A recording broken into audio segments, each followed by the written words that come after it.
Chapter 1 SSS-level talent, mechanic. Welcome to the world of rule horror. You are honored to be chosen as the elect for this rule horror. You will fight for your country, and your performance will directly affect the fate of your nation. The events in the rule horror dungeon will be live-streamed. Each country has 3 hint opportunities per dungeon run. This dungeon's name, Moon Mountain High School. Now, the rule horror begins. Good luck. The electronic female voice finished speaking, and the surrounding environment began to change rapidly. In the next instant, Qin Yu found himself in the security room of Moon Mountain High School. The walls around him were covered in moss, and the dim yellow light flickered. After glancing at his surroundings, Qin Yu finally realized that he had entered the world of rule horror. 3 months ago, rule horror descended on Blue Star. Each country randomly selects one elect to fight for the nation, and the elect's performance will affect the fate of their country. Among them, the 4 elects of the Dragon Country lost all 4 battles. If this battle ends in failure, Dragon Country will be erased from Blue Star. It could be said that Qin Yu is Dragon Country's last hope. Awakening the elect's talent. Congratulations, elect, for awakening SSS-level talent, mechanic. Mechanic, anything you touch will gain mechanical properties. SSS-level talent. Qin Yu was very satisfied with the talent he had awakened, it was simply perfect for him. Before being transported to the rule horror, Qin Yu was Dragon Country's top genius mechanic. Although Qin Yu later had a physical change and developed a second personality, he had to give up the work he loved. At the same time, the live stream of rule horror began for the outside world. Qin Yu's scholarly aura immediately attracted attention. Is this our Dragon Country's elect? Why does he look so weak? What the hell, is he really an expert? Does that mean Dragon Country is doomed? Rule horror, brother, this is our last chance, please don't mess this up. Qin Yu's second personality was a criminal personality. A mechanic with a criminal personality poses an unimaginable danger to society. The higher-ups in Dragon Country feared that Qin Yu would engage in antisocial behavior, so for the past few years, he had been treated in a mental hospital. His daily life was just reading books and newspapers. This developed the scholarly temperament that Qin Yu now had. Ah, this is so funny, our Dragon Country's elect is a little weakling, what if he gets scared and dies when he sees something weird? That would be great, the entire East Asia will belong to our Foot Basin country. Our Foot Basin country's awakened one has awakened an A-level talent. You've never seen anything like it. Friendly reminder from the Foot Basin country's netizens, this is your Dragon Country's last chance. If you fail the challenge, you'll be erased. Little idiots, go away, go back to your own country's livestream. Ha, this person's panicking. Qin Yu looked around and began to seriously examine the environment he was in. The security room was very small, with simple furnishings, a bunk bed, a monitor, and some basic furniture.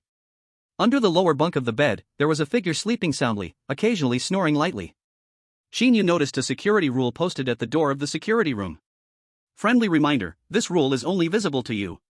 Rule 1, the security room operates on a 12-hour shift system, with work hours from 6 a.m. to 6 p.m., and 6 p.m. to 6 a.m.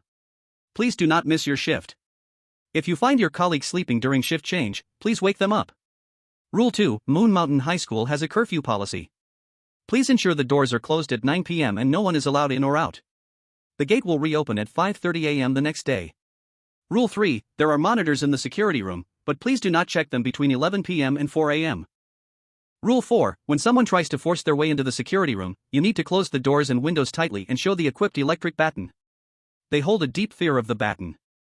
Rule 5, during working hours, you must patrol every corner of the school every 4 hours. If you find any student outside the dormitory who has not returned for the night, please remind them to go back to their dorm. Rule 6, do not turn your head during the patrol. Rule 7, if you see anyone wandering on the school's playground during the patrol, immediately distance yourself. Rule 8, do not step into the school's back mountain. Do not step into the school's back mountain. Do not step into the school's back mountain. Rule 9, if a student tries to force their way past the gate, drive them away. Rule 10, the principal of Moon Mountain Middle School is named Chen Dalong. Please try your best to meet his requests. Rule 11, while you are sleeping, if you hear a colleague calling your name, do not respond and continue pretending to sleep. Note, surviving for 7 days at Moon Mountain Middle School completes the challenge. The higher the rating, the more rewards you will receive. Chapter 2, the exact time. The Dragon Kingdom's Haunted Tales Special Research Team. Team leader Su Shang looked at the rules displayed on the screen, his face showing a solemn expression. We have all seen the rules of this haunted tale. Any discoveries? Luo Hao, known as the #1 strategist in Dragon Kingdom, stood up. There's a conflict between rules 3, 5, and 8. Rule 5 requires patrolling the entire campus every 4 hours, but Rule 8 clearly states not to go to the back mountain. This means we can only monitor the back mountain through surveillance, but this conflicts with Rule 3. So you mean, one of these 3 rules must be wrong? Su Sheng asked. Luo Hao nodded. It's a pity that we won't know which rule is wrong until we test it in practice. We also need to quickly identify the Chosen One's awakened ability. Hopefully, this Chosen One will surprise us. Su Sheng sighed, then looked at a girl who had just entered through the door. Xiaoxi, have you found out the exact identity of the Chosen One? Xiaoxi sounded slightly surprised. Team leader, the Chosen One's name is Qin Yu, but when I checked the more detailed information, I found that I didn't have enough authority. Upon hearing this, Su Sheng was shocked and raised his head. Your authority isn't enough? Does this mean that Qin Yu's identity has been encrypted to an SSS level? Let's go. Take me to see it. After reading the rules, Qin Yu began to gather other information in the security room. While searching, Qin Yu found an electric baton, a clock, and 2 work IDs in a desk drawer. One ID belonged to Qin Yu, and the other belonged to his colleague. Qin Yu quickly extracted the information on the work IDs. The work ID recorded Qin Yu's working hours from 18 to 6 o'clock. As for his colleague, his name was Sun Shi, an old man of 64. Then Qin Yu took out the clock and checked the time, 20:38. At this time, it was still before curfew, and many rules did not apply to this time period. Qin Yu was safe for now. After checking the time, Qin Yu placed the clock on the desk, making it easy to check the time. To Qin Yu's surprise, there was a blank notebook on the desk. Qin Yu silently tore off a few pages from the notebook and began folding paper in front of the desk. Damn! Are you kidding me? This is a rule-based haunted tale, and you're playing with paper folding? This is our last chance in Dragon Kingdom, and you chose to do something like this. Other countries' chosen ones are researching the rules, and this guy is playing with paper? I knew it, this weakling can't be relied on. Idiot, Dragon Kingdom is doomed because of you. The people of Dragon Kingdom watched as Qin Yu folded paper, their hearts in their throats. Seeing Qin Yu, seemingly oblivious, playing with paper in the security room, the people's anxiety grew unbearable. The crowd was both angry and amused. Awesome, good thing I immigrated to the beautiful country 2 years ago, ha! Dragon Kingdom's lowlifes, wait for your destruction. Foot Basin country netizens are already wishing for Dragon Kingdom to disappear from the map. Rooster country netizens are already wishing for Dragon Kingdom to disappear from the map. You all go back to your own live stream rooms. A tiny piece of land dares to provoke our great country. Even if the strange rules have come to Dragon Kingdom 4 times now, we still have the ability to easily destroy you small countries. If these strange rules really fail this time, you better pray that when Dragon Kingdom falls, we won't drag you down with us. A few minutes later, Qin Yu folded some paper into a watch-like object and put it on his wrist. The live stream viewers? The rules mention time multiple times. Although the rules didn't address whether time was correct or not, Qin Yu still remained alert about time. After folding the paper, Qin Yu saw there was still enough time, so he grabbed a broom and started cleaning the security room. This wasn't because of Qin Yu's obsession with cleanliness. The dirtier and messier the environment, the more his criminal personality would be triggered. To avoid any unnecessary accidents, Qin Yu decided to use the remaining time to clean up. The live stream viewers? After finishing the cleaning, Qin Yu glanced at the time on the watch, 20:55. Then he looked at the time on the clock on the desk, 20:53. The passage of time on the watch and the clock was indeed different. At this moment, Qin Yu walked out of the security room and stood in front of the gate of Yu Mountain High School. At this time, there were only a few students outside the school, all running quickly toward the school gate, afraid of missing the curfew. Qin Yu walked over and directly closed the school gate. Our Dragon Kingdom's 5,000-year history today ends. Big brother, I beg you, can you do something normal? I can't even be bothered to curse at you, I've already bought my ticket to leave the country. Welcome, welcome, our great cosmic country, the Republic of Korea, welcomes the young girls from Dragon Kingdom to immigrate. Several students who were blocked outside the gate by Qin Yu froze, looking at him in confusion. One of them, holding a baseball bat, walked up to Qin Yu, his expression fluctuating between anger and hesitation. Gatekeeper. Move aside. The baseball bat student gradually tightened his grip on the bat, ready to strike Qin Yu on the head at any moment. Qin Yu showed no fear on his face. Sorry, I'm just following the rules, it's curfew time. Qin Yu smiled slightly, speaking politely. Nonsense. It's not even time yet. A girl wearing a floral dress said stubbornly. Qin Yu also noticed the baseball bat student's expression becoming darker and darker, as if blood were about to drip from his face. It's over, everything's over. I can't watch this anymore, having such a chosen one is our Dragon Kingdom's misfortune. Could it be that my watch is broken? Qin Yu rubbed the glasses on the bridge of his nose and stared doubtfully at the watch. It must be my watch that's broken. You wait for me, I'll go check the time in the security room. Now it's 20:47, there's still some time before the school's curfew. Perhaps seeing that Qin Yu's attitude was still okay, the baseball bat student spoke, but with a clear warning in his eyes. Qin Yu silently adjusted the time on his watch and cheerfully reopened the gate. I told you, I just remembered the time wrong, I'll open the door for you now. The Dragon Kingdom's livestream viewers sighed in relief, but they also noticed something was off. The time the baseball bat student mentioned didn't match the time on the clock. Qin Yu had accidentally gotten the accurate time for the strange rules. Heaven will not destroy our Dragon Kingdom. Although our chosen one may have a bit of trouble with their brain and kidneys, our luck is still decent. Heh, it's just luck.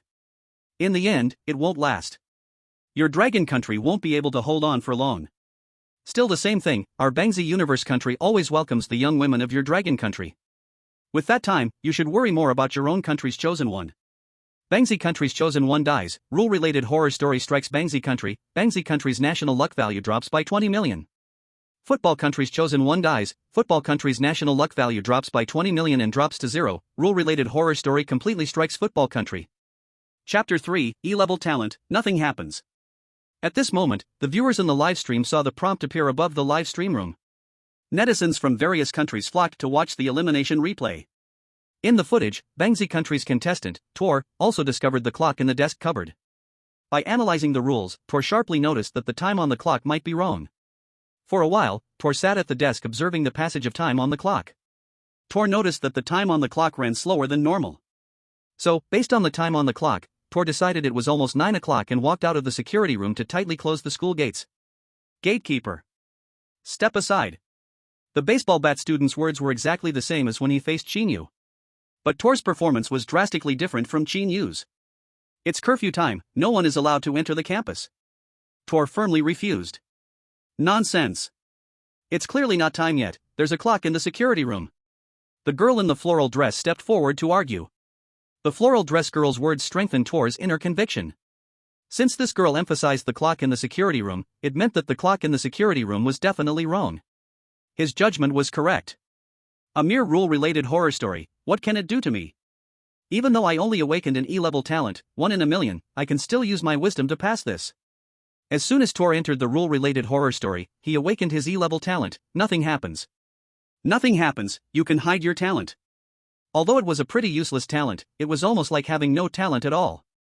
Tor coldly sneered and disdainfully said, "Don't say anymore, it's curfew time, I will not let you in." You really won't let us in? The baseball bat student's face turned terribly dark, his blood-red eyes fixed on Tor. Even though he was scared, Tor still firmly rejected, no entry. After saying this, Tor admired his own courage in his heart. As long as I follow the rules, these weirdos can't do anything to me.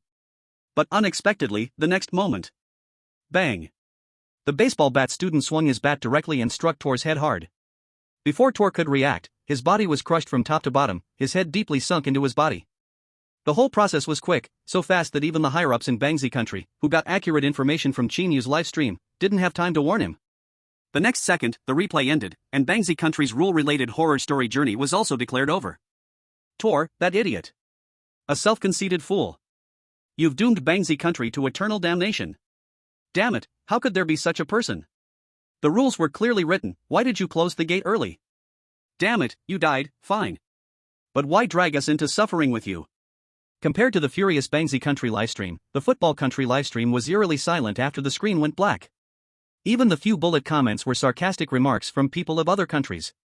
Thus, football country became the first country to be erased by the rule-related horror story. Of course, more of the chosen ones hadn't noticed the problem with the clock. They kept guarding the clock, waiting for exactly 9 p.m. to close the school gates. In the meeting room of the beautiful country's paranormal research team, team leader Mo Feek slammed his palm heavily on the table. Hurry up and contact Mimos. Use a hint opportunity to tell him the correct time right now. He is the first awakened S-grade talent chosen one in our beautiful country. We must make sure he survives. Mimos' talent is extremely overpowered, his S-grade ability being out-of-body experience. Out-of-body experience, the body enters a pseudo-death state, and the soul can leave the body. In simple terms, Mimos can observe the outside world through his soul as long as he confirms his body's safety, easily gaining clues that others would risk their lives to acquire. Relying on this ability, Mimos has cleared the rules of Paranormal Dungeon 3 times in a row. Right now, Mimos can be said to be the precious gem in the hands and hearts of the beautiful country's high officials and the people. He absolutely cannot be sacrificed just 1 hour after entering the rules of the paranormal. Not just the beautiful country, but with this timing, high officials of various countries took the chance to use their off-field opportunities to remind their chosen ones of the correct time. During this time, when high officials from all countries were busy, Qin Yu was sitting in the security room, leisurely continuing his paper folding project on the table. The audience had already grown tired of criticizing Qin Yu for this special hobby. They just hoped Qin Yu wouldn't continue with his strange behavior. After all, luck is a mysterious thing, and once it's used up, it's gone. When the time on the watch reached 9 p.m., Qin Yu went out and locked the school gate tightly. Before it was 10 p.m., Qin Yu stayed at the table, patiently folding paper. The thick notebook had only a few pages left now. He glanced at the time on his watch and then got up, stretching lazily as he walked out of the security room. Before leaving, Qin Yu strapped his electric baton to his waist and held a paper model of a cylindrical shape he had folded himself. Although the model wasn't very clear in shape, one could vaguely see that its outline resembled a rocket launcher. No way, bro, are you joking? I can understand liking paper folding, but what's with carrying a paper model during your patrol? Dude, that's just a paper model in your hand, you can't really think it can be fired, right? Yeah, if that rocket launcher really fired, you might as well just create the rules for the paranormal yourself. And that paper watch, stop wearing it, can it walk on its own? Having made full preparations, Qin Yu began his first patrol. The moonlight tonight was bright, and the stars filled the sky. In addition to the dim streetlights by the road, Qin Yu could clearly see the surrounding environment without needing a flashlight. Walking through the Moon Mountain campus, the road was empty, only the scattered sound of the wind rustling. This made Qin Yu, who had been locked in a mental hospital and unable to see the outside world, once again feel the breath of nature, and a hint of intoxication appeared on his face. I used to think the chosen ones might just be a bit childish, but now I realize they're actually freaks. Bro, you're our dragon country's last hope, please, don't be so freakish yet. Heh, it was just a bit of good luck earlier, your dragon country's chosen ones won't last long. Oh, isn't this one of our netizens from the Bangzi country? Why aren't you watching the stream in your own country's live room? Oh. Sorry, I forgot, your Bangzi country seems to be the first one eliminated from this rules paranormal. What's there to be arrogant about? Our universe country still has 40 million national luck points, unlike you guys, where when you lose, your country is annihilated. Amid the fierce battle cries of the audience, Qin Yu's live broadcast took a turn. Qin Yu was enjoying the fragrance of nature when he suddenly felt warm air pass by his ears. Then, Qin Yu heard a cold, eerie, but very familiar voice whisper near his ear. Qin Yu, do you remember me? Chapter 4, The Pride of Foot Basin Country. This voice was very familiar to Qin Yu. The strange presence behind him seemed to grasp the chosen one's mind, producing a voice that haunted their dreams. It could be his wife, who had passed away many years ago, or perhaps his unforgettable first love, or maybe his elderly, sick parents. In any case, this voice was like a spell, drawing the chosen one to turn around. Rule 6, do not look back during the patrol. The chosen one from sheep herding country died, and the rule monster arrived in sheep herding country, lowering the country's fortune by 20 million. The chosen one from banking country died. Many chosen ones from small countries, whose mental resilience wasn't strong enough, couldn't resist the temptation and turned around to search for the source of the voice. Wife, I knew you were still alive. Father, I am unfilial. I will come home to see you after this rule monster event. Unfortunately, these chosen ones who turned around never saw the sun again. Foot Basin Country's Rule Monster Special Task Force. The leader, Miyamoto Jiro, looked at the strange actions of the chosen one, Meidai Tauzi, with a darkened face, hesitating whether to use an off-field hint. It wasn't that Meidai Tauzi had the intention to turn around, it was simply that his sleazy behavior was embarrassing for their Foot Basin Country. In Meidai Tauzi's ear, a series of strange voices began to rise and fall. Sometimes high-pitched and intense, other times deep and long. Yosi Flower Girl. An indescribable joyful expression appeared on Meidai Tauzi's face. Then, accompanied by a low growl from Meidai Tauzi's mouth. A few seconds later. Meidai Tauzi's face twisted. Suddenly, he felt an indescribable sense of relief. You're such a damn fool. The eerie presence behind Meidai Tauzi was so disgusted by him that it couldn't help but curse and leave. Killing him would dirty his own hands. Seeing this, Miyamoto Jiro's expression gradually became more vivid. Nice job. From the moment the eerie presence appeared to the moment it was disgusted and driven away, the whole process took only 5 seconds. 5 seconds to force back the eerie presence. Who else on Blue Star could do this, except for their chosen one, Meidai Tauzi? Meidai Tauzi is the hero of our Foot Basin Country. Miyamoto Jiro concluded. The viewers in Foot Basin Country's live broadcast were all full of excitement. Meidai Tauzi is truly amazing. We were the first to drive back the Gui scene. Our hero, Mei Dai Taozi. Mei Dai Taozi's strategy was simply perfect. I saw that many chosen ones from other countries were eliminated here, but our chosen one not only survived, but even forced back the eerie presence. Yeah, Foot Basin country is truly impressive, especially your Mei Dai Taozi, who can even charge at the eerie presence. Looks like Foot Basin country really has no men left. Who would have thought this chosen one is a Mei Yu, a real man for 5 seconds? After watching Foot Basin country's live broadcast, people became very curious about Mei Dai Taozi. What kind of person could have a voice so unique that it haunted their mind? After investigating, people were shocked to find Mei Dai Taozi's image seemed to have appeared in some legally compliant films in Foot Basin country. I see, you are just blatantly jealous. While our Mei Dai Taozi was driving back the eerie presence, what were your chosen ones doing? Were they killed by the eerie presence? Mei Dai Taozi is our hero, the pride of Foot Basin country. At Qin Yu's place, the viewers from Dragon Country also noticed something unusual about the sound. The sound. Why does it seem faintly mechanical? It's like the Gundam robots that once appeared in TV dramas. Mecha combination. Ka. Zeng. Linking this series of baffling events happening around Qin Yu, the people watching the livestream in Dragon Country found it even harder to believe that Qin Yu was still so innocent. Qin Yu's expression remained calm, pushing the sound of the Gundam out of his mind. The warmth in his ears made it impossible for Qin Yu to connect it with the Gundam. But what if a Gundam really is behind him? He really wanted to turn around and see. Not long after, the strange presence behind Qin Yu seemed unable to lure him into turning around and eventually disappeared. During his patrol, Qin Yu passed by the back mountain of the school. He looked at the back mountain from afar, feeling a sudden coldness rush into his heart. The back mountain was surrounded by a circle of iron fences, with a gate slightly ajar, creaking in the wind. To Qin Yu's surprise, there were a few discarded homework books beside the gate. These could be treasures that helped Qin Yu make machines. Qin Yu gently walked up to the gate and picked up the discarded homework books from the ground. Damn, this person must have gone crazy with origami, actually came here to pick up homework books. I see other chosen ones stay far from the back mountain, only you are foolish enough to walk up here. Forget it, maybe it's just his hobby. Since he didn't turn around just now, let's just hope he doesn't cause trouble. The creaking sound seemed to annoy Qin Yu, so while picking up the homework books, he also shut the gate and thoughtfully blocked it with a stone. Alright, pretend I didn't say anything. The first patrol ended so peacefully. The rocket launcher in Qin Yu's hand still didn't come into play. At this time, Su Shang, the head of the Dragon Country Paranormal Research Group, had already used his authority to investigate Qin Yu's background. The senior officials of Dragon Country were all holding their breath, sitting around the conference table, listening to Su Shang's analysis. I think everyone already knows Qin Yu's identity. He is the #1 genius mechanic of our Dragon Country. He has made outstanding contributions to the technological development of our country. He even participated in the design of our newly developed cobalt bomb. Unfortunately, 3 years ago, he was diagnosed with a criminal personality and has been confined to a psychiatric hospital since then. Luo Hao continued. It seems that Qin Yu's previous actions were deliberate. To find such a perfect solution in such a short time, I truly admire Qin Yu's meticulousness.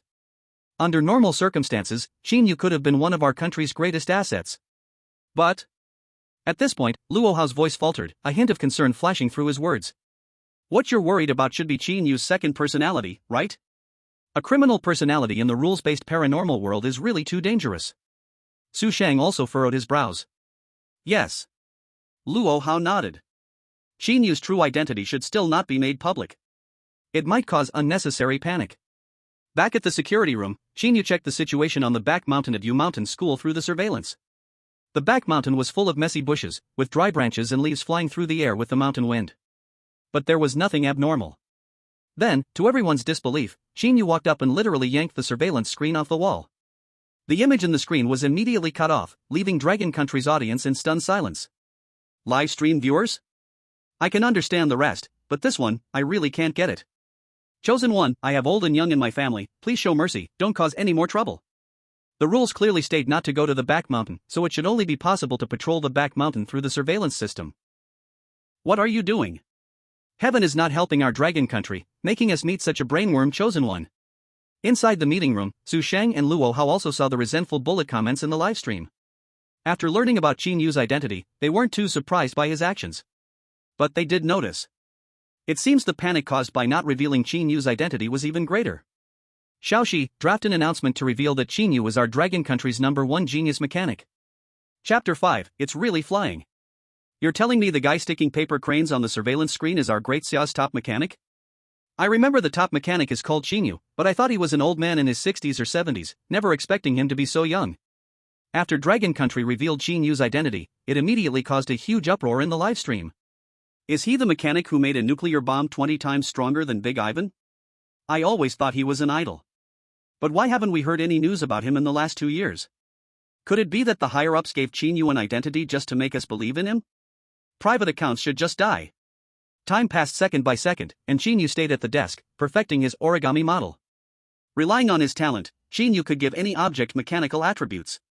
After upgrading the rocket launcher, he used the monitoring display screen to create a larger origami model. It wasn't very clear what it looked like, but it was a large one. By the time the notebook and homework were used up, Qin Yu found some pens, towels, lighters, and other items from the desk drawer and added them to the assembly. Almost any item that was easy to assemble was added. At 2 a.m., after completing the last patrol, 4 hours had already passed. At this moment, audiences from all countries were holding their breath. This was definitely the most dangerous patrol. At this time, the chosen ones of various countries couldn't step into the back mountain, nor could they check the surveillance. How to patrol the back mountain had become the greatest challenge for the chosen ones.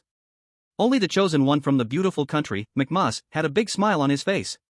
His soul out-of-body talent was simply tailor-made for this rule. While others were risking their lives to make mistakes, mechs only needed to use his soul out-of-body ability to perfectly solve these problems. During the last patrol, mechs also used his soul out-of-body ability. After all, with a safer and more portable method, no one would choose the difficult method. No wonder he's our beautiful country's chosen one. This level was way too easy to pass. I'm dying of laughter. I see many chosen ones from other countries are trying their hardest to survive, while mechs just needs to relax in the guard room and easily pass the level. S-class talent is still too rare. Go take a look at the Dragon Country chosen one next door. He seems to have gone crazy, taking a bunch of origami models on patrol and even dismantling the most important surveillance. Is there really such an outrageous chosen one? Looks like the pattern of our blue planet is about to change back to one superpower in many strong ones. Being invincible is so lonely. Having already familiarized himself with the patrol process, the strange situation he encountered last time didn't appear. Qin Yu quickly reached the back mountain of the school. As he approached the back mountain, Qin Yu felt the evening wind growing colder. By the iron gate, a wooden sign displayed a few bloody words: campus restricted area, no entry for unauthorized personnel. The wooden sign also gave off a faint smell of blood. Qin Yu slowly sat down on an old vine chair beside him. He took out the big model. You guys said Qin Yu can't create any high-tech stuff, right? Maybe just some technology that lets him observe the back mountain from outside. You mean a drone, right? Bro, you're tripping. Even if Qin Yu is the best mechanic in Longwa, he can't make a drone out of a bunch of origami and a towel pencil. I bet Qin Yu can only pick 2 out of rules 3, 5, and 8. Qin Yu might be a genius in mechanics, but he's definitely not cut out for the rule weird talk. Qin Yu sat on the old vine chair, continuing to tidy up his model. After a moment, Qin Yu gently split the model in half, dividing it into 2 pieces. One half was the monitoring screen, but with some extra buttons. The original large screen was divided into several smaller sections. The true form of the other half gradually appeared, seemingly a miniature drone. Qin Yu pulled out a signature pen from his pocket and marked the drone Rainbow Qin Yu 17, miniature. For the piece of work he was proud of, Qin Yu didn't hesitate to sign his name. This was Qin Yu's improved version of the latest military drone, Rainbow 17, a smaller size and easier to operate. Qin Yu stood up and placed the drone on the ground, turning around to pick up the other half of the control panel. In the incredulous eyes of the live stream audience, Qin Yu's drone slowly lifted off and flew toward the school's back mountain. Live stream audience. Some sharp-eyed viewers seemed to remember something and focused on the mechanical watch on Qin Yu's wrist. Although they couldn't clearly see the exact time, the hands on it were actually moving. The viewers from Longwei were stunned at this moment. Big brother, are you for real? A mechanic can't be this freaky. Did I see that wrong? That drone model seems to be flying. I'm not sure, I'll take another look. I feel like it shouldn't be real. Could it be the wind blowing it? The wind, my foot. Can your wind make an origami model fly around like a Gundam? At this moment, Qin Yu, to familiarize himself with the operation of the Qin Yu drone, was drawing a Gundam in the air. This move directly proved that the drone Qin Yu made could actually be used. As a military fan, I must remind everyone that the drone in Qin Yu's hands looks exactly like the military drone Rainbow 17 that was exposed a couple of days ago, only it's a smaller version. Rainbow 17? I think it can carry a nuclear warhead. Bro, there's no need for hellish jokes. After confirming that his Qin Yu drone had no operational issues, Qin Yu controlled the drone to fly deep into the back mountain. The footage captured by Qin Yu's drone was displayed live on his control panel. It smoothly completed the patrol of the back mountain. 10 minutes later, the Qin Yu drone landed safely in front of Qin Yu. Qin Yu wore a satisfied smile on his face. But other countries' chosen ones didn't have the skills like Qin Yu's, struggling to figure out how to handle the back mountain patrol. Britain's chosen one has died. Chapter 6, The Way to Crack It. Rule 8 emphasized 3 times, it should be real, right? Rule 3 is also pretty clear, doesn't seem fake. But this Rule 5. Rule 5, during work hours, you need to patrol all corners of the school every 4 hours. If you find a student outside the dorm after hours, remind them to return to the dorm. While thinking, Britain's chosen one, Tchaikovsky, suddenly had an idea. Rule 5 clearly focuses more on the second half.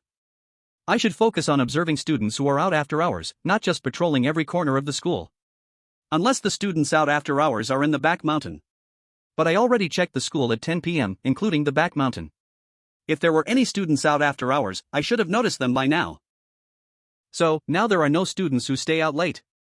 Upon reasoning this, Tchaikovsky's eyes brightened even more. It must be like this. The first half of Rule 5 must have been to confuse me. As long as I patrol the campus normally now, there's no need to patrol the back mountain. Tchaikovsky stopped hesitating, packed up, and went out to patrol. He didn't encounter any danger along the way. Soon, Tchaikovsky returned to the security office. Reached out and touched his body, letting out a long sigh. It seems that my reasoning was indeed correct. Unfortunately, the unexpected happened the next second. A black shadow suddenly appeared out of nowhere in the security office. The exact shape of the shadow wasn't clear in the livestream. But as the shadow approached step by step, Tchaikovsky's pupils suddenly dilated, and fear filled his eyes.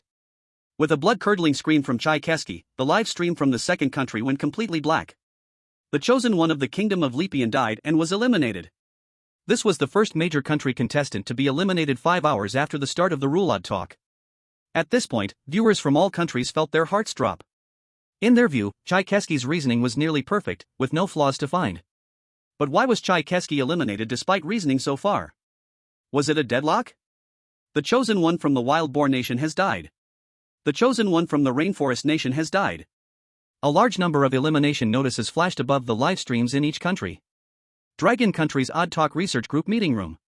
Su Shang propped his chin with one hand, also thinking about this question. Could it be that this part of the Rule Odd Talk can only be passed with extreme talent? This has never happened since the Rule Odd Talk began. With this question in mind, Su Shang and Luo Hao clicked on the Beautiful Country's livestream. At this moment, the chosen one from the Beautiful Country, Mimos, was using his talent to patrol at Moon Mountain High School.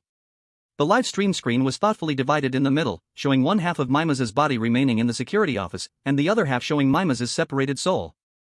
At this moment, Mimos's soul had already patrolled to the back mountain, facing the slightly open iron door of the back mountain. Mimos's soul directly passed through it. Without hesitation, Mimos's soul stepped into the back mountain. In the back mountain, where trees and bushes were growing wildly, Mimos's soul rushed through as if unaware of everything. But as he walked, when he reached the middle of the back mountain, a wandering figure appeared before Mimos. It was a 15 or 16-year-old girl, wearing a standard blue and white school uniform with the Moon Mountain High School logo on her chest. The girl was huddled, hugging her legs, silently squatting on the ground. A student who stayed out late. Mimos's pupils suddenly shrank. The girl slowly lifted her head, revealing a face that was as pale as death, with a bluish tint. As Mimos looked at the girl's head slowly turned toward the direction of Mimos's soul, gradually furrowing her brows. Even though Mimos was now a soul, he couldn't help but feel a tightness in his chest and a cold sweat running down his back. So strange. The girl mumbled, raising her delicate hand to lightly wave toward Mimos's direction. A powerful black gust of wind immediately rushed straight toward Mimos. The seemingly casual wave nearly cost Mimos his life. Mimos's soul was torn apart by the strong wind, and his spirit became dizzy. Mimos dared not stay any longer. He pushed his legs aside and fled back to the security office in a panic. The back mountain was not a place where humans could stay. Even his soul nearly got erased. When his soul reunited with his body, Mimos was shocked to find that his pants had somehow become wet in a large patch. I understand. I know how to break the rules now. Luo Hao suddenly stood up. How do you break it? Su Sheng asked, confused. Luo Hao had not found a way to break the rules when he saw Qin Yu pass the test before, so how did he find a way now? Luo Hao slowly analyzed. Did you notice that both Qin Yu and Mimos passed, but in Qin Yu's view, the figure of the girl never appeared? What do you mean? I wonder if you noticed a small detail. During the last patrol, Qin Yu casually closed the iron gate to the back mountain. With Luo Hao's reminder, Su Shang also realized. Right. Qin Yu had already closed the gate to the back mountain during his patrol, so it was impossible for any students to enter the back mountain between 10 p.m. and 2 a.m. Chai Keski's analysis was completely correct, but he forgot the most crucial step. Thinking of this, Su Shang and Luo Hao couldn't help but admire Qin Yu. They hadn't expected that this seemingly casual action would be so crucial. His mind was meticulous and terrifying. In other words, even if Qin Yu did not patrol the back mountain this time, he could still pass without any problems. A whole night without incidents. Until 6 in the morning, shift change time. Qin Yu found his colleague, Sun Shi, still fast asleep. According to the rules, Qin Yu walked to the bed and gently tapped Sun Shi's shoulder. Old Sun, it's time to switch shifts, wake up. Sun Shi mumbled, confused, and looked at the clock on the table. Right on the dot, the clock's hands were pointing to 6 o'clock. So it's already 6? I haven't even slept well yet. Sun Shi muttered impatiently, before sluggishly getting out of bed. Little Qin, yesterday was your first day on the job, how is this work? Comfortable? Stretching, Sun Shi smiled and asked Qin Yu. Qin Yu smiled faintly, nodding, it's fine, I can adapt. This was not a lie. After all, the chosen one who could not adapt wouldn't even have the chance to answer Sun Shi's question. As long as you can adapt. Little Qin, today your old bro, am telling you as someone who's been through it, finding this job means you found a secure position. I just took a 30-year detour and became a security guard in my 50s, wasting 40 years of my youth. As he spoke, Sun Shi's face showed a look of serious reflection, and he patted Qin Yu on the shoulder. Young man, you're doing a 60-year-old's job at 20. You've avoided 40 years of detours. Qin Yu was stunned, his eyes wide with shock. What the hell, avoided 40 years of detours? It feels weird, but it also kind of makes sense. Top-level understanding, the family will be laughing to death. Chapter 7, Why Did You Abandon Me? While everything seemed peaceful in Qin Yu's livestream room, lines of subtitles appeared at the top of the screen. Chosen one from non-oil country dead. Chosen one from kangaroo country dead. In the non-oil country's livestream room. What's going on? Our chosen one clearly followed the dragon country chosen one's method, why were they eliminated? B-level talent. And they were eliminated just like that. Damn, the rules are weird, someone from the official mystery rules needs to come out and explain. While Qin Yu was waking up Sun Shi, the chosen one from non-oil country was doing the same operation. He didn't have a mechanical watch like Qin Yu, so he had to guess the time by looking at the clock. But from the timing, there was nothing wrong with the non-oil country chosen one's actions. I see, the dragon country chosen one set the clock to 6 o'clock before waking up Sun Shi, and your chosen one didn't set the time. Sun Shi thought you woke him early, so he naturally got eliminated. That's too much, right? Every rule is useful. If you made a mistake, it's just that your skills were inferior. The mystery rules really aren't something humans can endure. Half a day passed, and less than 20 chosen ones remained out of the 197 countries on Blue Star. I understand. I know how to break the rules now. Luo Hao suddenly stood up. How do you break it? Su Sheng asked, confused. Luo Hao had not found a way to break the rules when he saw Qin Yu pass the test before, so how did he find a way now? Luo Hao slowly analyzed. Did you notice that both Qin Yu and my Mas passed, but in Qin Yu's view, the figure of the girl never appeared? What do you mean? I wonder if you noticed a small detail. During the last patrol, Qin Yu casually closed the iron gate to the back mountain. With Luo Hao's reminder, Su Shang also realized. Right. Qin Yu had already closed the gate to the back mountain during his patrol, so it was impossible for any students to enter the back mountain between 10 p.m. and 2 a.m. Chai Keski's analysis was completely correct, but he forgot the most crucial step. Thinking of this, Su Shang and Luo Hao couldn't help but admire Qin Yu. They hadn't expected that this seemingly casual action would be so crucial. His mind was meticulous and terrifying. In other words, even if Qin Yu did not patrol the back mountain this time, he could still pass without any problems. A whole night without incidents. Until 6 in the morning, shift change time. Qin Yu found his colleague, Sun Shi, still fast asleep. According to the rules, Qin Yu walked to the bed and gently tapped Sun Shi's shoulder. Old Sun, it's time to switch shifts, wake up. Sun Shi mumbled, confused, and looked at the clock on the table. Right on the dot, the clock's hands were pointing to 6 o'clock. So it's already 6? I haven't even slept well yet. Sun Shi muttered impatiently, before sluggishly getting out of bed. Little Qin, yesterday was your first day on the job, how is this work? Comfortable? Stretching, Sun Shi smiled and asked Qin Yu. Qin Yu smiled faintly, nodding, "It's fine, I can adapt." This was not a lie. After all, the chosen one who could not adapt wouldn't even have the chance to answer Sun Chi's question. As long as you can adapt. Little Qin, today your old bro, am telling you as someone who's been through it, finding this job means you found a secure position. I just took a 30-year detour and became a security guard in my 50s, wasting 40 years of my youth. As he spoke, Sun Chi's face showed a look of serious reflection, and he patted Qin Yu on the shoulder. Young man, you're doing a 60-year-old's job at 20. You've avoided 40 years of detours. Qin Yu was stunned, his eyes wide with shock. What the hell, avoided 40 years of detours? It feels weird, but it also kind of makes sense. Top-level understanding, the family will be laughing to death. Chapter 7, Why Did You Abandon Me? While everything seemed peaceful in Qin Yu's livestream room, lines of subtitles appeared at the top of the screen. Chosen one from non-oil country dead. Chosen one from kangaroo country dead. In the non-oil country's livestream room. What's going on? Our chosen one clearly followed the dragon country chosen one's method, why were they eliminated? D-level talent. And they were eliminated just like that. Damn, the rules are weird, someone from the official mystery rules needs to come out and explain. While Qin Yu was waking up Sun Chi, the chosen one from non-oil country was doing the same operation. He didn't have a mechanical watch like Qin Yu, so he had to guess the time by looking at the clock. But from the timing, there was nothing wrong with the non-oil country chosen one's actions. I see, the dragon country chosen one set the clock to 6 o'clock before waking up Sun Chi, and your chosen one didn't set the time. Sun Chi thought you woke him early, so he naturally got eliminated. That's too much, right? Every rule is useful. If you made a mistake, it's just that your skills were inferior. The mystery rules really aren't something humans can endure.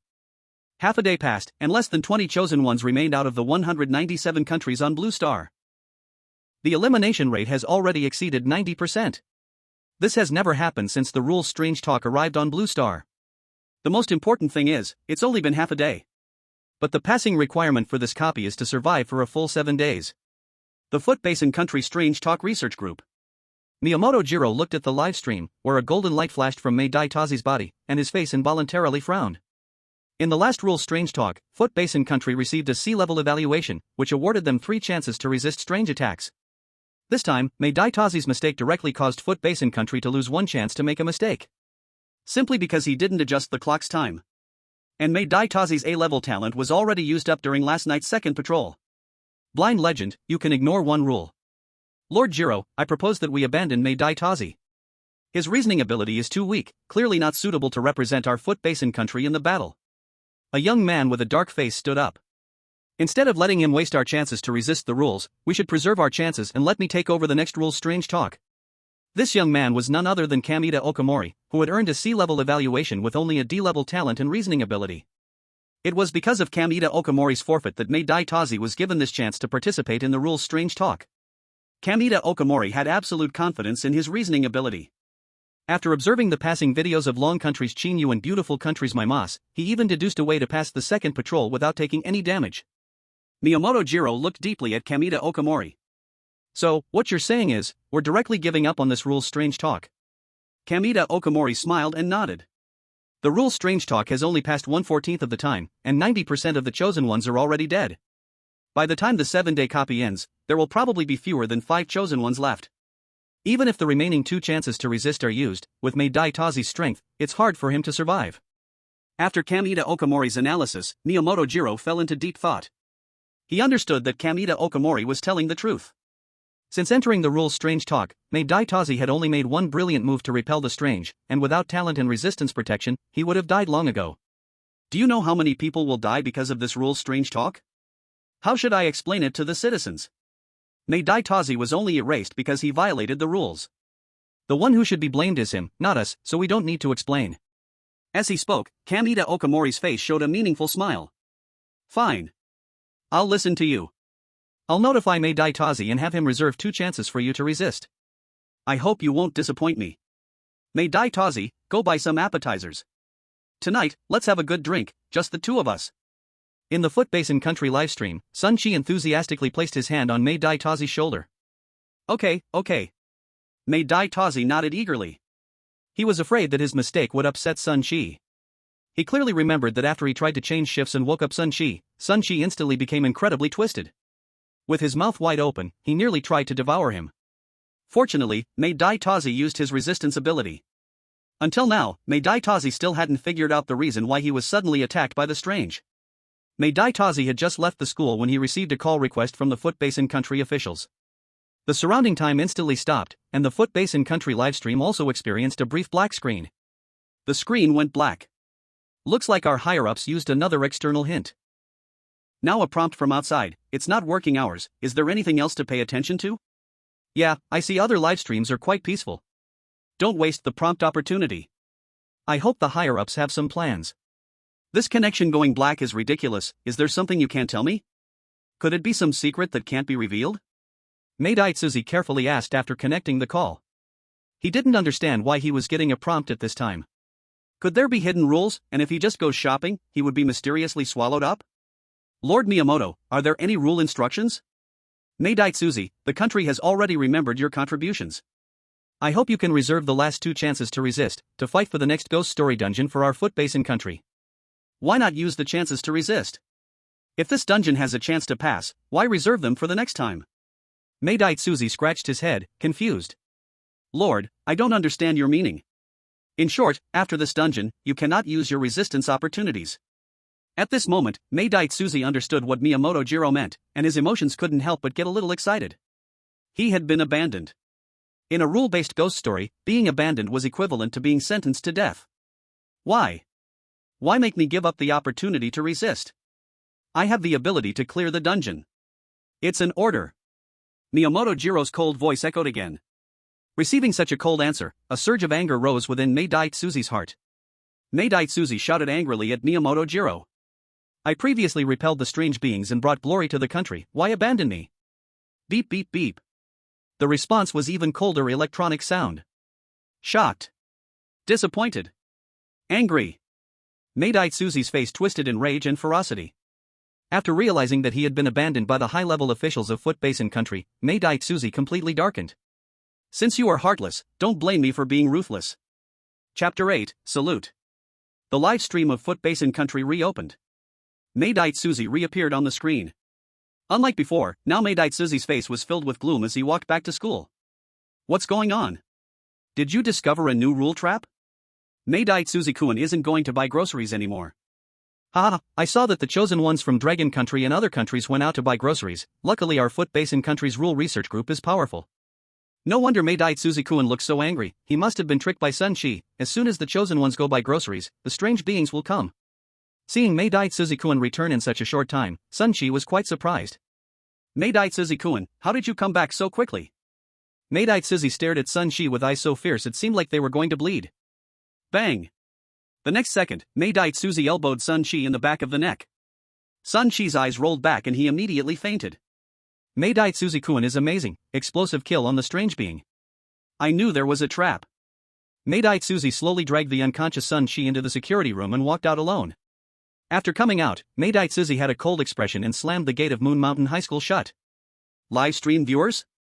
It was just past 6 in the morning, the peak time for students to go to school. The students blocked outside the gate looked confused. Guard, open the gate quickly, we need to go to school. What are you doing? It's only 6 o'clock in the morning. The students blocked outside asked Meidai Tsuzi to open the school gate. Get lost. After Meidai Tsuzi finished speaking, the students at the gate suddenly showed a sinister smile. Then, a golden light appeared on Meidai Tsuzi's body.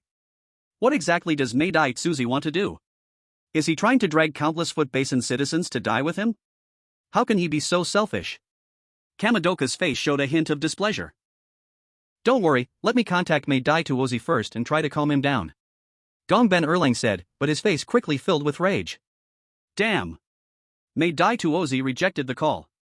After dealing with the students at the school gate, Meidai Tsuzi returned to the security room and dismantled everything that could be taken apart. He even grabbed an electric baton and pressed it directly against his own body. As he enjoyed the sensation, a golden light once again flashed across his body. The viewers in the Foot Basin Country livestream were stunned at this moment. They could feel an indescribable madness emanating from Meidai Tsuzi's body. Why does Meidai Tsuzi keep breaking the rules? I get it now, have you heard of a legendary SSS-level talent, Born Rebellious Bone? The rumor is that as long as you break the rules, you can easily clear the game. Meidai Tsuzi must have awakened the SSS-level talent Born Rebellious Bone, he is our god. With Mei Dai Tuozi here, it's hard for our foot basin country not to become the world's #1. You're talking nonsense, your country's male chosen one has clearly gone mad. Oh wow, isn't that a dragon country viewer? Seeing our chosen one awakening the SSS-level talent, are you anxious now? Mei Dai Tuozi left the security room and walked into the school. His goal was clear, the school's back mountain. Since you abandoned me, you won't have it easy either. Before reaching the back mountain, a middle-aged man's figure blocked Mei Dai Tuozi's path.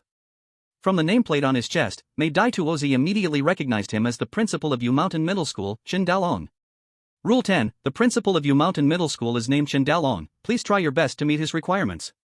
Mei Dai Tuozi, what's wrong with you this morning? Hurry up and use the key to open the school gate. Go to hell. Mei Dai Tuozi didn't hesitate. He kicked Qin Dalong in the chest. Then Mei Dai Tuozi took a step forward and directly ran toward the back mountain of the school. I was right, Mei Dai Tuozi must have awakened the SSS-level talent, born rebellious bone. Mei Dai Tuozi is amazing, voice cracks. You are my god. The moment Mei Dai Tuozi stepped into the back mountain, the clear sky suddenly darkened. A dark shadow appeared in front of Mei Dai Tuozi, rapidly charging toward him. Mei Dai Tuozi stood tall, unafraid. Mei Dai Tuozi, how dare you ambush me? Gatekeeper, you must die today. At this moment, Sun Shi, who had been knocked unconscious by Mei Dai Tuozi earlier, had woken up. Sun Shi used the key from the security office to open the school gate, and the students who were locked outside by Mei Dai Tuozi came to seek revenge. Even the principal, Qin Dalong, whom Mei Dai Tuozi had encountered earlier at the foot of the mountain, was now staring at Mei Dai Tuozi with red eyes. Mei Dai Tuozi slowly closed his eyes, smiling as he spread his arms. The Foot Basin Country livestream instantly shut down. Foot Basin Country's chosen one died, the rule horror story descended upon the Foot Basin Country, the Foot Basin Country's national fortune decreased by 20 million. Due to the multiple rule violations by the Foot Basin Country's chosen one, an SSS-level evaluation was granted, and the national fortune of the Foot Basin Country further decreased by 400 points, causing the rule horror story dungeon to rise to SSS-level difficulty. That bastard Mei Dai Tuozi. Gong Ben Erlang's heart burned with rage, and he slammed his fist heavily onto the table. How am I supposed to explain this to the people of the Foot Basin Country? Mei Dai Tuozi's actions became strange only after receiving his reminder, and any observant person could easily spot the problem. If it's really investigated, Gong Ben Erlang can definitely not escape the blame. At this moment, the Foot Basin Country's livestream was eerily quiet. Every Foot Basin Country citizen stared at the black screen, unable to recover for a long time. Haha, this is what you call an SSS-level talent. As a Dragon Country person, I sincerely respect Mei Dai Tuozi. He's a hero of resisting Japan. Even though he pretends to wear it, it's real inside. My heart is still the heart of the Dragon Nation. All citizens of the Dragon Nation, please stand and give the highest honor, a salute to our warrior Mei Dai Tu. During this farce, Qin Yu had already returned to the security room with snacks and drinks. Seeing Qin Yu come back, the on-duty Sun Shi immediately showed a smile. Qin, my brother, what delicious food did you buy? It smells so good, I can already smell it. Qin Yu lifted the bag in his hand, look. I didn't know what you like to eat, so I bought a few random things. Braised pig's trotter, marinated duck, mouth-watering chicken. There were several types of cooked food and some fresh vegetables in the bag, enough to set a long table. Sun Shi couldn't help licking his lips and gave Qin Yu a thumbs up. I didn't expect your taste to be this picky. Tonight, let me show you my cooking skills. Not to mention, my cooking skills are definitely not to be underestimated. Chapter 9, I'm a little scared. After buying the food, Qin Yu fell into a sound sleep. Perhaps because Qin Yu had built a good relationship with Sun Shi, he was not disturbed during his sleep. When Qin Yu finally woke up, it was already 5 in the afternoon. Little Qin, you're awake. Come help me watch the door while I fry some dishes. Okay. Qin Yu smiled and agreed, then went to the door of the security room. Compared to working the night shift, daytime security work is really easy. All he needed to do was sit leisurely at the school gate, quietly sipping tea. He didn't have to do anything at all. Until night fell, and around 9 o'clock, it was already curfew. Sun Shi finally finished cooking and called Qin Yu to sit down. Sun Shi's cooking was quite decent, and Qin Yu could smell the tempting aroma outside the security room. Little Qin, come eat, let's have a good drink tonight. Seeing the table full of delicacies, Qin Yu couldn't help but sit down on a stool in front of the table. Sun Shi handed a pair of chopsticks to Qin Yu. Little Qin, try your brother's cooking, eat freely. Qin Yu smiled and took the chopsticks. Before picking up the food, the watchmate emitted a laser that directly shone on the dishes. This is a world of bizarre rules and tales. Qin Yu couldn't completely trust an NPC like Sun Shi. Sure enough, when the laser hit the food, Qin Yu's watch sounded an alarm, beep beep beep. The food was poisoned. Qin Yu's brows immediately furrowed, his hand, just about to pick up food, froze in midair. What's wrong, little Qin? This table of dishes was made with great effort by your brother, don't let him down. Seeing that Qin Yu was still not moving his chopsticks, Sun Qi's expression began to change. He radiated an aura of murderous intent, even his voice carried an invisible pressure. It seemed that if Qin Yu dared to refuse, Sun Qi would not hesitate to act against him.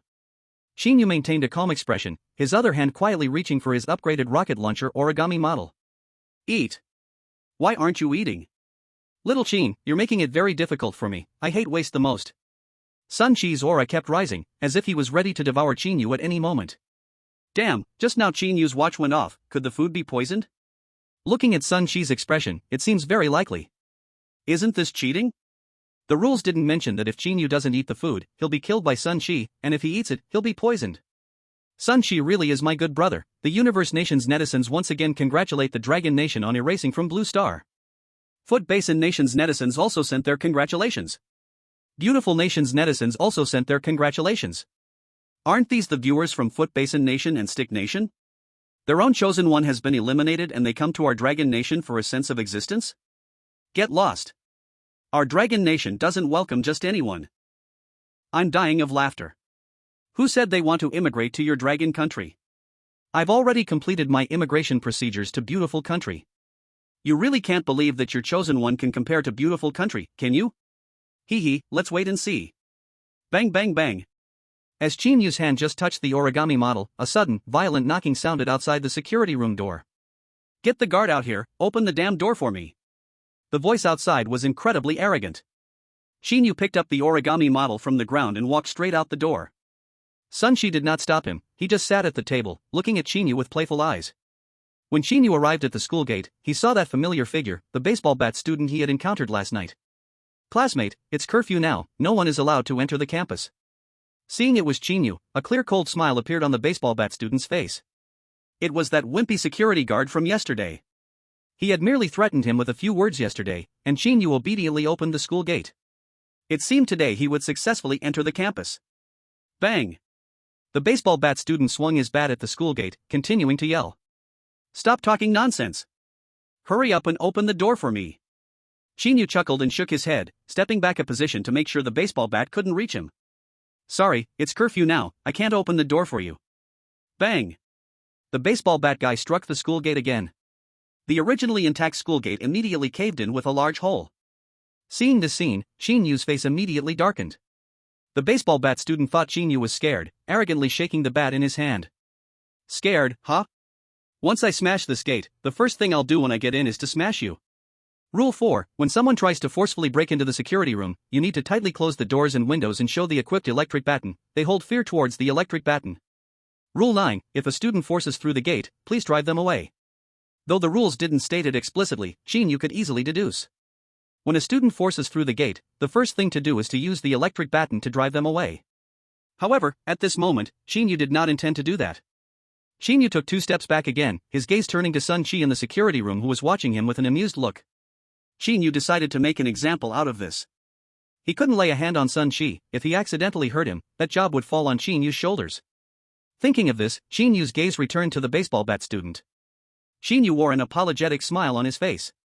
Well, can you step back 2 steps? I'm scared with you standing here. Qin Yu was certainly scared, if his weapon accidentally damaged the school gate, he would be in danger. The baseball bat student didn't think so. Seeing the apologetic expression on Qin Yu's face and recalling his words, the first reaction of the baseball bat student was Qin Yu was cowardly. The corner of the baseball bat student's mouth curled into a sneer. Hee hee, you should have done this earlier, your previous actions made me very unhappy. Open the door, I can spare your life, but if you lose an arm or a leg, I can't guarantee that. I must let you know the price of making me unhappy. Saying this, the baseball bat student slowly stepped back 2 steps, yet the vicious grin on his face remained unchanged. Qin Yu smiled apologetically again, bending down to reach for the origami model at his feet. This scene took on a different meaning in the eyes of the Dragon Country audience. This clearly looked like he was about to pull out the key from his waist to open the door. Good brother. Whatever you do, don't open the door, if you open it, you'll violate the rules, please don't. Hey, brain. It turns out that your Dragon Nation's chosen one is really a softie, to be scared like this by a student. Chapter 10, The Shame of Wasting. Stop dawdling, open the door quickly, or it won't just be about missing an arm or a leg. Seeing Qin Yu's slow movements, the baseball bat-wielding student couldn't help but urge and threaten. Could you step back 2 more steps? I'm still a little scared. Qin Yu said, unable to resist adjusting his glasses on his nose. Hurry up. I'm in a hurry. He shot a fierce glare at Qin Yu, but the baseball bat-wielding student finally turned and walked back a few more steps. He wanted to see what kind of nonsense Qin Yu could come up with. Good, stop. No need to move anymore. When Qin Yu saw the position was about right, he reminded him aloud. Asking you to open a door is really troublesome. While complaining, the baseball bat student slowly turned around. But when he turned around, he was shocked to see that Qin Yu had something on his shoulder, a dark, round muzzle pointing straight at him. He wasn't even opening the door for himself. This time, the baseball bat-wielding student was completely furious. Gatekeeper, I take back what I just said. You must die today. Sorry, I don't want to die yet, so I can only inconvenience you a little. Qin Yu didn't give the baseball bat-wielding student another chance to speak and directly pressed the trigger. Instantly, the whole live broadcast room lit up much more brightly. A blue light wave shot out from the muzzle, and in an instant, it engulfed the yelling baseball bat-wielding student. Qin Yu despised using low-end weapons like a rocket launcher. Firstly, it pollutes the environment, and secondly, the explosive aftershocks might hurt him. Qin Yu could only make a simple laser cannon for himself. If there had been enough time, Qin Yu could even have made an antimatter cannon. He could only inconvenience the baseball bat-wielding student. When the blue light faded, there was no sign of the baseball bat-wielding student outside the school gates. Only a deep crater on the school gate remained, proving that the baseball bat-wielding student had indeed come. Qin Yu lowered the laser cannon from his shoulder, patted the dust off his hands, and muttered to himself. Good thing I made him step back a bit more earlier, otherwise the school's front gate would have been ruined. At this moment, the live broadcast room, watched by hundreds of millions of Dragon Kingdom citizens and foreign viewers, was eerily quiet. What should I say now? What just happened? Could it be that the kidney-weak Qin Yu has been erased, and now the entire Dragon Kingdom has ascended, causing hallucinations? There was no announcement in the live broadcast. Could it be that what just happened wasn't a hallucination? Damn, the Chosen One is awesome. The viewers in the Dragon Kingdom live broadcast room finally realized. What they had just seen had really, truly happened. As expected of our Dragon Kingdom's top mechanic. 3 words, invincible. A mechanic folding a laser cannon out of scrap paper seems reasonable, right? Now I finally understand what Qin Yu meant by being scared. He was scared the school gate would get blown apart. The Chosen One was quite merciful to the baseball bat wielder. We didn't even see him lose an arm or a leg. Your Dragon Kingdom's Chosen One is cheating. Rematch, rematch. Ah, look at this, he's desperate. Under Sun Qi's incredulous gaze, Qin Yu slowly walked into the security office. Qin Yu smiled as he glanced at the dazed Sun Qi and sat down again at the dining table. Brother Sun, why are you just sitting there? The food will get cold soon. Qin Yu said, looking at the food on the table, reminding him. Ha? At this moment, Sun Qi clearly hadn't come out of the shock. The food's almost cold, hurry up and eat. Qin Yu said, pointing at the steaming food on the table. At just the right moment, Qin Yu's watch emitted a laser beam onto the food, followed by the beep beep beep alarm. Only then did Sun Qi suddenly snap out of it. As he looked at Qin Yu, a smile more awkward than crying appeared on his face. Qin Yu's hand rested on the laser cannon. It seemed like he was cleaning the dust off the laser cannon. Brother Sun, you might not know, but in my life, I hate people who waste food the most.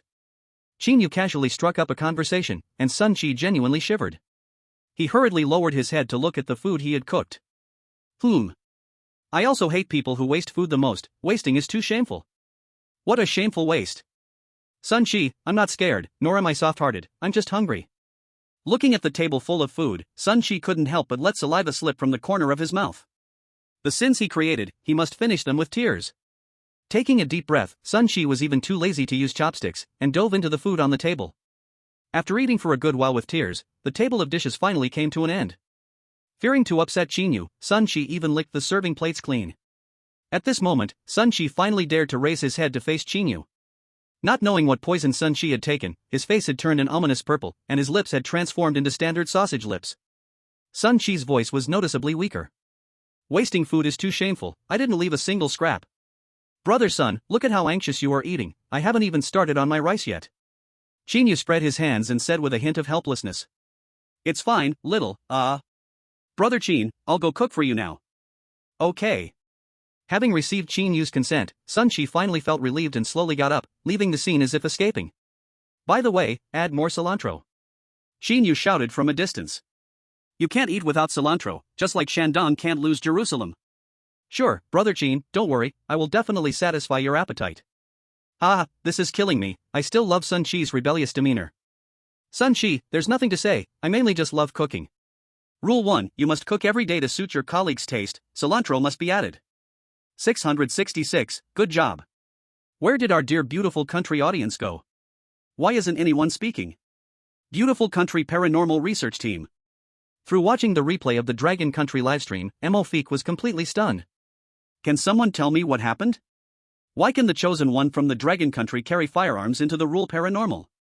Leader, the laser cannon in Qin Yu's hand was made by him folding paper, said Zaxi, the only Chinese member of the beautiful country. Such a level of laser weapon isn't even used widely in our military, you're telling me it's made of paper? Is there a bigger joke than this? Leader, even though it's hard to accept, from watching the previous replay of the Dragon Country, this was indeed folded by Qin Yu. Mo shot Zaxi a fierce glare. Absolutely impossible, how can such a complex weapon be simply folded from a few sheets of paper? This is likely a smoke and mirrors act by the Dragon Country officials and the Chosen One, the weapon must have been provided by the Dragon Country officials. Hearing Mo words, Zaxi finally realized the truth. Right. How did I overlook that the Chosen Ones could collude with the high-ups in the Dragon Country? But how did the officials of the Dragon Country manage to get the weapons inside? Thinking of this, Zaxi felt somewhat confused. I've roughly guessed, it must be that the Dragon Country officials reached some kind of agreement with the Rule Paranormal, paying a certain price to gain the opportunity to bring in firearms. What the leader said makes so much sense, I always said, how could a kidney-deficient Chosen One make a laser cannon? Zaxi flattered. Mo nodded, revealing a confident smile. This price must be heavy for the people of the Dragon Country.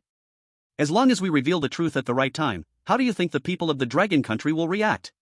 Chapter 11, 9 Turns of Intestines. Leader, should we send some water troops into the Dragon Country livestream to stir up the mood? Before serving the main dish, we should at least provide some appetizers for the people of Longwei to whet their appetite. Zashi's eyes shifted, revealing an ugly, wicked smile on his face.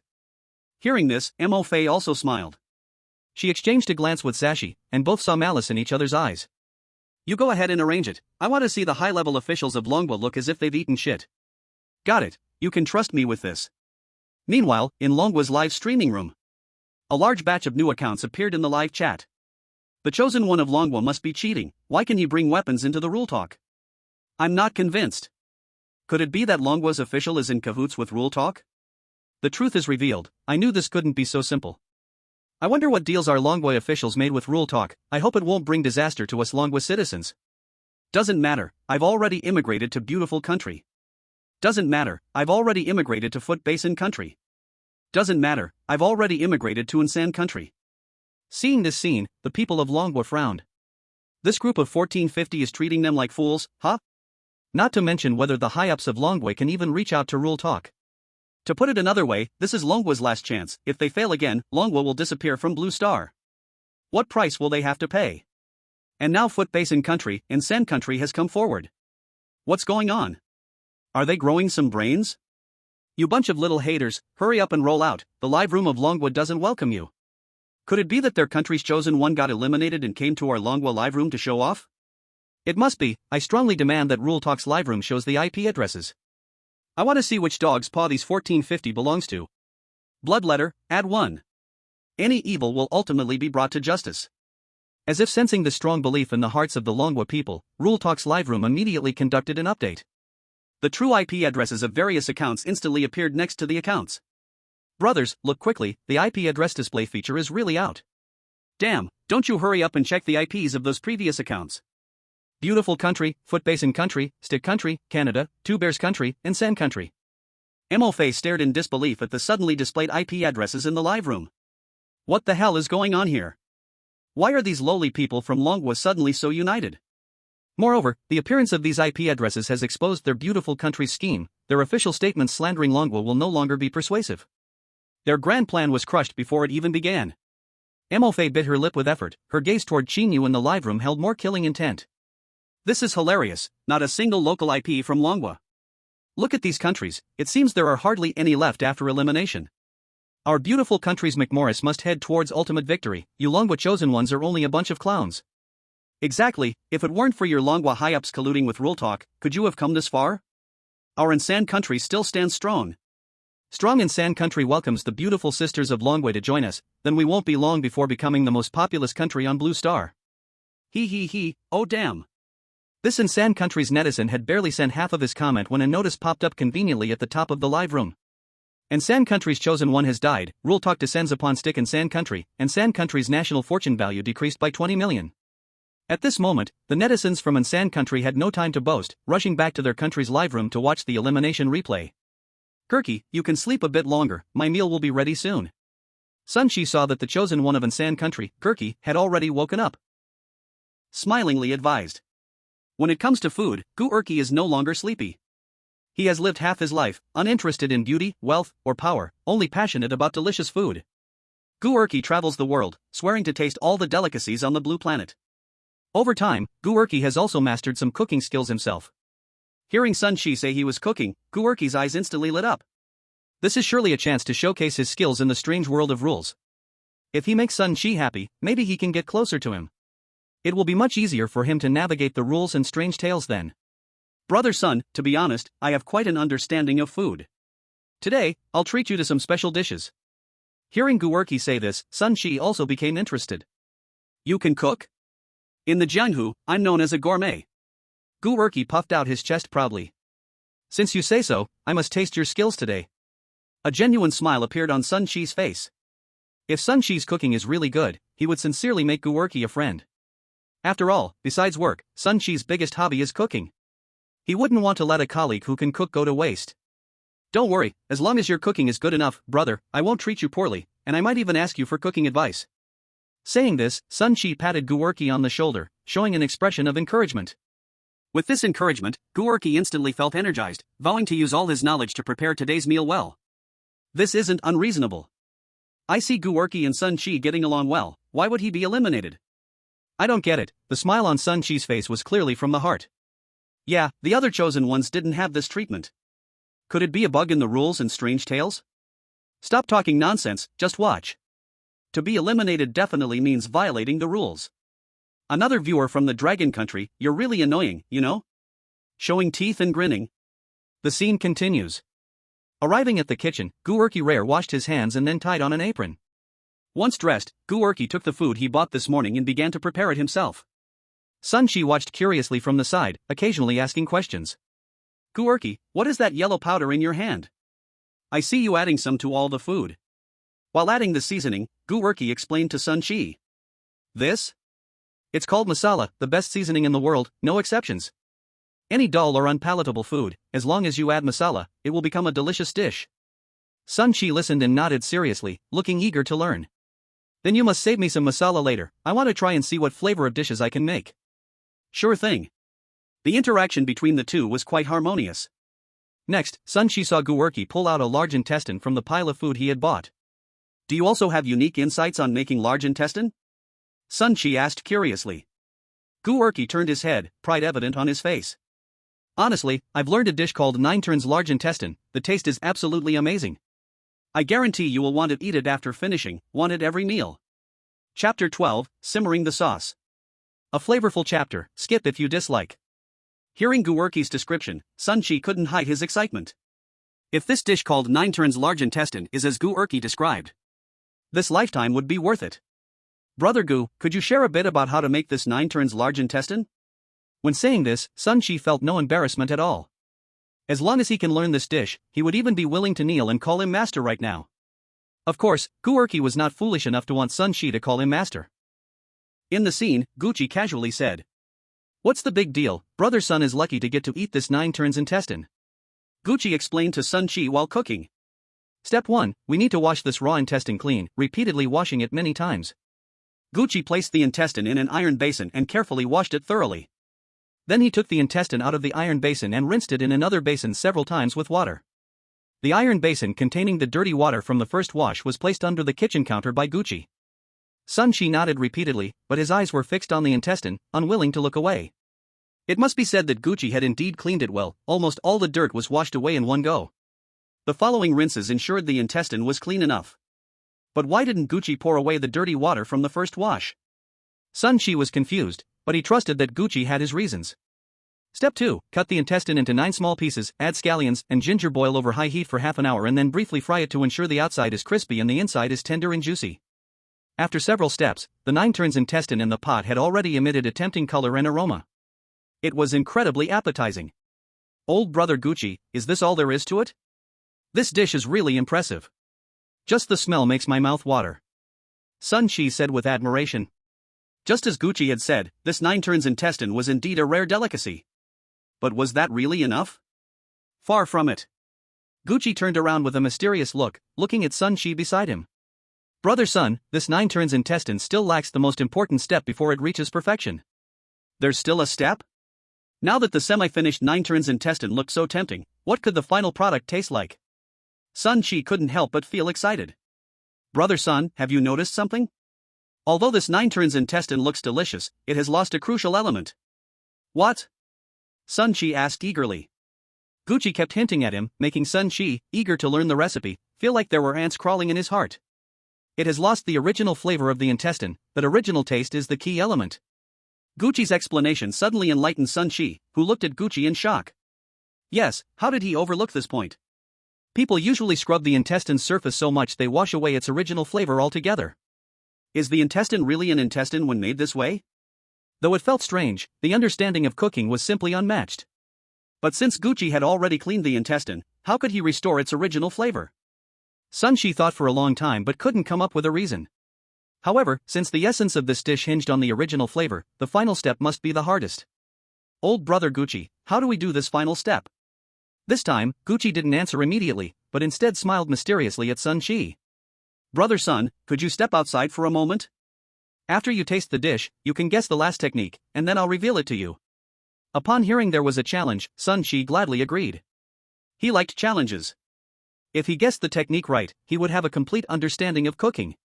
Okay, I'll wait for you in the security room. Sun Shi happily left the kitchen. Watching Sun Shi leave, Gucci bent down and took the dirty water from the first wash of the intestine, pouring it all into the pot. Sun Shi sat in the security room, imagining the upcoming delicious food when he suddenly caught a whiff of a foul odor. Sun Shi frowned. Could this be the original flavor that Gurki spoke of? This is too original, it is clearly cooked feces. However, Sun Shi thought for a moment, what if it just smells bad but tastes fine? Isn't this the so-called sublimation of the 9 turns big intestine? Brother Sun, the 9 turns big intestine is ready, come and try it. Almost an hour later, Sun Shi finally returned to the security room with a large plate of 9 turns big intestine. Sun Shi stood up excitedly, scrutinizing the meal he placed on the table. It smelled strange and looked strange. Even though he trusted Gurki's cooking skills and continuously gave himself psychological hints, when the food was at his mouth, Sun Shi still hesitated. Seeing Sun Shi's gaze fall on him, Gurki thought that Sun Shi did not trust him, fearful that he had tampered with the intestines. Gurki smiled and walked over, confidently picking up a piece of intestine and putting it into his mouth. After chewing it seriously for a few bites, Gurki swallowed it, his expression one of pure ecstasy. Brother Sun, this taste is truly amazing. At this moment, Sun Shi could no longer hear Gurki's words. Whether it was Gurki's earlier description or his current tasting expression, both revealed this 9 turns big intestine was the ultimate flavor of the human world that he had been searching for all these years.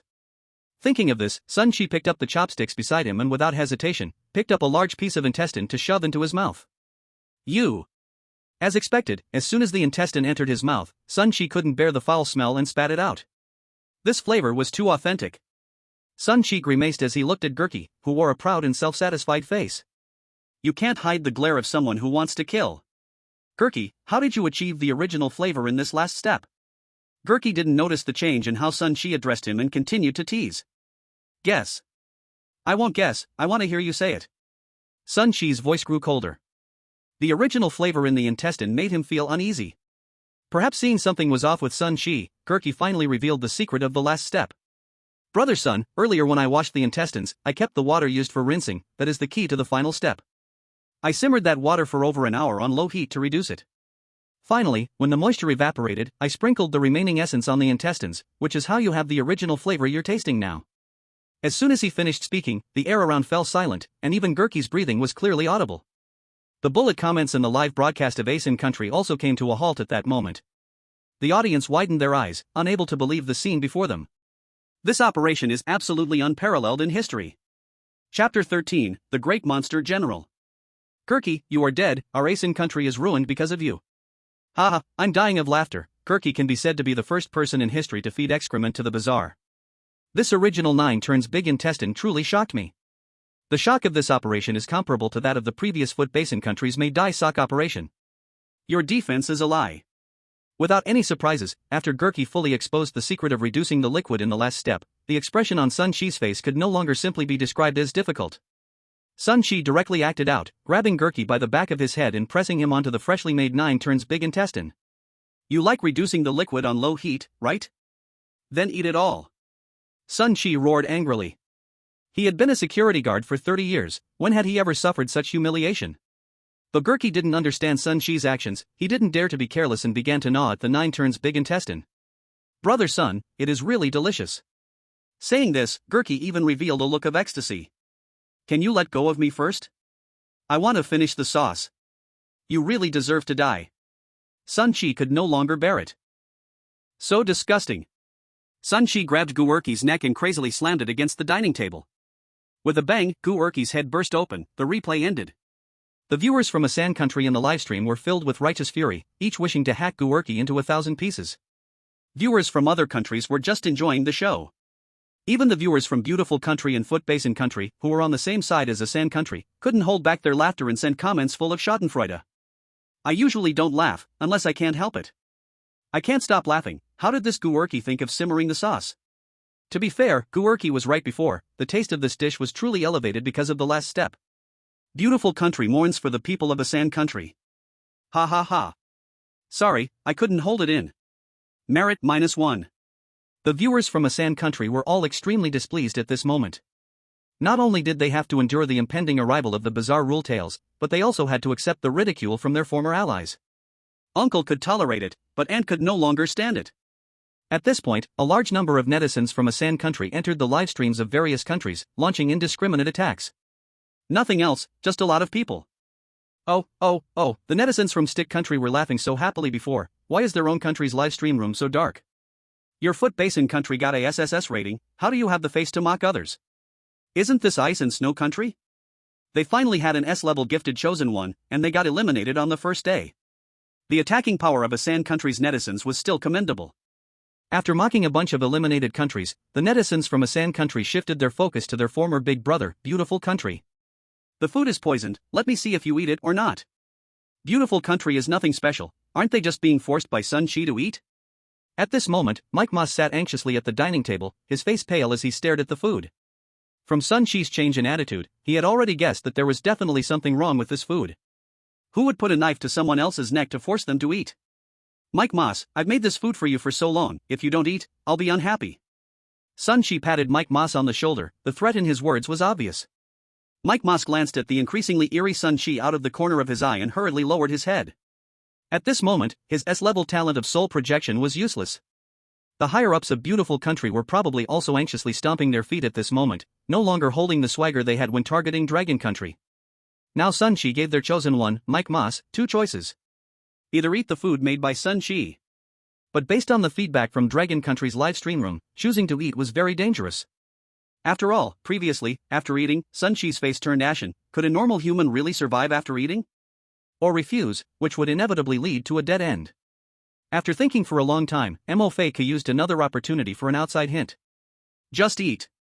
Those 2 short words revealed so much bitterness and helplessness.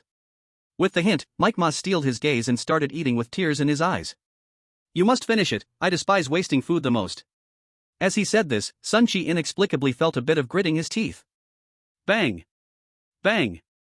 The sounds of explosions echoed one after another inside Mike Moss's stomach. Mike Moss could only feel a burning pain in his stomach. This pain soon surged up, as if his head was about to split open. Even so, Mike Moss had to grit his teeth and continue eating. By the time Mike Moss painstakingly cleaned up all the food on the table, his head had become extremely huge, and his mouth looked like a sausage. He looked like a big monster general from a cartoon. Haha, I'm dying of laughter, I've definitely seen this familiar image in a cartoon. Is this what an S-level gifted chosen one looks like? It doesn't seem very good. My evaluation is it's better to die. Seeing such a good opportunity, the ASEAN country netizens naturally would not let it go, grabbing their keyboards to unleash a torrent of comments. And the Dragon country, which had been the target of ASEAN country netizens' attacks before, was not affected this time by their verbal barrage. With more people, the Dragon country even surpassed ASEAN country. As soon as the ASEAN country commenters sent their messages to the Dragon country's livestream, they were immediately swallowed by the flowing barrage. Soon the livestream was invaded by netizens from the Dragon country. Moreover, this time Qin Yu handled the crisis so well that they couldn't find any breakthrough. In the beautiful country's Strange Tales research group, Mo Fei was frowning but also let out a sigh of relief. Although Mike Mass was tortured beyond imagination, thankfully his life was preserved. Mo Fei looked at the Dragon country livestream filled with 666 comments, his eyes reddening as if they would drip blood. Heh, crafty little tricks won't last long in the perilous world of rules and strange tales. Chapter 14, The Back Tooth is Broken. In the world of rules strange tales. During this farce, Sun Shi also prepared dinner again for Qin Yu. Brother Qin, I've made the meal for you, adding more coriander as you requested. Sun Shi brought a plate of dishes to the dining table, looking at Qin Yu with a pleasing smile on his face. Qin Yu had a laser cannon in hand, so there was no arguing against it. Qin Yu waved his hand, and a laser shot out from his watch and pierced into the food. After a while, a green light lit up on the watch. This time, Sun Shi had wisely not added any other seasonings to the meal. Seeing Qin Yu finally starting to eat, Sun Shi, after getting Qin Yu's agreement, went to bed, while Qin Yu prepared to begin his shift for the day. After dinner, Qin Yu stood up and stretched. He glanced at the time on his watch 21:48, with just a few minutes until the next patrol. With the previous experience in patrolling, this time Qin Yu directly took out his self-made Rainbow Qin Yu 17 drone, maneuvering it from the security room to patrol instead of him. This maximizes his safety. The images captured by the drone were displayed on Qin Yu's screen, allowing him to see the entire layout of Moon Mountain High School. Boys and girls dormitories, teaching buildings, dining hall, playground, back mountain. Qin Yu controlled the drone to casually survey the entire campus. From time to time, a few shadows would appear on the school pathways. When they looked up at the drone above them, these shadows would vanish in an instant, leaving in disappointment. Qin Yu's way of patrolling left those strange entities with no opportunity to act at all. After Qin Yu finished patrolling the back mountain, he spotted a curled-up figure in a gazebo by the roadside. Thanks to the bright moonlight, Qin Yu could clearly make out the figure's appearance. It was the girl in the floral dress he had seen before, still dressed the same way. Rule 5, during work hours, you need to patrol every corner of the school every 4 hours. If you find a student outside the dormitory at night, please remind her to return to the dorm. According to the rules, when encountering a student who hasn't returned to the dorm, he needs to remind them to go back. At this time, Qin Yu activated the broadcasting function of the drone. When he created the drone, Qin Yu had anticipated all possible challenges and made the designs in advance. Qin Yu controlled the drone to descend slowly. Eventually, the drone hovered in front of the girl. Qin Yu called out from afar. "Hello, student. It is now after 10 o'clock at night. Please return to the dorm immediately." "Ha?" The girl, curled up in emo, was obviously startled by Qin Yu's drone, looking up in fear at the drone. "What the heck is this buzzing thing? A drone? Made of paper? Hello, student. It is now after 10 o'clock at night. Please return to the dorm immediately." Qin Yu repeated again. The girl heard Qin Yu's voice. This person had mistaken the time yesterday and stopped her at the school gate. He was quite handsome, and the girl had a certain impression of Qin Yu. "The dormitory gate closed at 9 o'clock, I can't go back." The girl lowered her head, feeling a bit dejected as she spoke. She also wanted to return to the dormitory, but the gate was closed. Qin Yu, who was sipping tea at the security room desk, was momentarily taken aback upon hearing this. There's a clue. The fifth rule clearly states that when encountering students who do not return to the dormitory at night, one needs to remind them to go back. The 4 characters for not returning to the dormitory at night should refer to the time after the curfew. The problem arises here, the curfew time is synchronized with the dormitory closure time, both at 9 o'clock at night. Whether he reminds them or not, the students who do not return cannot go back to the dormitory. So what is the point of reminding students who do not return to the dormitory? This makes the rule seem unnecessary. Qin Yu boldly speculated that this might be a hidden rule. What he needed to do was not just remind the students to go back but also to help them return. Perhaps he could gain some important information from this. "Stay here and don't move, I'll come find you." Grasping the relationship, Qin Yu no longer hesitated, equipping himself with a laser cannon and an electric baton, setting off to find the girl in the floral skirt on campus. The moonlight tonight was bright and cold, just like last night. As he approached the pavilion, Qin Yu saw the girl's figure from afar. The girl also saw Qin Yu walking toward her and waved her hand, running over. Big brother, I can't go back to the dormitory. The girl's voice had a crying tone. Qin Yu did not comfort the girl, instead watching her thoughtfully, contemplating his next move. The girl felt a bit uneasy under Qin Yu's gaze and immediately flushed, lowering her head.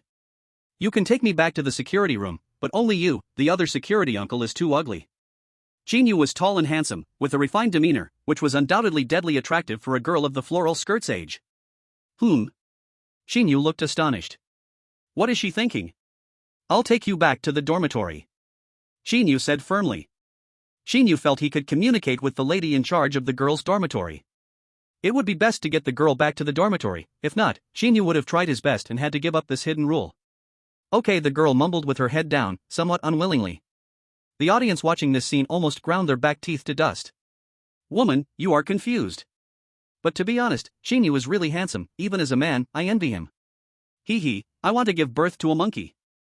In the beautiful country, the foot basin country, and the stick country, the high-level officials who have always been at odds with Dragon Country now wore smiles that were long overdue. During last night's Bizarre Rules livestream, those chosen ones who did not close the back mountain's iron gate only shouted one sentence to the students who stayed out late, without any consequences. This also proves that Qin Yu's current actions are unnecessary. If you do not court death, you will not die. It seems that a grand blueprint of Qin Yu being erased by the rules has already appeared before them. Especially in the beautiful country, Mofeek even used the hackers of the beautiful country to project a distorted smiley face on the live stream screen of the Dragon Country's mystery research group. This disgusting act is infuriating. Chapter 15, Triggering Hidden Tasks. Looking at the bizarre smiley face projected on the live stream screen, Su Shang and Luo Hao clenched their fists secretly. Beneath the smiley face was a few sarcastic lines of text.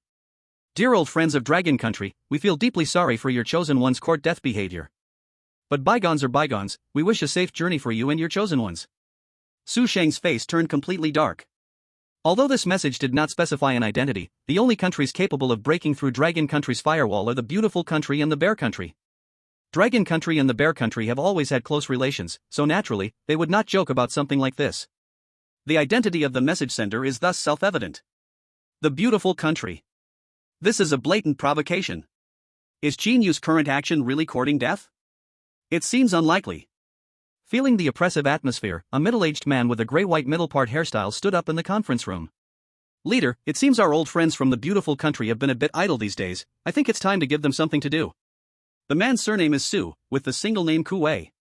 In his youth, he was a star in Dragon Country, and as he aged, he became the leader of the Red Hacker Alliance with his talent in computers.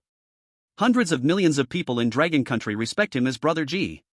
Tens of thousands of top red hackers are waiting for his orders, and there are 250 million small black fighters on standby. He is known as the hardest shield and the sharpest spear in Dragon Country's internet. Mr. Su Kuei, can we break through the beautiful country's network firewall? Su Shang almost misspoke and quickly asked. Once upon a time, she was also part of the small black fighters. Su Kuei smiled slightly and calmly replied, 3 hours later, I will make sure every family's electronic screen in the beautiful country is filled with red flags. Hearing this, Su Shang said nothing more and silently gave Su Kuei a thumbs up. This level of ambition is truly impressive. In the rules mystery, Qin Yu, with the girl in the floral skirt, has arrived at the girls' dormitory building. At the door, several bright red characters have been painted. Girls' dormitory, no entry for gentlemen. The girls' dormitory door is tightly closed and has been locked by the dormitory supervisor from the inside. The lights in the entire building have been turned off, with only the dim yellow light of the duty room flickering on the first floor. Big brother, the dormitory supervisor is a strange person, you should be careful. Looking at the flickering light in the duty room, the girl couldn't help but remind him. Qin Yu nodded, took a deep breath, and walked to the duty room door, preparing to knock, but his hand froze. Through the glass on the duty room door, Qin Yu saw a notice on the wall. The following content is only visible to you. Dear Chosen One, when you see this text, it means you have triggered a hidden task. Please remember the following rules. Rule 1, the dormitory closes at 2100 hours every day. No one is allowed to enter or exit the dormitory. This rule was set by the principal. Rule 2, gentlemen are strictly prohibited from entering the girls' dormitory, otherwise you will bear the consequences. Rule 3, the dormitory supervisor has a bad temper, and definitely do not engage in direct conflict with her.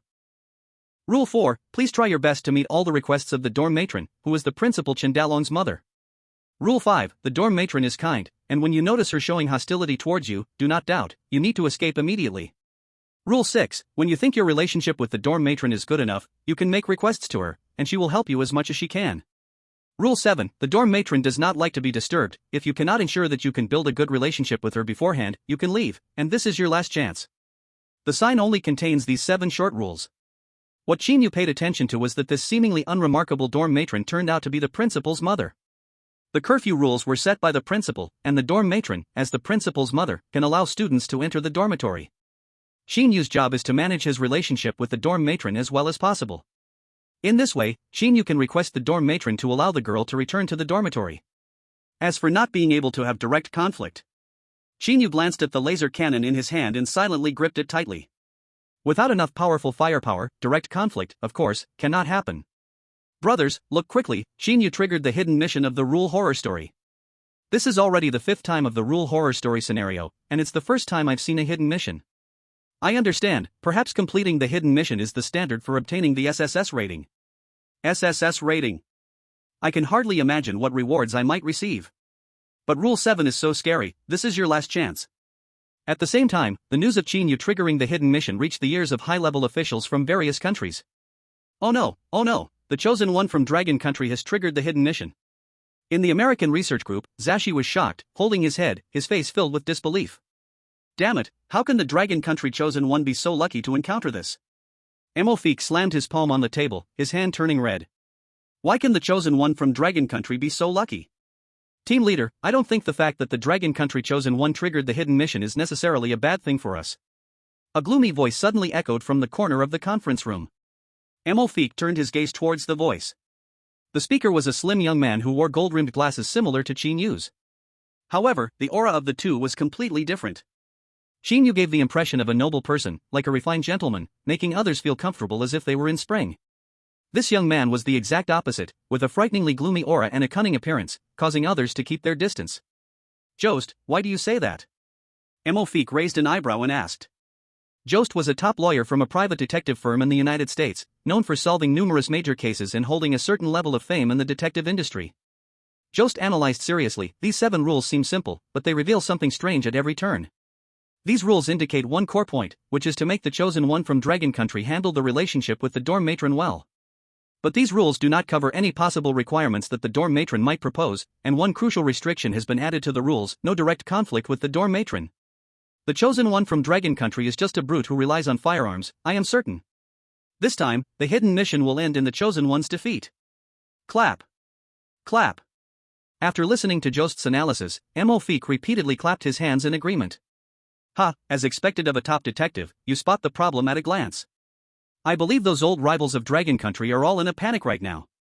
Chapter 16, The Lost Silver Ring. Team Leader.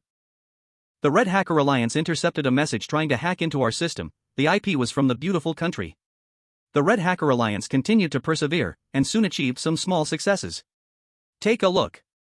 Old friends of the Dragon Country, after you are eliminated as the chosen ones, you are welcome to join us in the beautiful country. Based on our past friendship, I will be lenient with you. Su Koen frowned as he looked at the intercepted message. These people from the beautiful country are really arrogant. This time, they didn't even bother to hide their IP address. But it can be seen that the hackers from the beautiful country have made no progress over the years. They were all hacked in just half an hour, and they haven't even reacted yet. Leader, should we hack their live broadcast room now? Su Shang shook his head meaningfully. Not yet, now is not the time. A good knife should only be used on a vital part. Qin Yu did not hesitate too long at the door of the duty room, gently knocking on the door.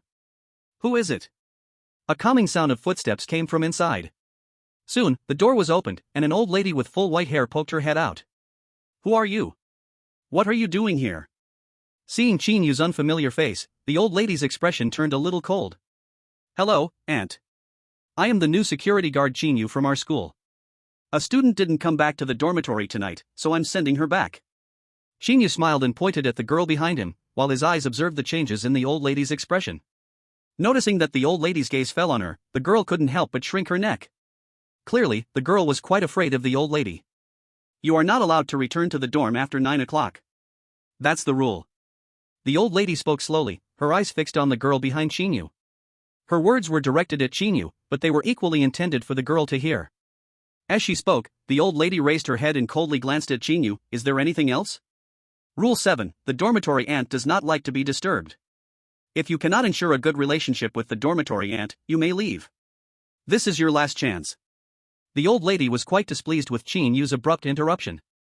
If Qin Yu had disturbed her for such a trivial matter, she would teach him what it means to respect the elders. Seeing this scene, the audience of the Dragon Country felt their hearts leap to their throats. Opportunities often come with danger. Damn, at least give me a chance to speak. Old lady, I advise you to be kind. Qin Yu, don't be a coward, blast her with your words. Qin Yu's expression showed no signs of panic. And, rules are made by people and can also be changed. Can't we make an exception? Besides, the campus gate is already closed, and students have nowhere to spend the night if they don't return to the dorm. It's easy for students at this age to catch a cold sleeping outside. Seeing that Qin Yu kept talking, the old lady's tone had already become a bit impatient. The rules were set by Qin Dalong. As long as he agrees to open the door, I will let this student in immediately. And, we employees are like a family, we should help each other. If you encounter trouble, you can also come to me for a solution. While speaking, Qin Yu was always paying attention to the changes in the old lady's expression. If anything unexpected happened, Qin Yu could only use physical means to send the girl back to the dorm. But Qin Yu was uncertain if he could match the strength of the dormitory ant. Sure enough, when Qin Yu finished speaking, there was a momentary fluctuation in the old lady's expression. Young man, I could come to you for help with trouble? Of course. Qin Yu nodded with a smile. Well, coincidentally, I am facing a trouble right now. If you solve it for me, I will immediately let you in. Seeing Qin Yu respond so readily, the dormitory ant finally spoke. The audience of the Dragon Country let out a breath of relief. As long as there is something to negotiate, that's good. I am getting old, and once while patrolling the dormitory building, I accidentally dropped my silver ring. Can you help me find it? We faculty members should support each other. If you can't help me, we'll have to calculate the trouble you caused by disturbing my rest. The old lady said, giving Qin Yu a meaningful glance. Due to Qin Yu triggering the hidden task, the popularity of the Dragon Country livestream has remained high during this period. As soon as the old lady said this, the Dragon Country livestream instantly exploded. I was just about to compliment you, old close light, you really deserve to die. Big brother Qin Yu, don't hesitate, you've got nothing to talk about with this old close light, blast her with the cannon, and let these strange feelings feel the malice from the human world. Brother Qin Yu, don't agree to her, just blast her with the cannon. For most people, the old lady's request could not even be described as unreasonable, it was simply absurd. Rule 2 clearly stated, gentlemen are prohibited from entering the girls' dormitory, otherwise, the consequences are at their own risk. But the old lady actually asked Qin Yu to find a silver ring that was lost in the girls' dormitory building. What could be more absurd than that? Although the Dragon Country audience had often joked that Qin Yu was a weakling, they knew better than anyone that Qin Yu was a real man. Even if Qin Yu had a drone, searching for a ring in such a vast area behind the dormitory was like looking for a needle in a haystack. By the time Qin Yu found the ring, tonight would probably be over.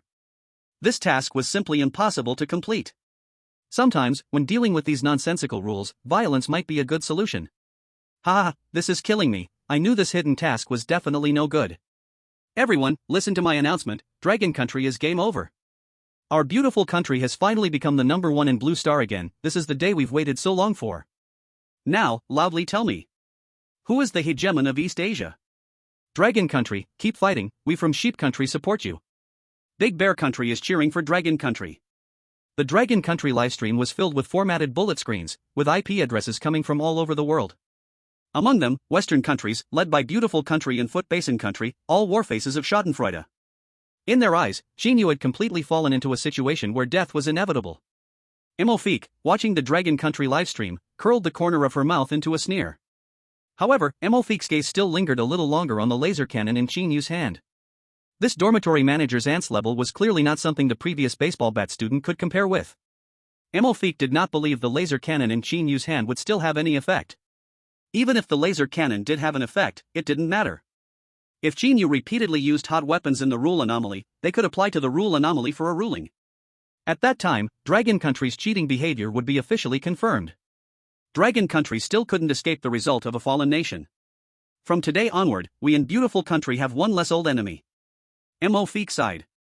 Chapter 17, First Offstage Hint. I can find your ring for you. As soon as Qin Yu spoke, everyone was stunned. Emofique's face flashed with a look of surprise, then it turned into an ugly pig-like grin. Qin Yu, oh Qin Yu, you're truly the great hero who caused the downfall of Dragon Country, with so many paths to choose from, how did you end up choosing the dead end? If earlier, Mofik had been worried that Qin Yu might really kill the dormitory manager, and the rule anomaly might still favor Dragon Country in its ruling, now Mofik was completely at ease. Trying to find a ring in a dormitory building you can't enter, is that even possible? Qin Yu, what are you thinking? Look at the laser cannon in your hand. Big brother Qin Yu, I know you've got some tricks up your sleeve, but now is not the time for tricks. It's so much more satisfying to brute force through this. That year, I suppressed with firepower, not knowing what fear meant. Qin Yu wouldn't be thinking of using the drone to search for the ring, right? It's absolutely unrealistic. Dragon Country's audience, I know you're anxious, but please hold on.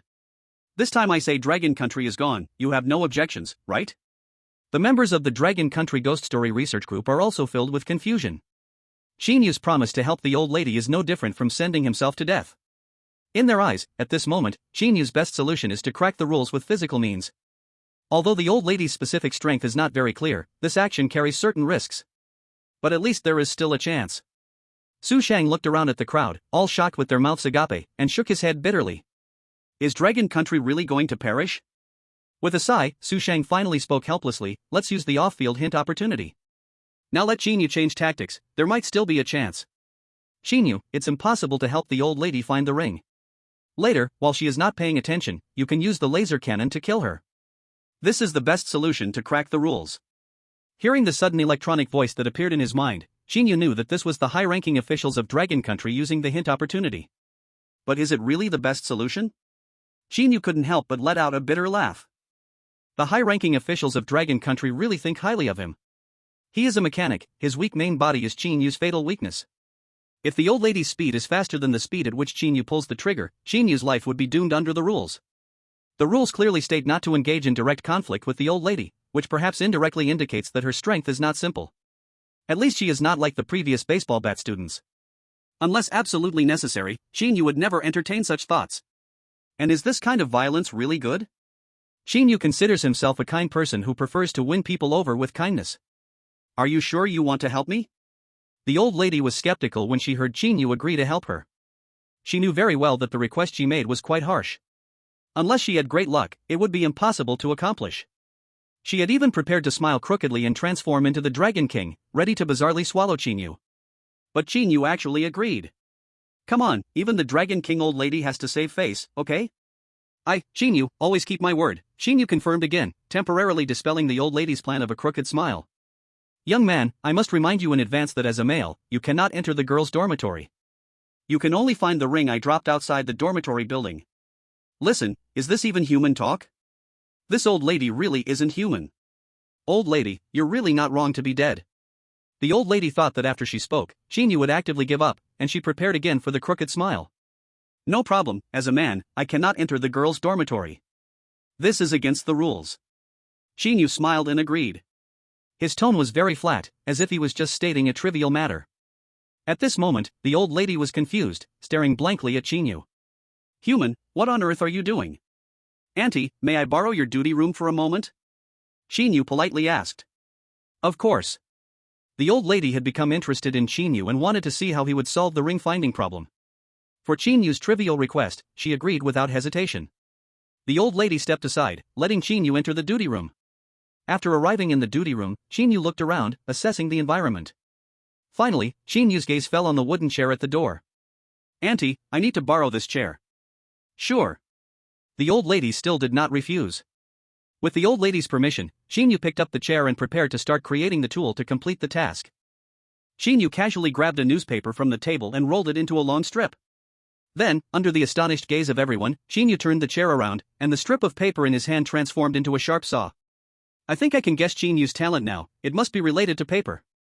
Qin Yu's talent should be making paper harder, otherwise, he couldn't have made a drone and a laser cannon out of paper.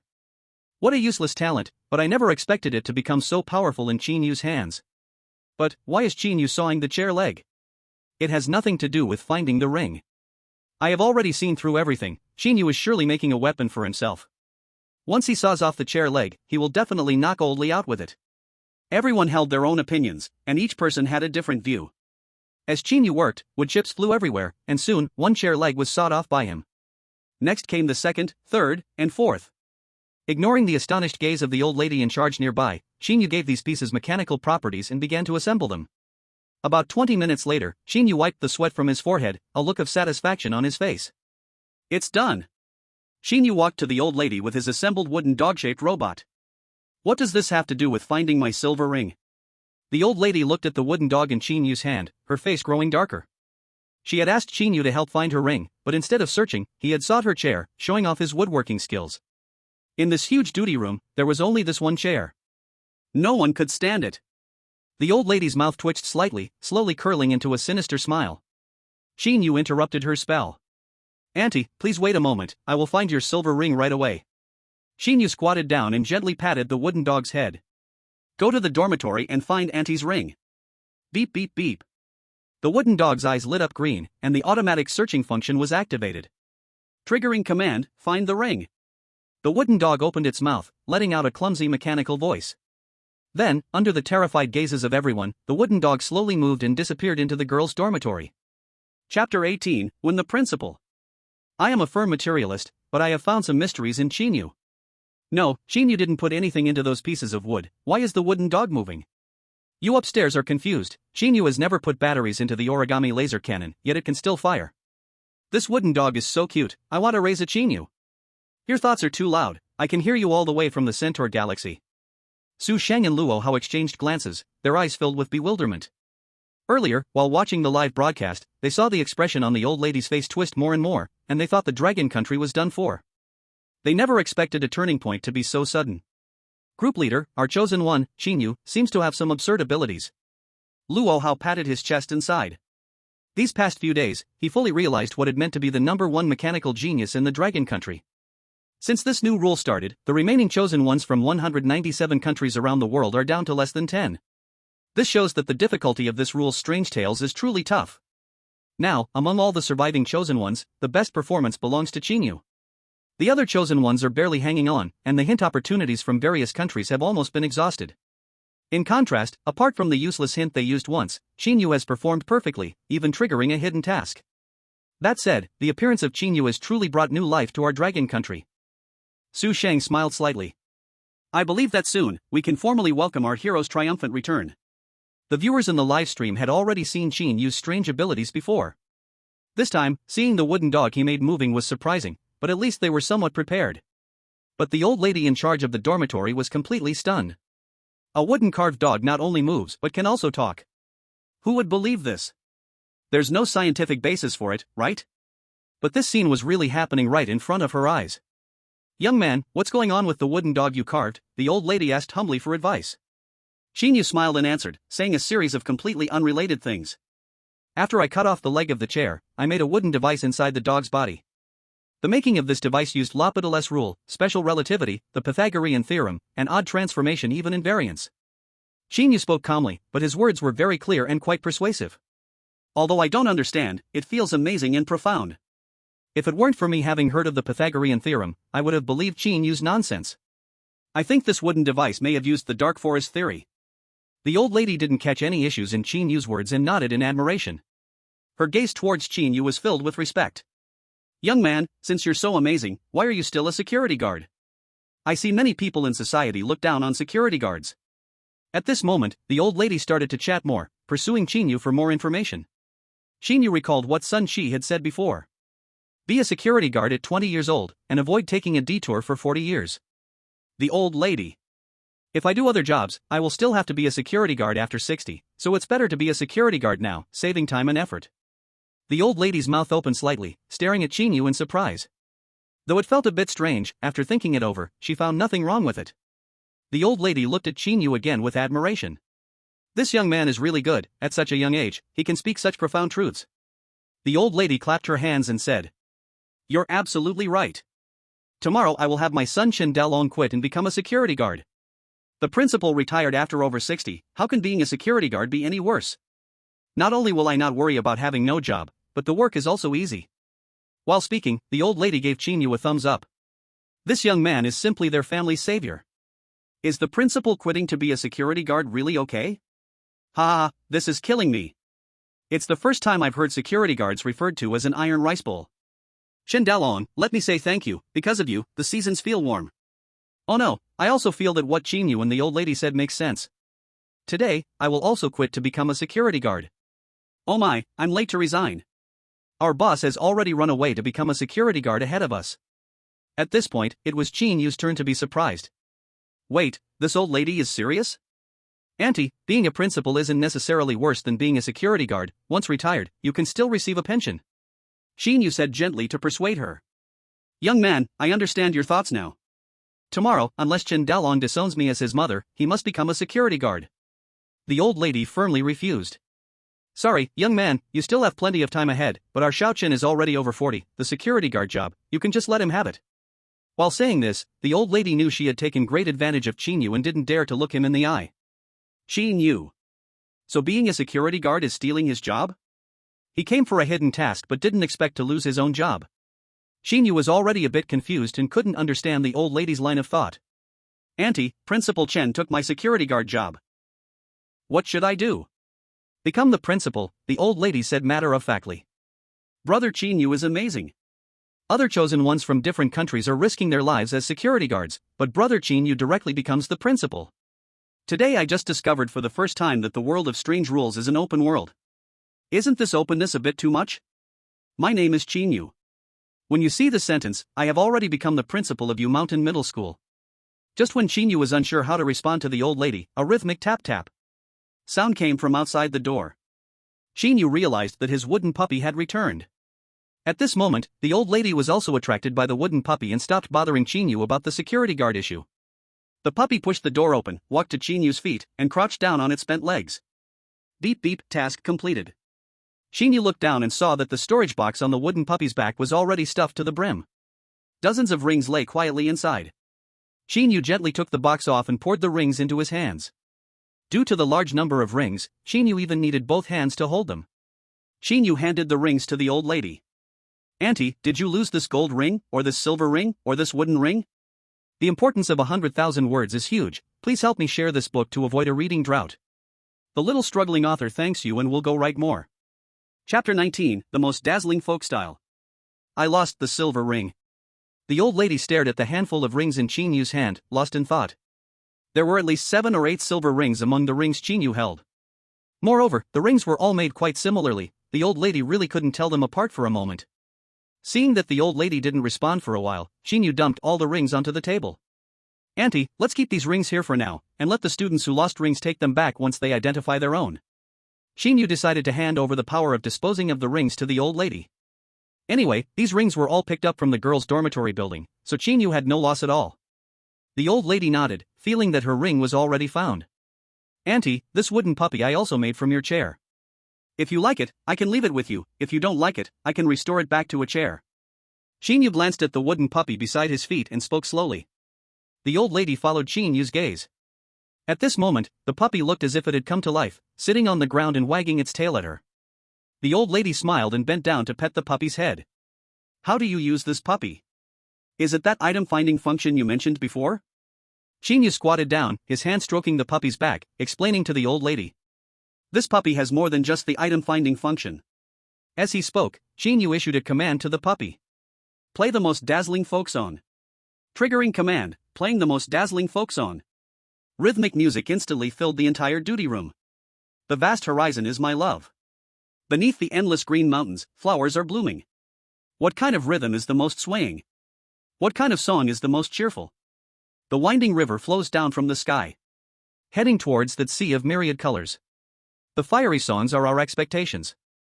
Walking and singing along the way is the most free. The moment the old lady heard the song, her eyes widened in shock, staring at the puppy.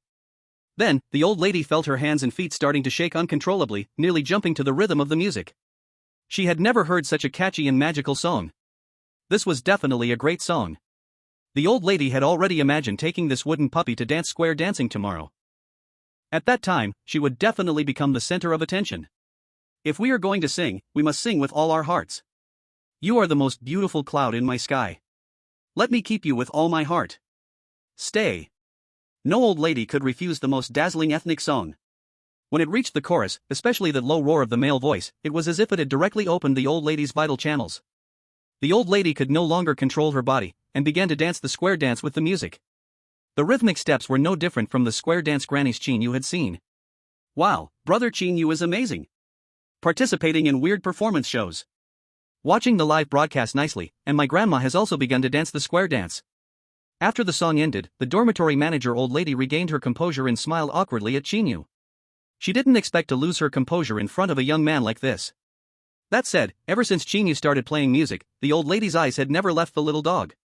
She simply adored this little dog. Qin Yu noticed that the dormitory manager old lady's gaze was becoming brighter, and he immediately understood what she meant. "Auntie, let me show you more features of the little dog. There are actually more features." The old lady's eyes were filled with indescribable shock. Just the fact that the little dog could play the most dazzling ethnic song was enough for her to choose it without hesitation. A chair is no match for a little dog. That's why, when Qin Yu mentioned that the little dog had other features, the old lady was so astonished. Qin Yu smiled slightly without saying much, continuing to give commands to the little dog. Transform into chair mode. Trigger command, transform into chair. As soon as Qin Yu's words fell, the wooden little dog instantly transformed into a chair, just like it was before Qin Yu modified it. Transform into cane mode. Transform into AK-47 mode. As Qin Yu continued to issue commands, the little dog's body kept changing, and the old lady's eyes grew increasingly bright. "I love the little dog, let me keep the little dog," the dormitory manager old lady said excitedly. The little dog could even turn back into a chair, which meant she was essentially getting so many features for free. Only then did Qin Yu get up, pick up the wooden little dog, and hand it to the old lady. "Auntie, if you want to activate the item finding function, just say it to the little dog, like looking for eggs or oil." As soon as the words eggs came out, the old lady's eyes became incredibly passionate. The dormitory manager old lady took the little dog from Qin Yu, holding it tightly in her arms. From now on, she would treat this wooden little dog like her own son. She would never allow anyone to snatch the little dog from her. "Auntie, since you like the little dog so much, why not give it a name?" Qin Yu suggested. This suggestion struck right at the heart of the dormitory manager old lady. She raised the little dog above her head and examined it seriously. "Let's call it Qin Xiaolong. From now on, you will be my son," the old lady said happily. "Mom." The little dog emitted a clumsy mechanical sound at the right moment. "Oh." The old lady's smile seemed to have grown on her face, never fading away. At this moment, Qin Yu finally spoke out his purpose. "Auntie, about what we discussed earlier, the student outside who hasn't returned to the dormitory." As he spoke, Qin Yu's gaze turned to the girl outside the duty room door. The old lady glanced at the girl outside, then directly took a key out of her pocket and handed it to Qin Yu. "Young man, from now on, this key is yours. In Moon Mountain Middle School, you can go wherever you want. If Qin is unwilling, I can help you beat him, and if you run into trouble, you can come find me, Auntie will help you solve it." "That would be too embarrassing." Qin Yu accepted the key. The more the old lady looked at Qin Yu, the more satisfied she became. If she had given birth to a daughter, she would unhesitatingly invite Qin Yu to be her son-in-law. But how did she end up with Chen Daolong instead? Thinking about this, the old lady couldn't help but compare Chen Daolong with the Chen Xiaolong in her arms. In terms of singing, Chen Daolong is not good. In terms of transformation, Chen Daolong also cannot do it. As for finding things and catching eggs, Chen Daolong is even more incomparable to Chen Xiaolong. After analyzing in her mind, the old lady finally concluded that Chen Xiaolong wins hands down. The old lady decided that Chen Xiaolong should be Chen Daolong's older brother. Qin Yu glanced at the time on his watch and stood up to take his leave. "Auntie, it's getting late, I still have patrol duty later, so I'll head back now." The old lady looked reluctantly at Qin Yu. "Young man, come here to play often in the future." "Definitely." Qin Yu promised and left the duty room. As soon as the girl waiting outside saw Qin Yu come out of the duty room and the keys in his hand, she became extremely excited. Because she knew the old lady's strange temper very well, the girl understood how difficult Qin Yu's visit was. Qin Yu arrived in front of the girls' dormitory and opened the big door of the dorm. "This time I opened the door for you, don't come back late next time," Qin Yu reminded. "Don't worry, big brother, thank you so much this time." Before leaving, the girl said gratefully to Qin Yu. If it wasn't for Qin Yu, she would have to sleep outside tonight. "This is for you, I think it should help you." The girl stuffed a note into Qin Yu's hand and waved as she quickly walked back to the dormitory building. Chapter 20 Arbitration. Qin Yu looked at the note in his hand and fell into deep thought. On blood moon nights, try to avoid going out. If you must go out, try to avoid the light of the blood moon. Prolonged exposure will lead to contamination and loss of reason. This was the content of the note. Perhaps it was the rules of the spooky tale at play. The note in Qin Yu's hand appeared as just a piece of white paper in the livestream. After a moment, Qin Yu looked up at the moon above the dome. The cold yellow full moon hung high, illuminating everything, making one shiver involuntarily. Qin Yu adjusted his glasses and smiled as he returned to the security room. Congratulations to Dragon Nation's chosen one, Qin Yu, for completing the hidden task. The national fortune value of Dragon Nation increases by 20 million, and other additional rewards will be distributed after this instance ends. At that moment, a red notice flashed at the top of live streaming rooms in various countries. The audience in Dragon Nation was stunned, many people pinched their thighs in confusion. The pain on their legs indicated that they weren't dreaming, this was happening in reality. It appeared right before them. The faces of every audience member in Dragon Nation showed uncontrollable joy. At this moment, the national fortune value of Dragon Nation had increased from 20 million to 40 million. This means that even if Qin Yu failed this instance, Dragon Nation still got another chance. This was also the first time Dragon Nation received a national fortune value reward since the rules of the Spooky Tale arrived. Now, Qin Yu was the hero of Dragon Nation, single-handedly pulling it back from the brink of destruction. The faith of the people of Dragon Nation reached unprecedented heights.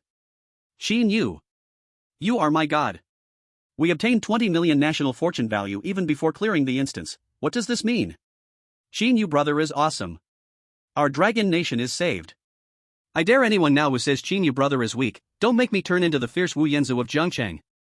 Qin Yu brother, I want to give you a monkey.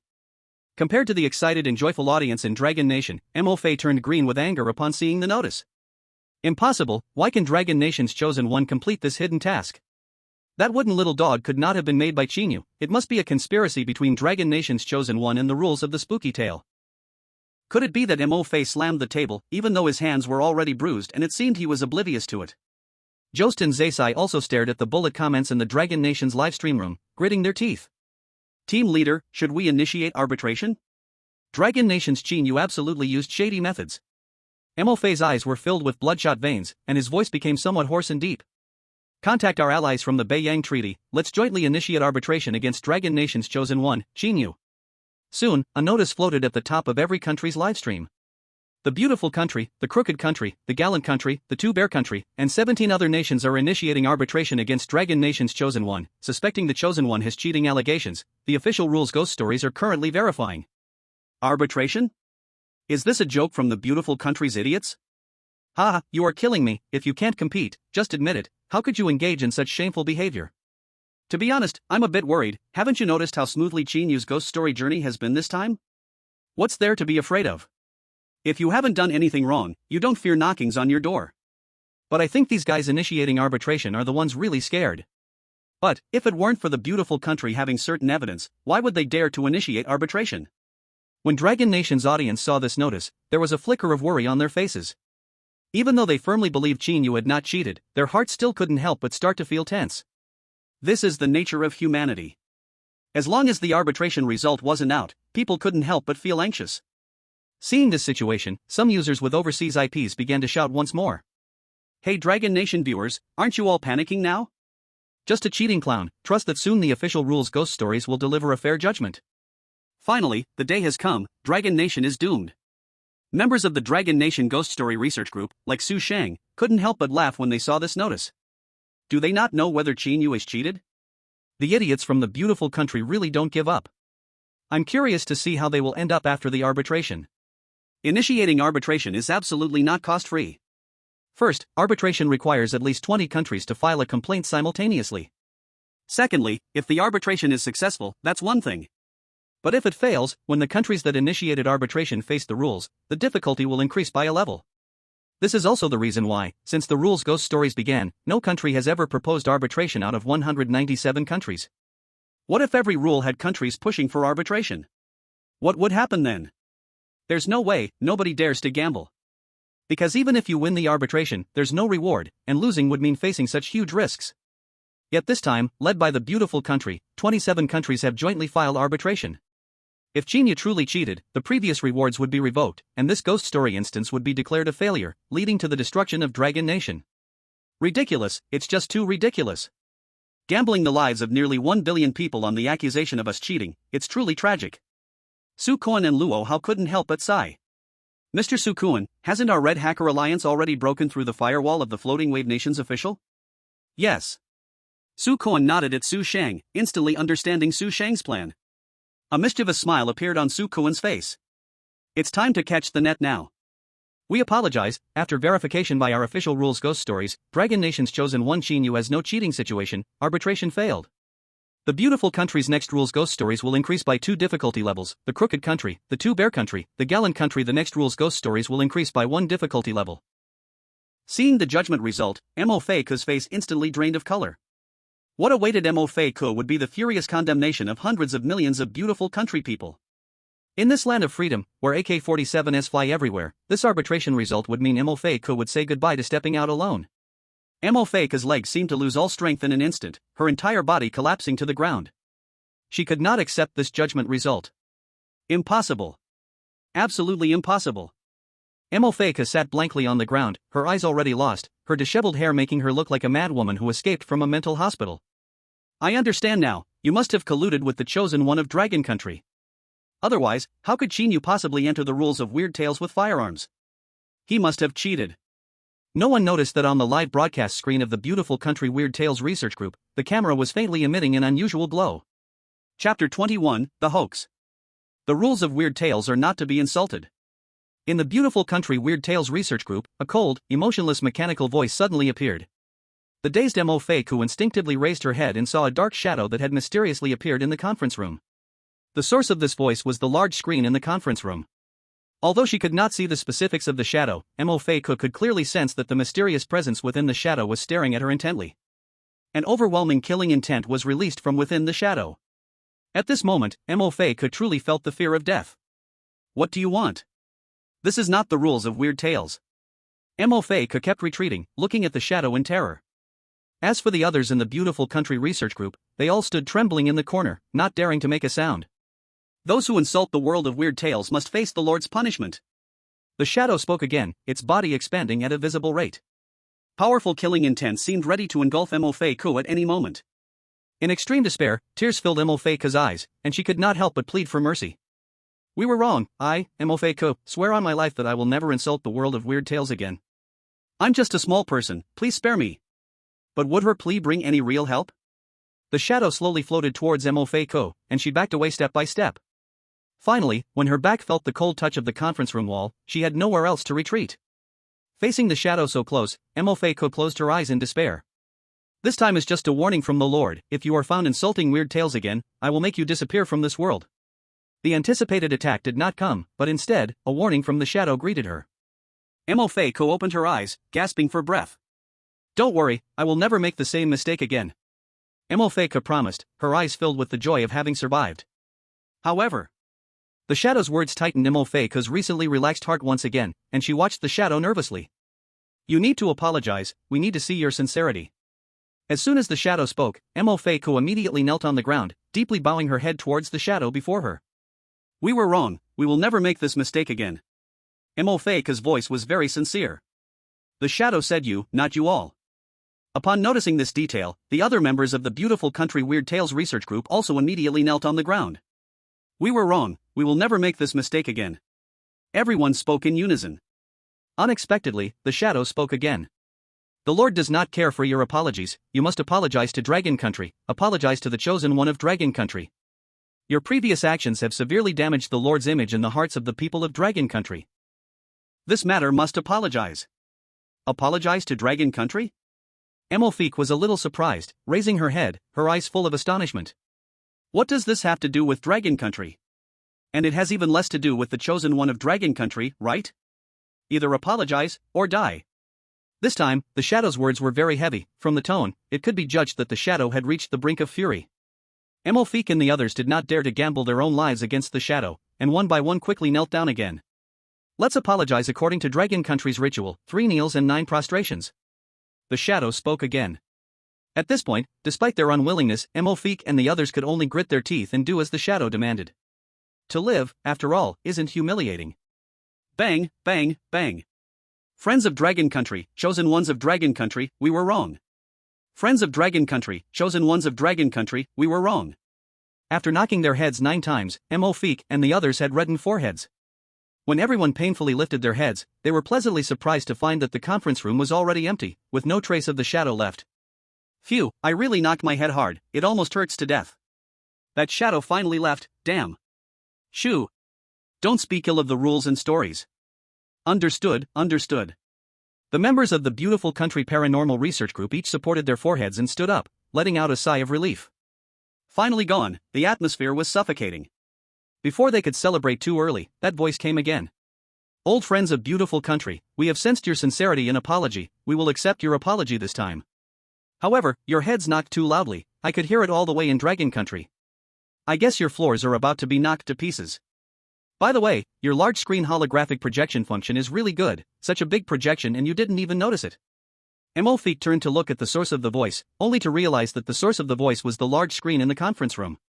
And on the large screen, a red flag almost filled the entire screen. Beneath the red flag, there was an eerie smiling face, which was the same one they had previously sent to Dragon Country. Shadow Fury, apologized to Dragon Country, projection, red flag. A series of elements connected together, Feek now knew she had been deceived. There was no such thing as a rule story that could not be insulted, it was just a trick played by Dragon Country on them. Thinking of all this, and recalling her embarrassing appearance while apologizing, Feek felt a surge of anger. In the next second, Feek's vision went dark, and her body fell back, fainting from rage. Leader! What's wrong with you? Quick, call a doctor. The leader seems to have fainted. The members of the Beautiful Country Paranormal Research Group hurriedly began to panic. Seeing the Beautiful Country people in such a pathetic state, the members of the Dragon Country Research Group couldn't stop laughing. Karma, after doing so many bad things, they finally reap what they sow. Luo Hao said with a smile, while also applauding Feek and the others for their wonderful performance. Mr. Sukoan, this time you and your Red Hacker Alliance and Little Blackie Legion have really done a great job. Su Shang looked at Sukoan with approval. I never expected the Beautiful Country's live big screen would also have holographic projection, with such good conditions, it would be unreasonable not to mess with them. That slap was really loud. After this, I estimate the old foxes of Beautiful Country will think of all kinds of ways to retaliate. What's there to be afraid of? We will face it next. Let's not talk about that. I recorded the video of Feek kneeling down and banging her head. We have to take this opportunity to extort her properly and make them tighten their belts and remember this lesson. Chapter 22, Qin Yu's new project. The news of the Beautiful Country's arbitration failure against Dragon Country was still continually fermenting. Especially countries involved in arbitrating the Dragon Country, those innocently injured civilians urgently needed an outlet for their anger. Unfortunately, this strange story side quest was too difficult, and their chosen ones had long been eliminated. With nowhere to vent, they all surged into the stream room of the Beautiful Country. Damn the Beautiful Country, you have harmed us severely. You dare to arbitrate the Dragon Country? If you want to die, that's your choice, but why drag us into it? Do you know what it means to increase a difficulty level in the strange story?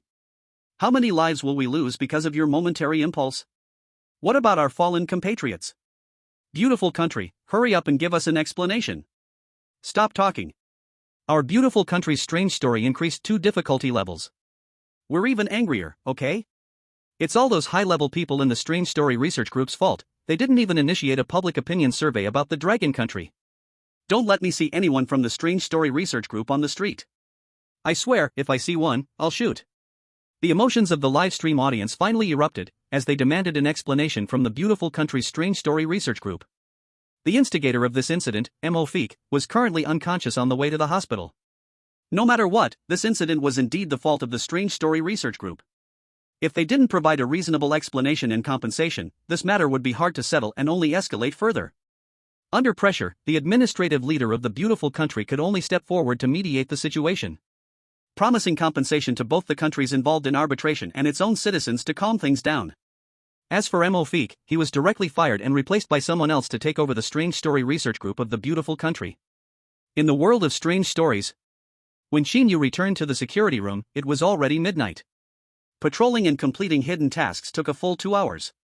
At this time, it was late at night, and there was not a single student in sight in front of the school. Sunchi had already fallen asleep on the bed, snoring, while Qin Yu leaned by the security room window, admiring the moonlight tonight. Looking at the softly glowing yellow moon, Qin Yu began to think about the content written on the note the girl had given him. Cannot be exposed to the blood moon for too long, otherwise, one will be polluted and lose rationality. Afraid that as long as he was polluted, the consequence would be elimination. Moreover, the note's wording of long time lacked a clear definition, it could mean an hour or just a minute. In this case, what Qin Yu needed to do was avoid the light of the blood moon as much as possible. This would allow him to prevent potential dangers. Thinking this way, while the blood moon had not yet arrived, Qin Yu decided to take some precautionary measures. Qin Yu's gaze fell on the curtains of the security room, a smile shining in his eyes. Wow. Brothers, look quickly, Qin Yu has ripped down the curtains. Qin Yu is awesome, very nice. Haha, I just love Qin Yu's style of doing things without any rules. Compared to before, the audience in the Dragon Country had already become accustomed to Qin Yu's behavior. When they saw Qin Yu tearing down the curtains, they felt nothing amiss. On the contrary, they were very much looking forward to what Qin Yu would do next. Unknowingly, the audience's view of Qin Yu had changed significantly. No one was a fool, the results that Qin Yu had achieved over the past few days were evident. At least in terms of hidden tasks, only Qin Yu from the 197 countries around the world had successfully completed them. Qin Yu, what black technology are you making this time? We've seen drones and electromagnetic cannons, what on earth is Qin Yu making this time? Qin Yu, hurry up and make it. I can't wait anymore. Qin Yu naturally had no idea how much the livestream audience was looking forward to his handiwork. Amid everyone's expectations, Qin Yu just sat quietly at the table, constantly fiddling with the removed curtains. Sometimes he cut here, sometimes he stitched there. No one could tell what Qin Yu was making. Qin Yu worked alone, while billions watched in the livestream, and the night passed just like that. Until early the next morning. The first ray of morning light shone through the window without curtains, reflecting on the table in front of Qin Yu, and he finally got up and stretched. Sun Qi, who had been sound asleep, woke up at that moment, sitting on the bed and looking at Qin Yu from a distance. Breathing carefully, afraid to disturb Qin Yu. Noticing Qin Yu's gaze, Sun Qi shivered all over. Ahem. Brother Qin, you keep busy, I'm going to cook for you. After speaking, Sun Qi quickly lowered his head, not daring to meet Qin Yu's eyes, and walked with his head down to slip out of the security room. Perhaps if he looked at Qin Yu one more time, he would explode. Brother Sunday. Qin Yu suddenly called out to Sun Qi. In an instant, Sun Qi's footsteps stopped, and cold sweat broke out uncontrollably on his back. For Qin Yu, Sun Qi now felt only deep fear. What's wrong, Brother Qin? I remember your previous instructions to add more cilantro when cooking, Sun Qi said with his head down. Also, just call me Xiao Sunday. Qin Yu smiled and said, Brother Sun, you really don't need to be so afraid of me. Last night was just because you poisoned the food, I'm usually quite friendly to others. Sun Qi's change in attitude made Qin Yu feel quite bored for a moment. Qin Yu still preferred the Sun Qi who used to pat him on the shoulder and say, be a guard at 20, avoid 40 years of detours. At 60, full of vigor, don't underestimate the elderly. Sun Qi nodded repeatedly, afraid that if he was late, Qin Yu would be unhappy. Brother Qin is very friendly, I'm not scared at all. After speaking, Sun Qi cautiously glanced at Qin Yu from the corner of his eye, carefully monitoring the changes in Qin Yu's facial expression. Brother Qin, can I go cook now? Go ahead. Seeing Sun Qi's fear had seeped into his bones, Qin Yu had to give in and nodded to him. In the end, Qin Yu watched Sun Qi's departing figure and could only give a wry smile and sigh. It seemed that no matter how Qin Yu explained, Sun Qi would never stop being afraid of him. But he really was quite friendly. Qin Yu wanted to defend himself. Back in the psychiatric hospital, his fellow patients often praised him as a saint. Being misunderstood felt really bad. Lost in thought, Qin Yu stared blankly at the window of the security room. Didn't the old lady in charge say she wanted him to be the principal? Where was Chen Daolong? P.S. Qin Yu's second personality is about to go live, this chapter is nearing its end. Please help me promote my book, dear friends. The results before 100,000 words are very important, remember to read along, moi. Chapter 23, Lost to Avert Disaster. Time passed quickly, and night fell. In the sky, a blood-red crescent moon hung high above, dyeing the whole world in blood color. Moonlight shone on the brown land, as if it were a sea of blood. What's going on today? Why has the moon turned red? What does the blood moon represent? It's terrifying. What the heck? So scary, it feels like a horror movie. I feel like something big might happen tonight, Brother Qin, be careful. Such a dangerous moon, Brother Qin, I believe you can handle it. Seeing the blood moon change color in the sky, the viewers in the livestream gasped. Except for Qin Yu, no one knew what the blood moon truly meant. Especially the few remaining countries, and their leaders were clearly panicking at the sight of the blood moon in the sky. After 3 days of fermentation, only 4 chosen ones remained from the 197 countries. They were Qin Yu from Long Country, Maimas from Beautiful Country. In the great country of Damo, there is Leguski, and in the desert country, there is the little Prince Dufeng. Surprisingly, aside from Longwa, Pieliangwo, and Damo, a small country like Desert Country, which only has oil resources, has managed to stay strong until now. But this is also within reason. Dufeng from Desert Country has awakened an A-level talent called Wealth Loss, Disaster Relief. You can use money to build a good relationship with NPCs in the dungeons. In simple terms, Dufeng has a top-up system. Above each NPC's head, there is an emotional progress bar. As long as he tops up, he can increase the progress bar, thus maintaining a good relationship with the NPC. This talent is rated because it can only be topped up by direct relatives off stage. However, as a wealthy little prince from desert country, Dufeng's family is not lacking in oil and money. In their hands, the wealth loss, disaster relief A-level talent is used as if it were an SSS-level talent. Whenever they see an NPC with a progress bar above their head, the royal family of desert country has no hesitation and fills it up completely. But this time, the royal family of desert country was clearly panicking. The bloody moon in the sky had no progress bar. They couldn't top up anymore. With no alternative, the senior officials of desert country could only watch the live streams from the other 3 countries to gain key information for Dufeng. Among them, Qin Yu, as the perfect performer, was the first to catch their attention. In the Dragon Country livestream, Qin Yu was busy adjusting the curtains he had transformed all night. After Qin Yu's adjustments, the original curtains had already taken on a new appearance, turning into a solid and sealed black robe. Qin Yu put the robe on himself and made a pair of sunglasses and a mask to wear on his face. In this outfit, not to mention a stranger, even Qin Yu himself might not recognize himself in the mirror. After getting dressed, Qin Yu then took out his Rainbow 17 drone and sat by the window, starting his patrol mission for the night. Without the curtains blocking the view, moonlight shone unreservedly into the guard room. On the long table facing the window, dark spots emerged, exuding an enticing and sinister aura. Lying in bed and sound asleep, Sun Shi seemed to feel the invasion of the moonlight, turning over and pulling the blanket over his head. The members of the royal family of desert country gasped collectively. The moonlight of this bloody moon was definitely problematic. Through the livestream, they discovered that Qin Yu was clearly already aware of the corrosive effects of the blood moon and had made protective preparations in advance. Should they mediate for Dragon Country? The royal family of desert country had no such thoughts at all. Because even if they successfully mediated for Dragon Country, before Dragon Country died, it could easily drag them down with it. Moreover, a few years ago, after discovering oil in the desert, they had bred quite a bit of mildew, but it was the weapons they bought from Dragon Country that helped them eliminate this mildew. They were grateful to Dragon Country, and they would never do something that was hard work with no reward. After some thought, the royal family of desert country gave Dufeng his first hint. Dufeng, this moonlight is dangerous, don't let the moonlight shine on you, try to pull down the curtain and wrap it around yourself. Dufeng immediately moved at the sound and walked to the window, about to pull down the curtain. Mr. Dufeng, what are you doing? Hurry up and pull the curtain down. Before Dufeng could take action, Sun Shi, who was lying on the bed, had unknowingly woken up and stopped Dufeng from proceeding. Of course, this was based on the premise that Dufeng had already filled Sun Shi's favorability to the maximum. Hearing Sun Shi's warning, Dufeng's movement immediately froze, and he turned to look at Sun Shi. The favorability above Sun Shi's head had already dropped from 100 to 70. This was the first time NPC favorability had decreased after he had filled it up completely. The royal family of desert country saw the scene and unhesitatingly refilled Sun Shi's favorability. However, with previous experiences, the desert country royal family knew that they could not mimic Dragon Country's Qin Yu's method, and could only focus on other countries' live streams. When they opened the live stream of the Big Hair Country, the chosen one, Loguski, also received an official notification from Big Hair Country.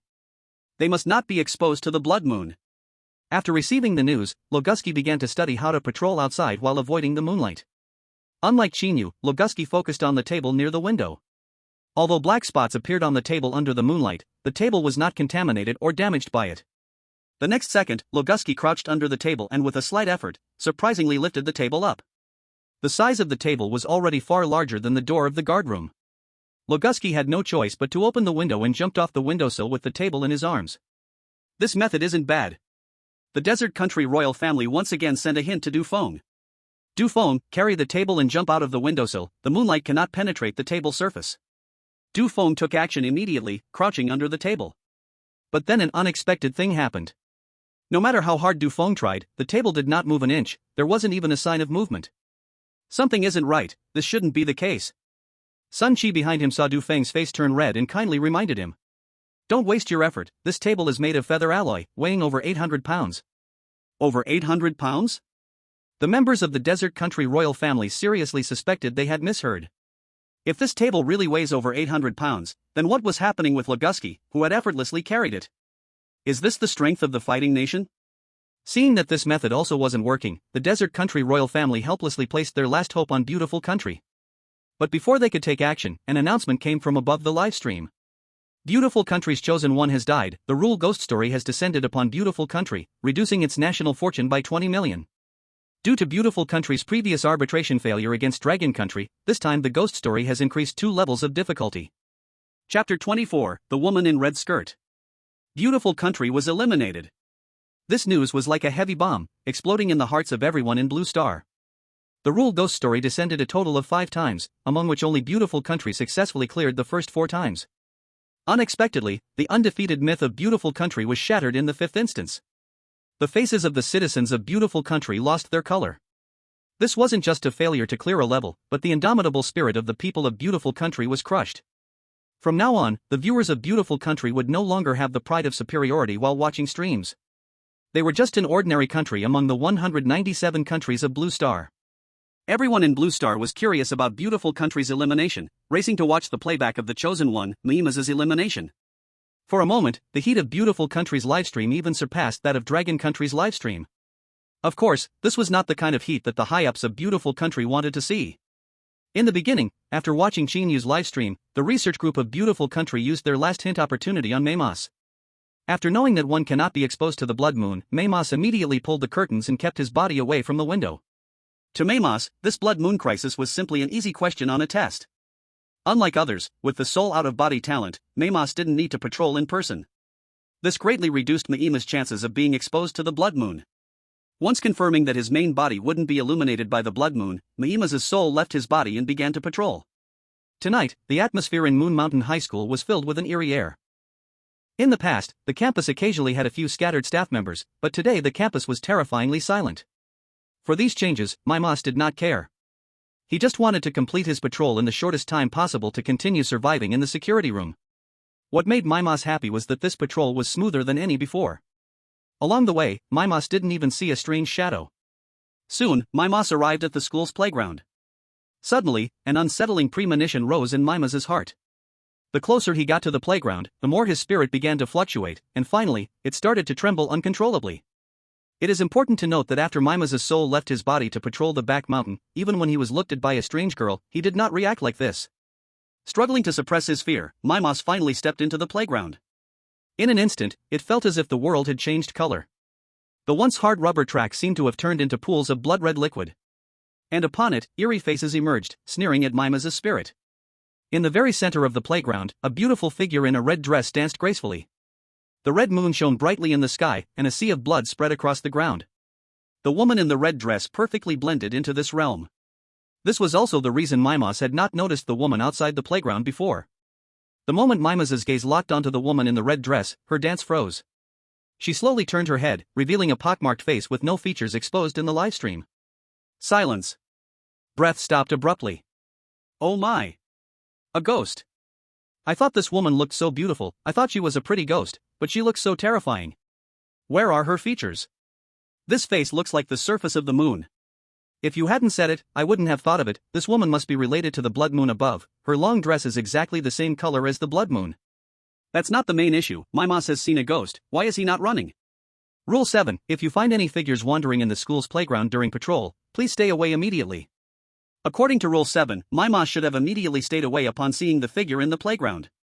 But in the live stream, Mimas's spirit seemed to be trapped, remaining motionless, staring at the woman in the red dress, with a silly smile on his face.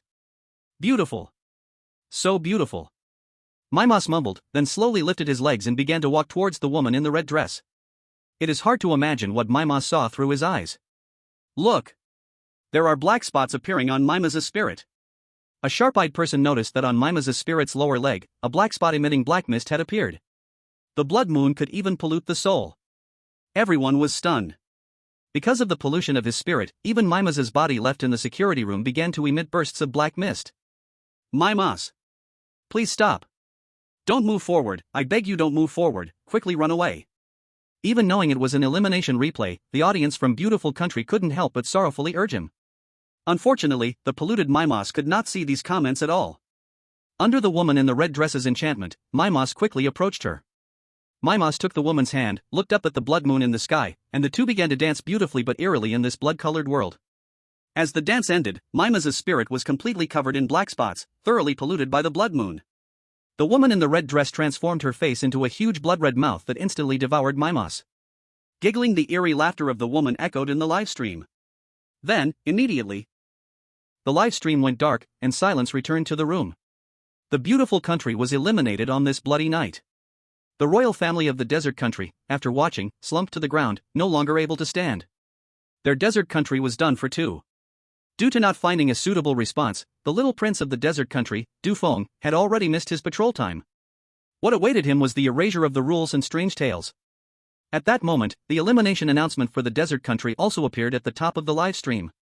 The chosen one of the desert country is dead, the rules and strange tales have descended upon the desert country, the national fortune of the desert country has decreased by 20 million.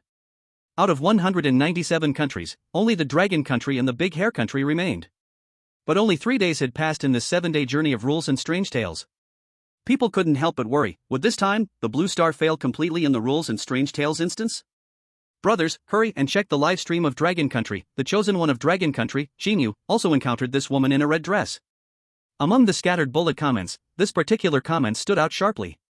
Chapter 25, the screen went dark.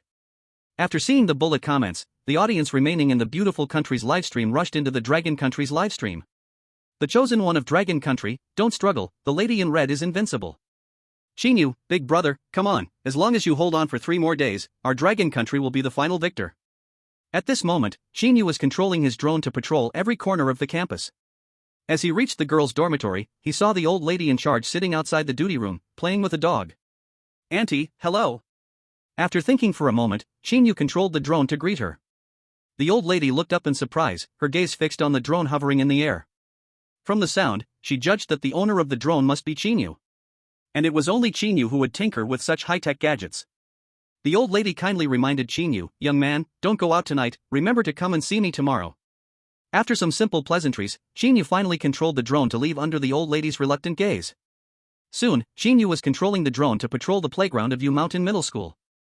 The figure of the woman in red became clearer in the footage. Rule 7, if you discover someone wandering in the school playground during the patrol, please leave immediately. Despite controlling the drone, Qin Yu still operated according to Rule 7. Seeing the woman in red, Qin Yu's drone immediately turned around, trying to get as far away from the playground as possible. Unfortunately, the drone's visit clearly drew the attention of the woman in red. The woman in red looked up at the drone controlled by Qin Yu, the holes in her pockmarked face glowing red. This was her territory, no one could enter. Qin Yu concentrated the explosion's range into a single point, causing the drone's bomb to unleash an unprecedented power in an instant. Light waves embedded in the face of the woman in red, and a thunderous explosion erupted within the face of the red-clothed ghost. The pockmarked head along with the body of the woman in red disintegrated into fine powder, vanishing into the air. The aftermath of the explosion seemed to shake the screens in the live broadcast room. Regardless of whether they were from Longwei or not, the audience in the Longwei live broadcast room was dumbfounded at that moment. This is too much, is there even a way to cheat like this? Physical demon slaying? I want a dozen of these drones. The impressive-looking red ghost just disappeared like that? Impossible, absolutely impossible. What's the point of playing with the rules of strange tales like this? Why not just push through everything? I refuse to accept this.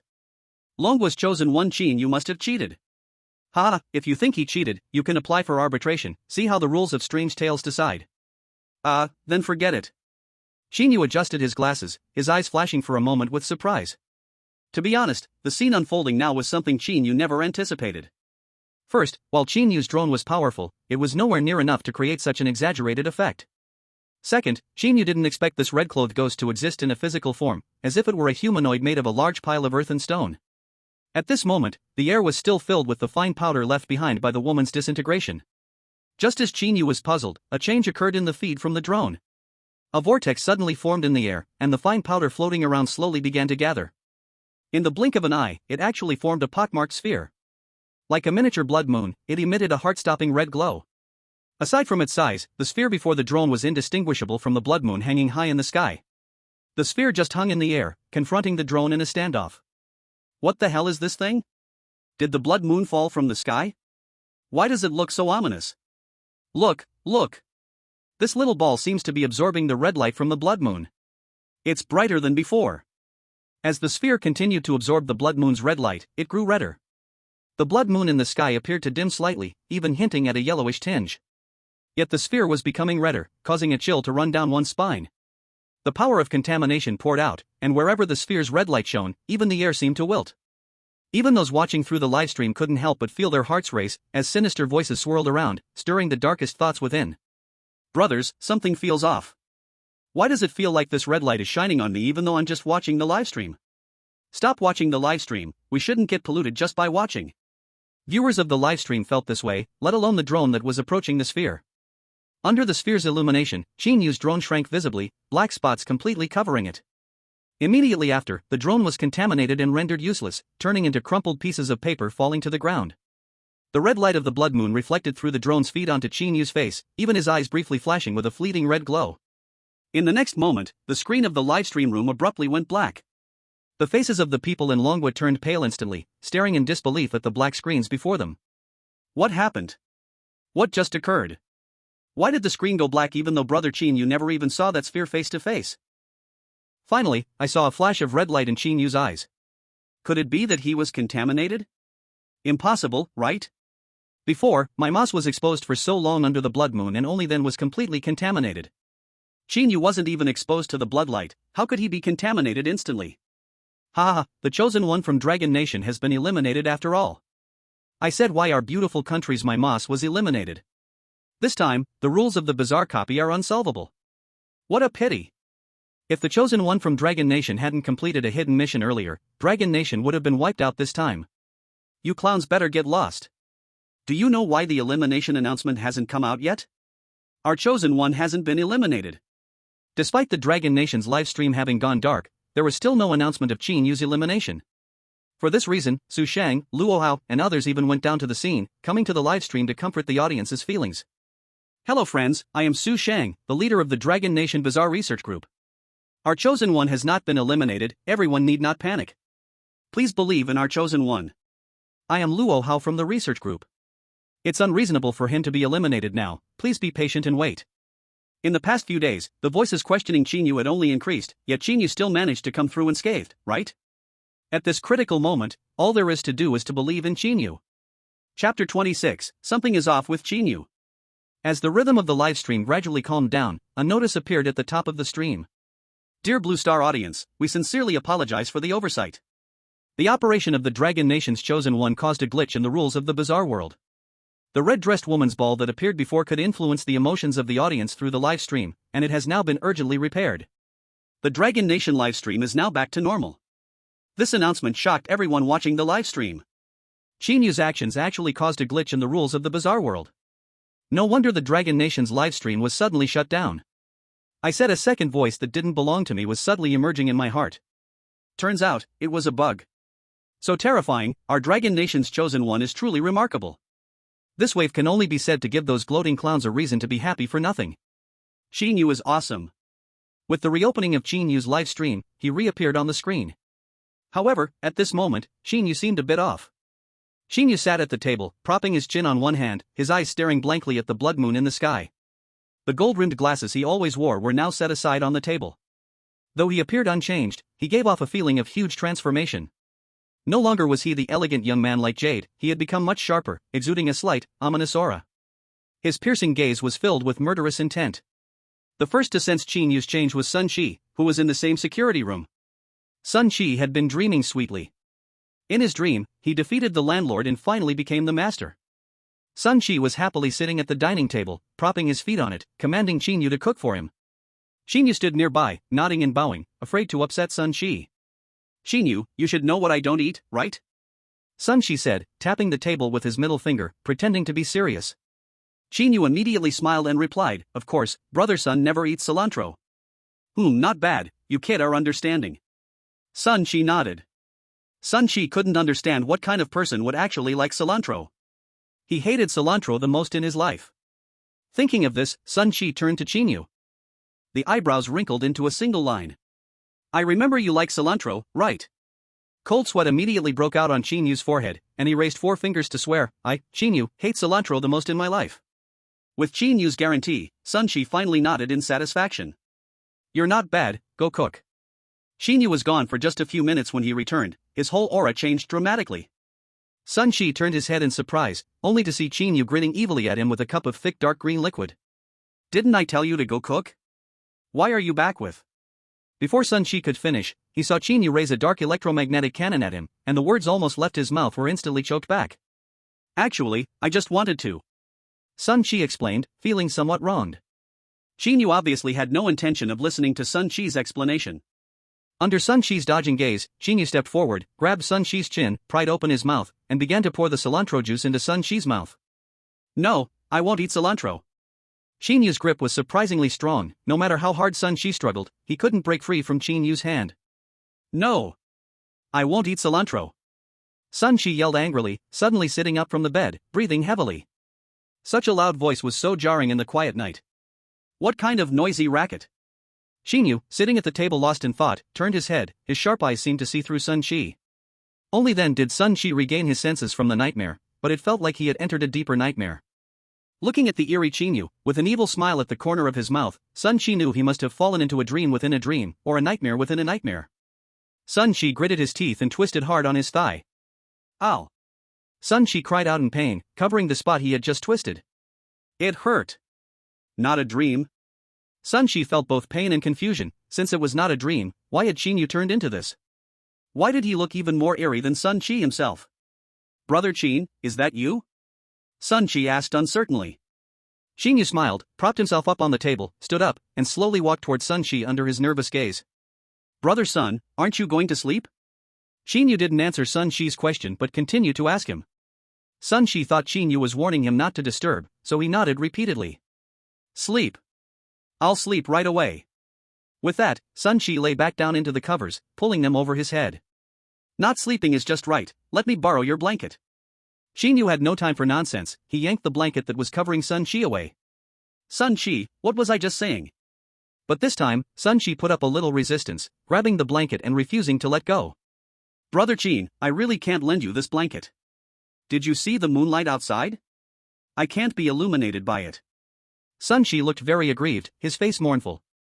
You already tore the curtains down, just leave me one blanket. Hearing this, Qin Yu frowned and let go of the blanket he was grabbing. Are you very afraid of this blood moon? Sun Qi nodded repeatedly like a drum. As long as he was illuminated by the light of the blood moon, he would immediately lose his sanity and become a weird being attacking Qin Yu. By then, Sun Qi couldn't expect Qin Yu's laser cannon to spare him. Unexpectedly, Qin Yu grinned wickedly and suddenly said, how about I take you to eliminate this blood moon? Previously, Qin Yu had learned from a brief encounter with the woman in red that she was the embodiment of the blood moon in the sky and existed in physical form.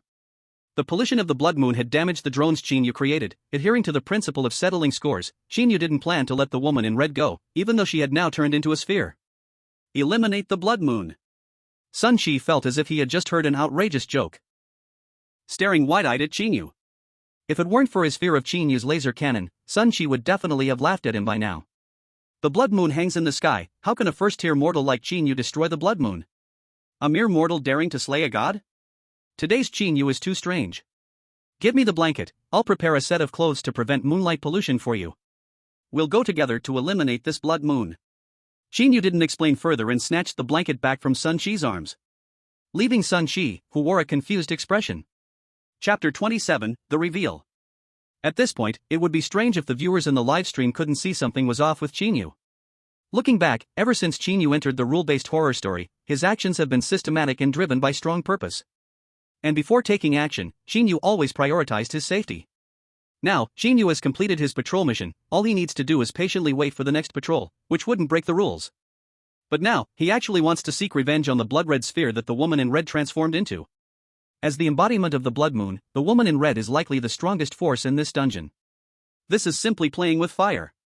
The viewer's first reaction was, Qin Yu has been corrupted.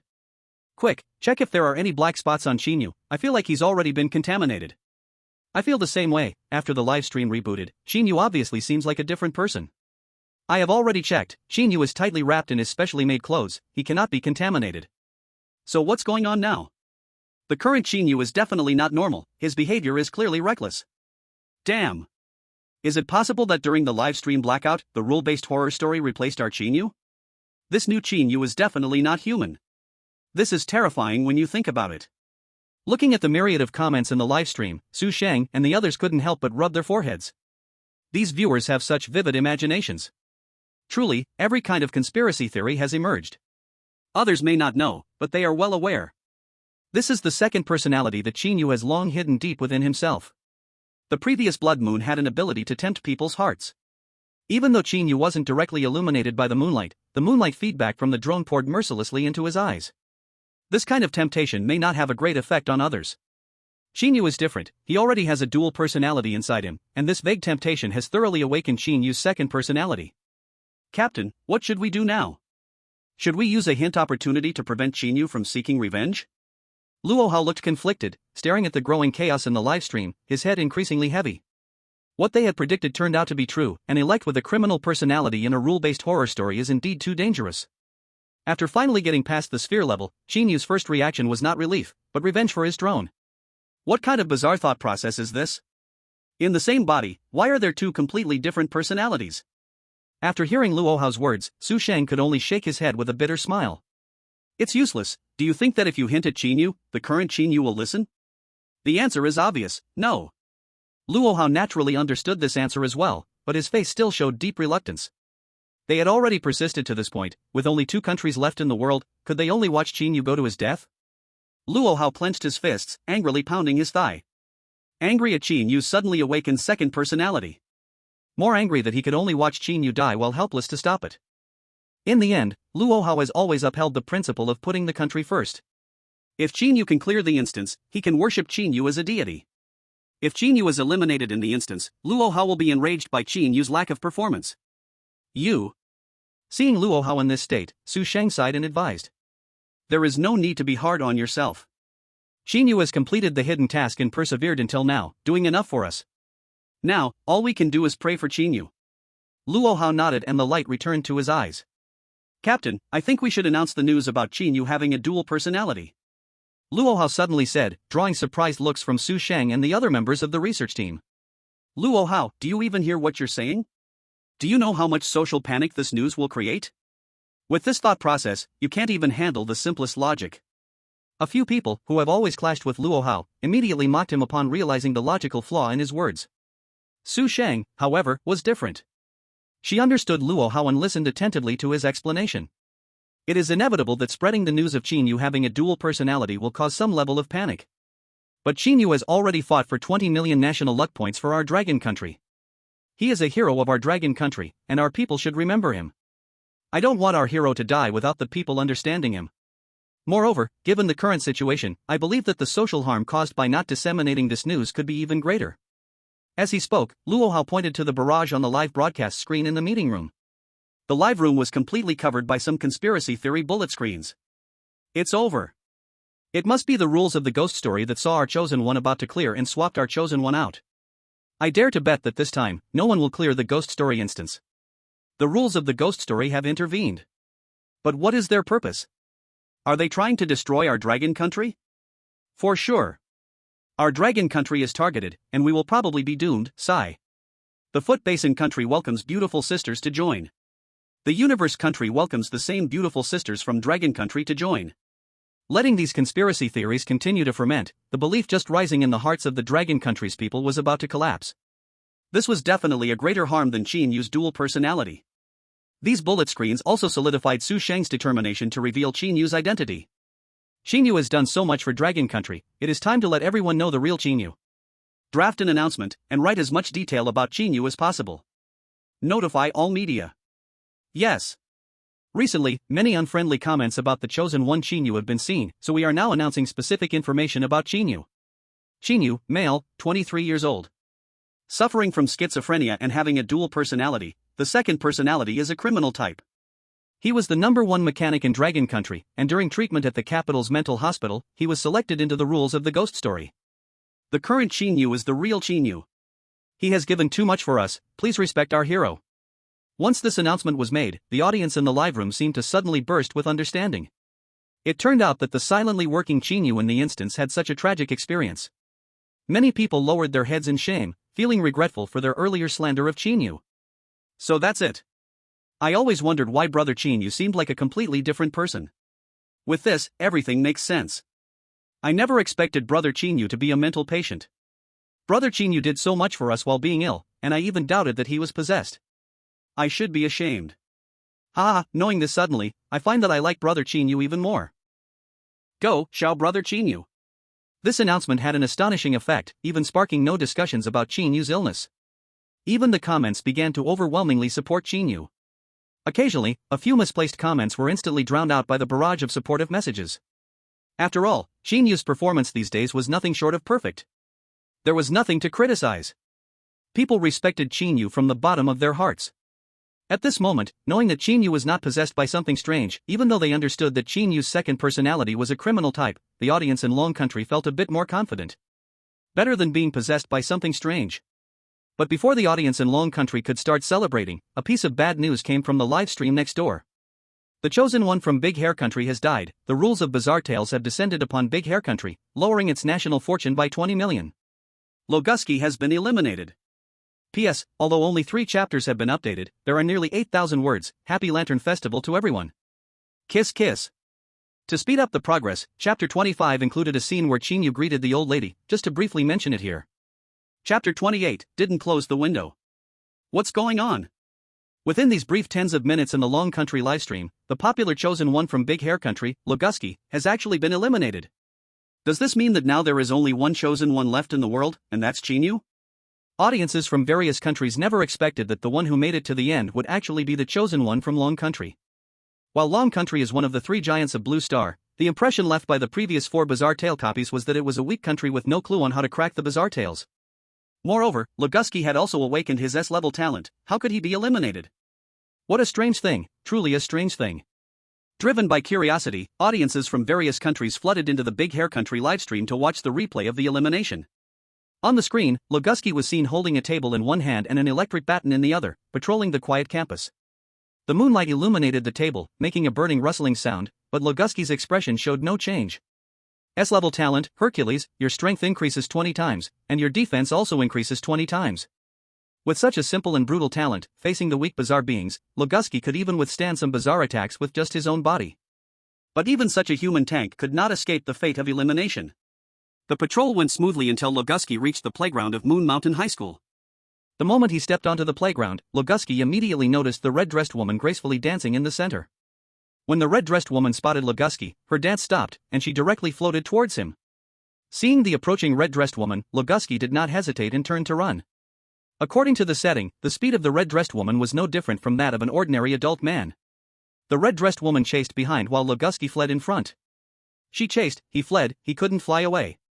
Loguski's talent didn't enhance his speed, and with an 800-pound iron alloy table in hand, he was naturally much slower than the red-dressed ghost.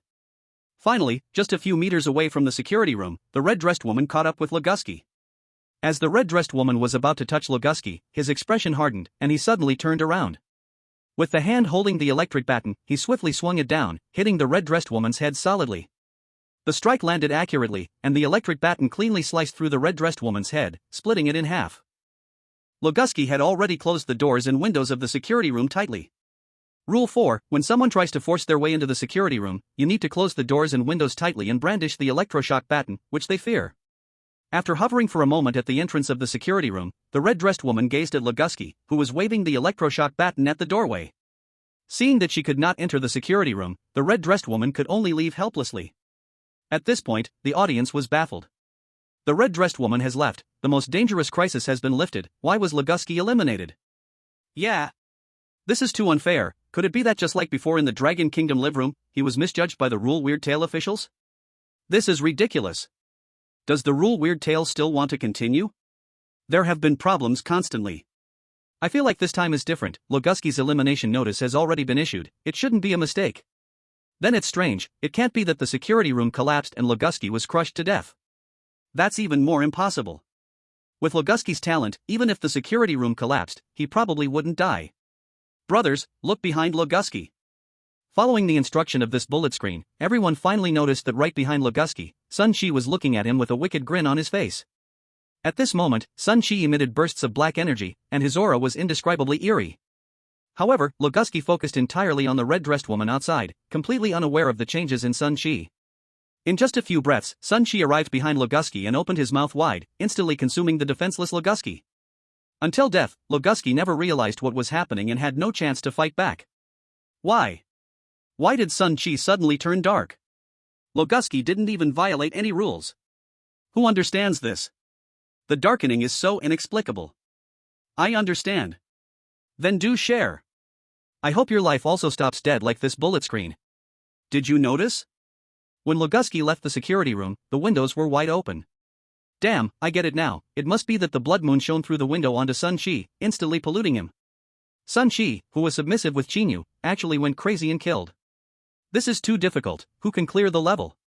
It seems that this time in the Weird Tale instance, really no one can clear the level. No one expected that Loguski was eliminated simply because he left the security room without closing the window. As the biggest contender to clear the level outside of Mimese, Loguski was eliminated as well.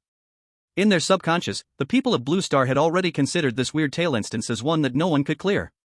As for Qin Yu, there may have been a chance to clear the level before, but now that it has been revealed that Qin Yu suffers from dual personality disorder, that last hope is gone.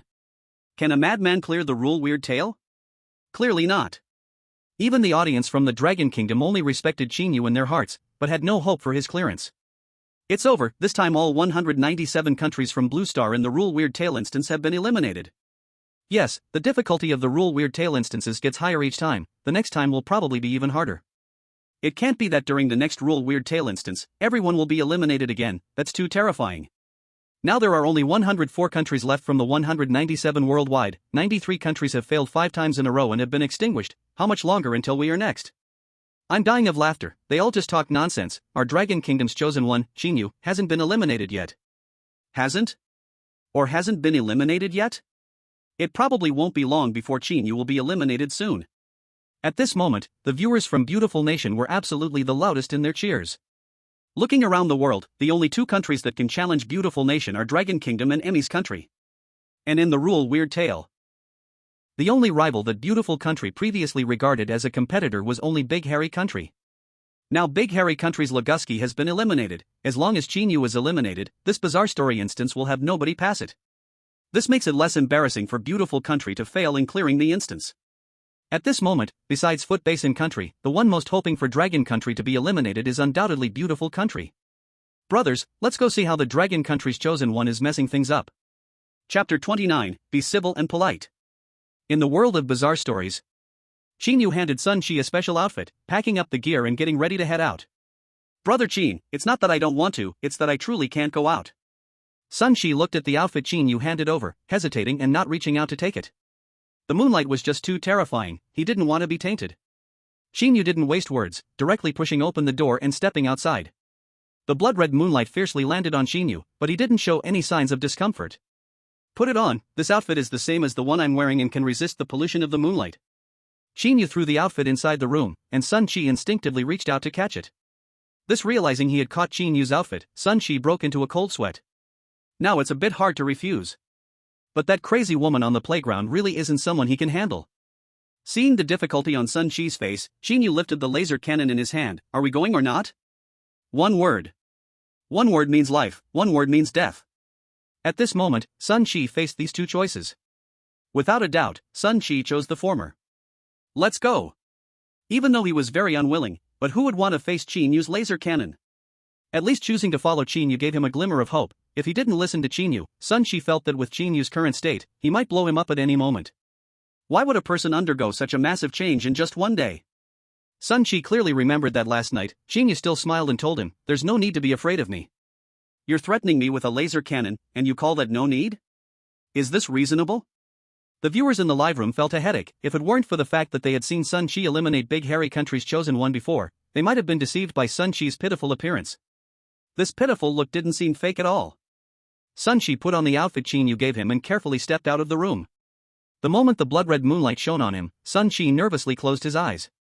Stop dawdling, let's go. Seeing Sun Shi still standing there, Qin Yu stepped forward and patted Sun Shi's shoulder. Phew, it's all right. Seeing he wasn't tainted by the moonlight, Sun Shi breathed a sigh of relief and quickly followed Qin Yu's pace. Someone who could make clothing that blocks moonlight was definitely someone he could not provoke. The campus was completely deserted, eerily quiet. Sun Shi could even hear Qin Yu's breathing.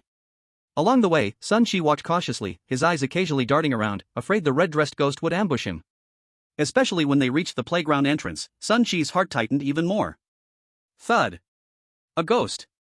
Sun Shi suddenly felt something drop on his shoulder, and his already tense heart instantly broke down, shouting in panic. Qin Yu. Who's the ghost? I just patted Sun Shi's shoulder, is it really necessary to react so strongly? Keep it down at this late hour, many people are sleeping. The second personality of Qin Yu inherited the first personality's excellent tradition of being civilized and polite, casually taking out a piece of paper and sticking it on Sun Qi's mouth. Sun Qi's eyes suddenly widened. His mouth felt as if it were sewn shut. No matter how hard Sun Qi tried, he couldn't open it. Sun Qi, polite, but not excessive. Ha, you've killed me with laughter. Who is really the weird one? Ah. I really love the second personality of Qin Yu, Gigi. Why is it that in other live streams, the timid ones are all chosen ones, but here with Qin Yu, the timid one has turned into Sun Qi? Sun Qi, hurry up and take action. Quickly devour the chosen one of Dragon Country. Stop dreaming your dreams of spring and autumn. Our chosen one, brother Qin Yu, is already much stronger than you. The original blood-colored orb had already transformed back into the figure of a woman in red. At the entrance of the playground, Qin Yu and his companion peered through their special glasses, seeing the red-dressed woman clearly. The red-dressed woman danced under the blood moon, completely unbothered. Brother Sun, you go lure the red-dressed ghost out. At this moment, Qin Yu pointed towards the playground and slowly spoke to the silent Sun Qi beside him. If I go, it's too dangerous. After all, you run faster. Sun Qi's shock grew even more. He was already 60 years old, while Qin Yu was just over 20. How could he possibly run faster than Qin Yu? Sun Qi wanted to explain but couldn't utter a word. If you don't speak, I'll take that as your agreement. Qin Yu stopped talking nonsense, threw a small paper box on the ground, and aimed a laser cannon at the playground entrance. At that moment, Sun Qi was aligned directly with Qin Yu's gunpoint, facing the entrance of the playground. In the next instant, it seemed like Sun Qi's feet were coated in oil as he dashed into the playground. Humph, just bully me, a 64-year-old comrade. Roar. Previously, the red-dressed woman had taken a big hit from Qin Yu's drone and was already on the brink of anger. Now, with Sun Qi intruding into her territory, the red-dressed woman roared and lunged at Sun Qi. Her speed was even faster than when she chased after Leguski. Seeing the red-dressed woman rushing toward him, Sun Qi dared not stay for a moment and ran away. Fortunately, Sun Qi had just stepped into the playground, very close to the gate, and retreated in just 2 or 3 steps. Come to me. Qin Yu crouched to the side, keeping his eyes on the playground gate, pointing behind him. Whoa. It must be said that Qin Yu's action provided Sun Qi with a great sense of safety. Without saying a word, Sun Qi hid behind Qin Yu, his eyes filled with unexpressed grievances. Soon, accompanied by a chilling, strange wind, the figure of the red-dressed woman appeared at the entrance of the playground. Now's the time. Qin Yu's earlier preparations finally came into play. As the red-dressed ghost drifted past the doorway, Qin Yu pressed a button on his watch. The paper box that had been thrown at the door exploded instantly, shooting out a large net that directly trapped the red-dressed ghost. In their previous encounter, Qin Yu had already realized that the red-dressed ghost had a physical form. And a physical form could indeed be ensnared by a net. Before the red-dressed ghost could react, the weight of the net suddenly intensified, and blue-purple electric arcs spread across it. Bang! The red-dressed woman twitched for a moment, and then astonishingly fell straight to the ground. A cold glint flashed in Qin Yu's eyes. He did not approach but pressed another button. The blue-purple electric arcs dancing across the net instantly turned purple-black. P.S. I went to the Lantern Festival today and came back a little late. I plan to move the update time to the daytime. The updates at ghostly hours are hard for even small fry to handle. Chapter 30, Are you threatening me? What happened? Oh my. It's an offensive and defensive transformation. No way, did the chosen one from Dragon Country really catch the red-dressed ghost? This is truly outrageous. Can someone tell me how this blanket net produces electricity? And what's with this purple-black electricity? How high is the voltage? You tell me the chosen one from Dragon Country doesn't have a cheat. The question is, what will the chosen one from Dragon Country do now that they've caught the red-dressed ghost? Of course, they'll do what they like to do. The dark purple arcs of electricity continuously released. The intense voltage caused a loud crackle sound in the air like a thunderstorm. Looking at the red-clothed woman on the ground convulsing, Qin Yu stood up and dusted off the dirt from his clothes. Brother Qin, should we blow her up with a cannon? Sun Qi excitedly suggested as he circled around the woman in red, raising his hands. This crazy woman who only pollutes others is nothing special. After saying that, Sun Qi suddenly widened his eyes in surprise. He could actually talk. Qin Yu ignored Sun Qi's astonishment, just gave him a warning glance, and then picked up the laser cannon, stepping back a few paces to aim directly at the convulsing woman in red on the ground. Sun Qi quickly ran back behind Qin Yu, terrified of getting hurt himself. At this time, the woman in red also struggled to lift her head, her pockmarked face showing no expression at all. Qin Yu frowned and directly pulled the trigger. It would be better to stay away from causing trouble in the future, or to get some real plastic surgery. Boom! A blue wave of light shot into the sky, illuminating the entire campus brightly, instantly engulfing the woman in red. The campus fell silent, and the live stream also went quiet. Sun Chi shrank his neck, wisely holding his tongue. After a while, as the blue light dissipated, the woman in red transformed into a pile of blood-red dust. Only the large net that Qin Yu had created remained unharmed. Dust scattered all over the ground, trying to slip through the mesh of the electric net. Unfortunately, Qin Yu had already anticipated that the woman in red would use this escape method. The moment these particles touched the mesh, a layer of pale yellow light shield appeared on the surface of the electric net, firmly trapping the dust inside. Seeing there was no escape, the dust inside the electric net began to fly again, and within a few breaths transformed back into the figure of the red-clothed woman. Sun Chi felt a rush of panic as he watched. This crazy woman could withstand a laser cannon. What material is she made of? It was absolutely insane. Straining against the power of the arcs, the woman in red gripped the electric net with both hands, trying to tear it apart. Qin Yu lowered his head to operate his watch, increasing the power further. Crackle! If he couldn't kill this red-clothed ghost, then he should make her remember this lesson well. At the very least, she should understand that not all chosen ones in this twisted tale would let her bully them. The woman in red stiffened, tilting her head to face the expressionless Qin Yu. Under the increasing pressure of the electricity, the red-clothed woman's originally pale skin had turned blackened. The air was filled with a nauseating burnt smell. Though the expression of the woman in red could not be seen, the audience could still clearly sense her gritted teeth. Bastard, what do you want to do? At this moment, the woman in red finally spoke, her voice both weak and hoarse. You must pay a price for destroying my patrol drone. Qin Yu said blandly, then turned his head away from the woman on the ground. So ugly. As Qin Yu spoke, he pressed another button on his watch, further increasing the power of the electric net. The live stream audience widened their eyes, staring in awe. They realized they might have misjudged Qin Yu's second personality. Is this the Qin Yu second personality that would definitely be eliminated in the Twisted Tales? It completely doesn't match, okay? This one is about to eliminate the major boss in the Twisted Tales. But Qin Yu himself shows no sign of being eliminated at all? Should I say something now? Why is it so quiet in the livestream? For words express my feeling right now, Qin Yu is awesome. Brother Qin seems to have unlocked the correct method to complete the Twisted Tale. As long as the weirdness disappears, there's no Twisted Tale that can't be overcome. What the person above said is wrong, clearly our Brother Qin is the weird one, okay? Now Sun Chi has completely submitted to Brother Qin. I estimate that the red-clothed female ghost is nearly out of time. Hehe, losers from Dragon Country, don't celebrate too soon. Haven't you realized yet that the power from your electric net and your chosen one's weapons can't deal fatal damage to the woman in red? When the electric net runs out of power, let's see how your chosen one deals with it. Alas, there was still a chance of victory, but your chosen one chose to bring about their own downfall. I truly feel sorry for you. The audience from various countries started to notice something was off. Even though Qin Yu's electric net was continuously gaining power, the woman in red only groaned and showed no signs of dying. Of course, the electric net didn't show any signs of running out either. The woman in red adjusted herself into a comfortable position, and a twisted ghostly face appeared on her features. No matter who you are, I will make you pay for what you did today. Even while being electrocuted, the woman in red spoke fiercely. How long do you think your little electric net can trap me? As long as I wait until dawn, I will disappear with the blood moon. When I return next time, I want to see how you intend to keep me trapped. It's been a long time since I've tasted human blood. After saying that, the woman in red cast the same gaze towards Sun Chi behind Qin Yu. And you, old man, I will swallow you alive. Sun Chi's body shook, his legs weakened uncontrollably, and he ultimately fell to the ground. Qin Yu reached out to help Sun Chi up, his eyes cold as he looked at the woman in red. He. Afraid, are you? Let me tell you, it's too late. Even if you let me go now, you will still die. But I might just torture you for a while before I kill you, letting you live a bit longer.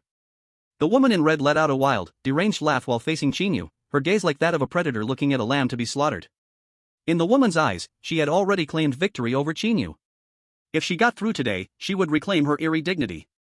Qin Yu remained silent, walking slowly to the woman in red and squatting down, his eyes unwavering against her bizarre face. Can I understand this as you threatening me? I dislike being threatened more than anything. Chapter 31, Support. Dislike being threatened? What good does that do? Some viewers from countries unfriendly to Dragon Country laughed out loud, seeing that Qin Yu was still talking tough at this point. Especially those from the beautiful country and the Foot Basin country, their smiles were wider than the sun itself. Haha, how can the chosen one from Dragon Country still be so tough at this point? Is it that they still haven't realized the harsh reality of being eliminated? Oh, Dragon Country's chosen one, I know you're anxious, but don't be in such a rush. With behavior like this, how could they not receive an SSS-level evaluation? Right. Exactly. This will deduct 40 million national fortune points, and Dragon Country can be wiped off Blue Star. To our Foot Basin country's netizens, why are we the ones in a hurry when you seem so worried? While the netizens mocked each other, the woman in red, trapped in the electric net, wore a mocking grin on her face. Of course, since she had been continuously zapped, it would be more accurate to call her the black-clothed woman now. You're right, I am threatening you. The woman in red ignored Qin Yu's warning. On the contrary, this made her even more excited. Even if I am trapped, you can't kill me. And when I get out, slaying you will be a piece of cake. Alas. Qin Yu sighed, standing up to check the time on his watch. Qin brother, what should we do now? Are we really going to be swallowed alive by this crazy woman? Seeing Qin Yu sigh, Sun Chi was filled with dread. I thought Qin Yu had already resigned to his fate, his mouth twitching as he anxiously spoke. He was only 60 years old, still young, and he didn't want to die. Now he and Qin Yu were like two grasshoppers on the same rope. Even if he tried to leave now, he couldn't escape the pursuit of the woman in red. With no other choice, Sun Chi could only place all his hopes on Qin Yu. Before Qin Yu could say anything, the arrogant voice of the woman in red rang out again from the ground. Just wait to die, or go pray to your god and see if he can save you. As for you, it's impossible for you to kill me in this lifetime. Qin Yu coldly glanced at the woman in red, a wicked smile appearing on his face. Perhaps we really can't kill you, but there are plenty of people who can. As soon as he finished speaking, before the woman in red could retort, a slow, steady sound of footsteps suddenly approached. My little dragon told me that his brother Qin Yu was in trouble, so I came to take a look. Not far from the playground gate, the figure of the dormitory matron slowly emerged from around the corner. Compared to the tightly dressed Qin Yu and Sun Chi, the dormitory matron was simply in her everyday clothes, her arms even exposed to the blood moon. Yet looking at the matron, there were no signs of corruption on her body at all. As she turned the corner, she spotted Qin Yu and immediately spoke with joy. Young man, we meet again.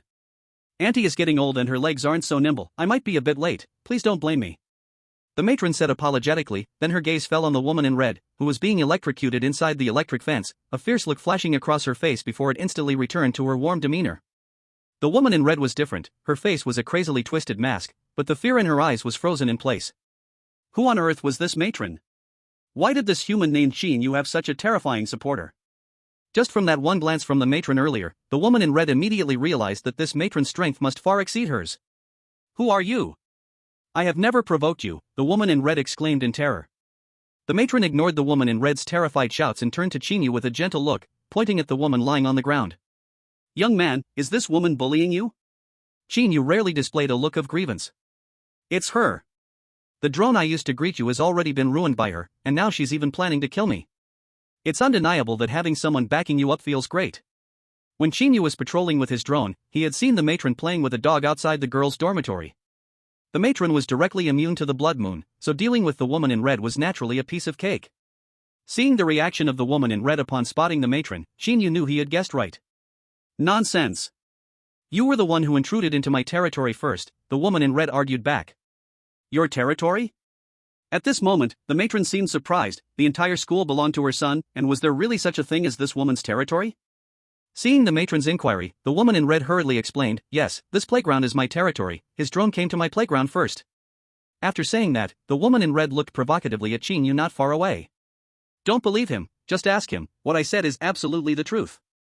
At this moment, the woman in red was completely unaware of her own predicament. Only to see the killing intent in the matron's eyes no longer concealed, grinning as she looked at the woman in red. You don't obediently stay in the sky, yet you dare to come to my school, and arrogantly think that this playground is your territory.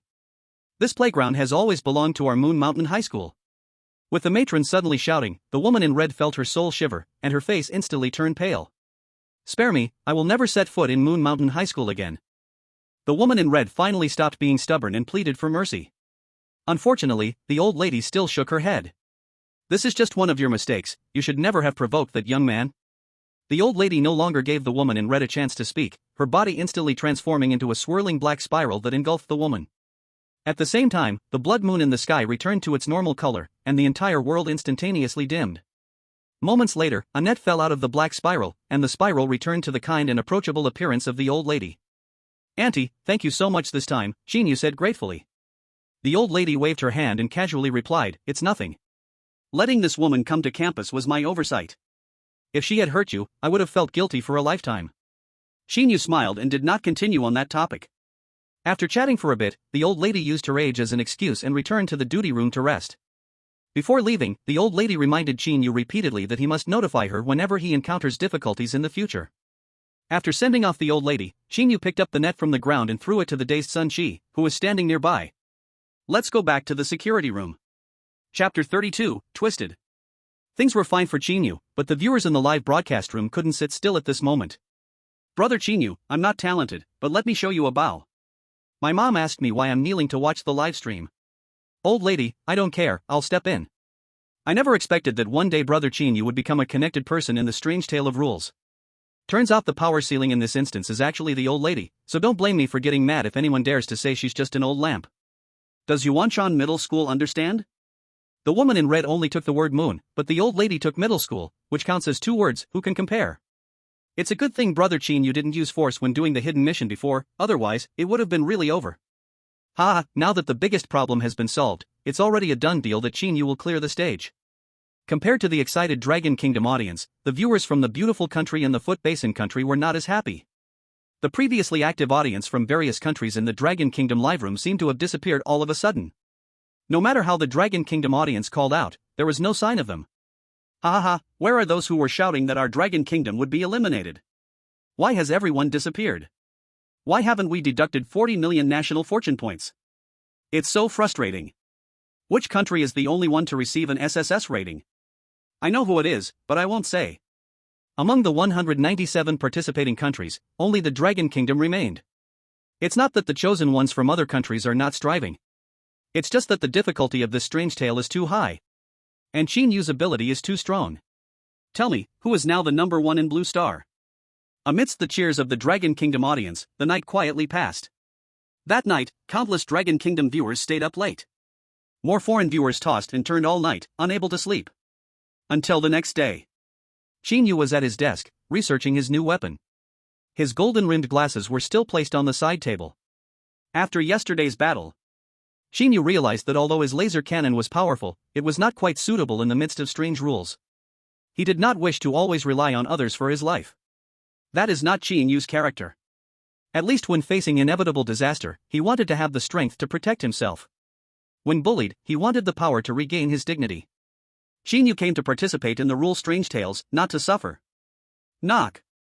Knock. At this moment, someone knocked on the door of the security room. Qin Yu looked up and saw a middle-aged man with a slick-back hairstyle standing outside the door with a smiling face. He was also wearing the security uniform specific to Yuanshan Middle School. What a sight! She resembled the elderly lady in charge of the girls' dormitory quite a bit. Qin Yu had seen a photo before. This person was the principal of Yuanshan Middle School, Chen Daolong. However, upon seeing the clothes on Chen Daolong, Qin Yu felt a faint stir in his heart and couldn't help but wrinkle his brow. Without hesitation, Qin Yu got up and walked forward to open the door of the security office. You must be Qin Xiandi, the one the elderly lady mentioned, truly a handsome talent, a worthy principal. Upon meeting, Chen Daolong immediately smiled and praised him. You don't hit a smiling face. Qin Yu also smiled, but his smile was slightly stiff. Brother Daolong, it's great to meet you. After exchanging a few compliments, Chen Daolong got straight to the point and revealed the purpose of his visit. Qin Xiandi, my grandmother has said, let me take over your security position, and the principal position will be left for you in the future. It's unclear how the dormitory manager persuaded Chen Daolong. But it seems Chen Daolong believed that his principal position was not as good as Qin Yu's security job. Rule 10, the principal of Yuanshan Middle School is named Chen Daolong, please try your best to meet his request. According to Rule 10, Qin Yu needed to agree to Chen Daolong's request as much as possible. How funny, Rule 10 actually set a trap for Brother Qin Yu here. I thought Chen Daolong would assign Brother Qin Yu some impossible task, but instead, he's letting him be the principal? Oh no, I thought the elderly lady was just joking. I didn't expect it to be serious. How could you expect Brother Qin Yu to refuse this? Seeing that Qin Yu was slow to respond, Chen Daolong could only helplessly persuade him. I know this might be a bit hard for you to accept at first, but I have to listen to the elderly lady. As compensation, I brought you this. Chen Daolong said apologetically, then took out a brocade bag from his pocket and handed it to Qin Yu. This is a lucky fortune bag. You can use it any time. After using it, you will get what you need the most at the moment, but it can only be used once. Qin Yu took the fortune bag and shook it in his hand. It was light, probably only a few dozen grams. Seeing that Qin Yu accepted the fortune bag, Chen Dalong knew he had agreed to change jobs, and a smile spread across his face. Hee, Qin Xiandi, I've already handled the principal matters for you, you can go directly to the office to take up your position. As he spoke, Chen Dalong walked into the security office and noticed Sun Shi, who was sound asleep on the bed. Is this my future colleague? Qin Yu nodded. His name is Sun Shi, he's quite old and usually just likes to eat some coriander.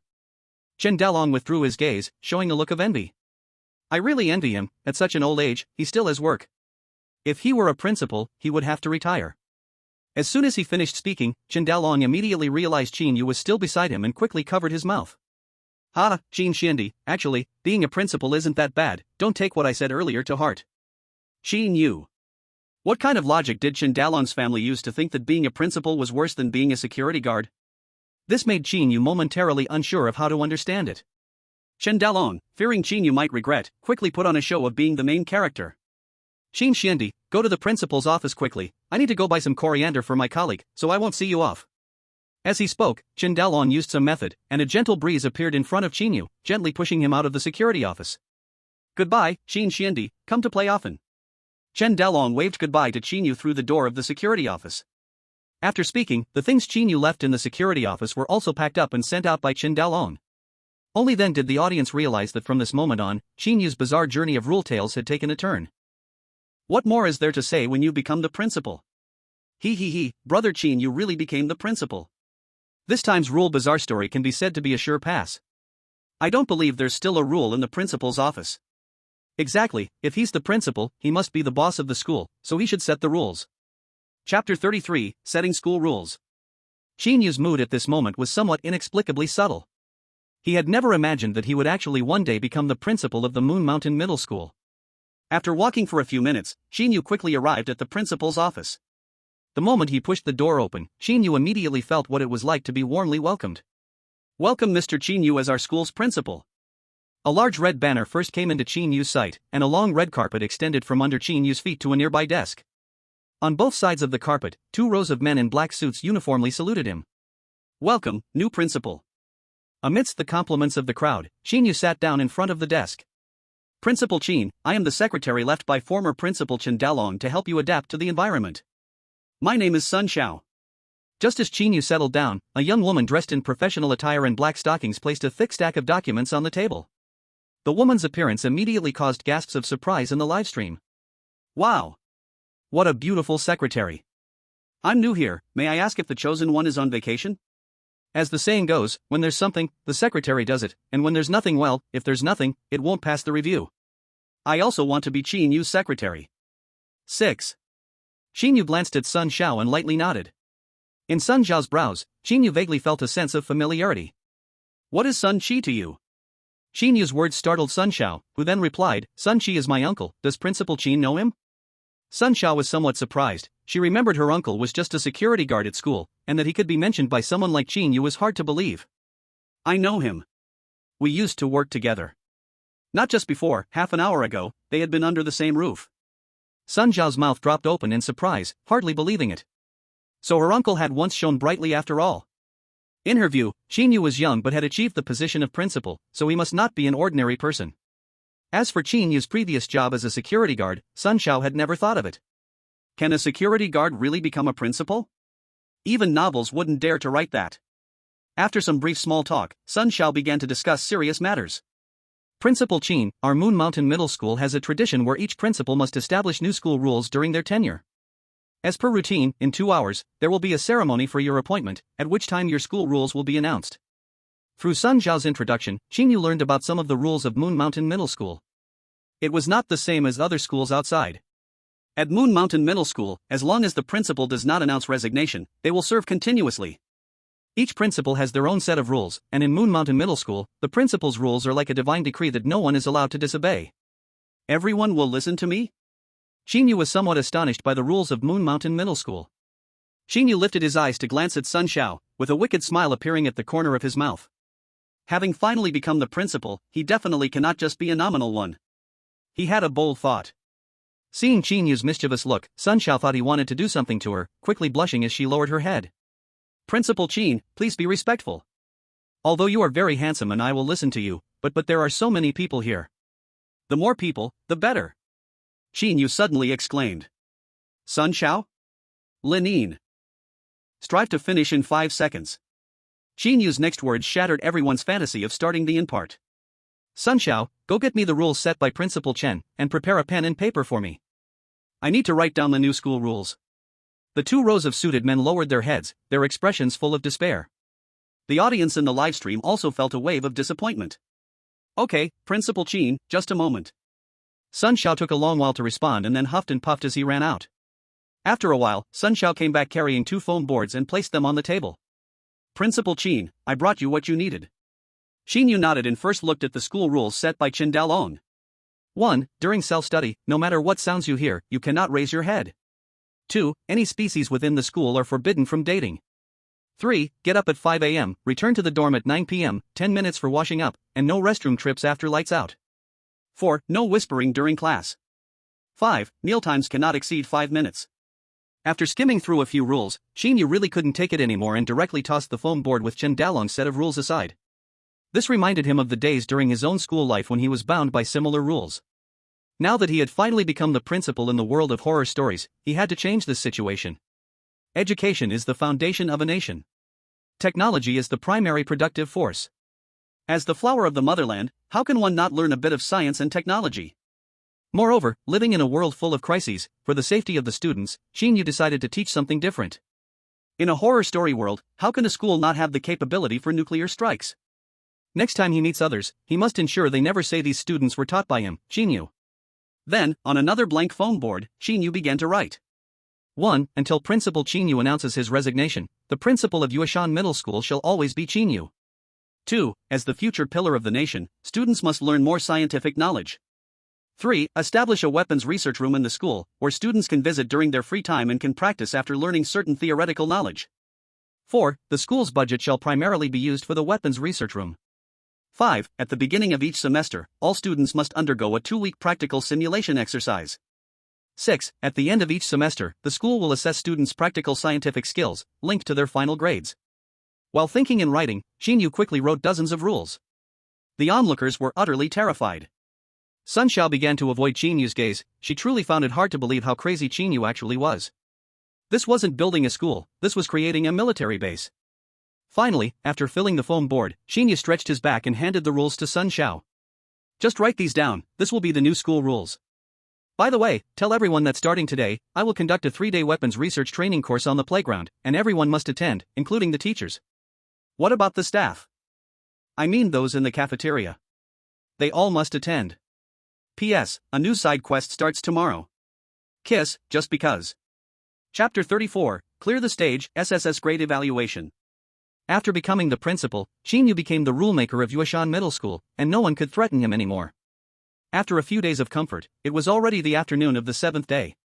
As usual, Qin Yu started the last armed training class on the school playground. Some countries that had always looked down on Long Kingdom began to accept the fact that Long Kingdom was about to clear the stage. One by one, they started finding ways to study the next horror story journey. Many countries that had previously maintained neutrality also began to show goodwill to Long Kingdom. During these days, the voices in the livestream became much less.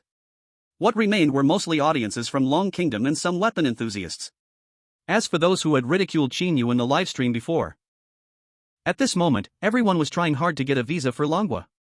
There were even some beautiful country people who had moved their household registration from Longwei to beautiful country, hoping to return to Longwa. They knew very well. If they really waited until Longwa opened its borders, this visa would likely be even harder to obtain. The high-ranking officials of Longwa smiled slightly at this and completely refused. Leaving is easy, but wanting to come back is difficult. Classmates, today we will learn about advanced weaponry. Qin Yu put on his gold-rimmed glasses again and looked at the thousands of students below as he slowly began to speak. We have previously talked about the assembly of the AK-47 and the development of aircraft carriers and tanks. Today I will teach you how to make nuclear weapons. First, we need to understand what nuclear weapons are and some core theoretical technologies behind their invention. The students below held their breath and listened attentively to Qin Yu's lecture. Regardless of whether they were high IQ top students or mischievous ones, everyone showed unprecedented seriousness, afraid to miss any word spoken by Qin Yu. They didn't want to be bullied in the future just because they couldn't create nuclear weapons. Being left behind means getting beaten. The audience in the live broadcast room listened even more carefully. Wow, I didn't expect that nuclear weapons could be made this way. Brother Qin Yu actually understands controlled nuclear fusion and applies these technologies to portable miniature weapons. That's really impressive. Controlled nuclear fusion?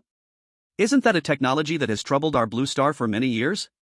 Brother Qin Yu actually achieved it. Seeing these thought-provoking comments, foreign viewers called each other over and immediately attracted a large crowd. Some cutting-edge foreign scientists also sneaked in to listen to Qin Yu's lecture. It was simply because the controlled nuclear fusion technology alone was already leading them by at least 30 years. This issue even stirred many high-ranking officials in various countries, who called their scientists to come and learn the technology. But when they arrived at Longwa's live broadcast room, they were shocked to find they couldn't hear anything, absolutely nothing. It was painful, so painful. Longwa's live broadcast room muted these foreign IPs, they couldn't hear a thing. Clearly, the rule of Strange Tales did not want to leak any confidential information of a country due to the Strange Tales live broadcast. With the intervention of the rule of Strange Tales, no matter how hard countries on Blue Star tried, they could never obtain useful information. While various countries on Blue Star racked their brains, the world of Strange Tales slowly fell under a veil of night. Night fell. Qin Yu taught for a full 4 hours, yet none of the students in the playground showed any impatience. On the contrary, each one of them seemed unwilling to leave, wishing they could learn all the knowledge in one breath. Let's stop the last lesson here. Next, I will choose a student to ask about what we learned in this class. Qin Yu knocked on the desk with his fingers, stood up, and looked down at the thousands of students. As soon as the students heard this, they became energized, each raising their hands, hoping Qin Yu would call on them. You, over there. Qin Yu pointed at a student with a mushroom haircut in the corner. Me? Awesome. The mushroom-haired student immediately stood up excitedly. What is the significance of developing nuclear weapons? Qin Yu asked. This question left the mushroom-haired student dumbfounded, and the other thousands of students were also stunned. Qin Yu had only talked about techniques, but never about significance, right? The mushroom-haired student stammered, unable to come up with an answer for a long time. Qin Yu saw the mushroom-haired student's embarrassment and didn't get angry, he was ready to call on the next student. The purpose of making nuclear weapons is to protect the peace of the Strange Tales world. At that moment, the mushroom-haired student suddenly spoke up.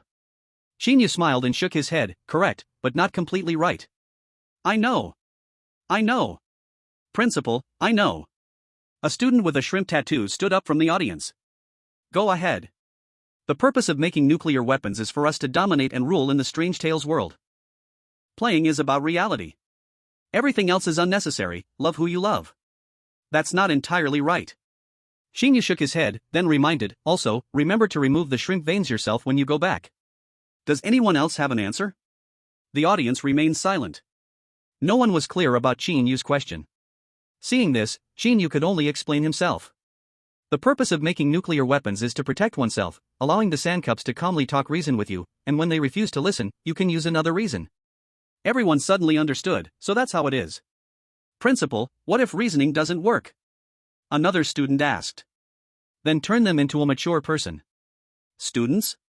Wow, Qin Yu sounds so reasonable. To be honest, is this mature person the one I'm thinking of? I feel it is, funny. The question now is it Qin Yu's first persona or second persona? Now it must be the first persona, the second persona's answer would definitely be like the shrimp vein classmate. This shrimp vein classmate feels so familiar. Huh? Why isn't the live stream moving? It's clear you Dragon Country viewers are clueless. The screen only freezes when you complete the rules Odd Talk, you didn't know that? Useless.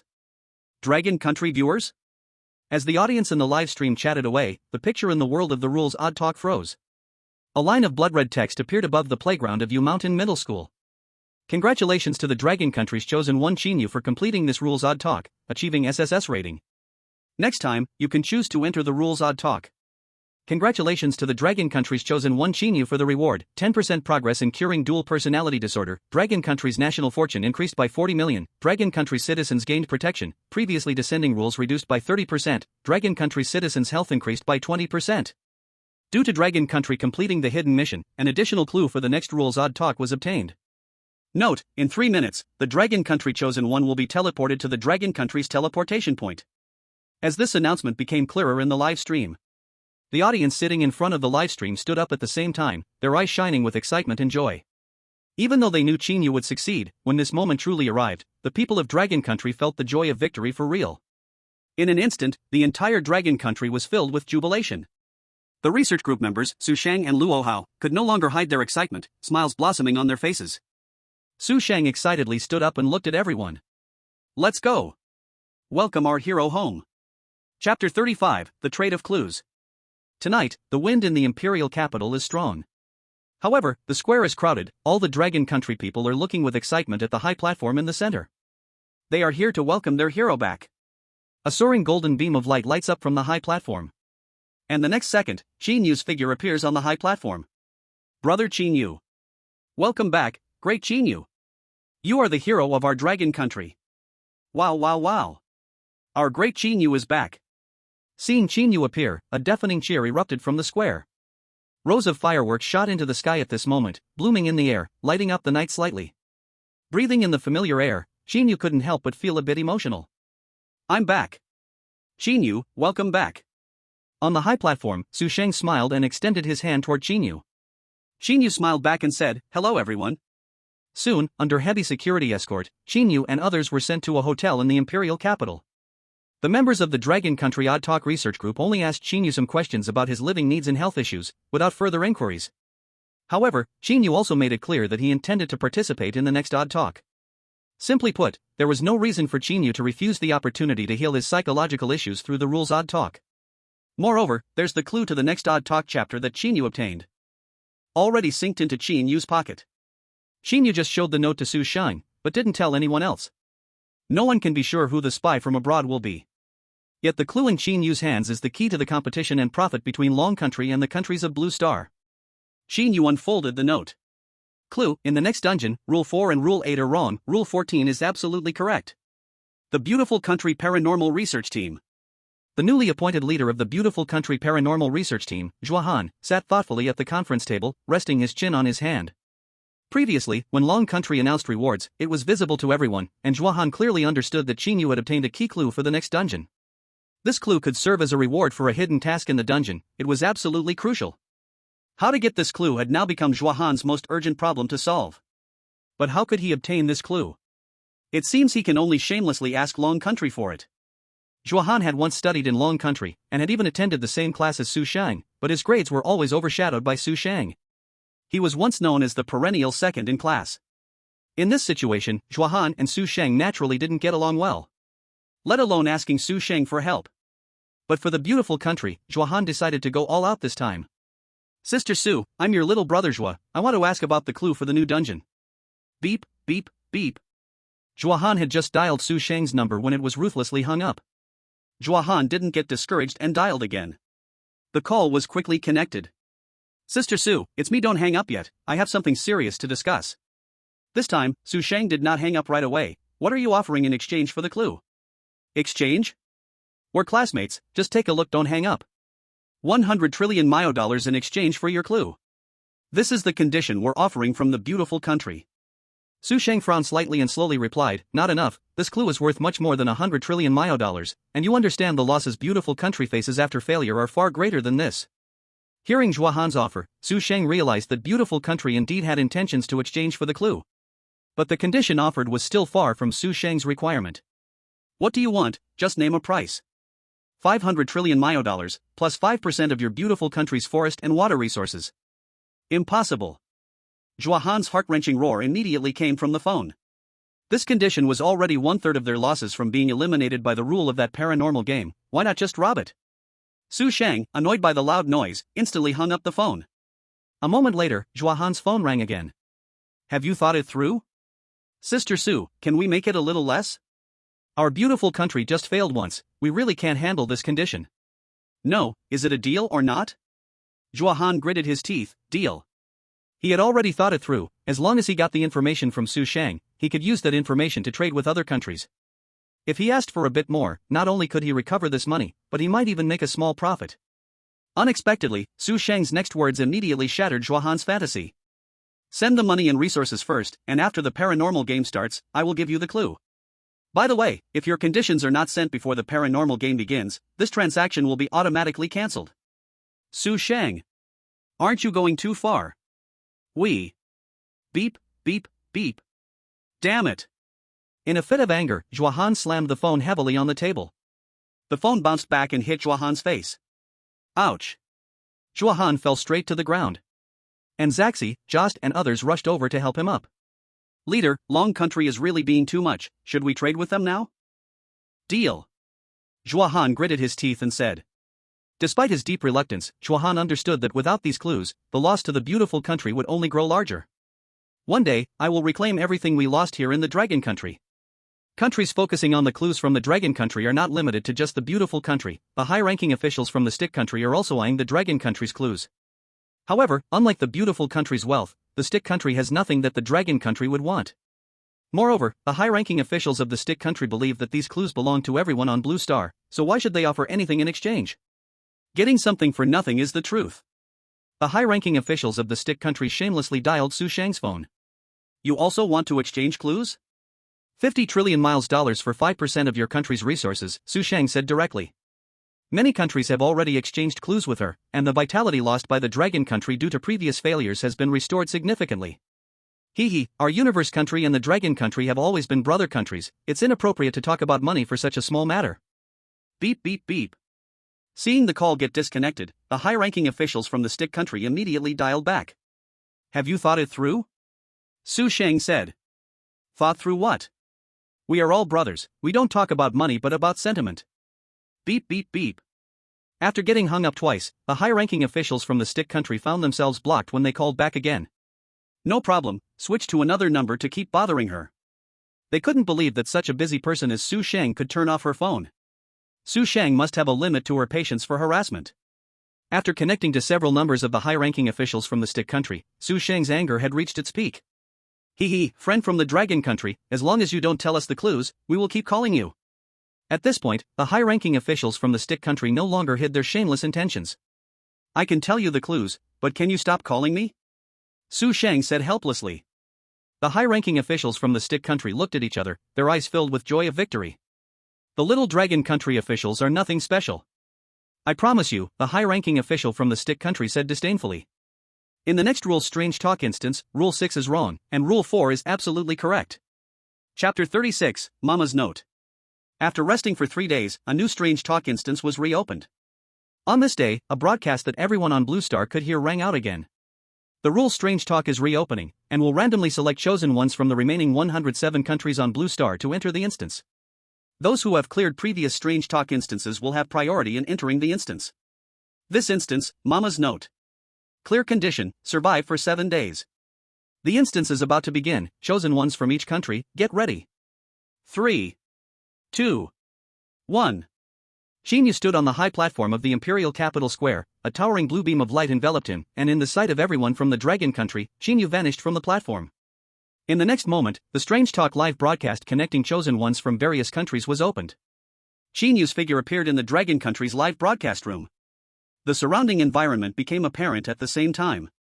A clean floor, white walls, a room with a lively atmosphere, it clearly resembled an ordinary family's setting. No matter how you look at it, it doesn't connect with the Rule's Strange Talk. This instance seems easier than the previous ones, Brother Qin Yu will definitely clear it this time. Yeah, the last time at the Moon Mountain Middle School was so difficult, and this Mama's Note instance seems way too easy to pass. Go, Brother Qin Yu, we always believe in you. I hold up a big flag for Brother Qin Yu, anyone who speaks ill of him will face me. Amid the confident voices in the live broadcast room, Qin Yu began to search for clues in the room. As for this Rule's Strange Talk, Qin Yu was not at all careless. Just the clues obtained before showed that this bizarre tale had at least 14 rules, and it was bound to be harder than the last instance. Soon, Qin Yu saw a note with clear handwriting on the table in the living room. Mom is on a business trip, you must take care of yourself for these 5 days, and please follow the rules below. Rule 1, I've prepared 3 days worth of food in the fridge for you and little Meow, you need to eat sparingly. Rule 2, when someone knocks on the door, you can look through the peephole to see what's outside. Rule 3, when someone knocks, do not respond until they speak, and if they knock for more than 5 minutes, you can turn the TV volume to the maximum.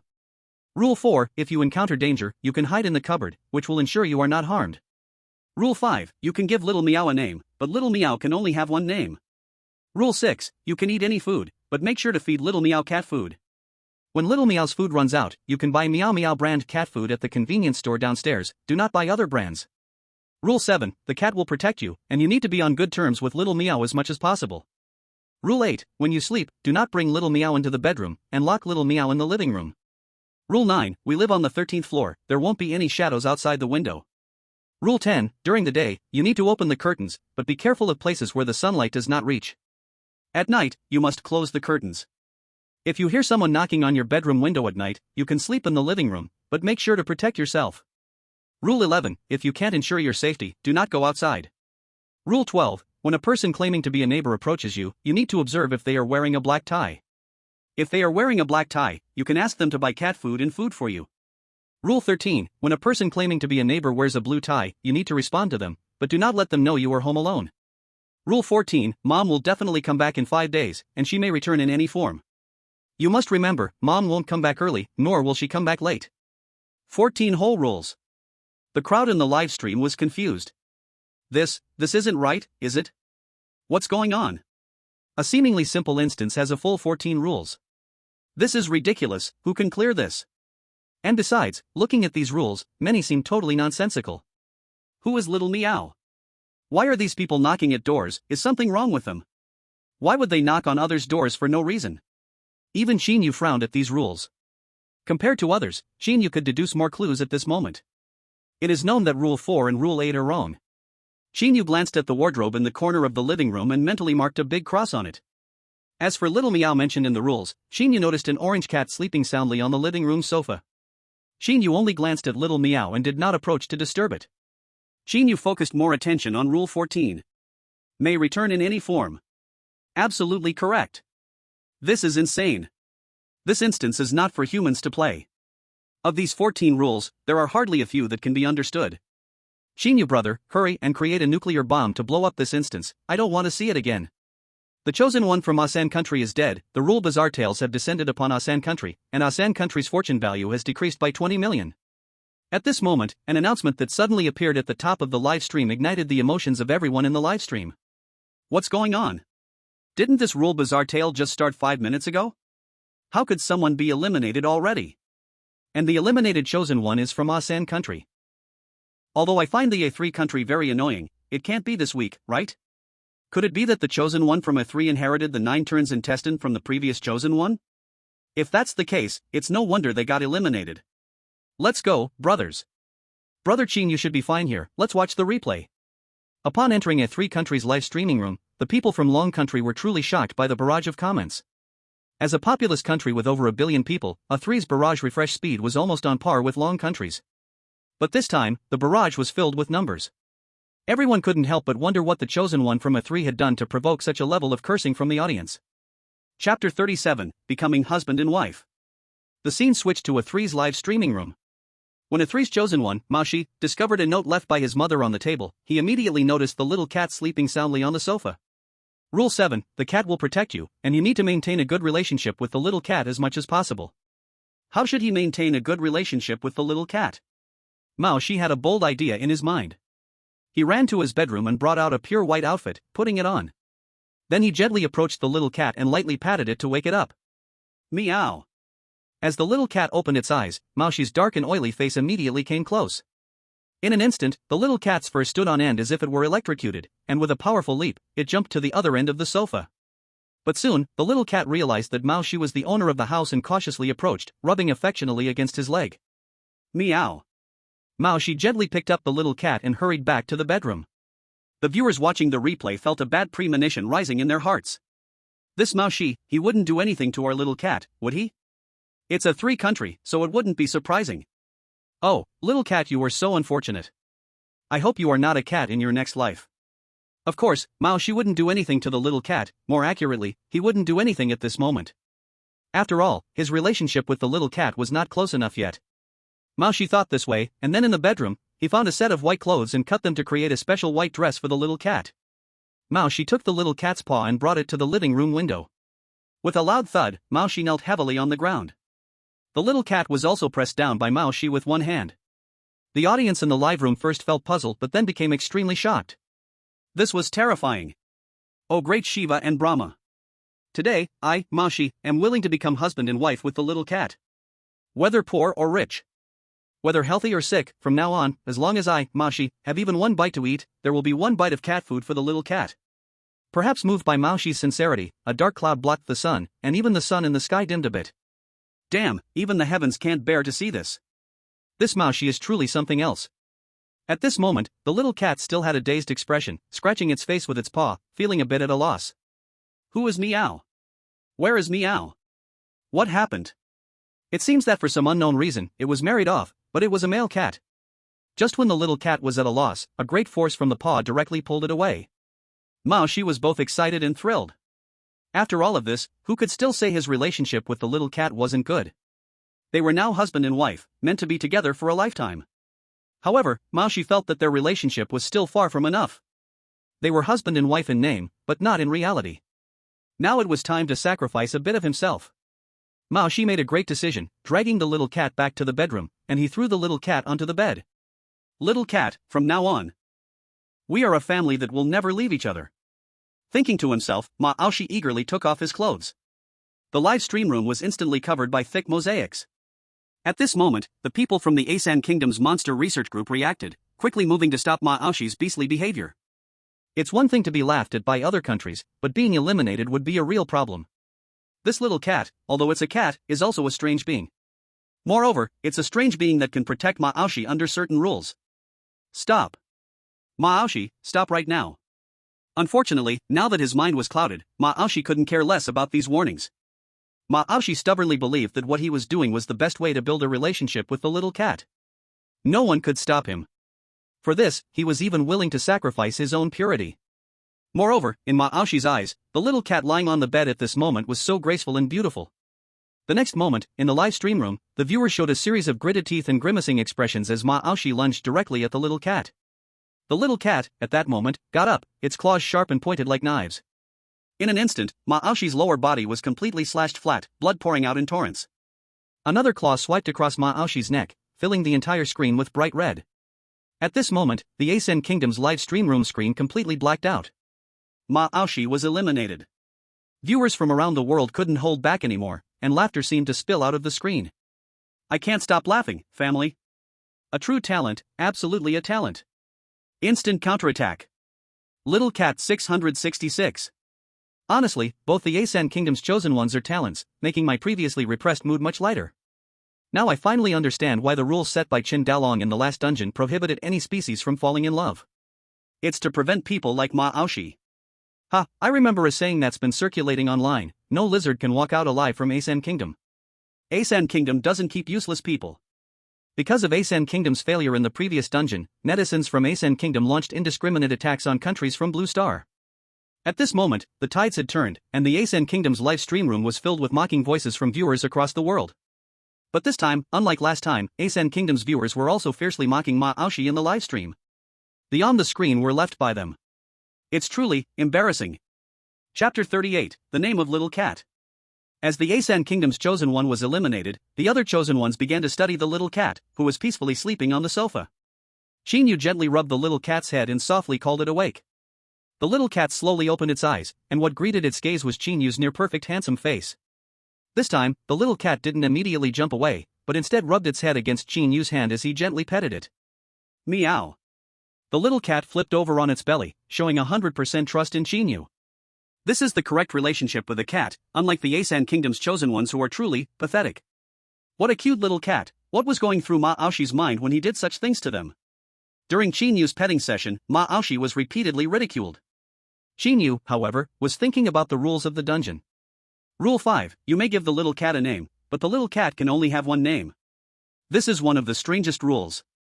According to the rules, little cat might already be the name of this orange cat. And therein lies the problem. If it already has a name, why bother giving it another name, and why specifically emphasize that the little cat can only have one name? Something doesn't feel right. Is your name Little Cat? At that moment, Qin Yu suddenly looked at the small cat that kept rubbing against his palm. Qin Yu was very clear that the small cat could understand his words. And indeed, just as Qin Yu had guessed, the small cat nodded at him, meow. Qin Yu said nothing, continuing to sit on the sofa and pet the cat. However, the light in his eyes reflected a deep contemplation. So small cat is actually the name of the kitten. I thought small cat was just a term his mother used for the kitten on the note. Look at rule 7, since small cat already has a name, it's clear we can't rename it. Damn it, this mother's note is truly sinister and it even traps her own son.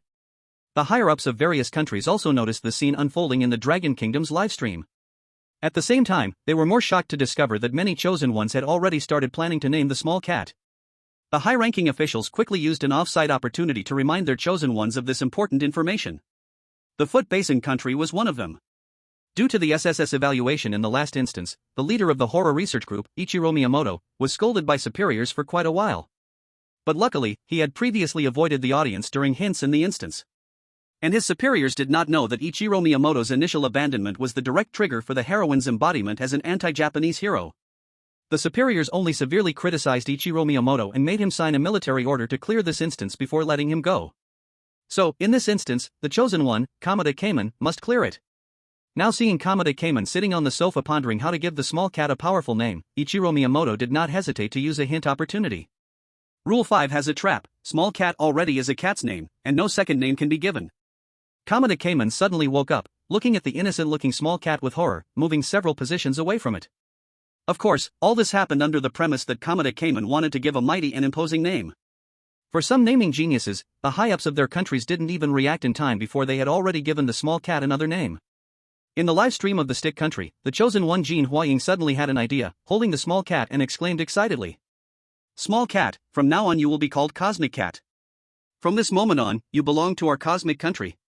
As soon as Jin Huaying's words fell, a drastic change occurred to Cosmic Cat. Meow. Suddenly, Cosmic Cat let out a terrible scream, and its fur began to change rapidly. The original orange fur suddenly flickered between black and back to orange. Cosmic Cat's face also underwent a tremendous transformation. Two faces constantly intertwining on Cosmic Cat's face, looking quite terrifying. Jin Huaying, seeing this scene, felt a surge of fear, and hastily threw Cosmic Cat onto the ground, retreating behind the sofa. What the heck, what's going on? Does naming the small cat give it a new personality? Exactly, look at that small cat held by the chosen one from Stick Country, it clearly has two cats existing within the same body. This is terrifying, the small cat won't attack our chosen ones, right? Damn it! Jin Huaying is such a waste, why did he randomly name the small cat? Such a sinner from our Stick Country, if I die because of Jin Huaying, I will haunt him as a ghost. Our Jin Huaying did nothing wrong, it was just a mistake, no one can speak ill of my brother. Jin Huaying hid behind the sofa for a long while, only seeing Cosmic Cat lying on the ground, licking its own claws, showing no significant hostility toward him. Seeing this, Jin Huaying finally let out a long sigh of relief. Although I made a wrong choice, it seems that I saved my life. Just as Jin Huaying walked out from behind the sofa, the Cosmic Cat on the floor suddenly let out a scream, its green eyes staring fixedly at Jin Huaying, as if looking at its prey. In the next moment, the Cosmic Cat leapt up and pounced directly onto Jin Huaying's face. In the blink of an eye, terrifying bloody marks were left on Jin Huaying's face. Jin Huaying hurriedly pulled the Cosmic Cat off his face and ran back to the bedroom, slamming the door shut behind him. You brought this upon yourself, such an impressive Cosmic Cat. What a pity, it didn't manage to eliminate the chosen one from the Stick Country, the Cosmic Cat still needs to improve. You Longwa people shouldn't celebrate too early, who laughs the last laugh is still uncertain. I don't know who will laugh last, I just know your chosen one surely can't be laughing now. Your appa has been disfigured. As a main member of the boy group from the Stick Country, Jin Huaying naturally had many fans. Seeing their appa being insulted like this, many fans expressed they couldn't stand this anger. In an instant, Jin Huaying's fan group was roused. Within a short time, tens of thousands of them rushed into the Longwa live broadcast room. Their sole purpose, to attack the Longwa live broadcast room. To avenge their appa. In the world of strange tales, Qin Yu was sitting on the sofa, with the little cat sitting on Qin Yu's lap. The TV was playing the animation of Doraemon. One person and one cat were both focused on the TV. Especially the little cat, its eyes fixed on the animation without blinking, and whenever the blue fat cat appeared, one could faintly see twinkling stars in the little cat's eyes. Qin Yu also noticed the little cat's unusual behavior, looking down at the cat on his lap. Qin Yu gently rubbed the little cat's head again. Do you like this blue fat cat? Hearing Qin Yu's question, the little cat immediately looked up happily at Qin Yu and nodded vigorously. It looked as if it was desperately saying, I like it. I like it. That's good. Qin Yu nodded lightly, and an unusual thought arose in his mind. Seeing this scene, the Stick Country fans who were already lurking in the Longwa live room suddenly made themselves known. I'm dying of laughter, what kind of chosen one is this? The little cat's love for animation has nothing to do with you. I heard the Longwa chosen one is a craftsman with a dual personality. Today the craftsman is nowhere to be seen, but instead found a lunatic. In my opinion, he's not as good as our Cosmic Country's appa. Naturally, the audience in Longwa wouldn't let this slide. Spotting these Stick Country IP viewers, they immediately launched an attack. Brothers, activate level 3 alert, the clowns from the Stick Country are here. Gather, attack the clowns. Qin Yu didn't continue to lie on the sofa watching cartoons, but looked at the time on his watch. It was already 11:30. The little cat's stomach also appropriately made a sound. Gurgle. Qin Yu smiled slightly at the little cat and got up to head to the kitchen, where there was the refrigerator mentioned in his mom's note. Qin Yu opened the refrigerator door, and all the food inside was laid bare. There were noodles, steak, vegetables, and cat food. The food was quite abundant. Looking at the refrigerator that was half full, it was indeed stocked for 3 days. But upon seeing this scene, the viewers in the live broadcast room were stunned. Even the fans of the Stick Country Boy group who were initially clamoring stopped arguing. Who can tell me what is going on? P.S. Babies, I've started recommending. I hope everyone can click to urge updates. This is the most direct data I can see. I hope babies can help push this book in a time of book drought. Little author is very grateful. Writing. Chapter 39. 2 cans of cat food. This cannot be blamed for the viewers in the live broadcast room being surprised. All the food that Qin Yu could eat was all normal. Only the cat food seemed strange. On the top shelf of the refrigerator, 2 cans of different cat food lay there. Looking at the brands of the cat food, they are not the same. One can is Meow Meow brand cat food, and the other can is Cat Temptation brand cat food. Both cans of cat food have been mostly consumed, and the leftovers amount to about 3 days' worth for the little cat. Since the rules clearly say that the little cat can only eat Meow Meow brand cat food, why are there 2 completely different cans? 2 cans of cat food. This strange tail copy is definitely not meant for humans. Yeah, look at the can of Meow Meow brand cat food. The food inside definitely can't last the little cat for 3 days. This is too sinister. What if the Meow Meow brand cat food runs out, and the neighbor doesn't come to the door? What will Brother Qin Yu do? You mean to say Brother Qin Yu has to risk his life to go downstairs to buy cat food? This isn't a rule horror story, it's extreme survival. I'm done with this stupid rule horror story, damn it. Qin Yu also furrowed his brows tightly. However, he thought of a deeper layer. Both cans of cat food in the refrigerator had been opened.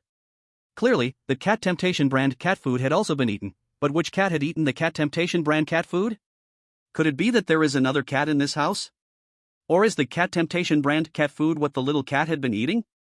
Qin Yu hesitated for a moment in front of the refrigerator, but ultimately took the can of Meow Meow brand cat food to give to the little cat.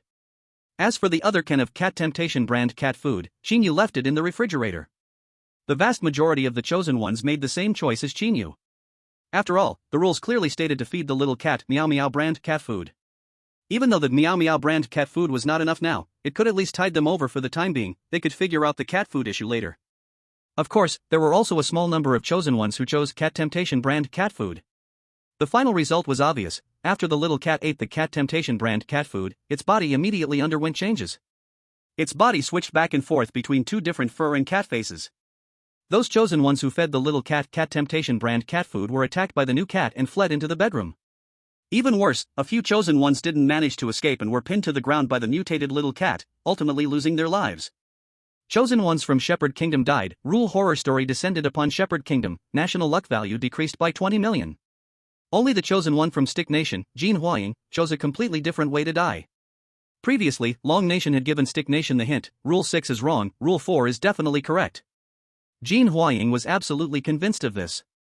Rule 6, you can eat any food, please make sure to feed the little cat cat food. When the little cat's cat food runs out, you can buy it at the convenience store downstairs. Buy Meow Meow brand cat food, do not buy other brands of cat food.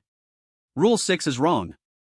According to Jin Huaying's reasoning, Rule 6 can only be said to be half wrong, but not completely wrong. After all, he wanted to live, he absolutely could not go without food. And according to the rules, cats definitely cannot eat cat food. Cats should eat the food in the refrigerator besides cat food, the cat food should be for him. Thinking of this, Jin Huaying peeked through the crack of the bedroom door and saw the mutated little cat laying on the balcony dozing off, completely unaware of him. This time, Jin Huaying continued the fast-paced tradition from the last wave. With quick reflexes, Jin Huaying pushed the bedroom door open and immediately ran to the kitchen, grabbing a handful of food and rushing back to his bedroom. Meow. The cat on the balcony also reacted and immediately pounced towards Jin Huaying, accurately landing on his head. Without saying a word, the cosmic cat began to bite on Jin Huaying's scalp. Ouch! Amidst the screams, with each swipe of the cosmic cat's paw, Jin Huaying's scalp was torn away in chunks.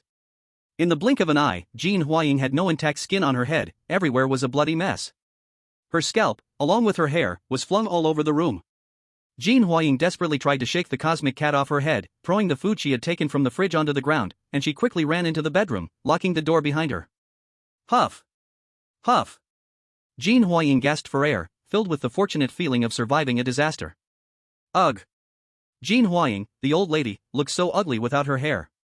I'm unfollowing. Yeah, this is too ugly. She's really embarrassing our country. I can't watch anymore, goodbye. The fans who had once shouted for justice for their old lady now looked at Jean Huaying in such a pathetic state, quickly unfollowing her one by one.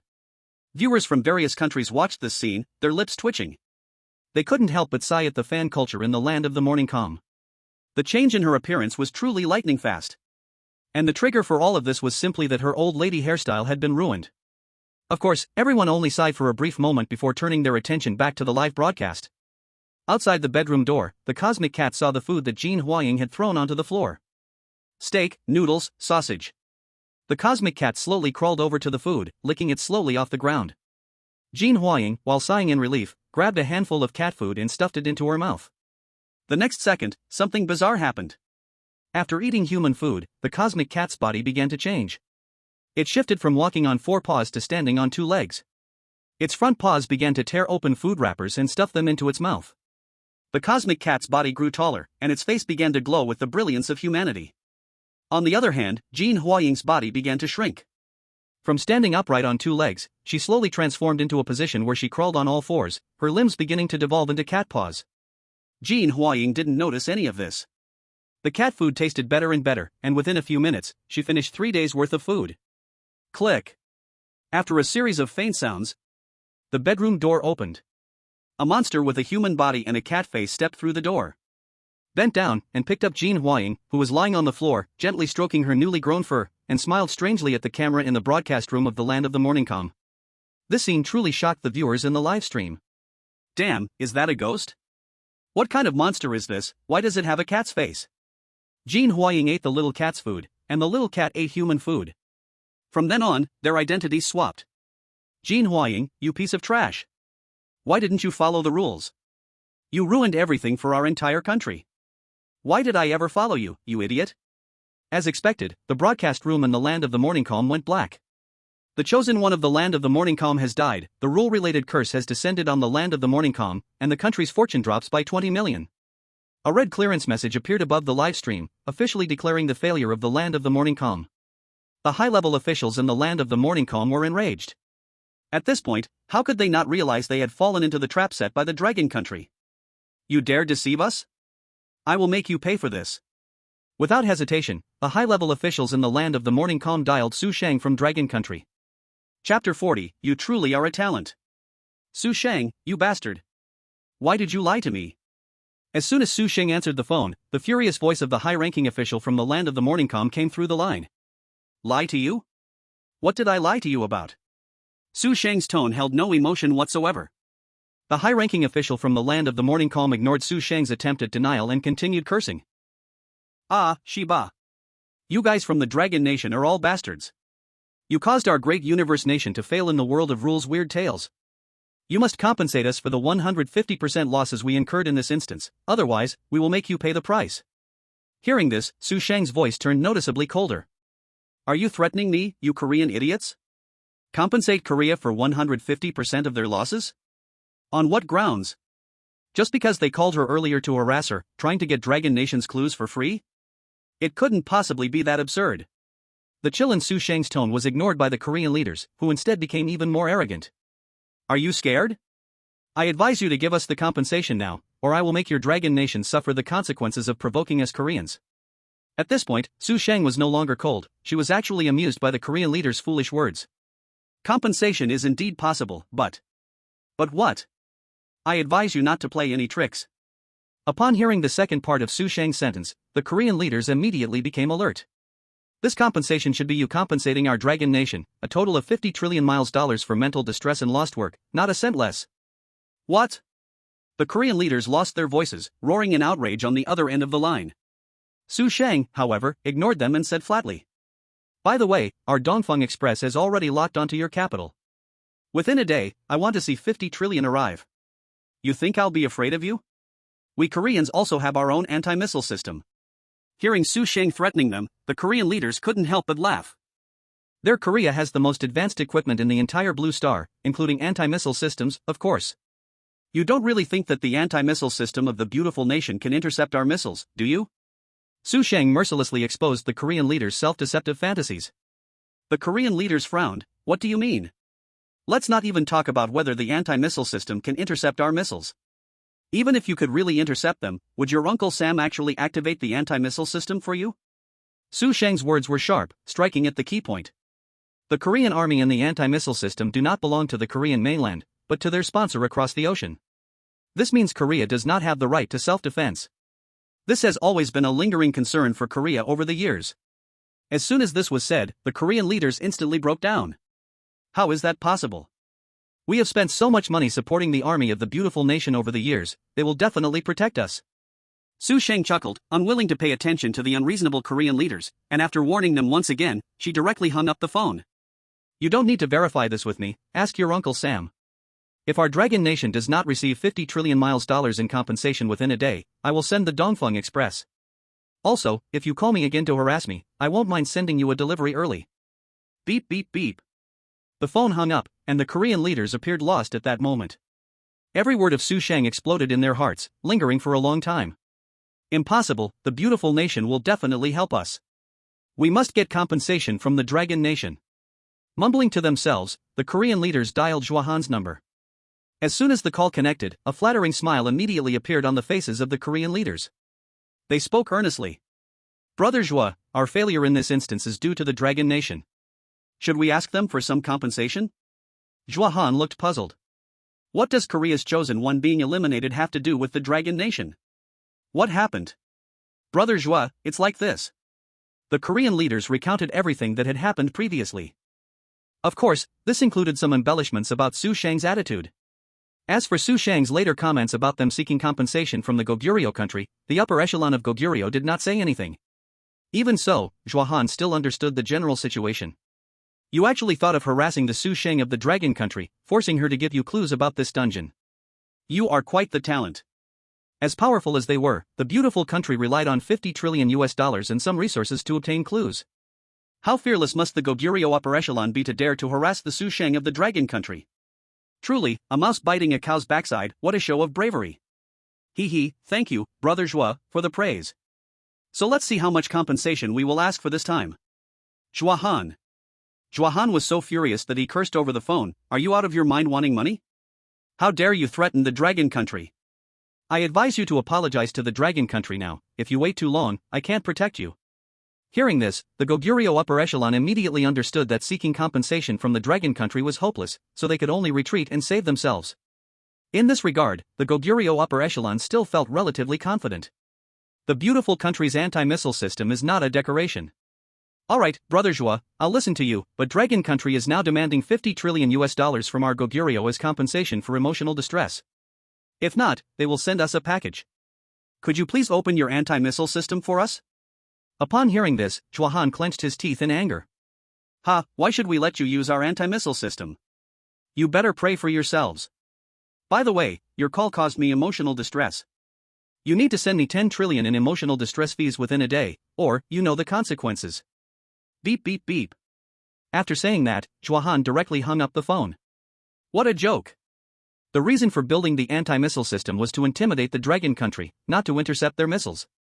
With the Dragon country's ability to curve their packages in midair, their anti-missile system can't stop them. If they fail to intercept, the beautiful country's international status would decline. The beautiful country absolutely cannot let that scene happen. And as the saying goes, as long as I don't intercept, no one will know that I can't stop it. The wrongdoings of Goguryeo should be borne by Goguryeo itself. At this moment, the upper echelon of Goguryeo was dumbfounded, looking at each other with disbelief on their faces. Leader, what should we do now? Do what? If you don't want to eat packages, hurry and transfer money to the Dragon country. P.S. Briefly speaking about these dungeons, the first dungeon, Moon Mountain High School, is completely original. The second dungeon only borrows the framework of the wildly popular online dungeon Mother's Note. For Little Meow's setting, the Mother's setting is new. There will be additional lines added to it. It is different from all the versions of Mother's Note everyone has seen before. If you encounter any typos, please remind me to correct them, as I may have missed some. Chapter 41, Little Meow's Armor. While the upper echelon of Goguryeo was busy gathering funds, the Strange Talk dungeon continued to progress. In the world of Strange Talks, in the Dragon country's live broadcast, Qin Yu sat at the table in the living room after having a simple lunch. In this dungeon, because it was set in a household, Qin Yu obviously had many more items to use for assembling. Plastic beverage bottles, teacups, notebooks, these items, under Qin Yu's talent, were brought to life with their own functions. Little Meow continued to lie on the sofa watching Doraemon, bouncing high on the cushion when something exciting happened. Qin Yu estimated Little Meow's size and cut the paper in his hands into small cat shapes. One person and one cat coexisted harmoniously, and the afternoon passed quickly. Time flashed to around 5 o'clock in the evening, and Qin Yu's work for the day was completely finished. Qin Yu's creation was a little outfit for Little Meow. However, this piece of clothing has incorporated many technological elements, giving it a very cyberpunk style. Rather than calling it clothing, it's more like a set of armor. Qin Yu stretched, sat up from the table, and took his armor to sit down next to Little Meow. Little Meow, come try on the new clothes I made for you. Upon hearing Qin Yu's call, Little Meow, who was lying down, instantly jumped up and landed straight into Qin Yu's arms. Little Meow, will you protect me? Meow. Little Meow gently rubbed its head against Qin Yu's chest, acknowledging what Qin Yu said. Qin Yu patted Little Meow's head and put the clothes he made onto Little Meow. Brother Qin Yu, what's going on? Why did you make clothes for Little Meow? It seems like Brother Qin Yu has been doing this for the entire afternoon. Yeah, I see other chosen ones from different countries thinking about how to make cat food. Brother Qin Yu must have figured something out, right? Otherwise, how could he be so free? Have you all noticed that Little Meow's clothing seems a bit different? Those wings on the outfit can't really fly, can they? The outfit Qin Yu made for Little Meow used the most advanced technology, made entirely of super metal, incredibly hard. It also used organic materials to equip Little Meow with a lightweight exoskeleton. This means that when Little Meow wears the clothes, it can fly by controlling its muscles to move the wings on the outfit, and even the jetpacks and cannons on the outfit can be controlled freely by Little Meow. And when Little Meow needs to rest, it just needs to press a button with its front paw to store the armor in a small box behind its back. Simple, portable. Considering that Little Meow likes the blue chubby character in cartoons, Qin Yu dyed the armor blue. After everything was put on, Qin Yu placed Little Meow back on the sofa. Little Meow turned back and licked its wings, happily spinning around twice. It was clear that Little Meow really liked this outfit. Little Meow, try flying. Qin Yu cheered for Little Meow from the side. Click, click, click. Little Meow walked on the sofa, gradually getting used to the presence of the armor. Soon, the wings behind Little Meow began to flap. Little Meow's steps gradually left the sofa, instead hovering in mid-air. One can only imagine how much shock a flying mechanical cat could bring to the live streaming room. That's not just decoration. It really can fly. Wow, this is fun, I also want one. I thought when Brother Qin Yu said, as long as you like it, he was just joking. I didn't expect Brother Qin Yu to be serious. It seems to use an exoskeleton. Handing over control of the exoskeleton to the muscles, how did Brother Qin Yu think of such an excellent method? Yes, as long as Little Meow gets used to it, those wings can even be said to be like they're grown on Little Meow itself. Woo, I also want to fly, who will take me flying? Perhaps because Little Meow had just put on the armor and wasn't quite used to it, it was flying in all directions, a bit awkwardly. Sometimes it flew this way, other times it flew that way, and at times, it even crashed into the wall. However, with the protection of the exoskeleton, Little Meow only felt a bit dizzy after the crashes and was not harmed at all. To help Little Meow become familiar with the armor, Qin Yu made a few simple rings for it to pass through back and forth. This was to train Little Meow's adaptability to the armor. As for the jetpacks and cannons on the armor, since they were at home, Qin Yu felt it was better not to use such destructive parts. When both human and cat were tired from playing, it was just in time for dinner. After Qin Yu took out Little Meow's portion of Meow Meow brand cat food, he noticed that the can was almost empty. There was maybe just enough for one breakfast left. Qin Yu took a plain glance and put the can back in its place. Knock, knock, knock. At this moment, a rhythmic knocking echoed inside the house. The audience in the livestream felt their hearts leap into their throats. Rule 2, when someone knocks, you can observe the situation outside through the peephole. Rule 3, when you hear knocking, do not respond until the person outside speaks. If the knocking lasts more than 5 minutes, you can turn the TV volume to the maximum. Oh my gosh. It's here, it's here. The knocking has started. Should we be watching the clock now, waiting for the knocking to last longer than 5 minutes?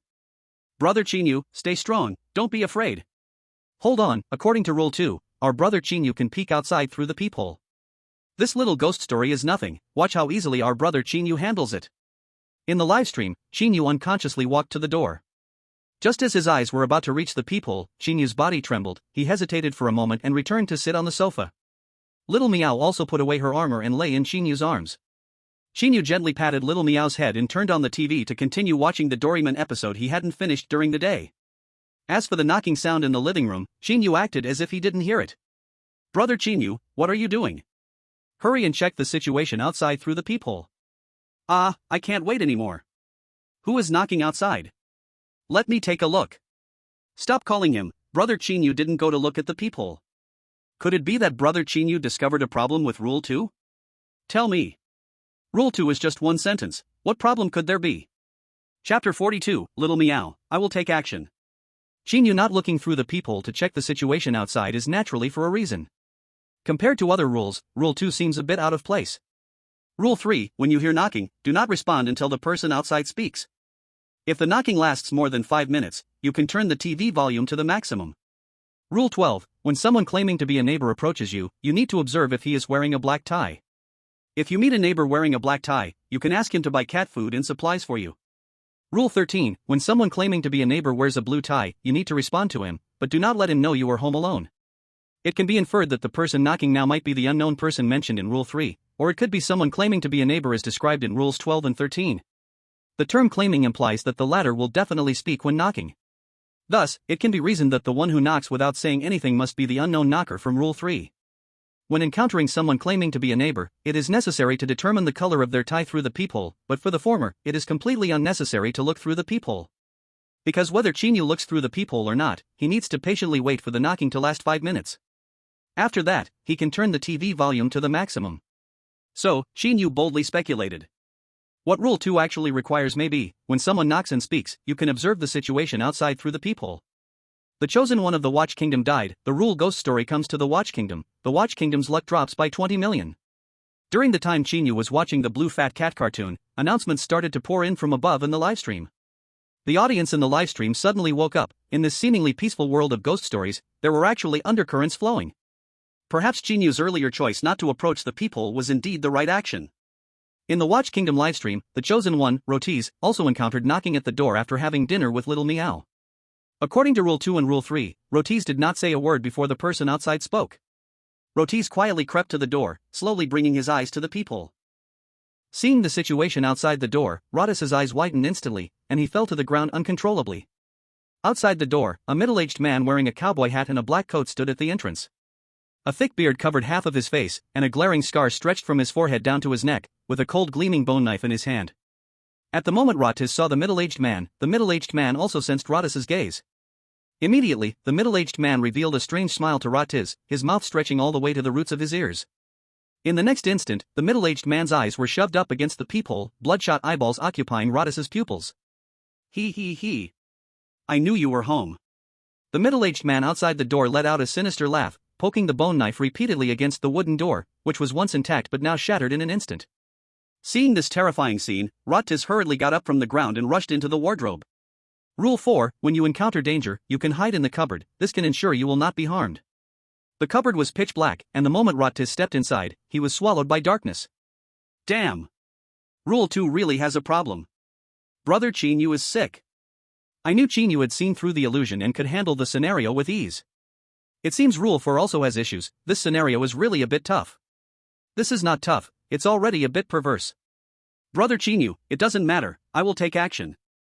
Today, I must let Brother Qin Yu have a baby monkey, no one can stop me. 6. During this time of conversation in the livestream, the knocking sound at Qin Yu's door had already exceeded 5 minutes. Qin Yu turned the volume of the TV to the maximum and continued watching TV. Bang! Bang! Bang! At this moment, as Qin Yu ignored the knocking sound for a long time, the middle-aged man's knocks became even louder. The noise had already disturbed Qin Yu from watching the cartoon. Qin Yu frowned but still ignored the sound outside the door. Time passed second by second, and Qin Yu glanced at the time on his watch.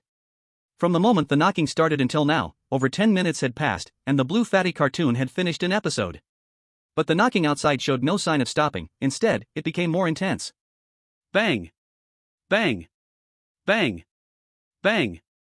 Bang! The massive knocking noise felt like giant hammers relentlessly smashing against the door. Such a sound was like thunder. Qin Yu looked at the door, and as he expected, the whole door was shaking violently, with chunks of wall plaster falling off. Even faint cracks appeared on the door. If this continued, it would not be long before the door would be completely shattered. In the cat country, the chosen one dies, the rules of the strange talk descend upon the cat country, and the luck value of the cat country decreases by 20 million. During the hesitation, some chosen ones could no longer withstand the noise outside and spoke out. As the door was about to be smashed open by the middle-aged man outside, the last line of defense in the heart of the chosen one, hit off from cat country, had collapsed. He knew that once the door was broken open, death would be waiting for him. In the face of such a situation, the test for the chosen ones was not analytical reasoning but rather their ability to stay calm under pressure.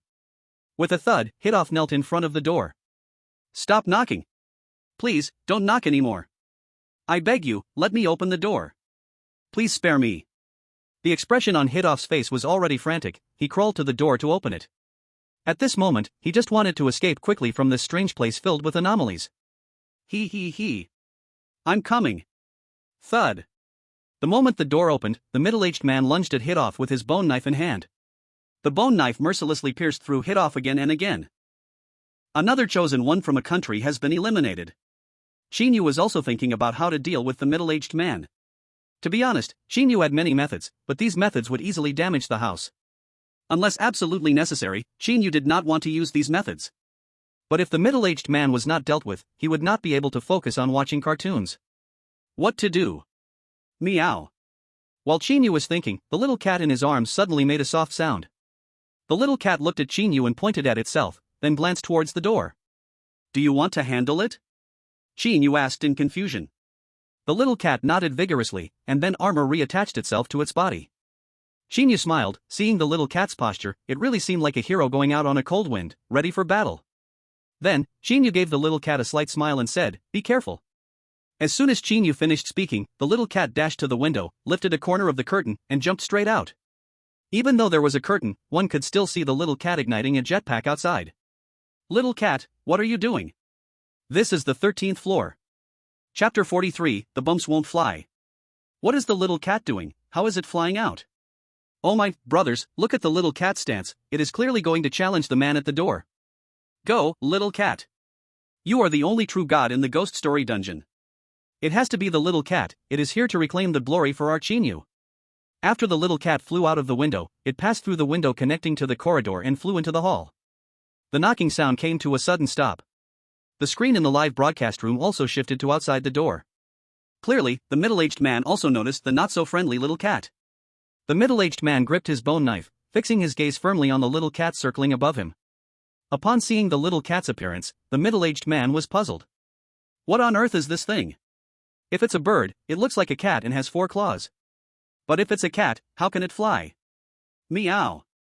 As the middle-aged man was puzzled, the little cat in the air let out a cry, the jetpack firing up, diving straight down toward the middle-aged man.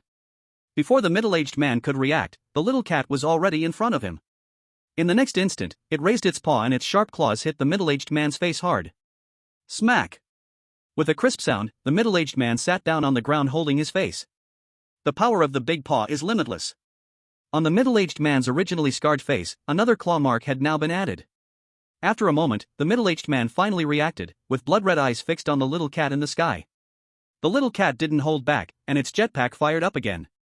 A black flash darted through the air, the little cat swooping past the middle-aged man's face in an instant.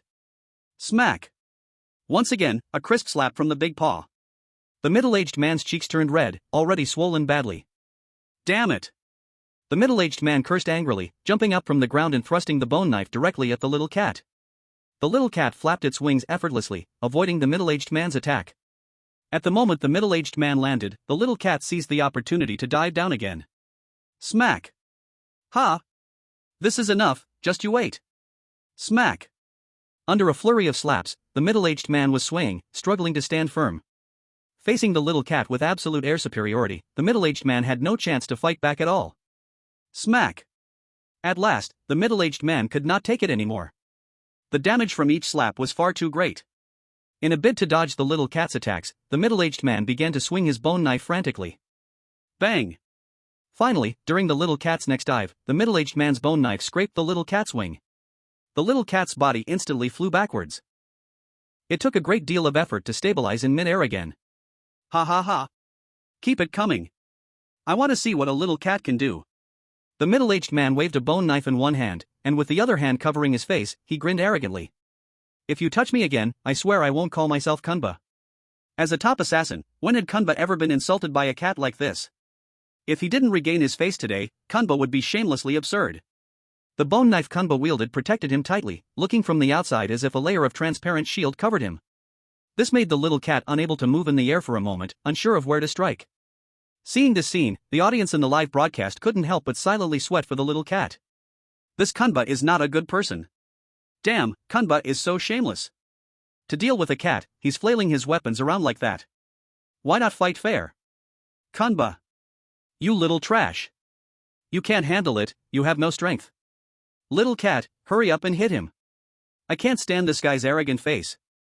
Brothers, look at the little cat. Why isn't it moving? At this moment, the little cat hovered in midair, allowing Kunba to shout without making a move. Its body was slightly curved, as if brewing something. Ha ha ha, keep it coming. Weren't you very brave just now? Could it be that the little cat is charging up a big move? Look at the little cat's mouth. I feel like the little cat seems to be smiling now. Right. I have the same feeling. The standoff in the live broadcast didn't last long. Somewhere under the little cat's wings, two dark cannon holes suddenly appeared, pointing directly at Kunba, who was shouting on the ground. Look! What is that thing under the little cat's wings? Those cannon tubes look so familiar. I knew Brother Qin Yu would definitely equip the little cat with the best gear. As regular viewers of Qin Yu's livestream, the audience knew very well the value of these cannon tubes. But they didn't know how powerful these cannons were. At this moment, the audience's eyes on Kunba were like they were looking at a dead man, even holding a trace of pity in their eyes. Kunba frowned, a bad premonition rising in his heart, but he didn't stop waving the bone knife in his hand. Come on. I want to see what tricks you have up your sleeve. Meow. In the next moment, several azure light beams erupted from the cannons on the little cat's armor. Before Kunba could finish his words, he swallowed them back in shock. What the hell? At the last moment, Kunba reacted, but it was already too late to dodge. The azure light beams instantly engulfed him. The Dragon Country live broadcast room was instantly flooded with 666. Damn, that feels so good. Little cat is amazing. I can only say it's beautifully done. Little cat is simply incredible. 666, my baby. When the blue light dissipated, the previously arrogant Kunba now lay motionless on the ground, his body charred black. The seemingly solid bone knife had turned into a puddle of molten iron. After a long while, Kunba, lying on the ground motionless, moved his hands and feet, struggling to rise. The little cat didn't speak, continuing to gather power in midair, preparing to give Kunba another shot. But this time, the little cat wouldn't have the chance to strike. Kunba, who had just gotten up, quickly turned around and looked up at the little cat gathering power in the sky, and then he knelt straight before the little cat. Cat brother. Cat father. Cat grandfather.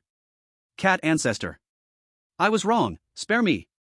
Having said that, Kunba knocked his head hard against the ground. Bang! No more fighting. Anyone can fight if they want.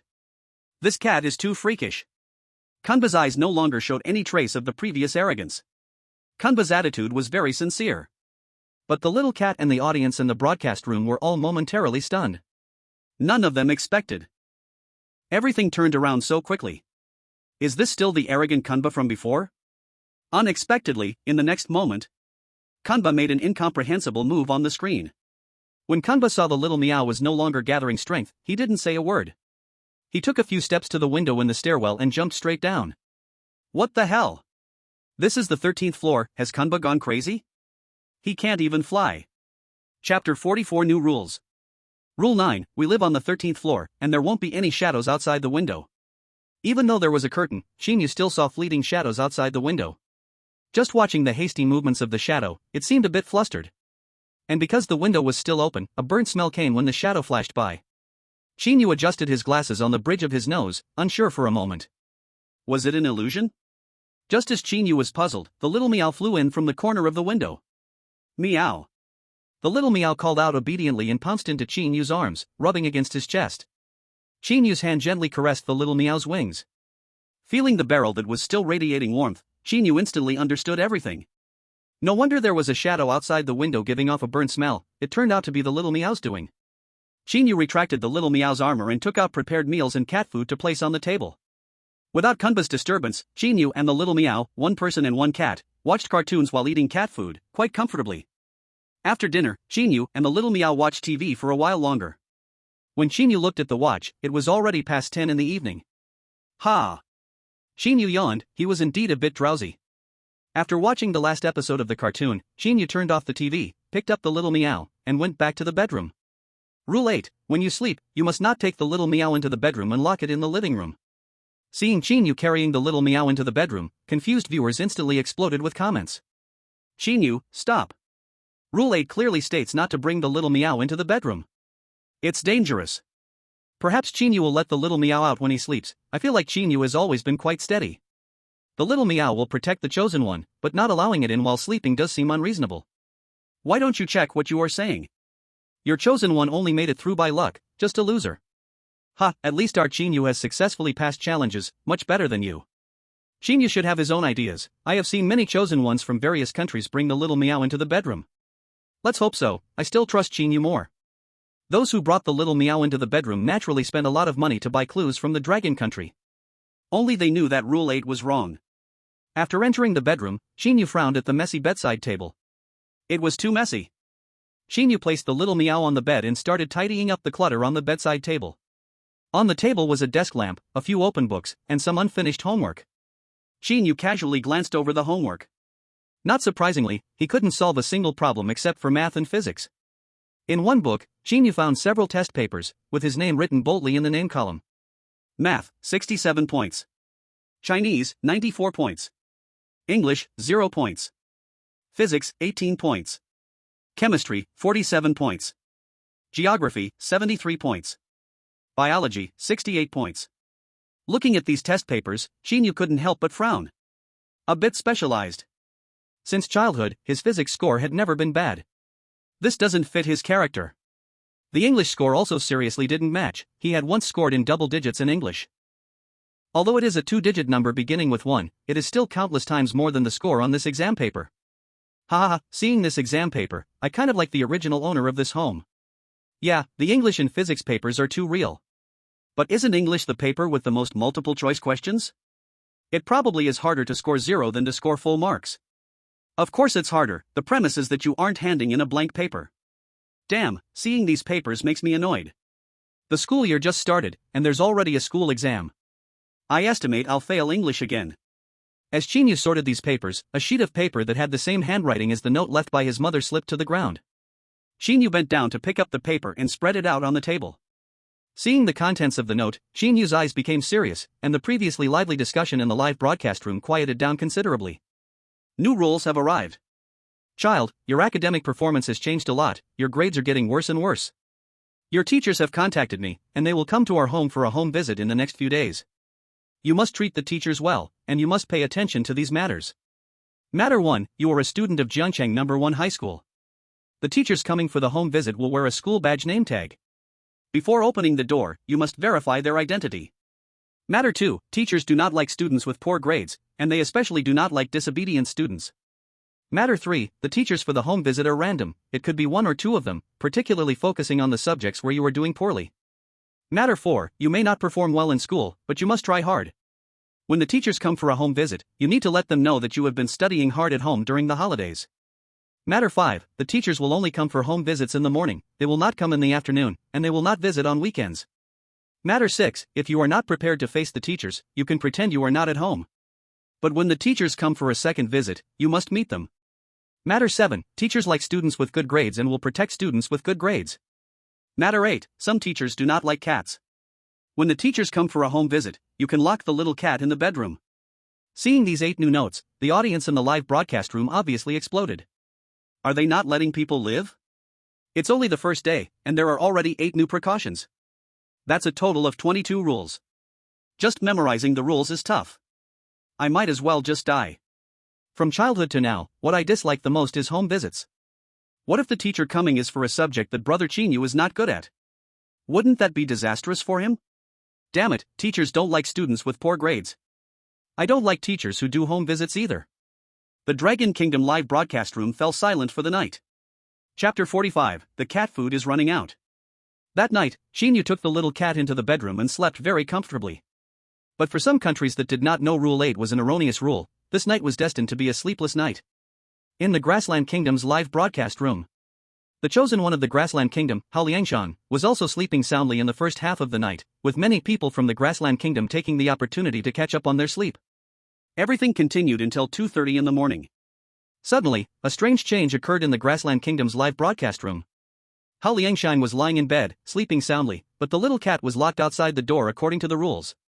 As 2:30 struck, a biting cold wind suddenly swept into the bedroom.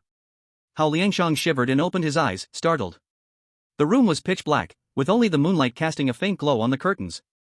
Hao Liangshan could not see clearly and began to fumble for the light switch in the bedroom. Tap, tap, tap. Suddenly, a soft sound of footsteps came from behind Hao Liangshan. Hao Liangshan was startled and instinctively turned to look. He saw someone in the wardrobe behind him. A shadow slowly gathered, gradually walking towards him. My son, Mom misses you so much. From the shadow, a low sobbing sound came, mixed with the chilling wind blowing through the bedroom, making Hao Liangshan feel goosebumps all over his body. Watching the shadow get closer and closer to him, Hao Liangshan rolled off the bed, wrapped in a quilt, and curled up in the corner, trembling. Rule 14, Mom will definitely come back in 5 days, she may return in any form, you must remember, Mom will not return early, nor will she return late. Tonight is just the first day after the rule started, the sudden shadow clearly isn't his mother. So what is going on right now? He had clearly followed the rules, how could such a situation arise? For a moment, Hao Liangshan felt confused, but more than that, he was filled with deep fear. Hao Liangshan's mind raced, thinking of a way to solve this. Meow. At the same time, a hurried cat's meow came from the bedroom door. Hao Liangshan instantly understood. That's right. Little Meow. Rule 7, Little Meow will protect you, you need to maintain a good relationship with Little Meow as much as possible. When in danger, Little Meow will protect me. Hao Liangshan thought of the only solution.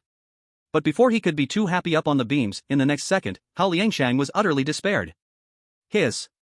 Sounds of cat claws scratching at the door were heard. Clearly, Little Meow had sensed its owner was in danger and wanted to rush into the bedroom to save him. Unfortunately, the bedroom door had already been locked by Hao Liangshan. No matter how hard Little Meow tried, it couldn't open the tightly locked door. And at this moment, Hao Liangshan was facing the door, with the shadow right in front of him, he had no chance to unlock it. Seeing the shadow getting closer, a flash of fierce determination appeared in Hao Liangshan's eyes. Since I can't run away, then let's fight. Hao Liangshan's body instantly sprang up, his right hand clenched into a fist, and he punched straight toward the direction of the shadow. As expected, the result was as everyone anticipated. The live broadcast room of the Grassland Kingdom went black, and an announcement about the rules' strange talk echoed from above the live room. The chosen one of the Grassland Kingdom has died, the rules' strange talk descends upon the Grassland Kingdom, the national fortune of the Grassland Kingdom has decreased by 20 million. In an instant, dozens of chosen ones from various countries were eliminated. What's going on? I got up in the middle of the night to go to the bathroom, how did our chosen one get eliminated? I'm freaking out, can't even sleep in peace. Yeah, eliminating chosen ones in the middle of the night, does the rules' strange talk need to work overtime at midnight? Brothers, by the time you see this, I have already been sucked away by the rules' strange talk. For the audience who just realized their chosen ones were eliminated, they at least had some psychological preparation. Many others were dragged into the rules' strange talk while they were sound asleep. When they opened their eyes again, the world had changed its appearance. The surviving national citizens were now anxiously watching the live broadcast, too afraid to sleep. Fearing their country's chosen one might also be mysteriously eliminated in the middle of the night. Fortunately, the unexpected events didn't continue. In the world of strange talk, the first light of dawn from the east chased away the last night's shadows. The sky grew bright. Qin Yu yawned and got up, pulling open all the curtains in the room. At that moment, Qin Yu noticed a stack of photos hidden behind the curtains. Frowning slightly, driven by curiosity, Qin Yu took a look at the photos. In the pictures, a kind-looking middle-aged woman was holding Little Meow, sitting on the living room sofa. Both the woman and the cat had slight smiles on their lips. Qin Yu roughly guessed that the woman in the photo must be the mistress of this household, also Qin Yu's mother. There were over 20 photos in total. In the lower right corner, there is the date the photo was taken. From July 16, 2023, to August 9, every photo's time is connected. Earlier photos are no longer available. Qin Yu glanced at the date on the calendar in the bedroom, August 11. The date on the photos is linked to the time he entered the rules of Strange Tales. Qin Yu frowned slightly, his gaze falling on the little cat on the bed. He faintly felt that there seemed to be an important clue here. The little cat continued to sleep soundly on its pillow. Seemingly noticing Qin Yu's gaze, the little cat's ears twitched, and soon it climbed up. Meow. The little cat softly meowed, then jumped into Qin Yu's arms with a thud. Qin Yu caught the little cat securely. Looking at the little cat's hungry, shriveled belly, Qin Yu didn't continue to delve into the photos. After a simple wash, Qin Yu placed the little cat on the sofa and went to the kitchen to prepare breakfast for the day. The 4-pound can of Meow Meow brand cat food was nearly empty, leaving only enough for one last meal. This time, Qin Yu directly took out the can of cat food. As for the other can of greedy cat brand cat food, Qin Yu still hadn't touched it, leaving it in the refrigerator. Seeing that the last bit of cat food was used up, the viewers in the livestream couldn't help but start to worry.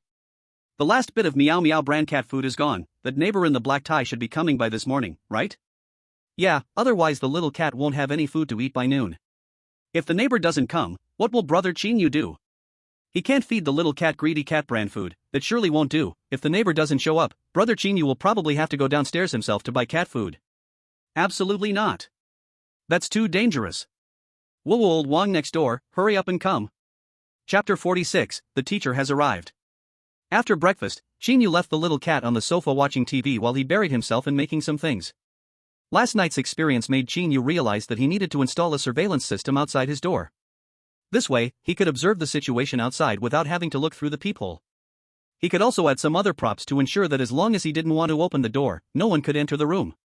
Qin Yu was a doer, and soon he completed a whole set of equipment. There were cameras and various kinds of small black cylinders.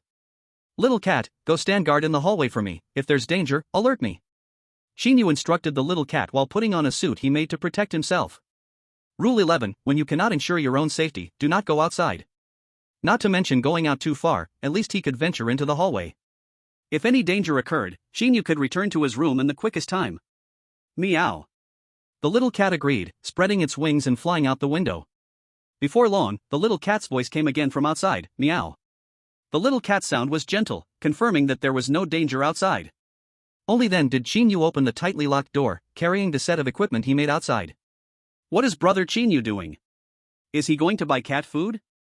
Look at brother Qin Yu all geared up, he must be going to buy cat food. He's carrying too many weapons, surely any strange creature would take a detour. Qin Yu is safe, but the strange beings he encounters may be in danger. For his own safety, Qin Yu certainly wouldn't venture far. After assembling his door equipment in the quickest time, Qin Yu immediately returned to his room. Brother Qin Yu is so steady, he's all geared up yet still isn't going to buy cat food. Look at the upper right corner of the TV, there's a live feed from outside. Brother Qin Yu installed a monitor. The chosen one can be selected to come to brother Qin Yu. This is truly a blessing for our dragon nation. But here's the problem, if brother Qin Yu doesn't go buy cat food, what are we going to do for cat food now? It's almost 10 in the morning, we should really buy cat food, or what will little Meow eat at noon? I wonder what will happen if little Meow doesn't eat cat food. I'm a bit worried. It turns out the audience in the live stream didn't need to worry at all about little Meow running out of cat food. Qin Yu was well aware that the cat food issue was of utmost importance right now. After returning to the room, Qin Yu placed the Meow Meow brand cat food and greedy cat brand cat food cans on the table. Then, Qin Yu picked up little Meow and held it in front of the 2 cans of cat food. Little Meow, later you're going to fly down to the store and buy cat food. Make sure to look at the brand and definitely buy this can of Meow Meow brand cat food. As he said this, Qin Yu pointed to the can of Meow Meow brand cat food. If you encounter danger, just fly back with all your strength. Under the full power support of the jetpack, nothing strange can catch up with you. Qin Yu also made sure to remind little Meow to stay safe. Live stream audience? Wow, brother Qin Yu is really talented. He actually thought of sending little Meow to buy cat food, such a high-end idea. It seems there's no problem logically, since the cat food bought will be for little Meow to eat. There's really no problem, but it still feels a bit off somewhere. Stop feeling off, even though it's absurd for brother Qin Yu to send little Meow to buy cat food, it is indeed the best solution right now. Yes, if brother Qin Yu goes out himself, the safety is uncertain, but with the armor jetpack made by brother Qin Yu, little Meow can safely fly home even if it encounters danger. Meow. After hearing Qin Yu's words, little Meow's face also showed joy. Buying cat food for itself sounds exhilarating. Qin Yu placed a stack of cash in the box on little Meow's back and watched as little Meow flew out the window. Brother Qin Yu is amazing, he solved the toughest problem so easily. I knew brother Qin Yu could do it. He probably thought of all the strategies for clearing the level when he first arrived. Amid the cheers from the live stream audience, there was a knock on Qin Yu's door once again. Knock knock knock. Qin Yu frowned and looked at the upper right corner of the TV. The situation outside the door was displayed live on the TV screen. Outside the door, a middle-aged man with a receding hairline and a plump body stood at the entrance. On his chest was a name card with the emblem of Jiangcheng No. 1 Middle School, Jiangcheng No. 1 Middle School, Mengyang. Is Qin Yu in at home? I'm your physics teacher, here to do a home visit. Outside, Meng Yang gently spoke after knocking on the door. For some reason, Meng Yang standing at Qin Yu's door felt like he was being spied on. Looking again at the black hole-like round holes facing him on the door, Meng Yang strangely felt a chill on his scalp. Home visit is here. Brothers, get into battle mode. The physics class representative from First Experimental Middle School is online. Go Brother Qin Yu. But little Meow isn't here now. Will Brother Qin Yu be in danger? With the powerful backing of physics, Brother Qin Yu is invincible. This receding hairline guy won't also make weapons, right? If so, Brother Qin Yu's house might become a battlefield of World War II. In the Ghost Story research group, Su Shang and others were also discussing intensely. Su Shang looked at Luo Hao and said anxiously, Luo Hao, do you have any academicians who excel in physics under your command? Hurry and call them over. If Meng Yang asks questions that Qin Yu can't answer, we can still provide hints. Luo Hao glanced at Su Shang, who was somewhat agitated, and calmly replied, Group leader, you may have forgotten Qin Yu's previous profession. He is the top mechanic in our dragon country. Who else is better at physics than him?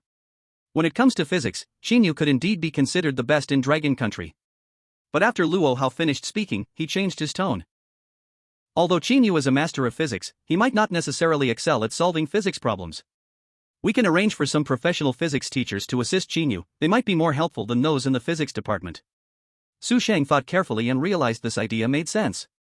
After confirming that Luo Hao's suggestion was feasible, Su Shang looked at Xiaoxi, who was standing nearby. Xiaoxi, go escort the physics teachers from the Imperial Capital High School to our research group. No matter what they are doing, make them stop. Xiaoxi respectfully nodded and quickly ran to carry out Su Shang's order.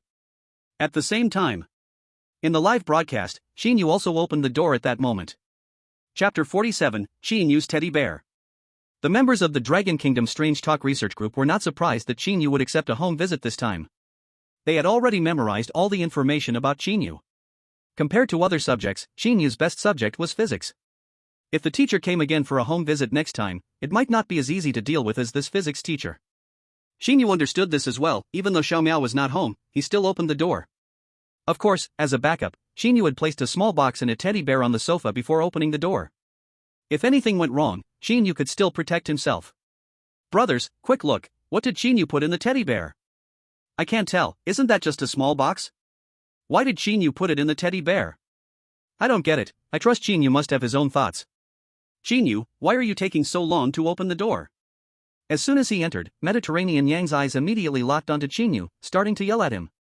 Before, at the door, feeling like a prey watched by a fierce tiger made Meng Yang uncomfortable. Now it was necessary to vent his frustrations on Qin Yu. The sudden reprimand caught Qin Yu off guard.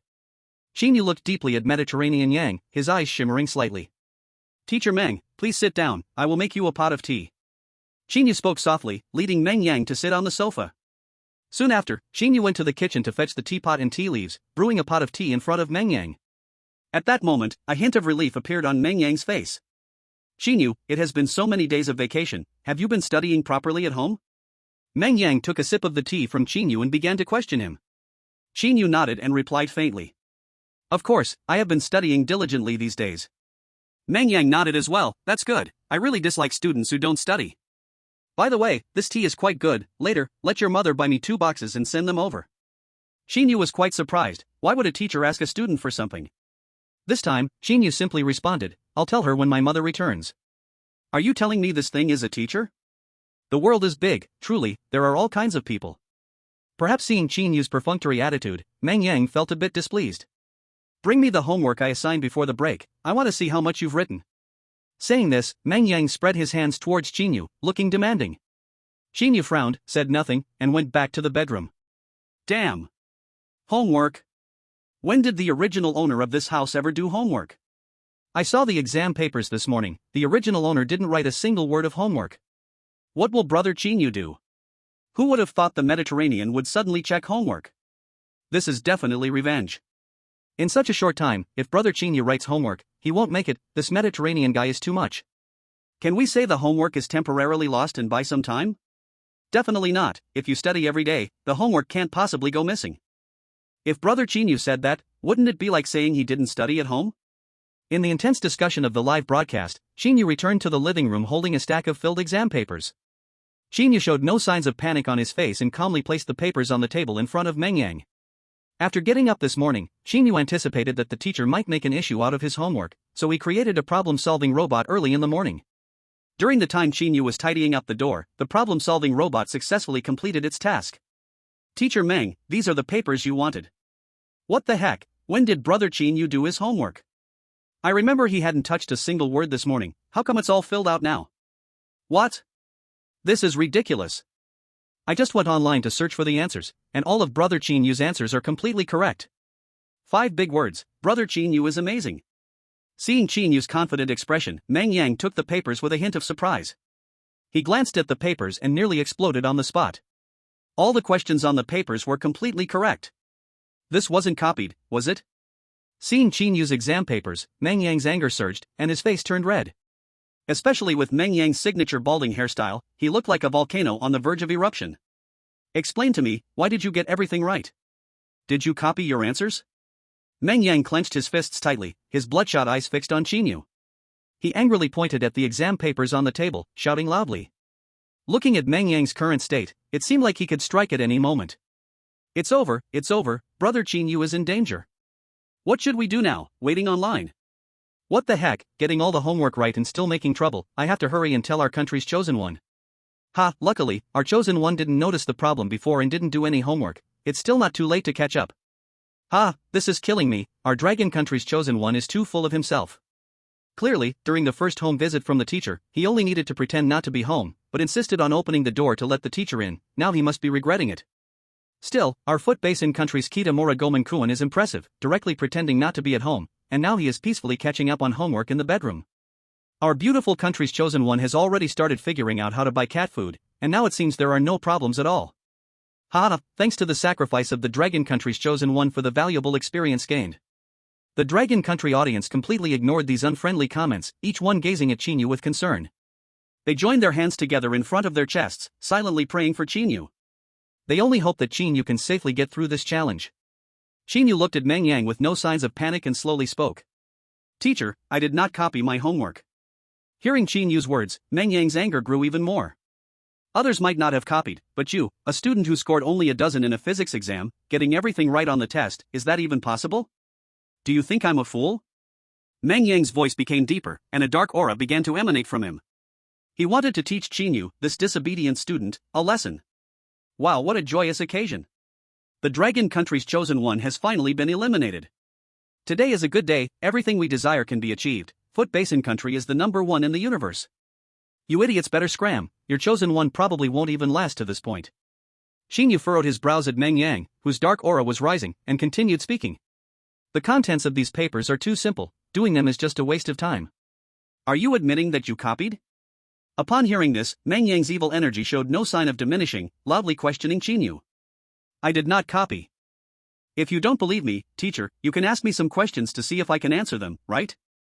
Qin Yu said this confidently, he really could answer those questions. Besides, after finishing my homework, I spend more time applying what I've learned in practice. Hearing Qin Yu's explanation, Meng Yang's dark clouds began to lift a bit, but he still glanced at Qin Yu with disdain. He firmly believed that what he thought was the truth. Qin Yu must have copied his homework. Copying is just copying. However, Meng Yang was curious to see how Qin Yu would complete his lie now. Practice? Does it have results? I want to see what practical outcomes you have researched. A physics student who only scores in the teens, instead of studying properly, is doing some oddball tricks. Meng Yang didn't believe that Qin Yu could come up with anything impressive. Qin Yu didn't waste words, he stood up, picked up a fuzzy little bear toy from the sofa, and handed it to Meng Yang. From Meng Yang's various performances since he entered, it was clear that not all teachers deserved to be called teachers. Meng Yang took the bear toy with slight surprise. What is this? Teacher Meng, you hold the bear with both hands and shake it hard. As he spoke, Qin Yu took off the glasses resting on his nose and placed them on the table. Though he didn't understand what Qin Yu was doing, Meng Yang followed his instructions. He hugged the toy and shook it up and down. Meng Yang felt that the little bear toy was slowly warming up. Before long, it felt somewhat hot in his hands. At this moment, Meng Yang stopped his actions and carefully studied the little bear held close to his chest. Surprisingly, the bear was still heating up, and its size had grown several sizes larger than before. Meng Yang started to panic and quickly placed the bear on the table. But unexpected things still happened. Meng Yang was shocked to find that the bear toy seemed to be stuck to his hands. No matter how hard he tried, it wouldn't come off. Qin Yu, stop joking with the teacher, quickly make this heating toy stop. Meng Yang shouted in a panic. Hearing Meng Yang's frantic cries, Qin Yu quickly came over and slapped the bear's head. Instantly, the bear toy stopped warming up, and its size gradually returned to normal. Phew! Only then did Meng Yang breathe a sigh of relief, but the bear toy was still stuck to his hand and wouldn't fall. For this scene, Qin Yu pretended not to notice and continued explaining from the side. Teacher, this little bear toy is my recent research result. It's a toy that can self-destruct. Self-destruct? Meng Yang was a bit startled, and his gaze toward the bear toy changed. If this little bear exploded while in his hands, he could say goodbye to his hands. While thinking this, Meng Yang couldn't help but pull at the bear with all his might, but it had no effect. Qin Yu calmly continued to explain. Don't worry, teacher, this bear is usually not dangerous. It detects your heart rate to know if you have murderous intent, and only when your heart rate reaches a certain threshold will it trigger the explosion feature. Ah, Brother Qin Yu, 666, I knew this bear toy was special. Brother Qin Yu is amazing, who dares to show murderous intent to Brother Qin Yu? Here, take a bomb to hug. This is the style of Brother Qin Yu. But if this bomb really went off, Brother Qin Yu being so close to Meng Yang, wouldn't he be in trouble? Yeah, according to Brother Qin Yu's habits, he shouldn't let the bomb explode in his own house. Teacher, what do you think of my research outcome? Qin Yu said with a slight smile. As he spoke, Qin Yu took off the glasses from his nose. Qin Yu spoke slowly, but Meng Yang's heart was filled with shock. This toy is pretty good. But Qin Yu, what you said, I understand it all. Now how can this little bear doll fall from my hands? Meng Yang said with a stiff head. This is a lost preventive function I designed. When your hands touch the bear doll, a kind of sticky liquid will be secreted from the bear to prevent it from being lost. Lost preventive function? Who would believe such nonsense? Who would let a toy that might explode at any time stick to their hands? At this moment, Meng Yang understood clearly. It was obvious that his earlier display of killing intent had angered Qin Yu, which led to this little bear doll's creation. Its purpose was merely to prevent Meng Yang from acting against him. This was an outright threat to him. Thinking about this, despite holding a bomb in his hands, Meng Yang's face darkened considerably. Threatened by a student, and a student who could only score in the double digits in physics. Where could Meng Yang's old face be put? Once this bomb bear was moved away from his hands, Meng Yang vowed to make Qin Yu pay for this. Buzzing. As Meng Yang silently swore, the bear doll in his hands activated again. Damn! Here it comes again. Looking at the little bear doll gradually heating up in his hands, Meng Yang anxiously and awkwardly glanced at Qin Yu. Qin Yu said with a flustered expression. Teacher! This sticky liquid will lose its effect when it encounters natural wind. The bear doll won't explode for now, hurry and go downstairs. Meng Yang did not hesitate any longer, turned around, opened the door, and ran out. To speed up, Meng Yang even chose to run down the stairs. Qin Yu watched Meng Yang's departing figure in silence for a long time, then silently locked the door. P.S. There was a small problem with the chapter, it combined into one, 4,000 words. Chapter 48, Seizing the Day. After Meng Yang left, Qin Yu leaned by the window to observe the movements below. Soon, Qin Yu saw Meng Yang anxiously running into the street, clutching the bear doll tightly. To better catch the natural wind, Meng Yang ran to the plaza downstairs. It was work hours, and the plaza was empty. Meng Yang's actions were exactly what Qin Yu wanted. Qin Yu smiled slightly and pressed a button on his watch. Bang! In the next moment, the bear doll in Meng Yang's hand exploded on cue. At the moment of the explosion, Qin Yu could clearly see the panic on Meng Yang's face in an instant. Then the smoke from the explosion completely swallowed Meng Yang's figure in the plaza. When the smoke dissipated, Meng Yang's body was already drenched in blood, with both arms missing, and black mist emanating from the broken points of his body. Meng Yang's already sparse hair was burnt completely in this explosion. Viewers in the livestream. Amazing. I can't believe I believed Qin Yu's words earlier. I didn't expect this bomb could not only explode based on heart rate but also be remotely controlled. This round just shows that Qin Yu is executing justice, that Mediterranean can't even be called a human. As a teacher, coming in just to blame the student, slandering him and asking for tea leaves, you tell me how such a person is a teacher? Qin Yu even waited until Meng Yang ran to an open area before detonating the bomb, fearing he might harm the crowd. I'm crying. Our Qin Yu is really too kind, the Lesan giant Buddha must give Qin Yu a spot. My Qin Yu is the brightest, from now on, who dares to question my Qin Yu's kindness, I'll deal with him. Everyone quickly look at Meng Yang, his current state seems a bit off. Inside the Dragon Country Horror Stories research team. The physics teachers from the capital city high school invited by Su Shang also sat there in a daze. What about the home visit? What about the physics problem that relates to the destiny of the Dragon Country? What exactly are we here for? They clearly saw Qin Yu's test paper clean and neat early in the morning, but in the blink of an eye, the paper was filled completely. This is not a rule-breaking ghost story livestream, this is a horror movie. And as fellow physics teachers, they couldn't help but imagine themselves in Meng Yang's shoes. In the copy, as a student, Qin Yu actually blew up Meng Yang, who was a physics teacher. This sent chills down their spines. A group of physics teachers looked at each other, swallowing their saliva one by one. During the live stream discussion, Meng Yang, who had been blown up in the square, remained completely still from beginning to end. But it was clear that the black smoke emanating from Meng Yang was getting thicker and thicker. Damn Qin Yu. I want you dead. Being driven to such a miserable state by a student, even losing both of his hands in the explosion. When had Meng Yang ever been humiliated like this after becoming a teacher? A gentleman seeks revenge, and does so without delay. Meng Yang slowly turned around, and in the astonished eyes of the live stream viewers, he actually walked back toward the building where Qin Yu was. This is bad. Qin Yu is in danger. Where is little Meow? Hurry and come back to protect my Qin Yu. Damn it, Meng Yang has no morals, he's actually coming back to take revenge on my Qin Yu. Qin Yu saw Meng Yang charging towards him, propping his arm on the windowsill, one hand supporting his chin, his eyes flickering slightly. Buzz buzz. Soon, the television in the living room emitted a deafening alarm. The monitoring image from the hallway appeared live on the television. Outside the door, Meng Yang, covered in black smoke, stood at the door with a sinister expression, his face twisted into a cruel smile. Bang! Since he had no arms, Meng Yang chose to headbutt the door directly. Meng Yang bent down and continuously headbutted Qin Yu's door, and in the blink of an eye, his forehead was a bloody mess. Even so, Meng Yang's actions did not stop, instead, he slammed even harder. Qin Yu, I am your home visit teacher, open the door quickly. Outside the door came Meng Yang's frenzied shouting. Why is Meng Yang so persistent? This is so inhumane. Qin Yu, brother, hang in there. Once you pass the level, I'll give you a monkey. The viewers in the livestream silently prayed for Qin Yu, while Qin Yu calmly sat on the sofa in the living room. Qin Yu picked up the TV remote while munching on seeds and used it to control the door he had assembled.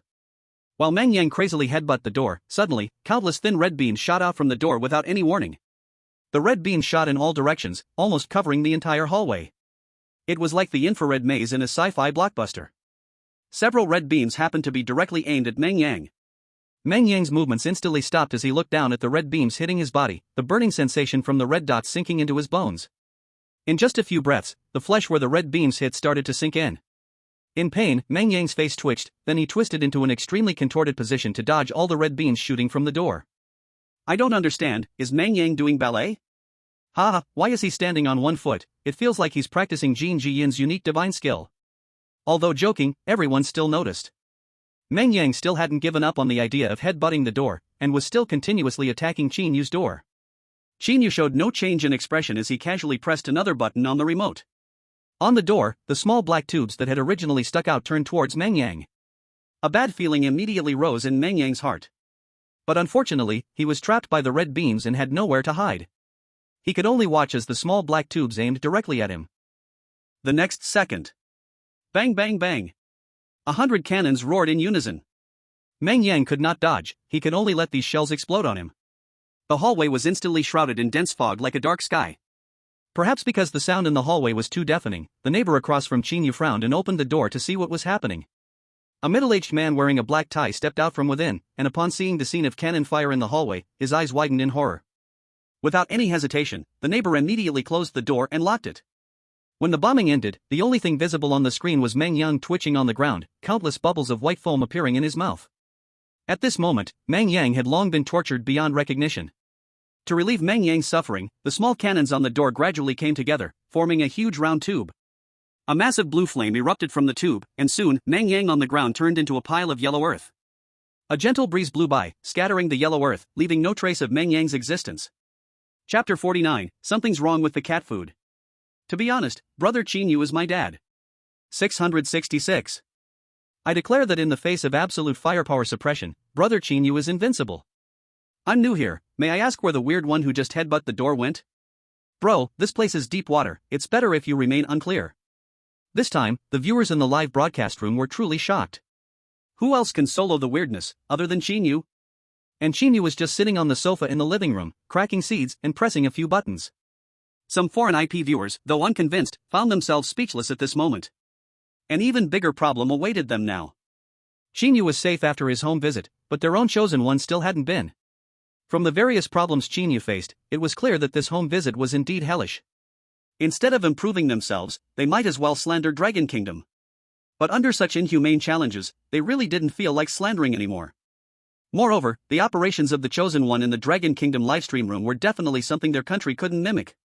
Red beams for control, shells for output, flamethrowers to clear the battlefield. A series of operations later, aside from Meng Yang disappearing, nothing else had changed. In the world of weird tales, Qin Yu had put his glasses back on. Meow. Outside the window, the little cat finally reappeared, carrying a big bucket of cat food on its back. The little cat flew into the living room, landing beside Qin Yu, slowly retracting its wings.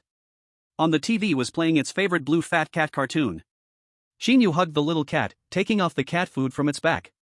But when Qin Yu's gaze fell on the cat food, even with his temperament, he was briefly stunned. He saw that the cat food on the little cat's back was not Meow Meow brand, but a cat of greedy cat brand cat food. Rule 6, you can eat any food, but please make sure to feed the little cat cat food. You can buy Meow Meow brand cat food at the convenience store downstairs, do not buy cat food from other brands.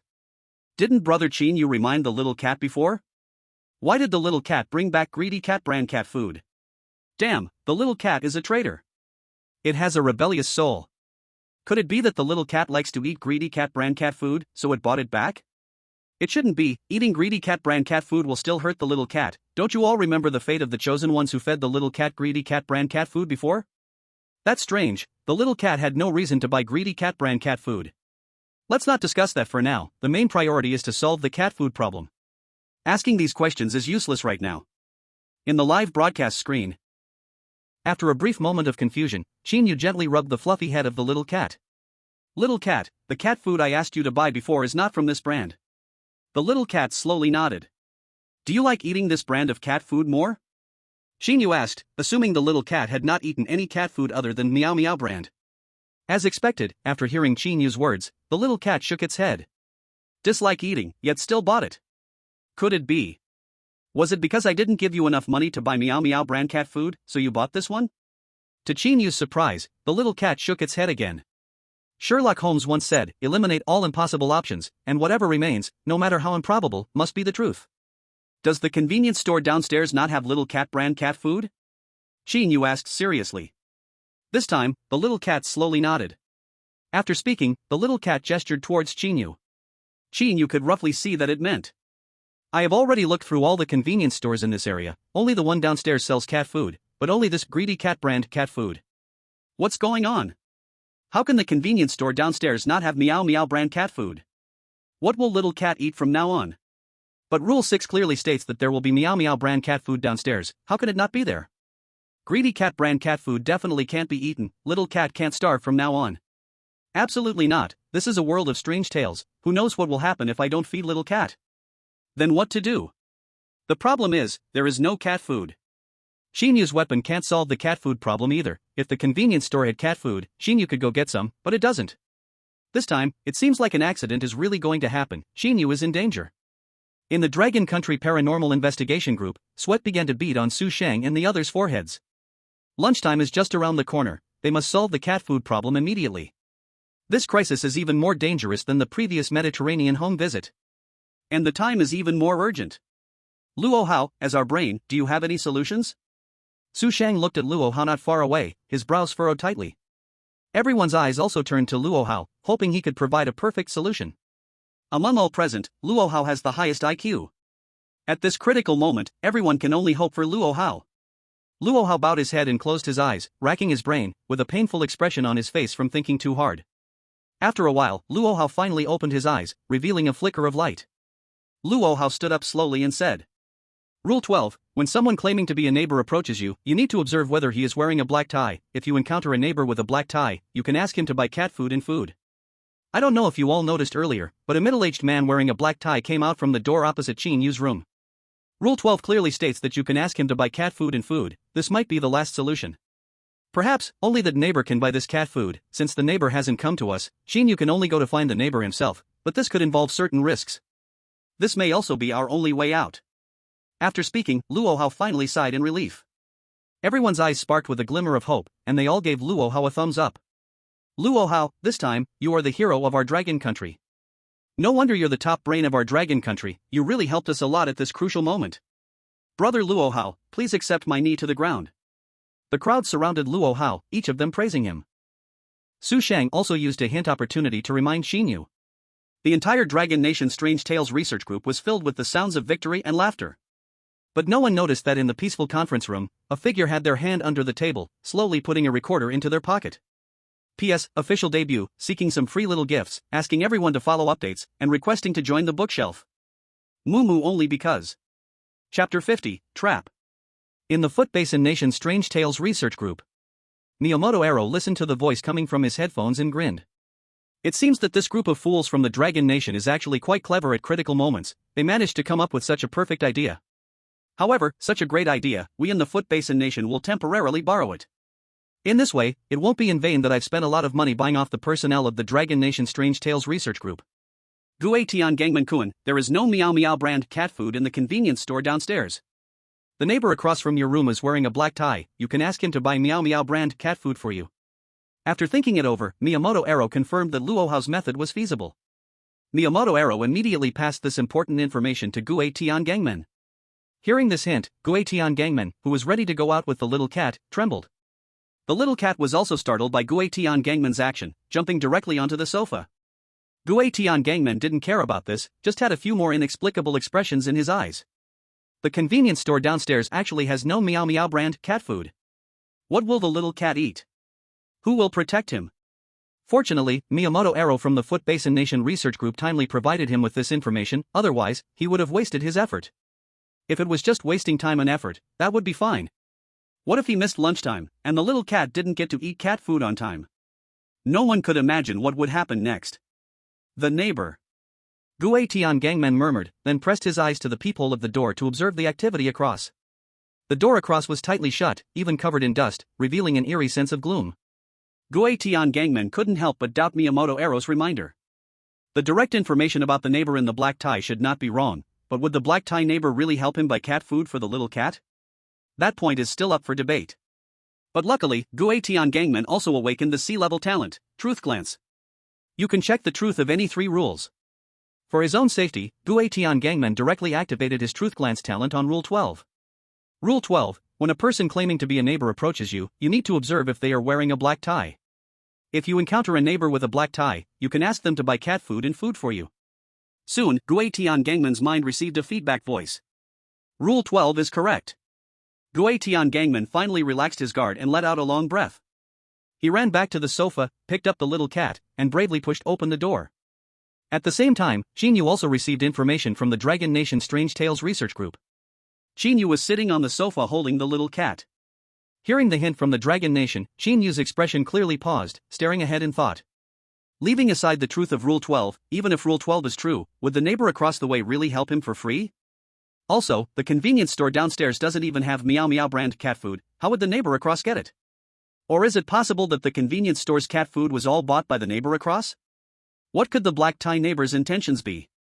Qin Yu lowered his head in contemplation. The little cat in his arms stirred as its stomach let out a hungry gurgle. Inside the Dragon Nation Strange Tales research group, Su Shang looked at the others, his eyes filled with confusion. Did Qin Yu discover something? Why isn't he following our hints? Little Meow's stomach has already started to growl. If we don't go find cat food soon, we might run out of time. The others were confused as well. You look at me, I look at you, and in the end, all eyes fell on Luo Hao. Luo Hao, what do you think? Luo Hao rested one hand on his chin, his eyes narrowed, and soon they filled with shock. In the next moment, Luo Hao suddenly slammed his thigh and stood up straight from his seat. His eyes, filled with fear, looked at everyone. Everyone was frightened by Luo Hao's expression, and Su Shang quickly asked him what was happening. What happened? Was there a problem with the previous reminder? Luo Hao nodded quickly. Yes, there's a problem, a big problem. Has anyone thought about these 2 questions? Why can the neighbors across the hall buy cat food that can't be bought at the convenience store downstairs? And now it's almost lunchtime, can the neighbors across the hall still buy cat food in time? Luo Hao's words immediately left everyone speechless, only Su Shang reacted instantly. I understand. Su Shang's eyes suddenly turned horrified. It must be that the neighbors across the hall got the Meow Meow brand cat food from the downstairs convenience store and stored it in their home ahead of time, which is why everything is happening now. Everyone suddenly woke up, their gazes involuntarily falling on the big screen. They were afraid that Qin Yu would really follow their suggestion and go ask the neighbors across the hall to buy cat food. This is definitely a trap. Everyone began to express their worries. Team leader, should we warn our chosen one? I never expected the neighbors to be so devious. Su Shang's gaze fixed tightly on the screen, slowly shaking her head. No need, it's obvious that Qin Yu has already realized this issue, we don't need to waste a reminder chance. As she spoke, Su Shang seemed to remember something, and then lowered her head in disappointment. Are their reminder chances really effective? In the last Moon Mountain High School game, she had given Qin Yu a completely useless reminder, and this time she had directly given a wrong one. Fortunately, Qin Yu did not listen to their advice, otherwise she would become a sinner of the Dragon Kingdom. Su Shang's face was full of frustration. In the corner of the conference room, Wang Chuanshang, who had previously passed on wrong information to the Footbasin Nation, couldn't sit still. If the Footbasin Nation's Gue Tian gangman fails because of his message, he would become a discarded piece. At that time, his identity would likely be revealed, and treason is a death penalty. He quickly stood up. Team leader, since our information is wrong, how can the chosen one get cat food? We can't let little Meow starve. Hearing this, Su Shang only slowly shook her head. Let's leave it to Qin Yu, he can instantly judge our wrong reminder, his logical thinking and judgment skills are beyond what you and I can compare, I believe Qin Yu will find a perfect solution. But... Wang Chuanshang wanted to say more, but was interrupted by Su Shang's hand. Wang Chuanshang, no need to say anything, we must trust the chosen one. With no other option, Wang Chuanshang had to sit back down, placing his hands in his pocket to secretly send out this recording again. While Wang Chuanshang was transmitting the message, Su Kuan, who was sitting next to Su Shang looking at the computer, raised an eyebrow. This was already the second piece of information sent out by the Ghost Story Research Group. The first piece was too sudden and had not been read, how could they dare send a second one so soon? This is showing no regard for him, the king of the Little Black Alliance. Team leader, come here, I have something to discuss with you. Su Kuan stood up, looking at Su Shang. Though Su Shang felt a bit puzzled, she still followed Su Kuan out of the conference room, leaving everyone else in a state of confusion. Outside the door. Confirming that no one was around, Su Kuan told Su Shang about what he had discovered in the recorded message he had received. Su Shang listened, and her expression immediately turned to anger. Clearly, the source of the recorded voice was Wang Chuanshang's recording. Wang Chuanshang is an old man, the country has done so much for him, giving him a house, giving him money, how could he be so ungrateful? I will report him to the country, let the law judge him. Su Kuan indeed shook his head. Team leader, I think keeping Wang Chuanshang for now will be very useful for us. We cannot help Lord Qin Yu in the copy, but helping him eliminate some rivals in reality is also good. Hearing this, Su Shang also became interested, you mean? Spy from another country, he will be useful in the future. Chapter 51, Yamamoto Ichiro's deal. Yamamoto Ichiro was furious. Damn. I wasted my money, that group of useless people from Long Country actually deduced the wrong information. Yamamoto Ichiro slammed the table, veins bulging on his forehead. His subordinate, Oyama Kamijiro, saw this and immediately approached, cautiously asking about the situation. Team leader, what happened? Smack. Out of nowhere, Yamamoto Ichiro's hand struck Aoyama Kamijiro's face. Yamamoto Ichiro suddenly pointed at Aoyama Kamijiro's nose, cursing to vent his anger. Good-for-nothings. A bunch of good-for-nothings. None of you are useful at all. Although he did not know what happened, Aoyama Kamijiro still wisely lowered his head. But the resentment in his eyes could not be hidden. Don't just stand there, hurry and relay the message to Kamita Gaemon. The clue we gave earlier was wrong, make sure he doesn't knock on the door across the hall. Upon hearing Yamamoto Ichiro's words, Oyama Kamijiro finally understood everything, and his gaze quickly turned to the large screen in the conference room. Kamita Gaemon was already knocking on the door across, holding the trembling little cat. Heavy footsteps could be heard from inside the room. I'm afraid it's too late, this is our last chance to remind him, do we really want to use it now? Aoyama Kamijiro advised. Given the current situation, even if they warned Kamita Gaemon now, he definitely wouldn't escape this calamity. Using the warning would be of little significance.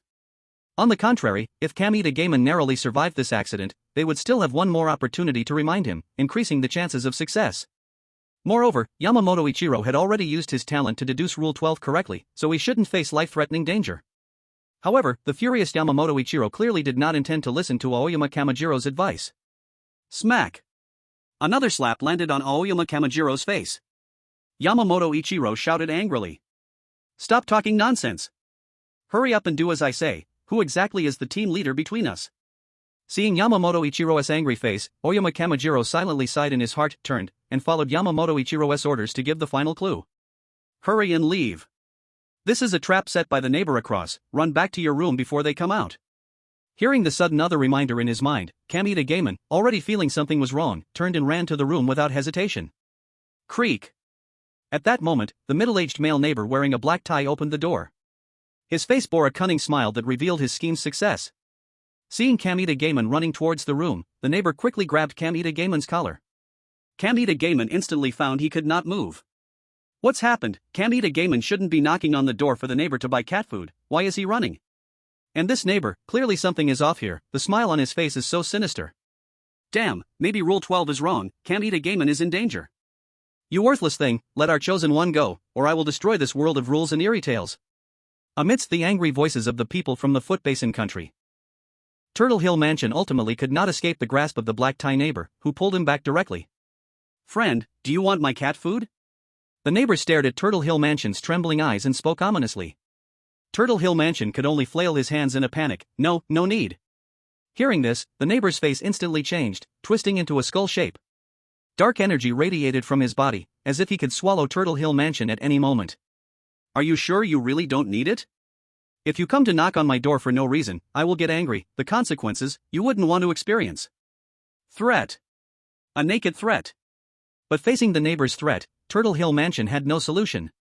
As long as he didn't let the neighbor buy cat food for him, the only outcome was death. Turtle Hill Mansion bit his lip hard and finally unwillingly spoke. Yes. I am your neighbor, and I hope you can help me buy some Meow brand cat food. At this moment, the neighbor's face immediately returned to normal, lightly patting Turtle Hill Mansion's shoulder with interest. I can help you buy cat food, and I can even give you cat food, but I need something from you? What do you need? Turtle Hill Mansion's heart tightened immediately. He knew very well that what the neighbor wanted was clearly not money. Sure enough, the neighbor's next words made Turtle Hill Mansion tremble all over. I need one of your eyeballs, the neighbor said casually. What? An eyeball? Why don't you just die? It's just asking you to help buy some cat food. Is it really necessary to go so far? We're neighbors, it's just mutual help. To be fair, the neighbor's request isn't unreasonable. If Turtle Hill Mansion dies, we will be subjected to the strange rules of this place. Exactly, Turtle Hill Mansion is only losing one eyeball. In return, we gain his gratitude. Strongly requesting Turtle Hill Mansion to offer up one of his eyeballs. At this moment, Turtle Hill Mansion still didn't realize that he had already been sold out by the people of the Foot Basin country. His legs trembled, and he uncontrollably sat on the ground. No. My eyeball absolutely not, Not giving Turtle Hill Mansion a chance to refuse, the neighbor had already taken his eyeball away on his own. The neighbor weighed Turtle Hill Mansion's eyeball in his hand, a smile curling at the corner of his mouth. Then, the neighbor reached into his pocket with the other hand and pulled out a bag of cat food, tossing it to Turtle Hill Mansion. I'm glad to make this trade with you. This is enough for a meal for a kitten. If you need more next time, feel free to find me again. After saying this, the neighbor turned and walked back to his room without looking back. Leaving Turtle Hill Mansion alone on the ground in disarray, he covered the empty socket where his eye had been and let out a heart-wrenching scream. The little cat jumped onto Turtle Hill Mansion's shoulder and gently licked his wound. Bastard! In a fit of rage, Turtle Hill Mansion slapped the little cat. This is all your fault. Chapter 52, The Little Cat's Sacrifice. Suddenly slapped, the little cat stood frozen for a moment. It stared blankly at Turtle Hill Mansion for a long time, saying nothing, with a faint light gradually flickering in its eyes. After a while, the little cat pushed open the door and walked back to its room alone. If the earlier luck-bringing Du Feng had seen this scene, he would have been extremely shocked. Because above the little cat's head, its affection for Turtle Hill Mansion had gone from 70 to 0. In the Foot Basin Nation's live broadcast room, the audience who had originally decided to abandon Turtle Hill Mansion couldn't sit still any longer. They didn't expect that Turtle Hill Mansion. A meal is fine, but what about later? Strongly request the official elimination of this rule horror story. This version is absolutely unsolvable. This is a deadlock. Without an exceptionally powerful talent, it's impossible to clear the level. If a person can't do it, don't blame the path. If your chosen one is useless, don't blame the rule horror story for not working. Today, I have truly seen the face and quality of the netizens from Foot Basin country. I used to hear that Foot Basin country has manners, but now when a problem arises, instead of finding faults in themselves, they blame the level for being too difficult. It makes me laugh to death. It's impossible, this level can't be cleared without damage. Wotian Gangmankuan's method is definitely the best. You say we from Foot Basin country can't do it, but can you from Dragon country get through? Sorry, our Qin Yu brother from Dragon country really can pass through without any damage. Foot Basin country audience? Seeing the barrage from Dragon country's audience in the live room, the expressions on Foot Basin country's audience were filled with shock. How can this be possible? Absolutely impossible. Guotian Gangman's method is definitely the optimal solution. And this time's horror story level is absolutely impossible to clear, with a death rate of 100%. The level that they from Foot Basin Country cannot clear, Dragon Country also wishes to pass through it. It must be that the netizens from Dragon Country are bragging. Hee hee, who can't brag? They must expose the lies of the netizens from Dragon Country. Thinking of this, with the ridiculous thought of exposing the netizens from Dragon Country, the audience from Foot Basin Country rushed into the Dragon Country live room. Inside the horror story world, Qin Yu was still sitting on the sofa, deep in thought. Even though the TV was playing a blue chubby animation, Qin Yu could not focus at all. He only occasionally glanced at Little Meow. Next to him, Little Meow was the same. Despite the animation being played was its favorite, Little Meow was just looking down dejectedly. His stomach let out a gurgle sound. It seemed like a strange tacit understanding formed between the person and the cat, and neither broke the silence. Meow. Finally, Little Meow seemed to make a certain decision and jumped into Qin Yu's arms, lightly rubbing its head against Qin Yu's chest. In the eyes of the live room audience, the atmosphere seemed somewhat oppressive. What's wrong? What happened to Little Meow? It feels so heavy-hearted. Yes, Qin Yu is the same. What on earth happened to them? I don't know, but Little Meow seems so tragic now, like it's going to the battlefield to die. Very strange. Is this what you Dragon Country audience call being able to clear? Don't make me laugh to death. Haha, so the Dragon Country's chosen one's way to clear is to starve Little Meow? Truly a talent. Are your dog eyes blind? Brother Qin Yu has clearly already thought of a way to clear it, he just doesn't want to use it for now. When you've gotten used to being a dog, you look at everything from a dog's perspective. Of course, you can't see what Brother Qin Yu is thinking. The truth is indeed as the audience in the Dragon Country live room imagined. Qin Yu had thought of the perfect solution for the cat food a long time ago. But this method, while perfect for clearing the level, was not what Qin Yu wanted. This method would sacrifice Little Meow. This is something Qin Yu is unwilling to see. Rule 5, you can give Little Meow a name, but Little Meow can only have one name. Rule 5 is not just a misleading rule, it indeed serves a practical purpose. The premise of giving Little Meow a name is to make Little Meow forget its current name. In the end, Little Meow will still only have one name. But by then, the cat will no longer be Little Meow, but will have become an entirely new cat. This inference is not just a random guess from Qin Yu. It is a deduction based on the photo of Little Meow found in the bedroom. The date on the photo was just over 20 days, and there was a 2000 G can of Meow Meow brand cat food in the fridge. According to Little Meow's food consumption, the time it takes for Little Meow to consume that cat food coincides perfectly with the time Little Meow appeared in the photo. The corresponding food for Little Meow is the Meow Meow brand cat food. Qin Yu boldly inferred that it was because the little cat ate Meow Meow brand cat food that it developed its awareness. Naming the little cat was the same way. The name, the cat's new awareness, and the cat food, every change in any of these three needed to be recombined. So, to make the little cat eat other cat food, the cat must lose the little cat's awareness. Rule 7 exactly confirmed this point. Rule 7, cats will protect you, you need to maintain a good relationship with the little cat as much as possible. Cats will protect you, not the little cat will protect you. The later part, please maintain a good relationship with the little cat, has another layer of meaning, which is to make the little cat willingly give up its awareness when its fondness level is reached. This morning, Qin Yu only asked the little cat to buy Meow Meow brand cat food and didn't say to buy Charming Cat brand cat food, yet the little cat still brought it back. It could have bought nothing at all. From that moment on, Qin Yu understood that the little cat was ready to sacrifice itself. The little cat also knew that as long as there wasn't more than one cat's awareness within a single body, the new cat would also protect Qin Yu. This was the little cat's fulfillment. Sacrificing itself, fulfilling Qin Yu. Qin Yu should have been happy, but he couldn't smile at all. Even if the little cat was an NPC, its affection for Qin Yu at this moment was real, and Qin Yu didn't want to let the little cat down. So after the little cat expressed its will to sacrifice, Qin Yu didn't choose to comply with the little cat's intention, but instead pondered with his head lowered. What exactly are Qin Yu and the little cat doing? I, an outsider, just can't understand. I can feel that Qin Yu and the little cat have already thought of a way to break the deadlock, but why aren't they acting? Whoa, I suddenly feel like my brain isn't enough. What are they hesitating about? Please stop playing riddles in the live broadcast. Should I just die? I can't understand anything right now. Amidst the intense discussion from the live stream audience, Qin Yu suddenly raised his head and lifted the little cat high. A glimmer of light shone in Qin Yu's eyes. He had a way, how could he have forgotten this? P.S. I have some things to do today, and I am typing another chapter, it might be a bit late. Kiss. Chapter 53 Complete Defeat. Seeing Qin Yu's reaction, the audience in the Dragon Country live broadcast felt a surge of reassurance in their hearts. Although I don't know what happened, I know Qin Yu is awesome. Did you see? This is the power of our Qin Yu. Amidst the cheers of the Dragon Country audience, Qin Yu took out a brocade pouch from his pocket. It was the lucky bag given to him by Qin Dalong in the Moon Mountain Middle School dungeon earlier. You can use it at any time to obtain what you currently need the most. For Qin Yu, this was his chance.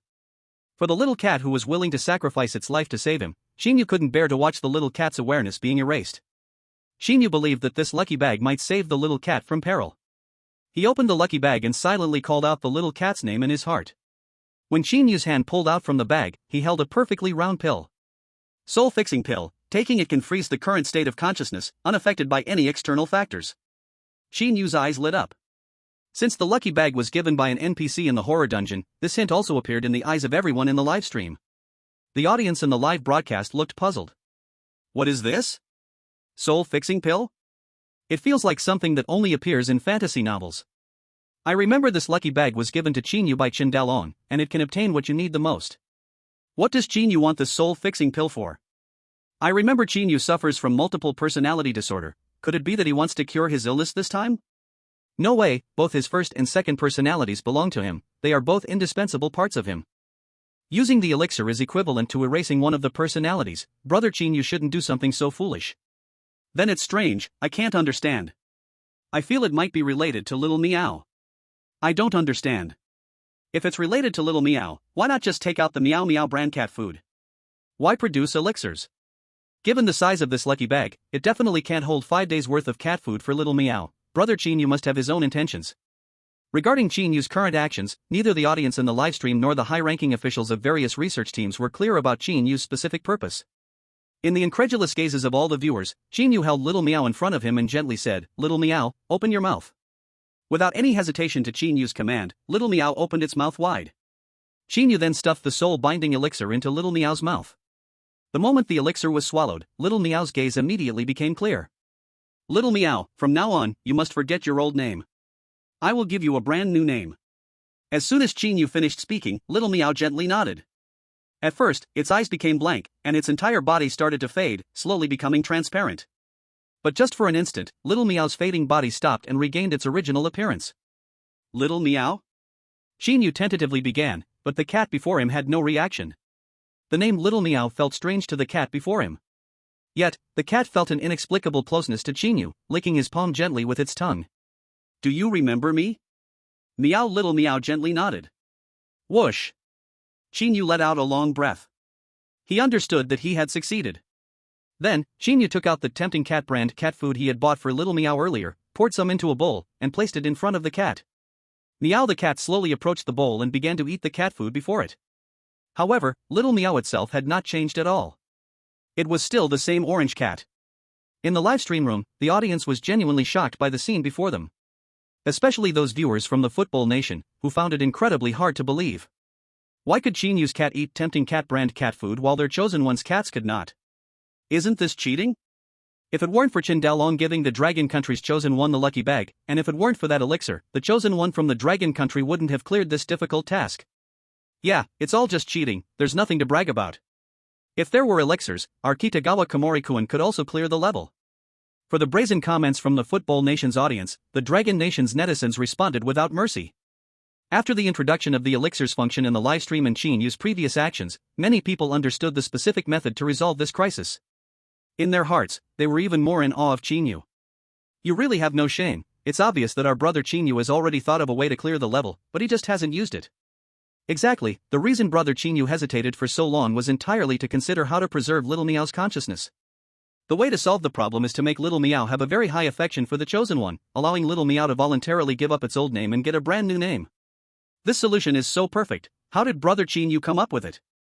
Little Meow is willing to sacrifice itself for brother Qin Yu, and brother Qin Yu has found the perfect way to preserve Little Meow and clear the level.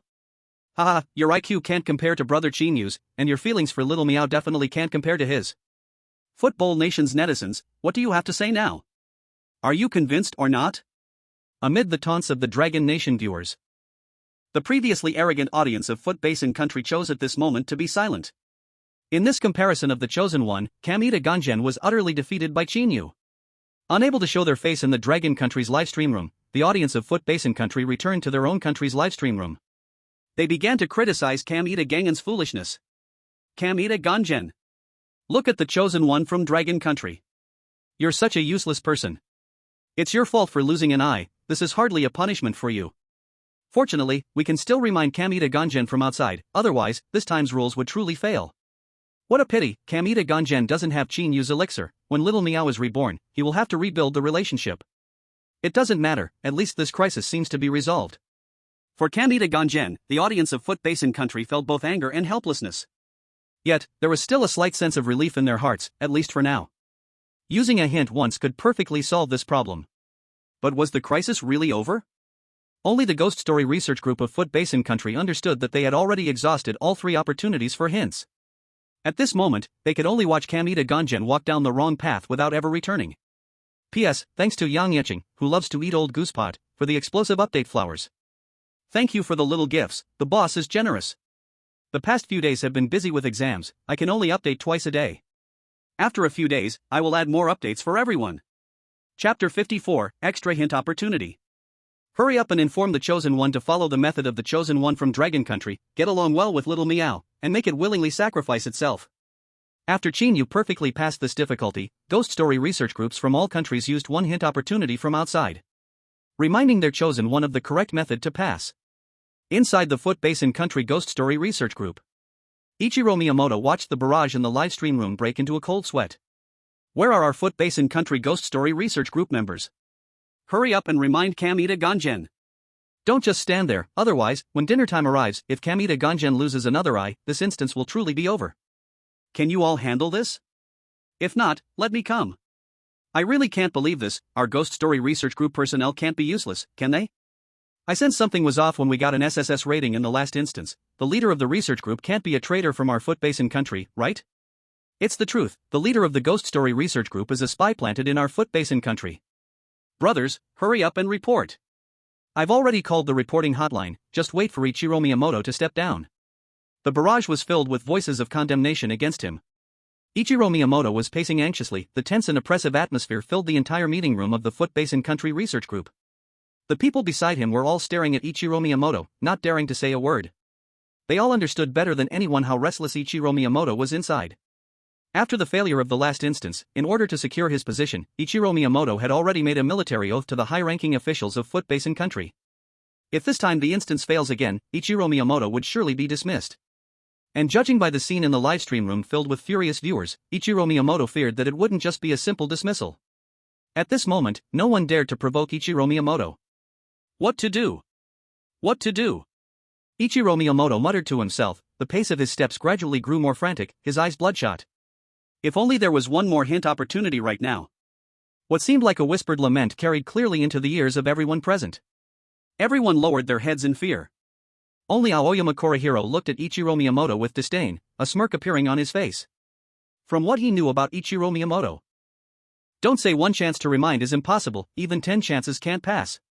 Of course, Miyamoto Ichiro is now too busy to care, completely unaware of the disdain on Aoyama Kamajiro's face.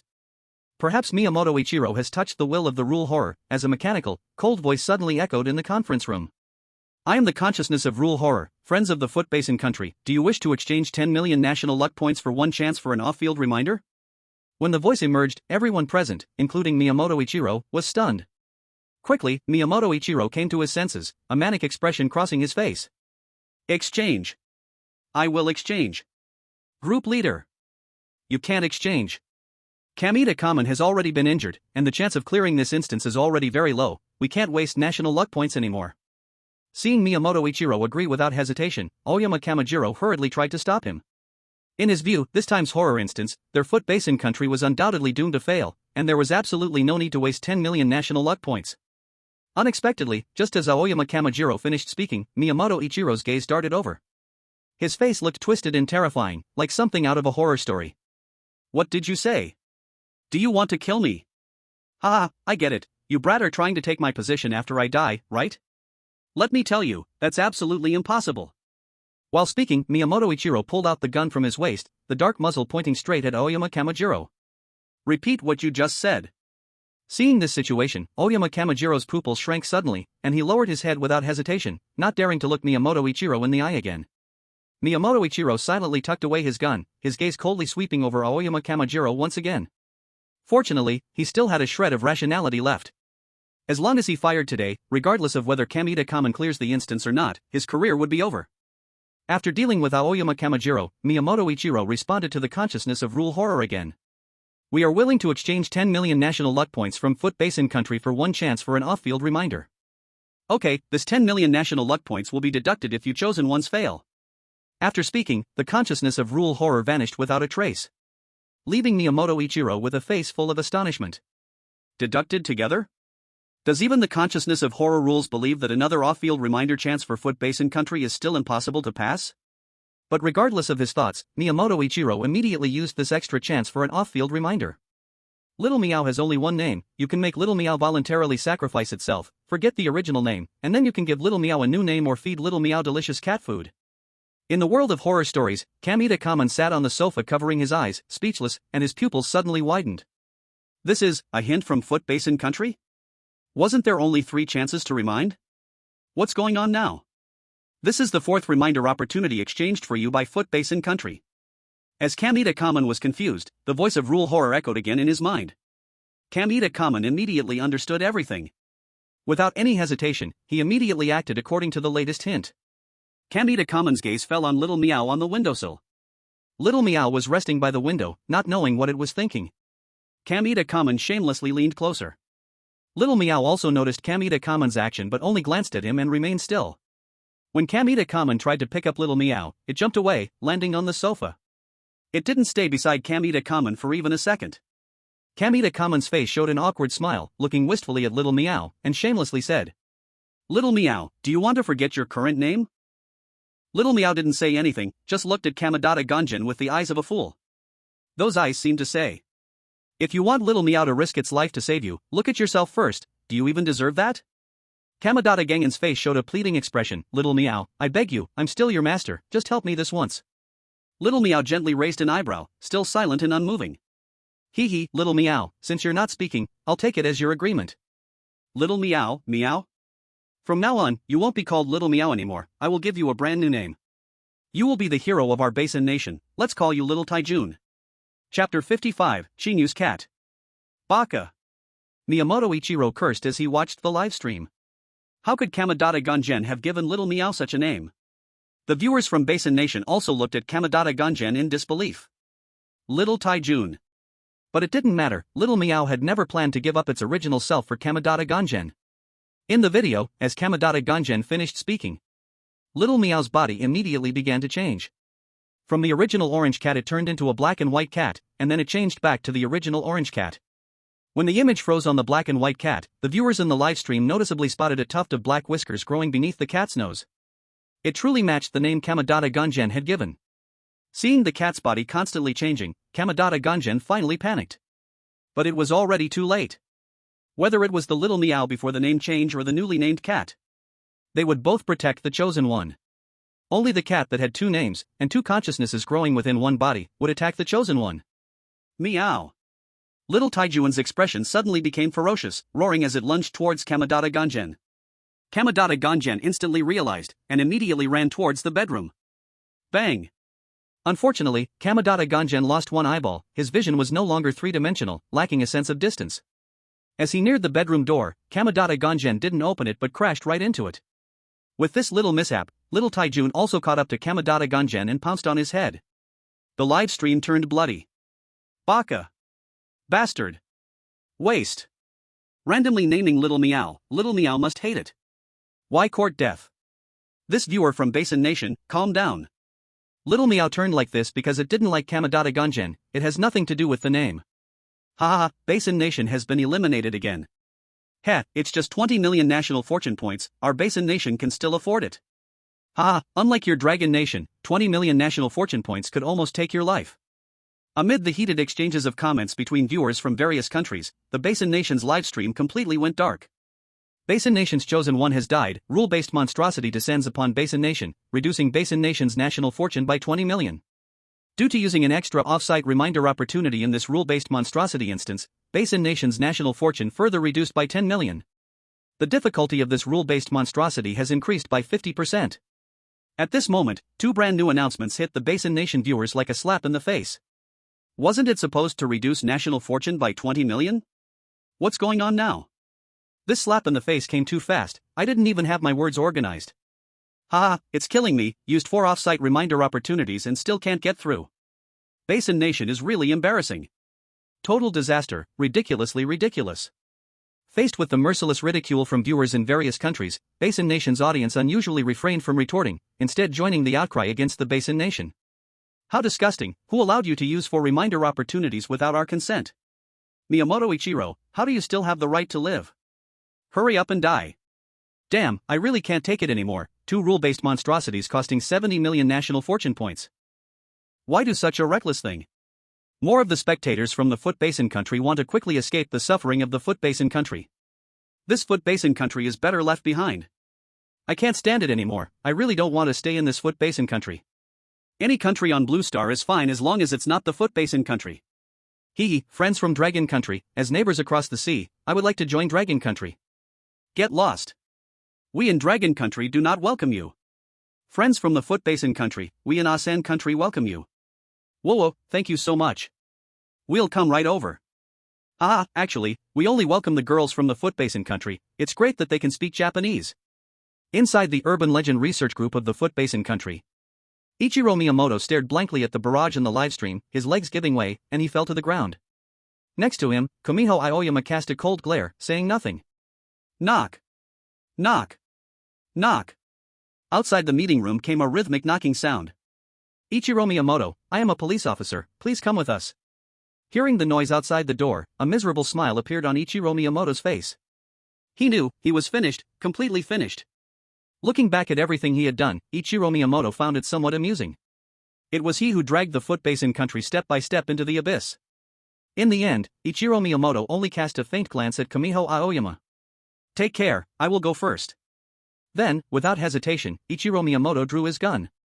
Bang! With a gunshot, Ichiro Miyamoto's body fell into a pool of blood. Before the police broke through the conference room door, Ichiro Miyamoto knew that his crimes were unforgivable, choosing to preserve his final dignity. Meanwhile, in the world of urban legends, Qin Yu had thought of a brand new name for Little Cat. After deep contemplation, Qin Yu decided to give Little Cat a name that belonged solely to him based on his naming habit. Qin Yu liked to add his name when naming things. Previously, the Qin Yu rainbow drone was named in this way, holding Little Cat in his arms. From now on, I will call you Qin Yu's cat. Little Cat? This time, Little Cat unexpectedly shook its head. Chapter 56 Request for External Support. Brother Qin Yu is really bad at naming. Who would name their own cat Qin Yu's cat? As expected, no one is perfect. Brother Qin Yu doesn't understand naming at all. This brother Qin Yu looks even friendlier like this, I love him even more. Qin Yu's cat, this name sounds a bit strange, but it seems pretty good. You get out too. Little Cat rejected the name proposed by brother Qin Yu, which shows how much Little Cat dislikes the name he chose. If Little Cat really accepted this name, going out might be embarrassing, others have cute and adorable cat names, but yours is just Qin Yu's cat. Actually, thinking about it makes sense. If we switch places, you can't have a name like so-and-so's son/daughter. Qin Yu didn't expect the cat would refuse the name he suggested, and just gently rubbed the cat's head. Even though he had given this name after careful thought, it seemed somewhat hasty. It's natural for Little Cat to dislike it. Qin Yu pondered for a moment before finally raising his head. How about Qin Yu's meow? 6. I've seen naming mistakes, but I've really never seen one as bad as this. As expected, Little Cat shook its head again. This time, Little Cat directly jumped onto Qin Yu's shoulder, gently rubbing Qin Yu's face. You don't like it? Little Cat finally nodded. You don't like my name in it? After hesitating for a moment, Little Cat nodded again. Got it. After saying this, Qin Yu lowered his head again in thought. The audience in the livestream also looked over curiously, wanting to see what kind of earth-shattering and soul-stirring name Qin Yu could come up with for Little Cat. Indeed, Qin Yu did not disappoint the curiosity of netizens. Qin Shan? Sounds good, right? Little Meow widened its eyes in surprise, but eventually shook its head. Still doesn't like it. Qin Yu suddenly remembered the naming method of the old lady in the dormitory during the Moon Mountain High School instance. And at that time, the name Wooden Puppy was loved by Little Meow. How about Qin Xiaoyu? To Qin Yu's surprise, Little Meow still shook its head. Qin Yu was immediately very disappointed. He didn't expect Little Meow to be so picky about names. What about Chen DeLong? Qin Yu could only speak with a try-and-see attitude. After all, Little Meow wouldn't dislike a name that had accompanied Chen DeLong for decades, right? The name Qin Yu was indeed nice, but he had already used it, so he couldn't give it to Little Meow. He couldn't just give away his own name, could he? But Qin Yu didn't expect that Little Meow still chose to shake its head. Little Meow's look of shock was frozen on its face. The previous names at least had some reason, but what the heck was Chen DeLong? What the hell? Chen DeLong is even coming out. How bad is Qin Yu at naming? Just thinking about a cat being called Chen DeLong feels so wrong. If I were Little Meow and really got that name, I would probably want to die. I finally understand, if we let Qin Yu keep naming, he probably won't think of one even after the instance ends. What will happen if we don't name it? Not giving Little Meow a name is equivalent to not giving it a complete consciousness, but because of the pill Qin Yu gave earlier, Little Meow already has consciousness inside, which could lead to a bug. No way, Qin Yu, hurry up and give Little Meow a name. In the eager anticipation of the viewers in the livestream, Qin Yu still chose to give up. It's simple. Qin Yu realized that naming Little Meow was absolutely the biggest challenge of this instance, without a doubt. So after some hesitation, Qin Yu decided to use an external hint opportunity. Rather than thinking by himself, why not throw this question to the Dragon Country Ghost Stories research group and the people of Dragon Country? Qin Yu hugged the cat in his arms and calmly spoke to the empty living room ahead. He knew that the viewers in the livestream could hear him. Dragon Country viewers, people from the Dragon Country Ghost Stories research group, I have encountered a problem. I need you to quickly give Little Meow a name. No other requirements, as long as Little Meow accepts it. As he spoke, Qin Yu put special emphasis on the words Dragon Country viewers. The deep meaning in his words was worth pondering for everyone. Is that how you use an external hint? Using an external hint opportunity just to name Little Meow, Qin Yu, you're something. It feels absurd, but somehow it fits. Even after perfectly clearing the last instance, Qin Yu still never used an external opportunity. There's nothing more to say, let's give Qin Yu a bow. Haha, using an external hint to name Little Meow, other countries would be fuming. A certain country that used external hints 4 times and still got eliminated. I suspect you're implying something, but I have no proof.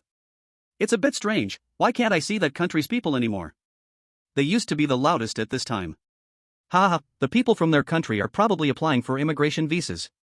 The members of the Dragon Country Ghost Stories research group also began to get busy. Everyone gathered around the conference table and started discussing a new name for the cat. How do we name Little Meow? What kind of name should we give? Su Shang looked seriously at everyone. Little Meow probably had no idea, but billions of people were focusing on its new name. Luo Hao thought for a moment, slowly stood up, his expression very serious. I think this time, the great Qin Yu asked us to name Little Meow. It may not be as simple as imagined, it might be a test for us. What do you mean by that? Su Shang looked at Luo Hao in surprise, unsure of what this top strategist of Long Country was thinking at this moment. Luo Hao did not answer Su Shang's question, but instead asked back. Does everyone really think that a careful person like God Qin Yu couldn't come up with a single name for the little cat? Su Shang and others remained silent, waiting for Luo Hao's further explanation. God Qin Yu mentioned the audience of Long Country in his livestream, which likely means he wants all of us in Long Country to participate in this naming event. What does it mean for all the people of Long Country to take part in this naming event? Luo Hao's words instantly awakened Su Shang. Su Shang's eyes widened in shock. If this naming event involved everyone in Long Country, then subconsciously, the audience would think they had also participated in clearing this dungeon. Without a doubt, having this event as a premise. Once Qin Yu clears this dungeon, the confidence and national identity of the people of Long Country will increase unprecedentedly. Because in this dungeon, everyone is a hero of Long Country. How terrifyingly meticulous. Thinking of this, Su Shang's gaze toward Qin Yu shifted from mere respect to deeper awe. So terrifying. Su Shang nodded vigorously at Luo Hao. Issue an announcement, we need to select a new name for the cat from the bullet comments in the Long Country livestream. We will vote on the 5 most frequently appearing names and make sure everyone participates. Chapter 57, A New Name. As soon as the announcement of the nationwide voting was sent out, it immediately caused quite a stir. Nationwide voting for naming. No way. Ha ha ha. This is playable? I kind of like it. I didn't expect my first time participating in a rule-bending dungeon would be because of a vote. From now on, I can say I've participated in a rule-bending dungeon. What should we name the little cat? Ah. It's so frustrating. My little cat is called Black Ball, I think it's not bad. The little cat is an orange cat, doesn't calling it Black Ball seem a bit inappropriate? Hee hee, how about we name it Melee Cat? That sounds great. Little Black, quickly go away. Not only the Long Country audience but research teams from various countries frowned at the Long Country officials' hasty actions.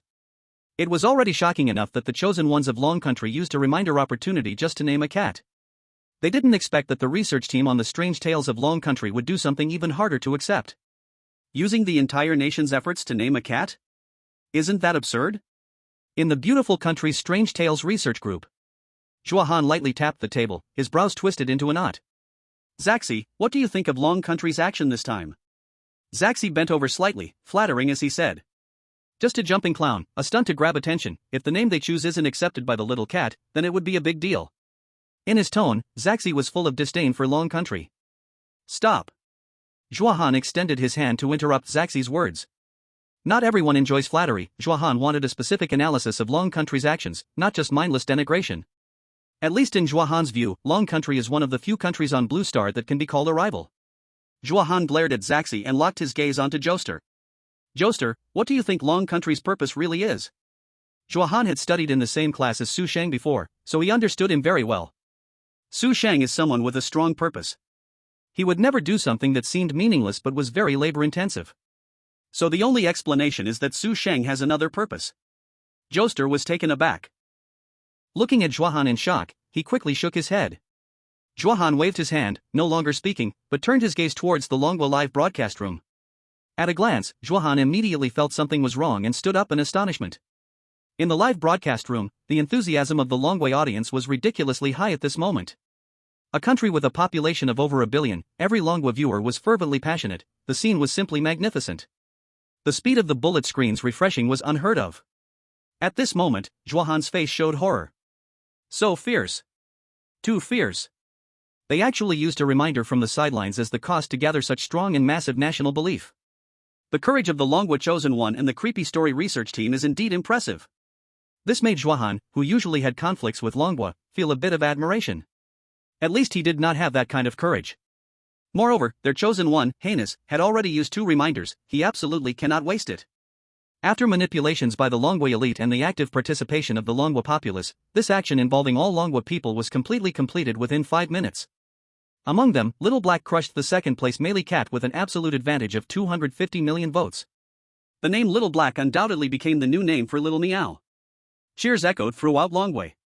Su Koan from the research group, whose wrinkled face added a bit of heroism, was also uplifted. The Peak welcomed hypocritical support. The Dusk witnessed sincere believers. Who would have thought that after so many years, people still remembered him? I am a true fan. I won't joke anymore. This is the last time. My darlings, go easy on the scolding. God, Qin Yu, this is the name chosen by all Longhua people in the vote, Little Black. At the same time, Qin Yu also received the sideline reminder message from Longhua. The cat was gently licking its own paws in Qin Yu's embrace. Qin Yu gently supported the cat with both hands, letting it rest with him.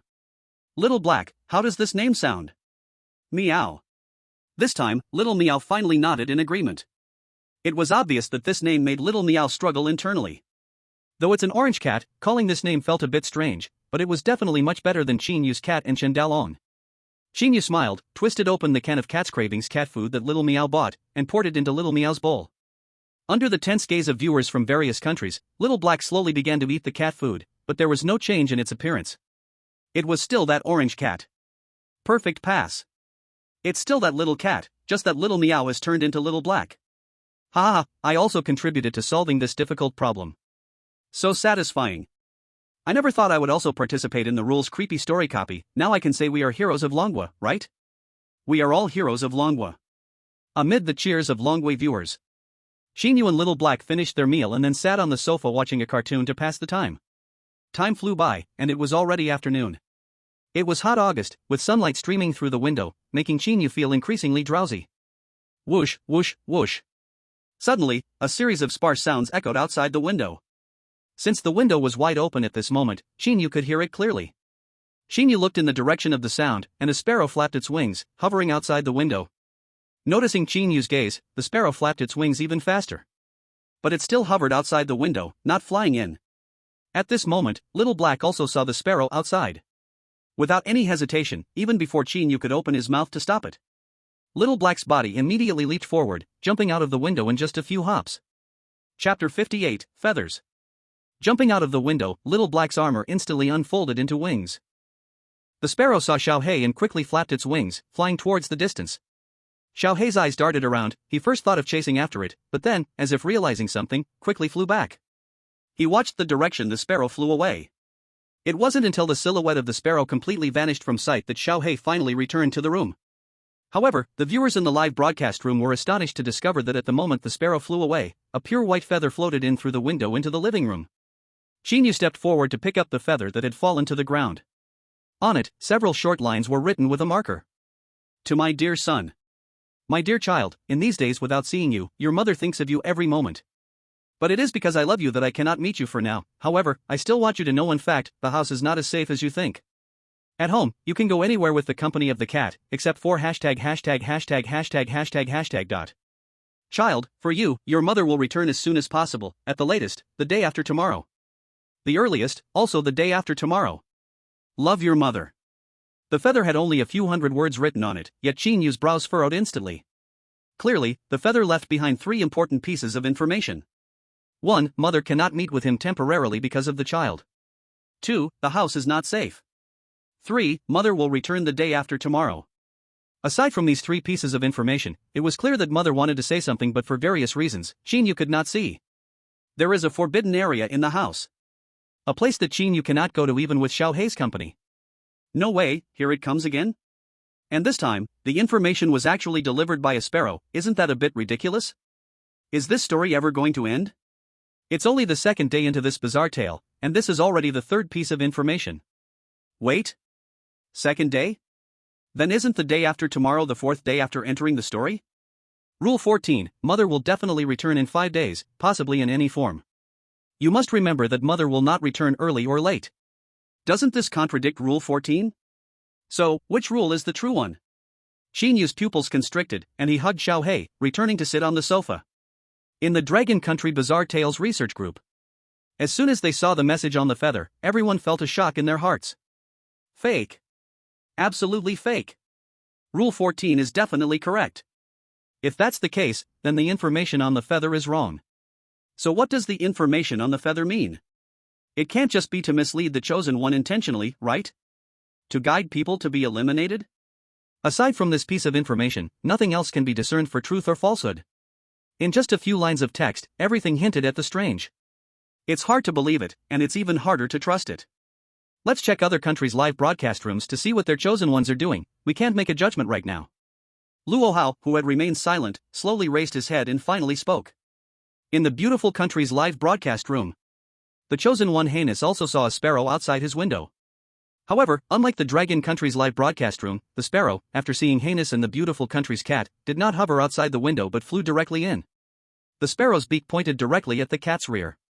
Seeing the sudden shadow rushing over, Heinous finally reacted. Freedom Cat. Run. Freedom Cat is the new name Heinous gave to the cat. But obviously, the sparrow's speed was far faster than Heinous' words. As Heinous' words fell, the Freedom Cat let out a cry of pain, its body leaping high. Meow. Bang. Attacked between its legs, the Freedom Cat failed to land on its feet and fell heavily to the ground. Get away. Where did this dead bird come from? Seeing this, Heinous quickly stepped forward to pick up the free cat, waving the broom in his hand to continue the attack on the sparrow, preparing to strike the free cat. At this moment, the free cat also reacted and became entangled with the sparrow. Heinous, standing by, wanted to help but ended up leaving scratch marks all over himself. Is this sparrow sick? Why is it only attacking our beautiful country's cats? Damn it, why doesn't it attack the chosen one from Dragon Country, Little Black? Aren't you bullying honest folks? I've seen it. It seems that sparrows have attacked all the cats from every country except for the Dragon Country's chosen cat, and I seriously suspect the sparrow was sent by Dragon Country. Well, here's the question, why doesn't the sparrow attack the Dragon Country's chosen ones? Could it be that Little Black from Dragon Country is wearing armor, and the sparrow can't defeat it? Funny. Haha, you've hit the truth upstairs. I think what you said is true. After the sparrow tangled with the cats from various countries, it left behind a feather and flew away. The cats from all over the world were covered in scratches. Looking at the newly appeared feather with information, the senior members of various countries' strange talk research groups immediately held an emergency meeting.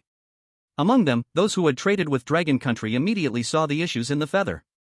Fortunately, it seems that our 50 trillion miles yuan was not spent in vain. It's hard to imagine what would happen if we didn't understand that Rule 14 was correct. In this way, it seems that the other information on the feather is also wrong. It was worth it. In the world of strange talk, Qin Yu sat on the sofa and began to think about the information on the feather. 3. Mom will come back the day after tomorrow. Based on Rule 14 and the clues obtained from the last dungeon clearance, this line is incorrect. However, Qin Yu pondered over it a bit more. That is, how many days was it after Mom left when I entered the dungeon? What if Mom left for a business trip the day before I entered the dungeon? So, it cannot be denied that all the information on the feather is wrong just because of this line. Qin Yu looked at the other information. 1. Mom cannot meet him temporarily because of the child. This clue is still unclear, he can only wait for the advancement of the dungeon to explore it. 2. The forbidden place and home are not safe. This information is currently the most critical issue to study. Qin Yu began to think about all the places he had been in his room these days. Soon, Qin Yu's gaze fell on a corner. The wardrobe. The whole room is only over 100 square meters, and Qin Yu has been to all the places he could. The only cabinet mentioned in Rule 4, which he had never opened. But one fact is clearly presented here. The chosen ones who have survived until now have already recognized the error of Rule 4. The information on the feather may likely refer to something else. Thinking of this, Qin Yu looked at a tightly locked room door. There, it seems he has never been. P.S. Babies, I'm busy with exams lately, 7 subjects, plus sorting out the plot. I really have no time to write, so I owe one. I feel like my brain is going to break down. I'm not asking for anything else, just please don't scold me. Chapter 57, Mom's Room. This room is naturally the bedroom of the hostess of the house.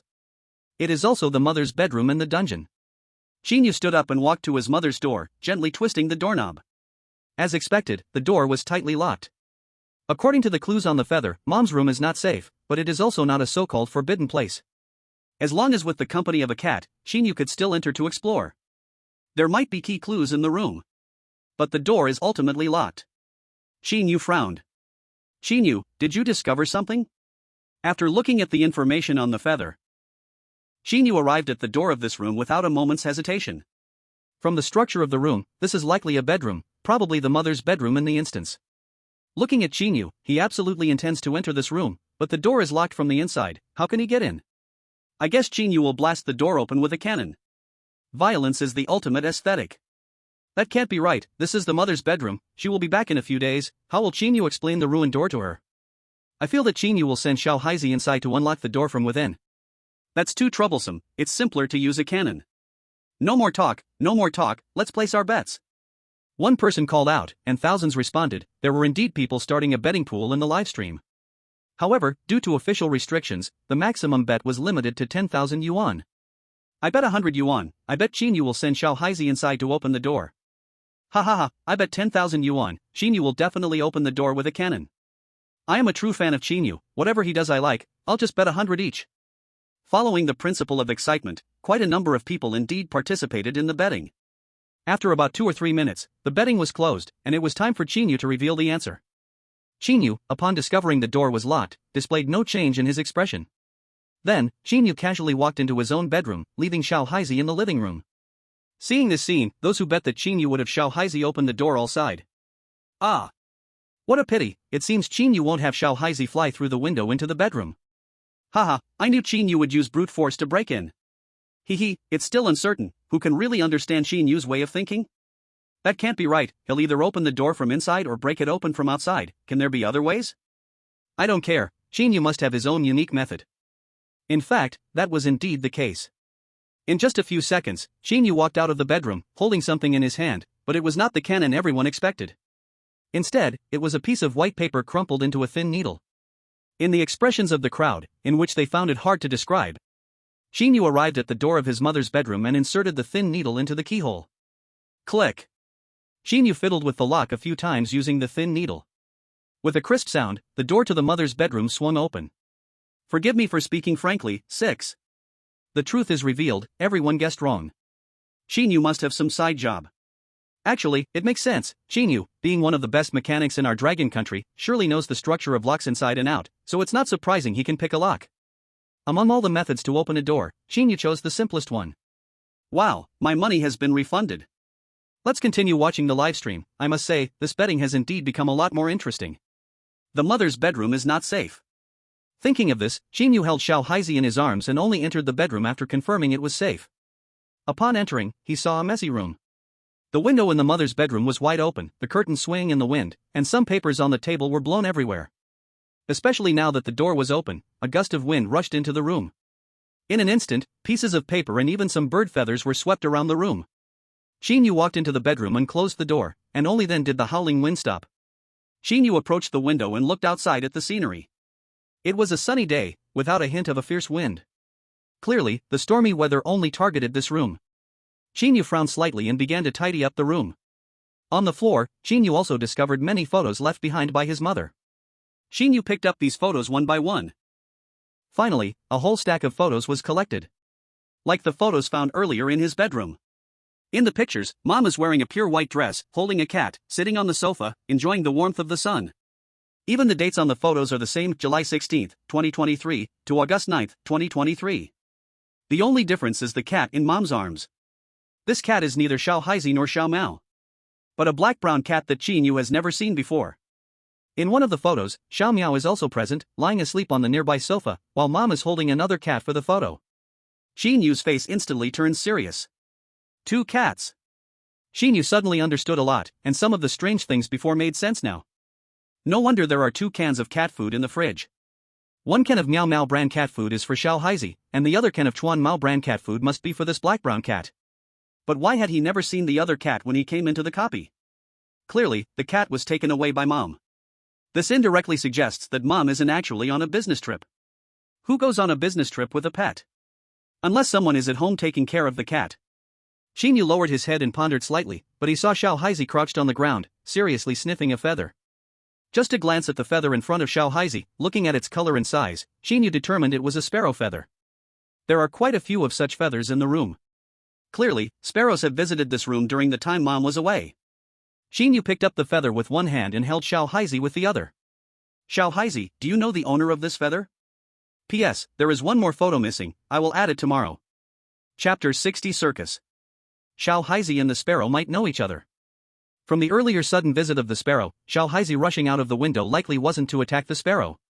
From the start, neither the sparrow nor Xiao Haizi showed any hostility. And since the sparrow's feather appeared in Mom's bedroom, the sparrow clearly visited here multiple times. In the end, it left behind a feather with information. If Xiao Haizi had never seen the sparrow before, Qin Yu wouldn't believe it. As expected, as Qin Yu thought, Xiao Haizi slowly nodded. Meow. Is it your friend? Meow. Xiao Haizi nodded again. Qin Yu smiled slightly, and most of the logic in his mind was already sorted out. Next, Qin Yu continued to tidy up the room, looking for new clues. In the drawer of the desk, Qin Yu found a report form. Upon seeing the content on the report form, even with Qin Yu's calmness, he couldn't help but be shocked. Qin Yu's pupils suddenly contracted sharply, his expression showing disbelief. A medical report? Mine? Qin Yu. Gender, male. Age, 14 years old. Suffering from schizophrenia, possessing a dual personality, with the second personality being a criminal personality. Except for the age being incorrect, all the information matched Qin Yu's real information. What the situation? For a moment, Qin Yu couldn't find the words to speak. The viewers in the live broadcast room were the same. After the Dragon Country official announced Qin Yu's information, they all looked at Qin Yu's profile dozens of times. What's going on? Other than the age, why does this medical report look exactly like Brother Qin Yu's reality? Could it be the setting of the rule-based horror? All selected people's information is synchronized with reality? Wow, I suspect Brother Qin Yu has a background in the rule-based horror. This should be a setting, right?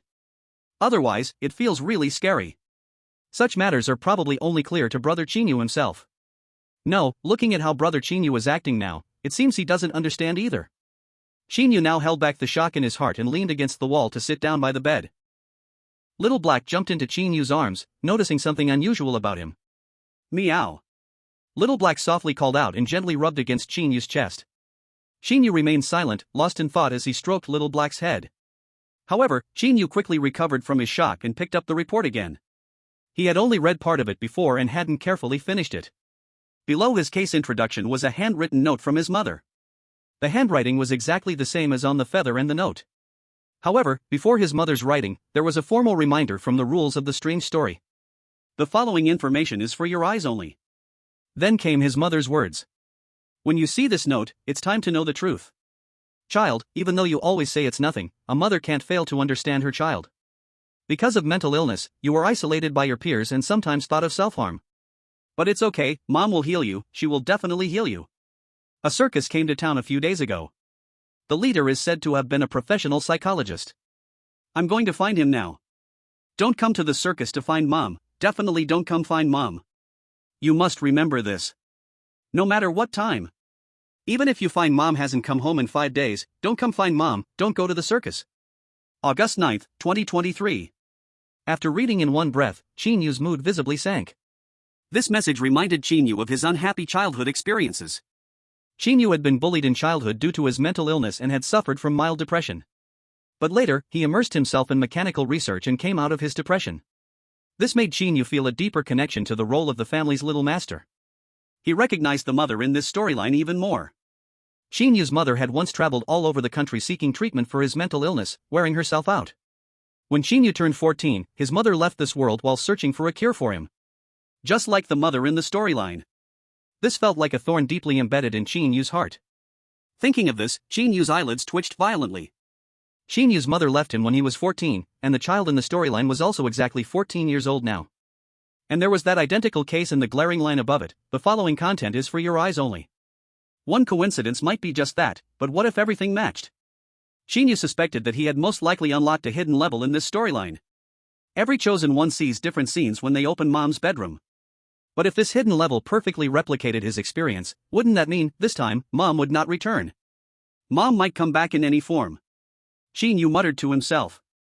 From this reasoning, Mom definitely wouldn't return in a normal human form in a few days. This circus trip could very likely take Mom's life. Qin Yu was unwilling to see that tragedy replay again. Thinking this, Qin Yu suddenly sat up from the bed. Even little Black in his arms was startled. In the midst of this emotional upheaval, Qin Yu's second personality once again took control. It could clearly feel that Qin Yu's demeanor had suddenly changed. His previously gentle aura abruptly transformed, becoming dark and intense. What happened to Qin Yu? Qin Yu's second personality suddenly awakened without warning. Why is this happening? Besides Qin Yu's case, is there something else on this report paper? Everyone exclaimed, confused by the sudden changes happening in the live broadcast room. But soon, the viewers in the live stream were surprised to discover that words appeared in the previously blank section of the report. The following content is only visible to you. Hidden mission. It must be a hidden mission. What kind of genius is Brother Qin Yu? How did he trigger a hidden mission again? Why did a circus suddenly appear? This circus is so strange. I haven't even figured out the paper note from my mom yet. Do I really have to take on the hidden mission? Aren't we supposed to take it? When we saw that line of text, Brother Qin Yu had clearly accepted the hidden mission. I can understand Brother Qin Yu accepting the hidden mission, but what exactly is this hidden mission? I guess only Brother Qin Yu knows. Anyway, it definitely has something to do with his mom and the circus.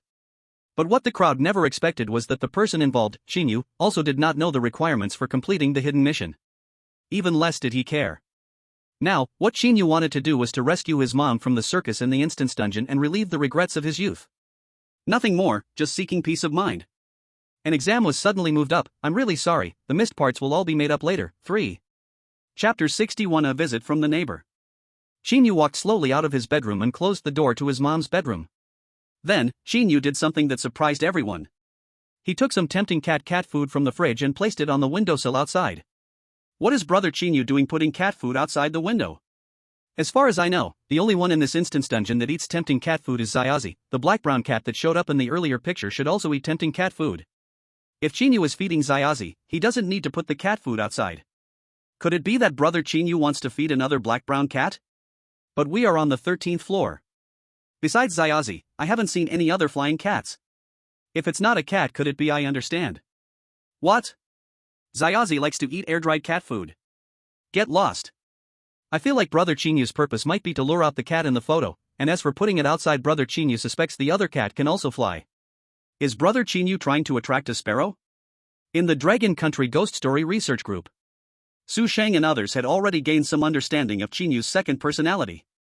Seeing Qin Yu's second personality awaken did not cause any panic. Instead, they were subtly looking forward to Qin Yu's next performance. At the same time, they also noticed the cat food that Qin Yu had placed outside the window. Remembering the sparrow they encountered earlier, and what they saw in other countries' live streams today, Luo Hao analyzed seriously. It seems that Master Qin Yu is currently verifying his own hypothesis. What hypothesis? The people from Dragon Country all turned to look at him at the same time, unclear about what Luo Hao was referring to. Goldbox conjecture. The research group members? Don't mind me, I'm just joking. Luo Hao pinched his nose, smiled politely but awkwardly, then his expression became serious. Everyone could only laugh awkwardly, not really enjoying Luo Hao's cold joke that was as funny as toenail pulling. However, everyone continued to listen seriously to Luo Hao's analysis. Master Qin Yu now suspects that the sparrow that came unannounced today might be the cat that appeared in the photo. The crowd was once again puzzled. Why do you say that? If we had to say what similarities sparrows and cats have, it seems the only thing that comes to mind might be the color of their fur. How did Master Qin Yu come up with such a bold hypothesis? Everyone's gaze turned to Luo Hao. Do you all remember the video from the livestream in another country we watched? In every other country besides ours, the cats were attacked by cats. Only in our Dragon Country, after the little cat flew out of the window, the sparrow ran away instantly. And just now, Master Qin Yu had also confirmed with Xiaozi. The new cat is Xiao Haizi's friend. In addition, the sparrow is very familiar with the layout of this room and can accurately find Mama's bedroom. The sparrow is clearly well acquainted with this room. All these clues together probably make Master Qin Yu suspect that the sparrow is the cat. But I shouldn't expect Master Qin Yu to know about my first point. As I spoke, Luo Hao lowered his head again, starting to carefully ponder the reasons behind Master Qin Yu's deduction that the sparrow is the cat. It's actually quite simple. Master Qin Yu's inference does not rely on accurate clues. It relies on logic. Mama left with the cat when she departed. The sparrow is not only Xiao Haizi's friend but can also bring back feathers with Mama's handwriting. Besides, it is also Xiao Haizi's friend. The only other cat Master Qin Yu could think of at home is the one that belongs to him. After placing the cat food outside the window, Qin Yu glanced at Xiao Haizi, who was crouching on the sofa. Xiao Haizi, go out and gather some information about the circus, and bring it back to me tonight. Meow. Although Master Qin Yu's demeanor is very different now, Xiao Haizi still nodded. Xiao Haizi completely followed Master Qin Yu's order without any hesitation. Without any delay, Xiao Haizi jumped out the window, spreading its wings and flying to the distance. Qin Yu himself returned to his bedroom to make some equipment that might be useful in saving Mama. By timeline deduction, tomorrow is the third day since Qin Yu arrived in this instance and the fourth day since Mama left. There's still time. Qin Yu plans to take action first thing tomorrow morning. Sunlight streamed through the window, landing softly on Qin Yu's side face. This serious look from Qin Yu unexpectedly left the Dragon Kingdom audience stunned. Damn, so cool. An afternoon passed in the blink of an eye. Xiao Haizi still hadn't returned. Qin Yu was still deeply engaged in his great creation, with a row of small robotic dogs already set out on the table. The viewers in the live stream began to doze off. Knock knock knock. Suddenly, a familiar, crisp knocking sound echoed in the silent room. Qin Yu stopped his actions and furrowed his brows slightly as he looked at the door. Brother, are you in? I'm your neighbor. A middle-aged man's voice came from outside the door. Qin Yu observed through the monitoring screen on the living room TV that the middle-aged man wearing a black tie was standing outside the door. He was the neighbor who had previously run back into his room after quickly opening the door to deal with Meng Yang. At this moment, the neighbor was holding a can of Meow Meow brand cat food, looking anxious as he stood at the door. His peripheral gaze occasionally darted towards the small black tubes above the door, his body trembling slightly. Rule 12, when someone claiming to be your neighbor approaches you, observe whether they are wearing a black tie. If the neighbor is wearing a black tie, you can ask him to buy cat food and supplies for you. What is it? Qin Yu asked blandly, showing no sign of happiness or anger.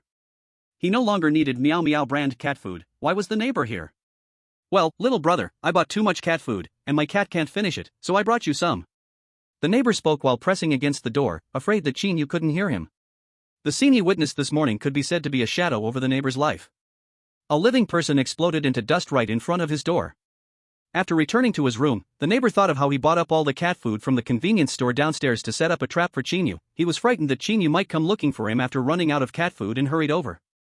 It's better not to provoke this fierce killer with full firepower. Take the cat food back, I don't need it. Qin Yu coolly replied. Naturally, he had no goodwill toward the neighbor who set a trap for him. But seeing his friendly attitude, Qin Yu had no intention of making a move. At least not for now. Who? The neighbor at the door immediately let out a long sigh of relief upon hearing this. Although Qin Yu's attitude was somewhat unfriendly, it seemed that he was safe. But just to be safe, the neighbor quickly continued. Brother, I've placed a can of cat food beside your door. Feel free to take it whenever you need it. I'll head back now, Kada. As the neighbor was speaking, the door was suddenly opened from inside by Qin Yu. Seeing Qin Yu's charming face, the neighbor couldn't help but shiver slightly. "Come in, I want to ask you something." Qin Yu's words were spoken in a commanding tone, leaving no room for refusal. The neighbor wiped the cold sweat from his face and obediently followed Qin Yu into the room. Chapter 62, Little Cat Reports. No need to be formal, just sit anywhere. As soon as he entered, Qin Yu spoke to the neighbor. The neighbor lightly nodded, hands on his knees, sitting upright on the sofa. He looked like a student being instructed on proper sitting posture by a teacher. The neighbor's eyes were also fixed straight ahead, his body completely still. If it weren't for Qin Yu's command, the audience in the livestream felt the neighbor would sit there indefinitely. "A circus came to our town a few days ago. Do you know anything about it?" Qin Yu walked over to the sofa and sat down, crossing his legs and getting straight to the point. "I know." The neighbor wasn't willing to say another word. He understood very well that troubles come from speaking too much. Qin Yu didn't seem surprised and continued to ask. "Tell me more details." "Who?" The neighbor took a deep breath and directly spoke. 3 days ago, a circus troupe came to our town. The leader is a middle-aged bald man. The neighbor spoke quickly, wanting to share everything he knew about the circus in one breath. Due to his haste, he didn't even pause for punctuation. "Slow down." Qin Yu casually glanced over and reminded him. "Is your mouth rented? You're speaking so fast." "Don't say Qin Yu couldn't hear, I feel like my mind can't keep up with the neighbor's speed." "Ha ha, how scared must he be of our Qin Yu? Wow, my understanding of this neighbor has been completely refreshed. I remember earlier today, the neighbor wasn't like this when he was digging up the chosen one's eyes. Hee, the NPCs that Qin Yu encounters are always so friendly." Stopping under Qin Yu's warning-like words, the neighbor instantly looked at Qin Yu in terror, his pupils slightly flickering. "Don't be afraid, I'm not blaming you. Speak slowly." Hearing this, the neighbor let out a long breath and slowly said. 3 days ago, the flourishing circus came to our town and held a tour performance. The first stop was the square downstairs. I remember your mother even went to watch it. All I know is that the leader is a bald middle-aged man, and he seems to have held many jobs before, like a doctor, a psychologist, a chef, and so on. It's said that for every performance, the circus sets up new programs and new animals. New acts keep appearing. Even those who have seen a show are still looking forward to the next performance. Every show is packed. After finishing, the neighbor cautiously glanced at Qin Yu, who was deep in thought, afraid that his earlier words might upset him. Qin Yu showed no expression, and after a moment of contemplation, he looked up and asked. "Do you know the time and place for the next performance?" The touring time is generally from 4 to 7 p.m., but the performance duration gets longer every day. I'm not sure about the performance location, it's usually announced the day before the show right after the last performance, promoted by word of mouth. Announced on site after the performance? Qin Yu glanced at the time on his watch, it was already around 6:30 in the evening. There was still half an hour left until the end of this performance. No wonder little Hay hasn't returned yet. Qin Yu began to think about tomorrow's actions. Now, the most important thing. I must obtain the specific location of tomorrow's circus performance tonight. This way, I can prepare the scene in advance, ensuring that my actions go smoothly. While thinking, Qin Yu looked at the dim sky outside the curtains. At this moment, Qin Yu also noticed the neighbor who was sitting upright on the sofa. The neighbor cast a curious glance. Qin Yu was slightly surprised. Why hasn't he left? Stay and have a meal before you go? Qin Yu asked in confusion. No need. The neighbor quickly got up and waved his hands, truly unable to accept Qin Yu's kind hospitality. While waving, the neighbor also let out a sigh of relief. Little brother, I'm leaving now? To be cautious, the neighbor still asked Qin Yu for his opinion before leaving. Come play often in the future. Qin Yu nodded. Will do, little brother, goodbye. Saying this, the neighbor hurriedly walked towards the door, then immediately quickened his pace after stepping outside, running back to his room in an instant. He swore he would never come back here again. Too terrifying. Qin Yu watched the neighbor's departing figure in silence and returned to the bedroom to prepare his mechanical little dog. 1 isn't enough, 2 isn't enough. Meow. About an hour later, the living room echoed with little Hay's voice. As soon as Qin Yu stepped out of the room, his expression instantly became heavy. You're hurt? At this moment, little Hay was covered in bright red blood, and even the armor Qin Yu made for him had some noticeable wear. A barely noticeable dark light flashed in Qin Yu's eyes. Meow. Little Hay leaped straight into Qin Yu's arms. Qin Yu gently patted little Hay's head, seriously checking for injuries. Fortunately, after Qin Yu's examination, the blood on little Hay wasn't his own. Meow. Little Hay softly called out, stretching out his paw to reveal a tuft of fur from another animal. Then, Little Hay carefully gestured to Qin Yu, seemingly trying to report the situation. Qin Yu took it and observed closely. It looked like fur from a brown bear. Did it hurt you? Meow. Little Hay nodded vigorously. Got it. Qin Yu said no more, just lightly nodded. However, the gloom on his face increased significantly. The audience in the livestream clearly understood that Qin Yu was on the verge of an outburst. Little Hay can actually report, it truly surprised me. Looking at Brother Qin Yu's expression, the owner of this tuft of fur is going to be pitiful. Some animals are alive, but they are already dead. In the teasing remarks from the audience in the livestream, Little Meow jumped onto Qin Yu's shoulder, dropping a flyer from the gap in his armor wings. Qin Yu instinctively reached out to catch it. After reading, Qin Yu's brows instantly furrowed. The final performance of the prosperous circus will grandly unfold at the Century Grand Theater. Everyone is welcome to attend, with exciting programs to present.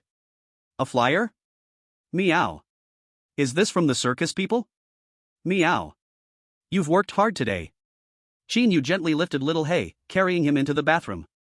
You're all dirty with blood, let's take a bath. While saying this, the audience in the livestream instantly showed expressions of great anticipation. Can I watch this without paying? It clearly wasn't. Under the nervous eyes of the audience in the livestream, a faint black. The next morning, Qin Yu prepared a brand new set of armor for Xiao Haizi. Compared to the previous set of armor, this one looked much lighter. But the exoskeleton and some weapons from the last set were still fully equipped. Xiao Haizi even flew out the window to take a test flight, and his expression showed great satisfaction.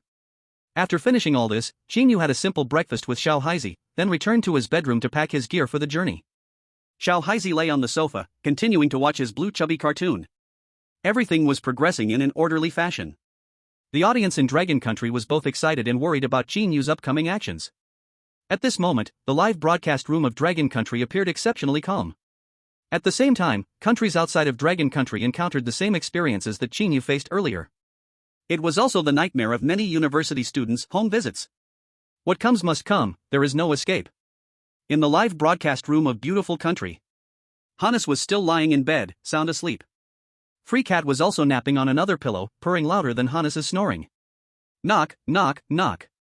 A voice came from outside the door. Is Hannes home? I am your home visit teacher.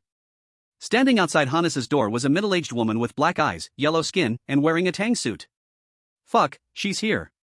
Awakened from sleep, Hannes was quite annoyed and instinctively swore. At a critical moment, Hannes realized and began to tidy up his clothes while responding. Teacher, I will open the door for you right away. Hannes patted his chest, locked the cat in the bedroom according to the rules, forced himself to control his emotions, and walked to the door to open it. This time, he had to open the door and let the teacher know he was home.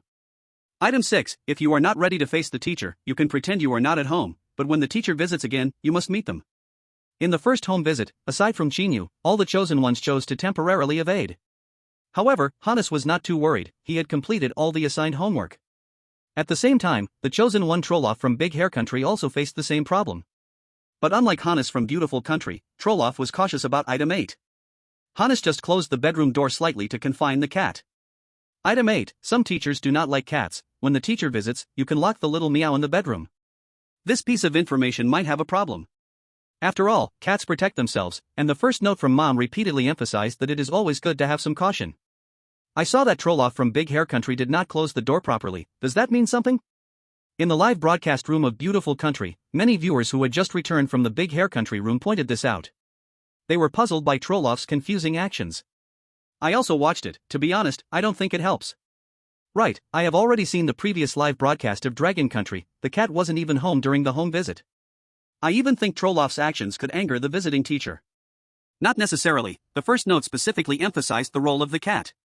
The previous rule 4 was all fake. I feel something is off here. There can't be that many wrong rules. You think too darkly of people's hearts. But this is about bizarre rules where the NPCs are strange. Is this a place to discuss human hearts? Forget it, just keep watching. We have a chosen one who awakened S-level talent. Hannes awakened the S-level talent memory eraser. You can clear the memories of a designated NPC within the last 10 minutes. It's a really good talent. It can be incredibly effective in levels where interaction with NPCs is necessary. The only downside is that it can be used only 3 times a day, and each use requires a 6-hour cooldown. With this talent, Hannes is fully confident in clearing this dungeon. Under the expectant gaze of the crowd, Hannes slowly opened the door. A middle-aged woman in a tang suit appeared in front of Hannes. Heinous, I am your Chinese teacher, Guoqian. Nice to meet you. As soon as the middle-aged woman said this, Heinous obviously froze. Chinese teacher? Heinous suddenly remembered that on the exam paper he had previously found, there was a Chinese score listed there. However, the original owner had done very well in Chinese, scoring a solid 94 out of 100. Note 3, the teacher for home visits is random, it could be 1 or 2, focus on the subjects where you did poorly. Due to the impact of Note 3, and since the teacher hadn't assigned any Chinese homework during the break, Heinous momentarily overlooked the subject. Yes, won't you come in? Guoqian smiled and spoke, very pleased with this student who scored 94 in Chinese. Heinous had the highest Chinese score in the class, surpassing the second place by more than 10 points. He was her favorite student. Guoqian specifically chose to visit Heinous's home. Please come in, teacher. Heinous snapped back to reality and quickly invited the teacher in, guiding her to sit on the sofa. Heinous was quite perceptive and ran to the kitchen to make the teacher a cup of tea. All the while, Heinous racked his brain thinking about the Chinese knowledge he had learned. Heinous, during this holiday, have you been studying Chinese well? Even though your Chinese grades are good, don't slack off. Guoqian took a gentle sip of tea and smiled as she spoke. I have studied, I review at home every day. Upon hearing this, Guoqian's smile bloomed like a flower. The teacher believes in you, you are the teacher's most outstanding student. Guoqian highly recognized Heinous. However, the school regulations require every teacher to assess the student's holiday achievements during home visits, so we still need to go through the process. Good thing I chose to visit you, otherwise, if it were another student, I would probably be frustrated. Heinous froze at her words, his face full of bitterness.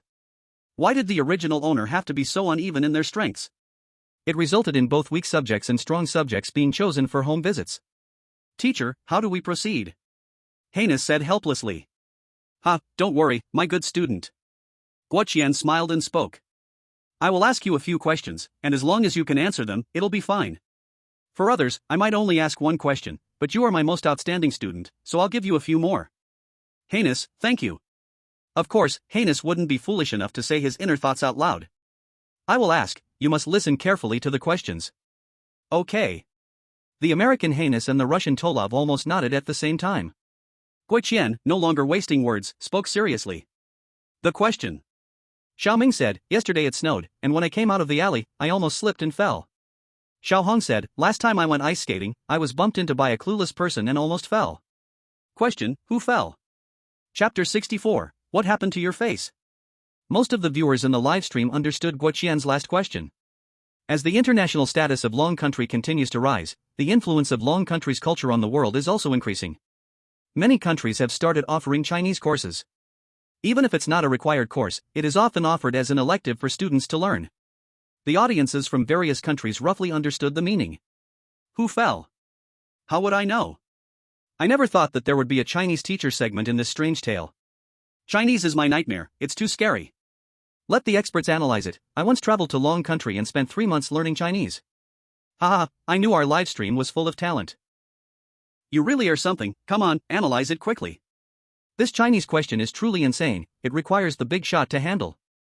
The earlier speaker, the big shot, deliberately paused for a moment, feigning a deep, profound look, then typed slowly. First, we need to identify the two people mentioned in the question, Xiaoming and Xiaohong. Then we use logical knowledge to choose. Xiaoming said he almost fell down. As we all know, a double negative equals a positive, so Xiaoming fell. Xiaohong was very clear, she was knocked down while skating. As for what she said about almost falling, it might have been to confuse the chosen one, so Xiaohong also fell. This is my analysis, and I believe this is the correct answer to the question. What a Chinese big shot! Many viewers from the Dragon Country in the Beautiful Nations live room laughed heartily at this scene, unable to close their mouths. The analysis seemed convincing, but the answer relied on debate. If their chosen one, Harness, was at this level, getting eliminated would surely be a certainty. At that moment, the Dragon Country audience wouldn't hold back their mockery. Understanding the question is okay, but failing to solve it and making a fool of oneself is their fault. Listen to the applause. Is your goal to make me laugh to death and inherit my $2.50 worth of legacy? Haha, after listening to today's analysis, I feel like I've wasted decades in the Dragon Country. Don't come out to embarrass yourselves, thank you. Of course, this situation only occurred in live rooms of various countries. For the high-level members of the various countries' ghost story research groups, getting the answer to the question was easy. After all, in such a large country, it's impossible not to have an expert who is proficient in Chinese. In the beautiful country's ghost story research group. Zhuohan looked at Harness's live footage with a grave expression. He was hesitating whether to use their last hint opportunity. In the live footage, Harness scratched his head in confusion, clearly unaware of the answer to this question. In front of him, Guoqian had gradually lost her smile and expression since the beginning. If Harness still did not respond, Guoqian would surely take action. Captain, should we use the last hint opportunity now? Zhuohan's companion, Kaiast, looked somewhat bewildered, his eyes filled with worry as he gazed at Harness. Who? Zhuohan did not answer immediately, still nervously staring at the screen. After a while, he finally spoke. Let's wait a bit longer. Harness's talent has not been used yet, and judging by Guoqian's expression, this question is clearly not just one. Unless absolutely necessary, we will not use the last hint opportunity. Zhuohan's gaze was very firm.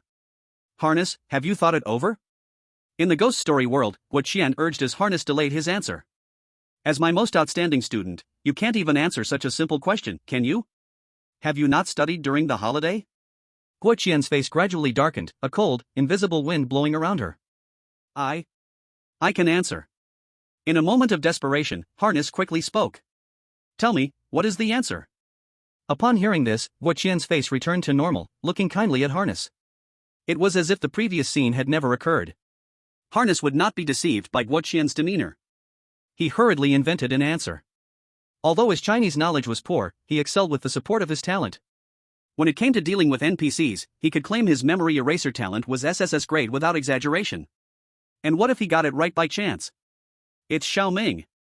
The meaning of almost falling down is to have fallen. Who? As Harness finished speaking, Guoqian's breathing immediately intensified before him. As if it were the low whisper of a demon. Haynes looked in the direction of the voice and locked eyes with Guoqian's crimson-red gaze. Is this how you report to the teacher with such trust in you? You can't even answer such a simple question. I absolutely hate disobedient students like you. As she spoke, Guoqian slowly stood up, her traditional Chinese outfit moving without wind, her presence climbing with intensity. At this moment, Haynes knew he had guessed the answer wrong. This was just unbelievable, even a 50-50 chance could be missed, Haynes silently complained.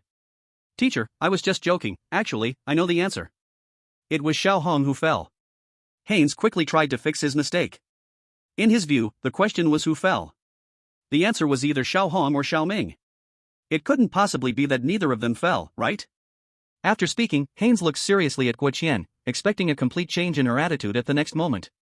And indeed, what Haynes expected came true. In the next moment, Guoqian's attitude shifted.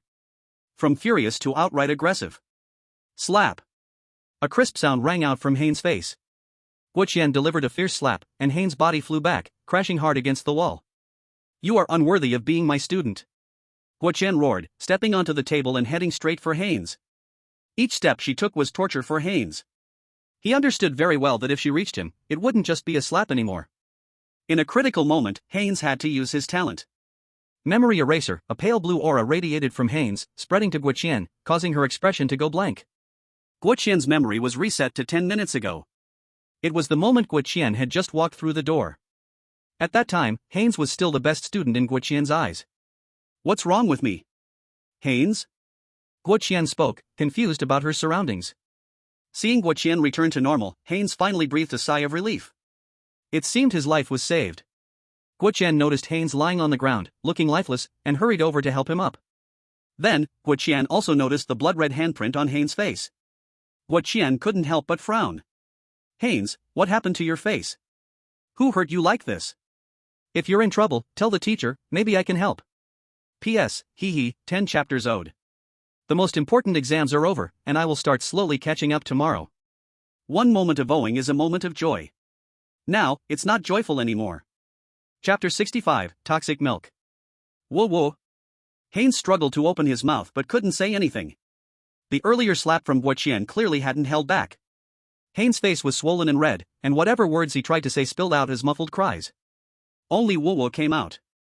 Seeing her best student in this state, Guoqian felt quite pained, continually comforting Haynes. It's okay. Guoqian raised her hand, wanting to gently touch Haynes' injured face, but Haynes immediately recoiled in a defensive reaction. Seeing this, Guoqian sighed heavily. Who exactly hurt you? You should tell the teacher. Guoqian felt quite helpless about this. Whoa. Haynes frantically waved his hands. The bone-deep pain in his face made Haynes understand that the woman in the traditional outfit was best not to provoke. What Haynes wanted most was for Guoqian to finish her questioning quickly and leave the room. How can I ask you questions like this? Forget it, I'll go find another student for home visits. Guoqian's face showed some distress. Upon hearing this, Harnes's face lit up with joy. Is it all right now? If that's the case, then this big hassle I endured was worth it. Harnes now felt an impulse to cry out loud. After a brief exchange of pleasantries, of course, it was Guoqian who did most of the talking. Harnes occasionally let out a woo woo woo, proving he was indeed listening. Within the American Strange Stories research group, Zhuahan and others like Jiasite Zaxi exchanged glances, their faces filled with indescribable excitement. Nice. Haha, we have one more hint left and we've passed another hurdle. This time, our chosen one Harnes surely has a chance to clear the level. Harnes's talent is perfect for overcoming challenges that involve NPCs, and this quest mainly relies on interaction with NPCs, so clearing it should just be a matter of time. Compared to the fluctuating emotions of the Americans, the people of Big Russia were all filled with a surge of enthusiasm. No wonder, Guoqian's questions were easy for Trolov. As a chosen one from Big Russia, where Chinese is a mandatory subject in the college entrance examination, Trolov's Chinese level was not ordinary. Many Big Russia netizens could easily figure out the answer to Guoqian's question. Who fell? After Guoqian asked, Trolov immediately stood up excitedly. I know. Nobody fell. In Chinese, almost falling and almost did not fall have the same meaning. Xiaoming and Xiaohong both did not fall. After saying that, Trolov straightened up, hands on his hips, looking proudly at Guoqian. This nearly 2-meter tall man from Big Russia, at this moment, looked like a child asking for praise from a teacher. Not bad. The teacher really didn't misjudge you. It seems you've indeed been studying hard at home these days. Guoqian cast a look of approval at Trolov. Teacher, keep asking, I can answer everything. Trolov couldn't help but urge Guoqian to give him more questions. This question is addictive. Guoqian was slightly surprised, looking at Trolov with a hint of strangeness. Then I'll ask? This question might be a bit difficult. Bring it on. Trolov answered without any hesitation. Good. Hearing Trolov's straightforward answer, Guoqian no longer said much and started the next Chinese question. Question: Uncle De goes to Uncle Air's house to find Uncle San, saying Uncle C was deceived by Uncle Wu to Uncle Lu's house to steal Uncle Chi that was put in Uncle Ba's cabinet, and Uncle Gio borrowed 1,000 yuan from Uncle Shi to give to Uncle 11 as a salary. Question 1, who was the thief? Question 2, whose money was it originally? Guoqian finished speaking in one breath, and the live broadcast room instantly fell silent. What, is this a question? Are you sure this isn't a tongue twister? Even Trolov, who had fairly good Chinese skills, couldn't help but lower his head, racking his brain. If the previous question was at a middle school level, this question definitely reached college entrance exam standards. To be honest, I can't solve this. At least you know you can't. I didn't even understand the question. The college entrance exam is in a few months, it's so frustrating. From this question, I only caught Uncle Lu. We're doomed, this is not good. Have you thought about it? Time passed second by second, and Guoqian smiled as she looked at Trolov, who was still deep in thought. In the tense gaze of the Big Russia audience, Trolov opened his eyes and said seriously. I think I understand. Go ahead and say it. It doesn't matter if you get it wrong, this question is really difficult. First question, who is the thief?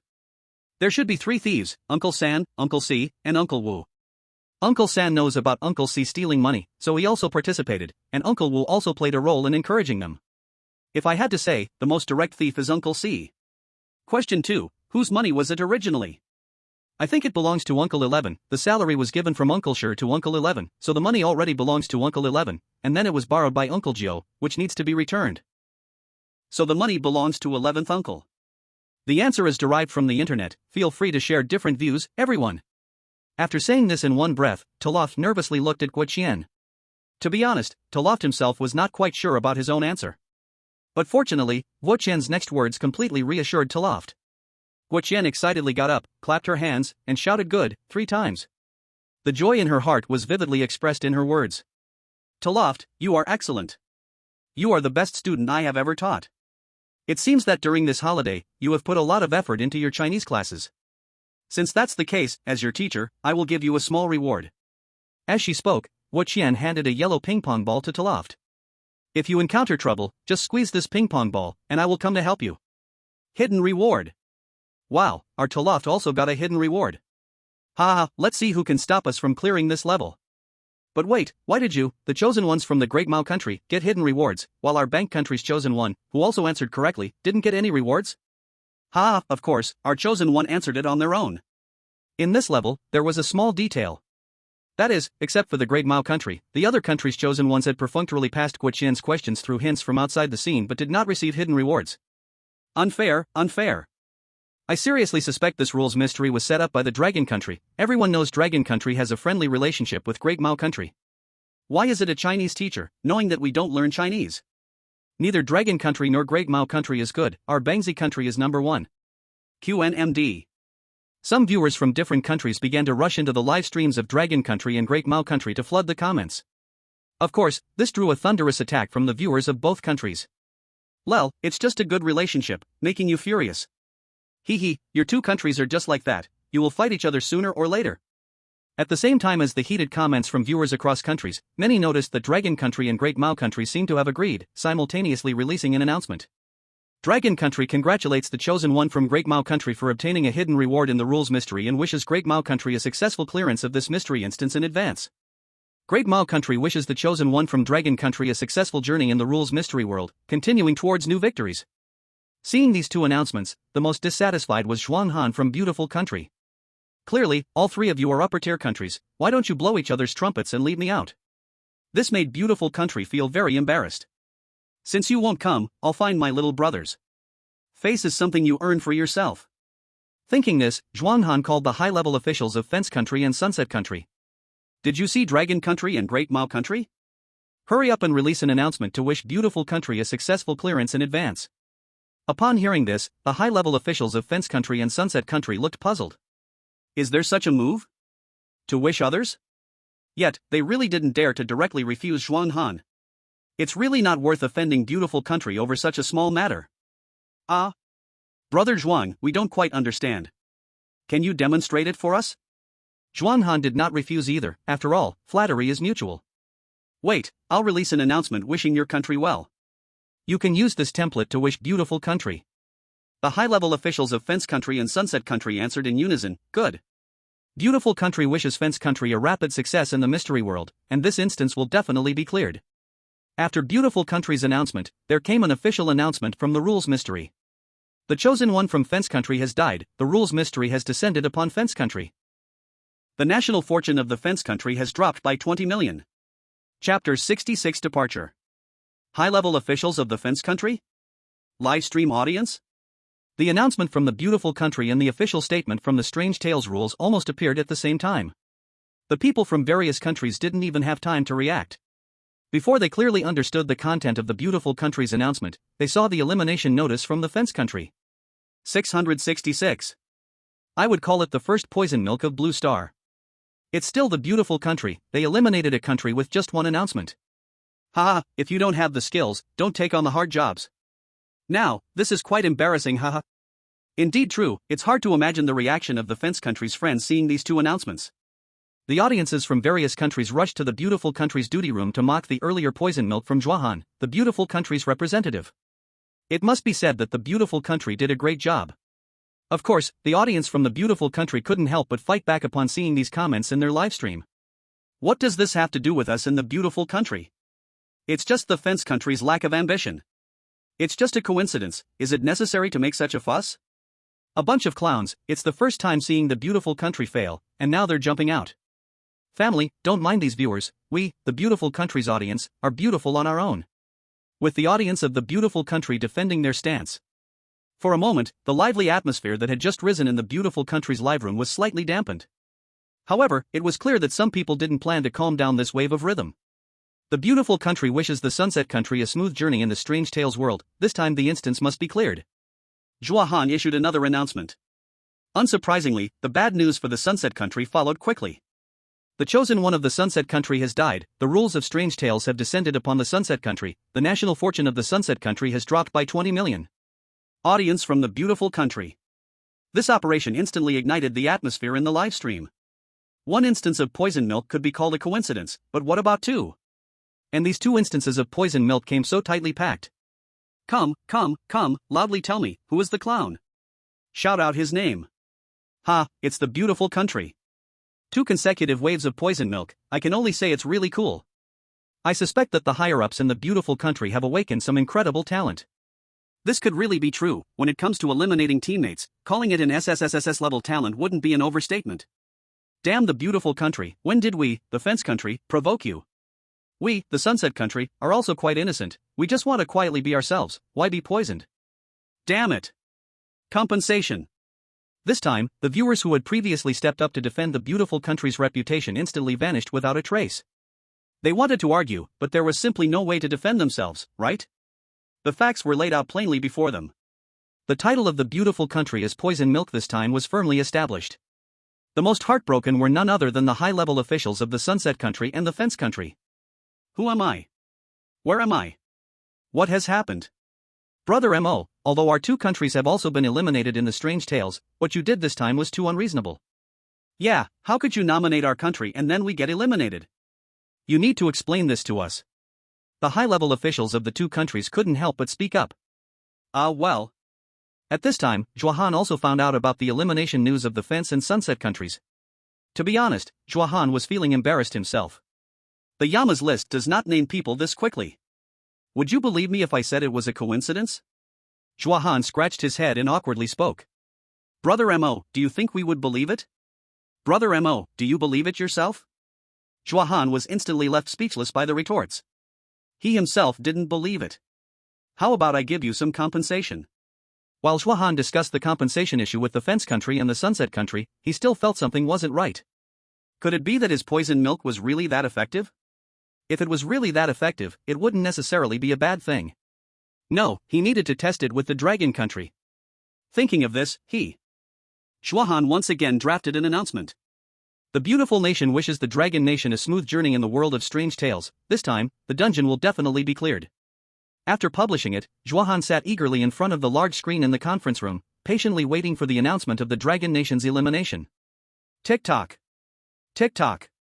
Time slowly passed, but the expected official announcement of the rules of the Strange Tales did not appear.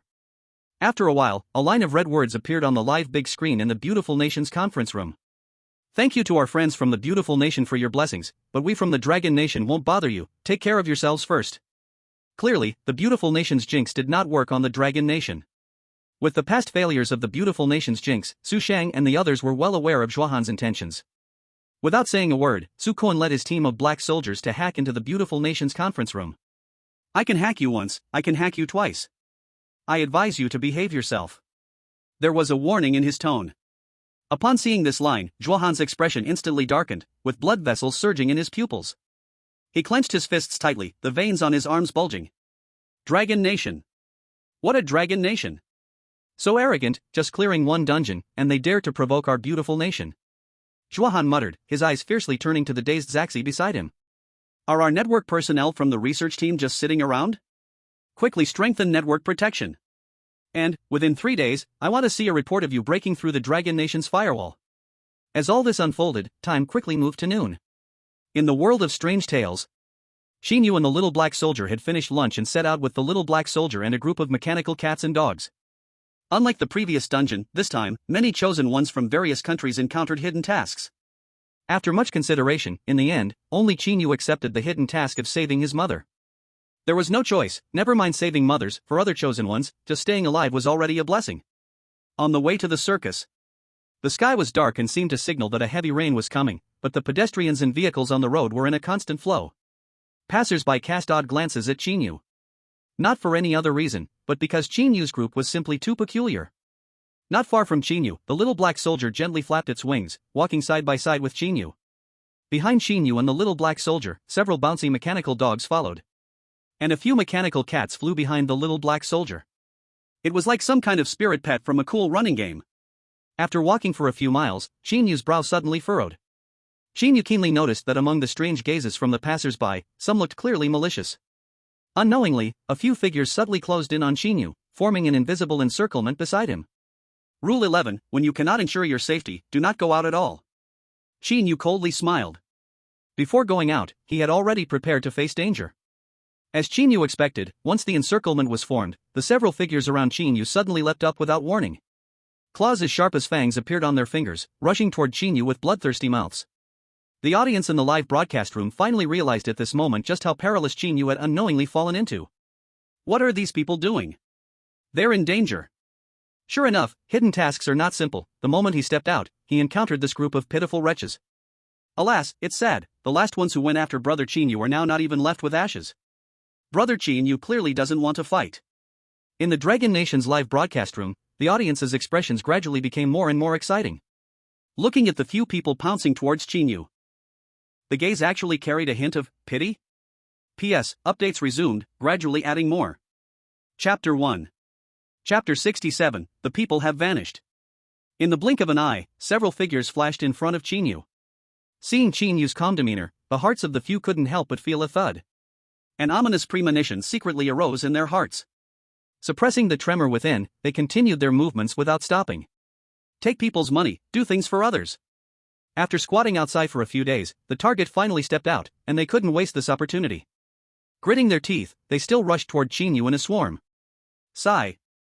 Amidst the assault, Qin Yu gently sighed. Then, Qin Yu lightly snapped his fingers. Snap. The mechanical dog beside Qin Yu moved at the sound, instantly switching to attack mode. The shape of the mechanical dog around Qin Yu began to change instantly. Dark black cylindrical tubes sprouted from its back. Next, the mechanical dogs jumped forward with all their might, facing the attackers. At the same time, sinister red lights continuously flickered in the mechanical dog's eye sockets. Qin Yu reached out and gently grasped the paw of the little black cat, rising into the air with it. And all of this happened in a mere instant. By the time the people on the ground reacted, Qin Yu was already suspended in midair, looking down at the battle below with a disdainful gaze. This. For a moment, the few were stunned in place. Damn, does it have to be this graceful? Did they not care about dignity at all? The few exchanged glances, and simultaneously looked up at Qin Yu hovering in the sky, with a surge of murderous intent in their eyes. As for the mechanical dogs on the ground, they were somewhat surprised but did not take it to heart. Qin Yu smiled slightly, not saying a word. However, several mechanical cats rushed forward, surrounding the few who had previously attacked Qin Yu with the mechanical cats and dogs completely. At this moment, the few had no choice but to calm down and confront these cats and dogs surrounding them. Using a bunch of children's toys to deal with them, who are they insulting? Thinking about it, practicing with these toys before killing the target isn't a bad idea. With this thought, the few coldly smiled. Then, without any hesitation, their fierce claws attacked the mechanical cats and dogs in front of them without mercy. At the same time, the black tubes on the mechanical dogs began to tremble, with blue light continuously flashing, and dazzling lasers shooting from their bright red eyes. The mechanical cats hovered above the few, with fist-sized black spheres dropping from them. Boom! The roar instantly echoed throughout the entire street, and the pedestrians hurried their steps, fearing trouble would come their way. At the center of the battlefield, right below Qin Yu, a suffocating black mist spread out. Even the live broadcast room was completely swallowed by the smoke. The viewers in the live stream could only see a dark mass. The true state of the battlefield was utterly unclear. This scene made the viewers in front of their screens feel anxious. Even though they trusted Qin Yu greatly, they couldn't help but have their hearts race without seeing the final outcome of the battle. Until the thick fog surrounding Qin Yu completely dissipated, Qin Yu reappeared in the live broadcast screen. At this moment, Qin Yu had returned to standing on the ground. His clothes were as clean as before, without a speck of dust. The little black cat lazily lay on Qin Yu's shoulder, stretching out its pink tongue to gently lick its paw. The mechanical cats and dogs also stood behind Qin Yu, with no trace of battle on them.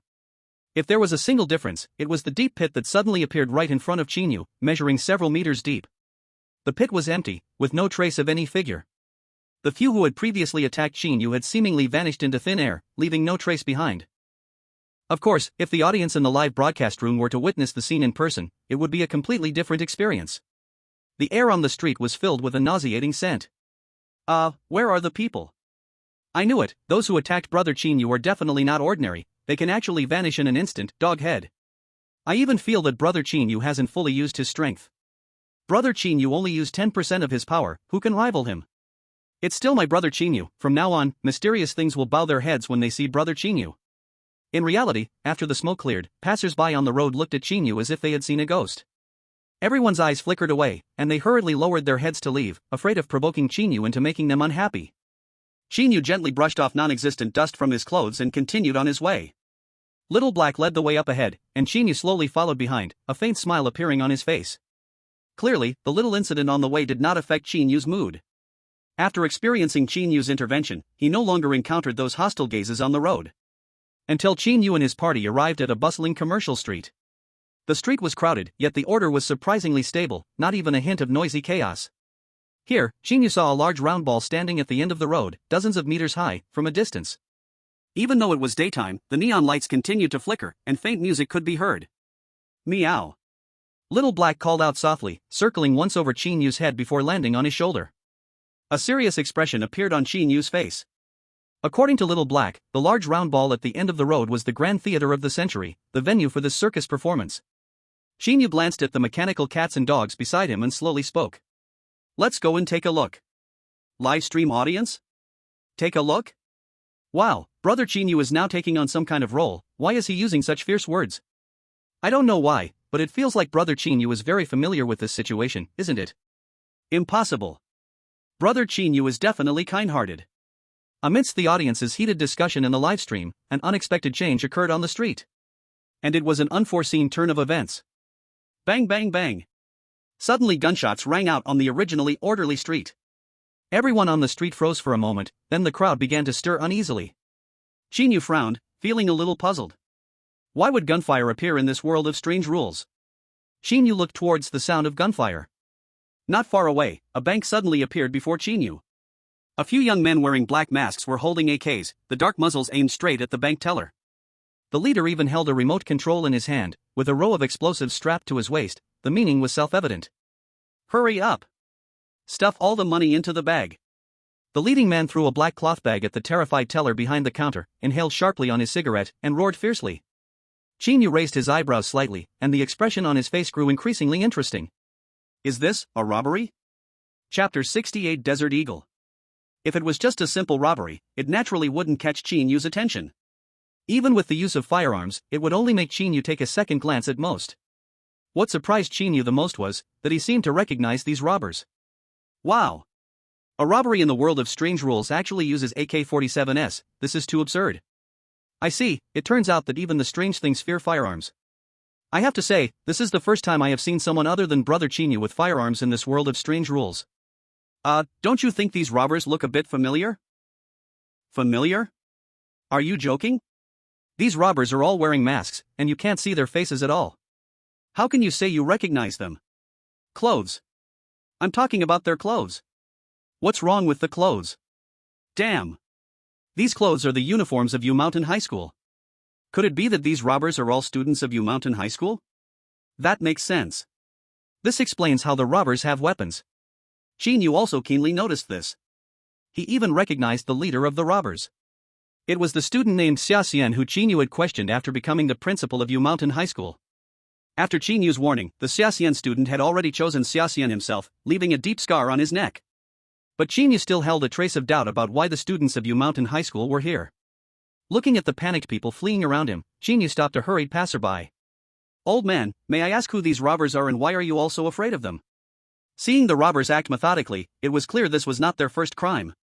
Qin Yu believed that the nearby residents must know some information, more or less. The old man, stopped by Qin Yu, looked up in surprise at him. The old man was quite honest and quickly pulled Qin Yu to a nearby pavilion. After confirming their safety, the old man finally spoke. Young man, let me give you a kind warning. Although these robbers have suddenly appeared in the last few days, it's better not to provoke them. In just these 3 days, this gang of robbers has robbed multiple banks. Multiple banks? Qin Yu was a bit confused. Old man, with so many crimes, isn't anyone trying to catch them? Upon hearing this, the old man seemed to hear a huge joke, showing a bit of helplessness on his face. Young man, do you know what a gun is? Qin Yu nodded but said nothing. They have guns. The kind that can kill someone with just a press of a button. How could they be caught? Qin Yu gently nodded. From the old man's words, Qin Yu received a hint there were no firearms in the world of rules and horror. Otherwise, the old man wouldn't be so astonished, and the police wouldn't be unable to control a group of armed robbers. Old man, do you know where these robbers come from? Qin Yu finally asked the question he was most concerned about: why were students from Yu Mountain High School here? This. The old man thought for a moment and then said. It could be seen that the old man's emotions suddenly became a bit excited. It's the Yu Mountain High School in Lin Town. The students that come out of there are all abnormal. After expressing this, the old man suddenly looked at Qin Yu. Do you know what the exam content for those students is? It's real combat drills. The weapons used for drills are even real guns. Even assembling weapons is a part of the exam. The old man kept expressing his shock at the sudden appearance of Yu Mountain High School and the commotion it caused. Qin Yu then understood roughly. The world of rules and horror seemed to be a whole, while the instances he experienced were all parts of that world. Understanding everything, Qin Yu slowly stood up and thanked the old man. "Old man, thank you very much. You've really helped me this time." The old man waved his hand repeatedly. "It's nothing. I just thought you were kind and approachable, that's why I told you so much. Old man, I still want to warn you, don't provoke these robbers." The old man didn't forget to remind Qin Yu again. Qin Yu gently nodded. "I will, old man." "Old man, this is for you." Qin Yu handed a completely black box to the old man. "What is this?" "Desert Eagle." While saying this, Qin Yu took out another Desert Eagle and fired a shot into the nearby pond as a demonstration. Bang! The bullet hit the water without causing any splash. The old man? "Young man, what do you do?" "I'm a teacher." After saying this, under the old man's incredulous gaze, Qin Yu walked towards the bank. Inside the bank, the cashier was completely frightened by a sudden group of robbers, her mind blank. "Hurry up and pack the money. Otherwise, I'll shoot you." Unaware of what the shrimp student had done, the bank's bulletproof glass shattered into pieces in an instant. The shrimp student pressed the gun directly against the cashier's head. The young girl had never encountered such terror before, being threatened by a group of big men with guns, and a drop of crystal-clear tears rolled down her face. "Hey, get lost. Did you hear me talking to you?" The shrimp student casually spat out his cigarette, flipped the AK-47 around, and swung the butt towards the girl's face. Bang! In the next moment, a shadow dashed out, followed by a loud crash, and the shrimp student's body flew out. Then he crashed heavily to the ground. The other robbers in the bank quickly reacted, each one hurriedly taking out their AK-47s to defend themselves. They watched vigilantly at the sudden shadow that appeared in the bank. When they finally saw the shadow's form, the robbers' faces flashed with astonishment. A cat? A flying cat? The shadow that had suddenly appeared was Little Blackie, the cat. The robbers all raised their guns, cautiously watching Little Blackie. The shrimp student also gritted his teeth, using his gun to push himself up. And upon seeing Little Blackie, he wore a face of disbelief. The one who had just sent him flying was actually a cat. The shrimp student couldn't believe it, but there was also a surge of anger within him. He staggered to his feet, his eyes fixed on Little Blackie. "Brothers, let's go." Meow. Little Blackie couldn't care less about the shrimp student, gracefully flapping his wings while slowly flying away, under the shrimp student's furious gaze. "Big brother, what should we do? Should we chase?"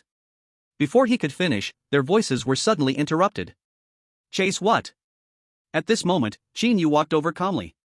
Little Blackie stood proudly on Qin Yu's shoulder, looking at the robbers. In an instant, the pupils of the robbers widened in shock. The person in front of them was someone they knew all too well. It was their principal from Yu Mountain Middle School. Also the one who single-handedly saved Yu Mountain Middle School's reputation in the world of bizarre rules. But, how did the principal end up here? After all, robbery was a rather disgraceful affair. Seeing Qin Yu walking right towards them, the robbers quickly lowered their heads, even forming a line. "Hello, principal. P.S. A little accident happened, and I accidentally failed a subject. I'm reviewing for the makeup exam." Chapter 69, I will only demonstrate once. Faced with Qin Yu, the students completely lost their swagger. Each one respectfully bowed their heads. In the distance, the old man who had tried to persuade Qin Yu to leave stood frozen in place. "Principal?" Connecting the identity of the robbers with Yu Mountain Middle School students, the old man instantly understood everything. Then he looked at the indifferent Qin Yu with a face full of terror. At this moment, the old man felt cold sweat break out all over his body, and he was extremely scared. The young man who had just been talking to him was likely the mastermind behind this robbery. It was better for him to leave as soon as possible. Glancing at the Desert Eagle in his hand, the old man hurriedly hit it, then disappeared into the crowd. Many viewers in the live stream were also shocked by the scene before them. The robbers' earlier arrogance contrasted sharply with their current obedience, filling the live stream chat with 666 and "Qin Yu bro is awesome." In the live broadcast, Qin Yu looked at the few students in front of him without saying a word. He just coldly stared at the group, his gaze gradually becoming sharp. The shrimp student didn't dare to breathe, feeling that Qin Yu's stare was like a great mountain pressing down on his heart, making it hard for him to breathe. In Moon Mountain Middle School, the principal is everything. And Qin Yu is the most outstanding principal in the history of Moon Mountain Middle School. If it weren't for Qin Yu's existence, how could they have today's endless glory? They even believe that, if it weren't for Qin Yu considering them as students, what they faced before would have been nothing less than a severe punishment from the dark forces. A few of them bent down, heads lowered, standing still. The once restless crowd outside the bank had fled, leaving the entire bank in a terrifying silence. Finally, Qin Yu spoke with a dark expression. Do you know where you went wrong? Hearing this, their hearts tightened, and they felt as if their hearts had leaped to their throats. Looking at Principal Qin Yu's stance, this was a demand for accountability. They glanced at each other, clearly showing no intention of stepping forward. In the end, it was still the student from the shrimp line who gritted his teeth and stepped out. We shouldn't have robbed a bank. As he spoke, the shrimp line student kept his head down, not daring to meet Qin Yu's gaze. This scene was no different from a student being reprimanded by a teacher in reality. The viewers in the live stream were having a great time watching this scene. Who are these students? They are all bizarre.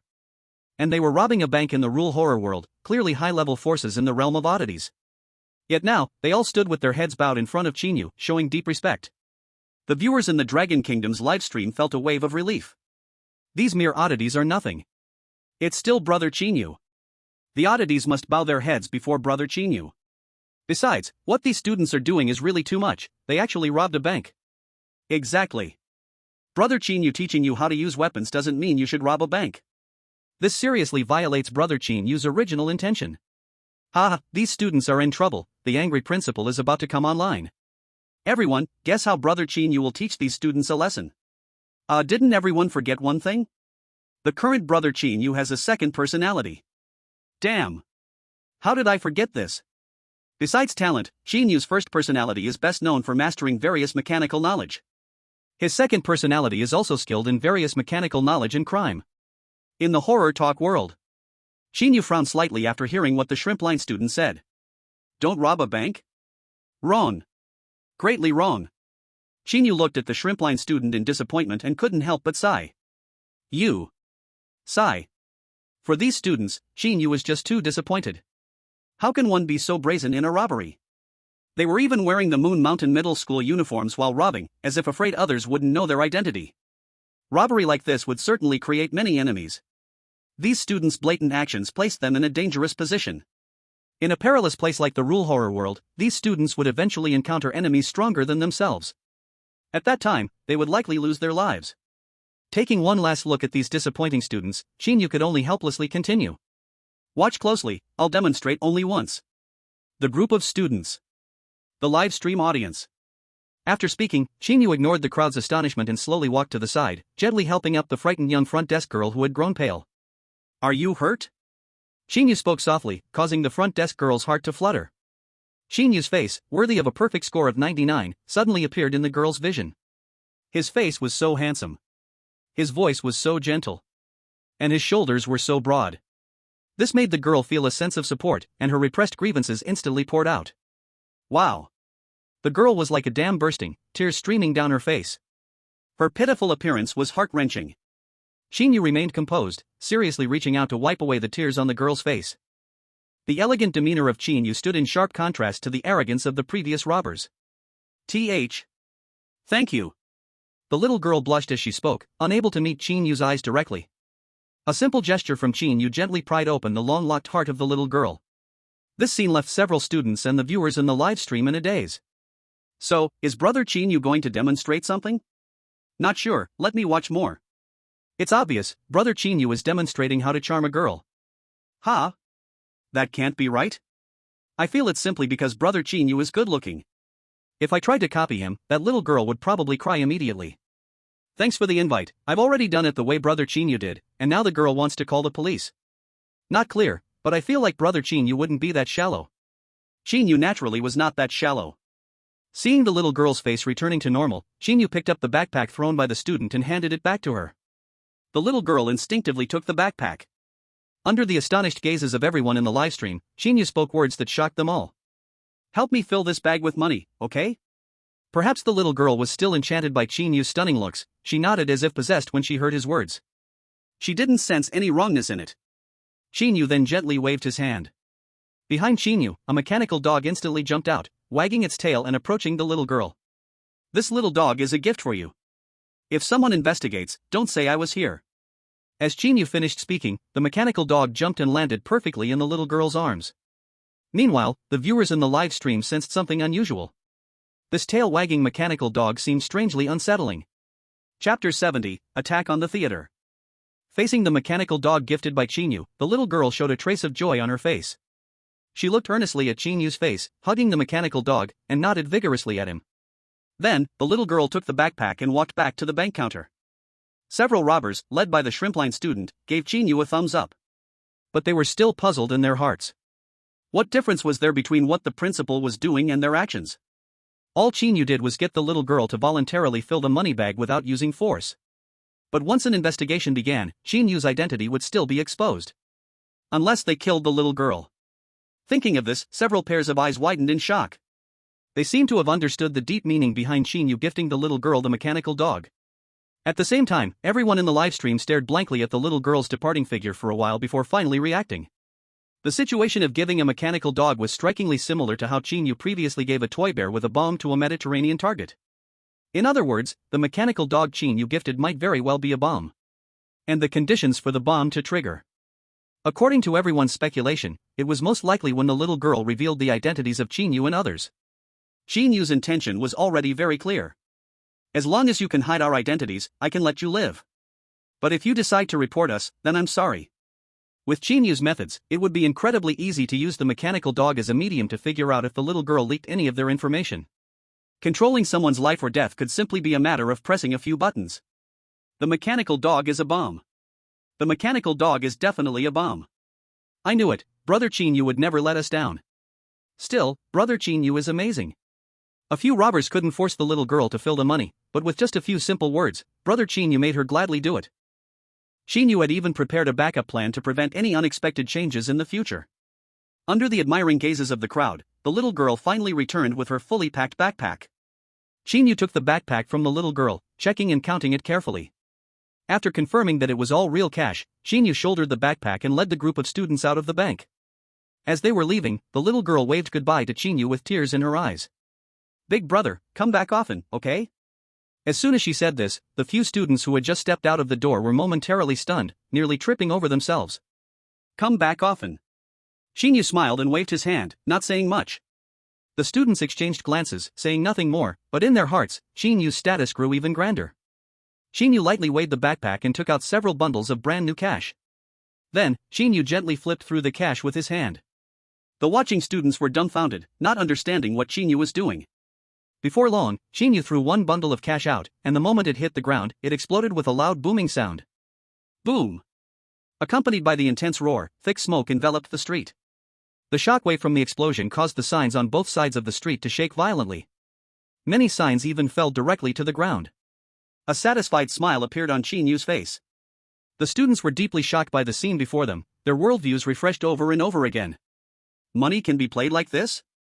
After testing the power of the bomb, Qin Yu followed the previous steps to make another backpack full of bombs. The students watched, feeling pain in their hearts. That was money. Bright and shiny cash. How could it be wasted like this? And how did the principal turn cash into bombs? Of course, these were just the students' inner thoughts. They did not dare to stop Qin Yu's actions. They didn't even dare to voice any complaints. It wasn't until Qin Yu had finished making all the bombs that he led the group of students towards the end of the commercial street. After leaving the bank for a while, a confused student finally couldn't help but ask, "Principal, where are we going now?" He noticed that the direction Qin Yu was heading didn't seem to be towards Yueshan Middle School, but rather towards the end of the commercial street. It was completely opposite to the direction of Yueshan Middle School. "Is the gun fully loaded?" Qin Yu didn't answer the student's question but asked instead. "Yes, it was fully loaded when we came out." "It's full. My magazine is also full." Although they didn't understand Qin Yu's purpose for asking, they still answered truthfully. Qin Yu nodded expressionlessly, his gaze fixed on the now clearer Century Theater in the distance. "Get ready, I'm taking you to do something thrilling." As he spoke, Qin Yu looked at the handbag in his hand and the group of students and mechanical pets behind him.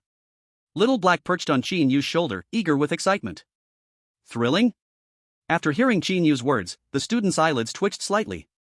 How thrilling could something be if even the principal called it thrilling? No wonder the principal looked down on such petty things like robbing a bank. There must be something much more thrilling. For the students of Yueshan Middle School, seeking thrills had become an instinct. The students couldn't help but feel excited, all looking at Qin Yu with eager faces. Waiting for Qin Yu's next instruction. "Principal, what kind of thrilling thing can you share in advance?" Wow, the principal is personally leading the team, I absolutely love it. I also feel that robbing a bank is too boring, we don't lack money, it's better to follow the principal. As the compliments from the students echoed, Qin Yu pointed towards the big round ball in the distance. It was the Century Grand Theater. After the little episode just now, it was already past 5 in the evening. At this moment, the sky had gradually darkened. The flickering lights of the Century Grand Theater became even more eye-catching, and the crowd surrounded the entrance tightly. Dynamic music reached a few people's ears from a distance. Clearly, the Century Grand Theater was several levels above a small street bank. Qin Yu pointed at the Century Grand Theater and said seriously, "Let's go take that place down." "Yes." "Understood." Hearing Qin Yu's words, several students replied without hesitation. The light in their eyes could not be concealed at all. Qin Yu nodded and reminded them again. "Check your weapons and be ready, this may likely be a tough fight." Chapter 71 New Feathers. As night fell. In the world of strange tales, the temperature suddenly dropped, blowing a howling cold wind. A waning moon hung high in the sky, and the air was filled with piercing wails and the smell of blood. The entire world was covered with a thick layer of gloom.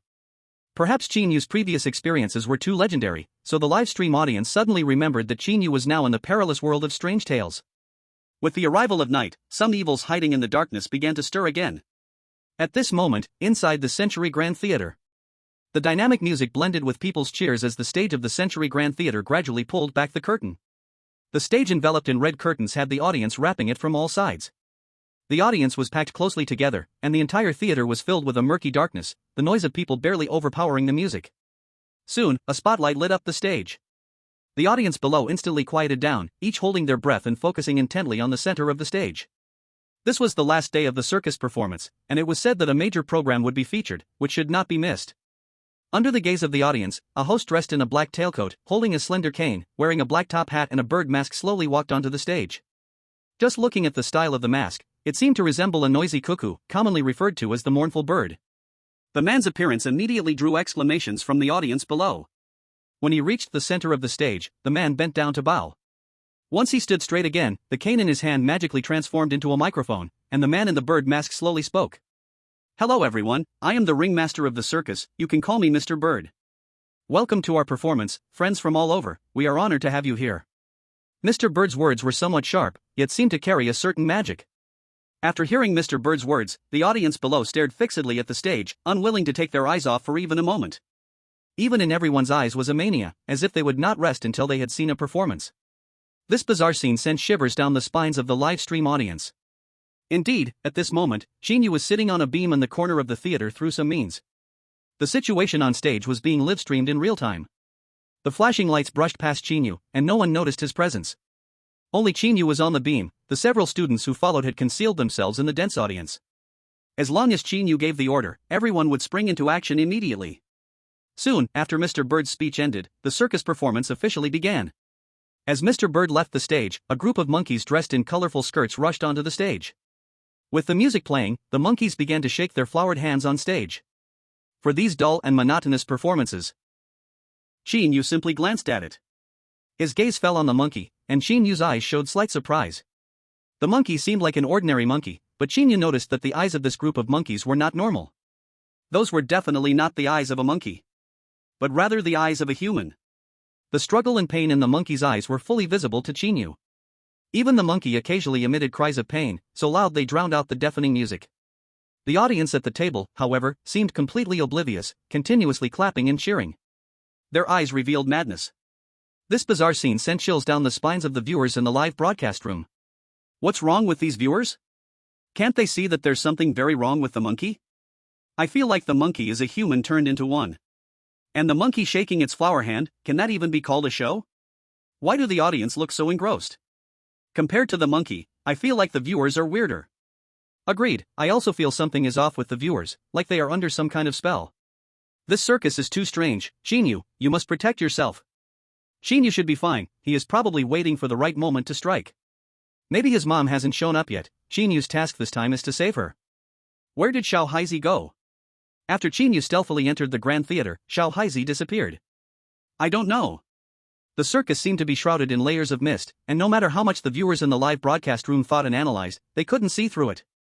But fortunately, amidst the viewers' anxious wait, Xiao Haizi reappeared on the screen. Xiao Haizi flew in through the window of the Grand Theater, and a sparrow followed him inside. It was the same sparrow that had appeared in Qin Yu's home earlier. It was also the other cat that Qin Yu had deduced was in his house. And in the sparrow's mouth, there was a pure white feather. Meow. Xiao Haizi and the sparrow landed on Qin Yu's shoulders. Then, the sparrow placed the feather from its mouth into Qin Yu's hand. The feather bore a clear and distinctive handwriting from his mother. My child, you have come to save your mother. I am sincerely happy and proud. As you can see, your mother was deceived by the circus ringmaster. I am sorry that I couldn't find you the good medicine to treat your ailment. Since you can come here, I know your mind is made up, and I won't advise you anymore, just be careful. The depths of the circus are beyond your imagination. The Birdman with a bird mask is the ringmaster. Try to avoid direct conflict with him. Most animals are friendly, but some are evil, beware of them. For various reasons, your mother cannot meet with you for now. You must remember the following important points. Special attention 1, the Birdman's voice is very dangerous. Special attention 2, the mother you see in the circus is not your mother. Special attention 3, be careful of animals with black feathers, they are evil. Special attention 4, the audience is innocent, the Birdman is the real culprit. Special attention 5, the last performance is a special ritual. If you cannot ensure your safety, you must leave before it ends. Special attention 6, if your mother does not come back with you tonight, the mother who comes back tomorrow is not your mother. No matter what, your mother loves you. Any presence showing killing intent towards you cannot be your mother. P.S. I finished the exam today. Little Pooh Jia returns with great momentum, no one can stop me from updating. Chapter 72, Brown Bear. Looking at the content on the feather, Qin Yu's gaze slightly tightened. However, this was also within Qin Yu's expectations. The circus was not easy to deal with. It is not worth Qin Yu to make such thorough preparations for this. Especially for the leader among them. That Mr. Bird wearing the morning bird mask. Qin Yu deduced that, without a doubt, he was the instigator behind the circus. As long as he can subdue this so-called Mr. Bird, saving everything, including his mother, would be no problem. Qin Yu stared at the stage, lost in thought. At the same time, the content on the feather was also clearly seen by the live stream audience. The viewers in the live chat only felt a disturbance in their minds about the content on the feather. What does it mean? Mom is not mom? This content on the feather is so convoluted, what is it really saying? It seems to be related to mom. I don't know, I only see that Mr. Bird is a bad person. It should be a warning for Qin Yu, but it feels unnecessary. Qin Yu has always acted with certainty. Forget it, I can't understand it anyway. Hee, it's okay, I'm now a die-hard fan of Qin Yu. I believe he can understand it. Me too. Go, Qin Yu. Whether it was the audience who understood the feather's content or those who did not, there was no trace of worry on the faces of the people from Dragon Country. They had completely realized. As long as Qin Yu is here, there will be no surprises. It didn't matter if they didn't understand, they just waited to see Qin Yu's mysterious performance. Unfortunately, human pessimism does not resonate. While the Dragon Country audience munched on sunflower seeds and popcorn watching the livestream, the high-ranking officials from various countries were about to explode. They watched Dragon Country's live broadcast and naturally also saw the content on the feather. At first, the high-ranking officials of various countries still wore smiles. After all, in this instance, Qin Yu had chosen a path completely different from the chosen ones of other nations. While Qin Yu was going to the circus to save his mom, the chosen ones of other countries were hiding at home, fearful and timid. From the perspective of the Western powers, it would be best if Qin Yu was eliminated in this action. This way, it would not make their chosen ones seem inferior. But until the appearance of the feather. Special attention 6, if mom does not come home with you tonight, tomorrow's mom is not mom. No matter what, mom loves you. Any existence that shows killing intent towards you cannot possibly be mom. The information in these 2 days is not just about Qin Yu's current actions. It concerns every chosen one in every country. Tomorrow is the time for mom to return home and the rules of the bizarre tale. According to the judgment method in the feather. Tonight, only Qin Yu is the chosen one to come out and save mom, while the other chosen ones stay at home, making it impossible for mom to return with the chosen ones from other countries. If the content on the feather is true, this means that tomorrow's mom must not be the real mom. And the real mom will return home in another form. It is even possible that the fake mom harbors killing intent towards the chosen ones. Danger. The big word danger hung over the hearts of the high-ranking officials in each country. They knew very well what it would mean if their chosen ones mistakenly judged mom's identity. It meant that millions of people might face the threat of the bizarre tale and death. After much deliberation, the high-ranking officials from various countries with a prompt opportunity used it at once. The beautiful country also used its last prompt opportunity here. As for those countries without prompt opportunities, they could only watch helplessly as their chosen ones walked into a trap. They prayed in their hearts that the chosen ones could find clues on the fake mom to determine her true identity. But this wish felt so powerless. The view returned to Qin Yu. At this moment, the first performance had finally come to an end. A group of monkeys finally shook their colorful hands and left the stage, while the audience was quite reluctant to part with them. Until a lion walked to the edge of the stage, the audience reluctantly shifted their gaze back. But before the audience could clearly see the lion's appearance, the spotlight on the stage suddenly went out. In such a situation, the hearts of the viewers in the live broadcast room tightened. Without the spotlight, they could only see an area of darkness in the live broadcast room. Even the members of the Dragon Kingdom's Ghost Story research group secretly sweated. They were unclear who turned off the lights. Was it Qin Yu who was about to take action, or the circus performance? Fortunately, the spotlight returned to normal after just a brief moment. Qin Yu's figure also reappeared on the beam. Compared to before, the stage had added several fire hoops burning with fierce flames. Good. When they saw the fire hoops, a strong cheer erupted from the audience. This performance was clearly demonstrated. It was the lion jumping through fire hoops. The lion's face flashed a hint of human brilliance, and tears and struggles flickered in its eyes. However, compared to the previous act, Qin Yu's gaze swept across the stage, and his eyes gradually became sharp.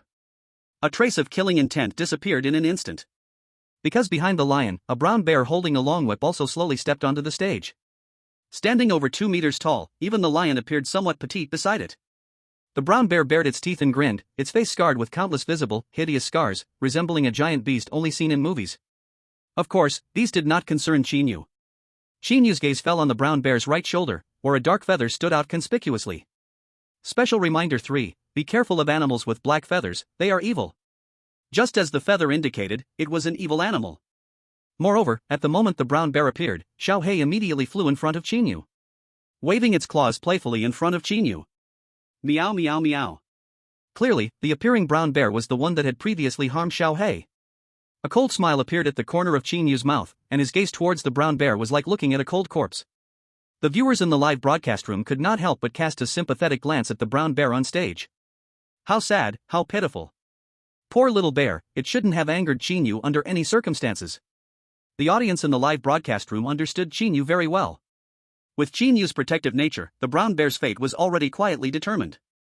Amidst the audience's sympathetic gazes, Qin Yu reached out and pressed a button on his watch. Chapter 73, a special program. On stage, the lion jumping through fire hoops was gradually reaching its climax. Under the driving of the brown bear's whip, the lion jumped through one fire hoop after another. The audience on the seats continuously cheered, applauding the wonderful performance. Many viewers in the live broadcast room slowly closed their eyes. In Toda. Let alone jumping through the fire ring. All we could see was the lion lying weakly on the ground, its eyes filled with a desperate thirst for life. Roar! Bang bang bang! The brown bear behind the lion thought differently. Seeing the lion motionless on the stage, the bear instantly exploded with rage. With a furious roar, it raised its long whip and struck the lion hard, again and again. With every strike, blood splattered from the lion's body. If this continued, it was only a matter of time before the lion would be killed by the whipping. However, Qin Yu clearly wouldn't let such a boring scene continue. Qin Yu glanced at the audience. Although no one said anything, he felt they must be quite bored. Qin Yu decided to make the performance on stage a bit more interesting. Tap tap tap. At the edge of the stage, a series of metallic clanking sounds rang out. The sound was neither too loud nor too soft, but it clearly reached the ears of every audience member. The audience looked puzzled towards the edge of the stage. It didn't matter if they didn't look, but once they did, they were shocked. They saw a line of mechanical cats and dogs marching onto the stage. Their steps were uniform, their rhythm synchronized. Clearly, they had been specially trained. Good. Roar roar roar. I knew this performance wouldn't be so simple. Seeing the mechanical cats and dogs blatantly appear, the audience in the stands thought it was a special act from the circus, and their cheers grew even more intense.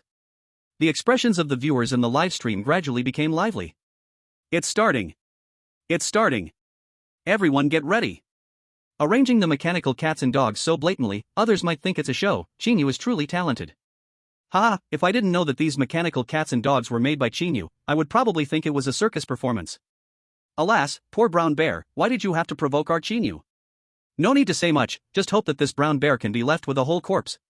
Hard to say, I've never seen a complete corpse under Qin Yu's hands. Alright, then I wish the audience in the stands an exciting show. Indeed, the audience in the stands found it exciting. Ever since the mechanical cats and dogs appeared, their cheers hadn't stopped. The brown bear was also distracted by the sound of the mechanical cats and dogs taking the stage, and the action of its whip froze as its gaze turned toward them. With just one glance, confusion flashed in the bear's not-so-smart eyes. What kind of animals are these? Motorcycle tribe, fierce beast tribe? With the brown bear's CPU, it was clearly unable to understand the existence of the mechanical puppies and kitties. So after seeing these mechanical cats and dogs, the brown bear didn't react at all and just stood there dumbfounded. Similarly, backstage, Mr. Bird, wearing a morning bird mask, was equally stunned. Why are these mechanical cats and dogs appearing here? Mr. Bird fell into deep thought. In his circus, there had never been mechanical cats and dogs. Not even a little dog had ever appeared. A kitten did come by a few days ago, but it was chased away by the brown bear. However, that cat wasn't a normal kitty. It even had special wing materials on its body. Could it be? A sudden thought crossed Mr. Bird's mind. Quickly, his gaze fell upon the group of mechanical cats on stage. Although they walked onto the stage, pairs of wings were clearly visible on the backs of the mechanical cats. Just as I thought. Mr. Bird instantly understood. So they came for revenge. Thinking of this, a cold smile appeared at the corner of Mr. Bird's mouth. Coming to the circus for revenge? Truly incomprehensible. Without any hesitation, Mr. Bird immediately relayed a message to the brown bear on stage through his feathers. Eliminate all the mechanical cats and dogs that suddenly appeared on stage. They are enemies. As for the audience's attitude in the stands, it was completely out of Mr. Bird's consideration. A group of controlled sacrifices, even now unaware of their manipulated emotions. Why care about their attitude? The most important thing now is to deal with these cats and dogs, so as to avoid affecting the progress of the ceremony in the end. As Mr. Bird began to speak, the black feathers on the brown bear slightly trembled, and a blue light entered the bear's mind. Roar! Receiving the command, the brown bear no longer cared about the lion that was on the verge of death on the ground, raising its whip and charging towards the mechanical cats and dogs. Crack! With the lash falling down, the place that was once filled with mechanical cats and dogs was now empty. The mechanical cats flew into the air, and the mechanical dogs instantly jumped aside, surrounding the brown bear. The brown bear missed its strike, staring blankly at the empty ground for a long time. Its mind seemed to ponder where the mechanical cats and dogs had gone, refusing to look around. Even when the mechanical cats and dogs beside it raised their cannons, it failed to notice. Hidden behind the scenes, Mr. Bird frowned, looking angrily at the brown bear on stage. However, Mr. Bird was not worried. The brown bear may not be very bright, but its body was still strong. Especially its skin, comparable to armor, was incredibly tough. Mr. Bird didn't believe that just a few mechanical cats and dogs could break through the brown bear's defense.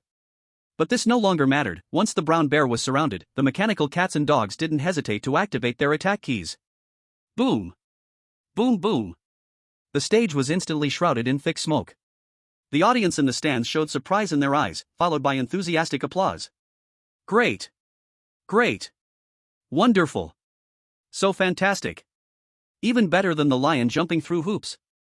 Chapter 74, Old Six Behavior of Little Black. As the smoke dispersed, the brown bear's figure reappeared on stage. For the first time, the mechanical cats and dogs' attacks resulted in a failure to annihilate the enemy. The brown bear was only charred and singed, its fur burned away, yet its body suffered no substantial harm. The audience watching the excitement each shouted excitedly. It didn't get hurt? This brown bear is really tough. Ah, so awesome. This circus performance was definitely worth it. Keep fighting. Get on with it. Even Qin Yu, witnessing this scene, cast a surprised glance. Of course, that was all there was to it. The strength of the mechanical cats and dogs had yet to be fully revealed. On stage, after being attacked, the brown bear felt a piercing pain all over.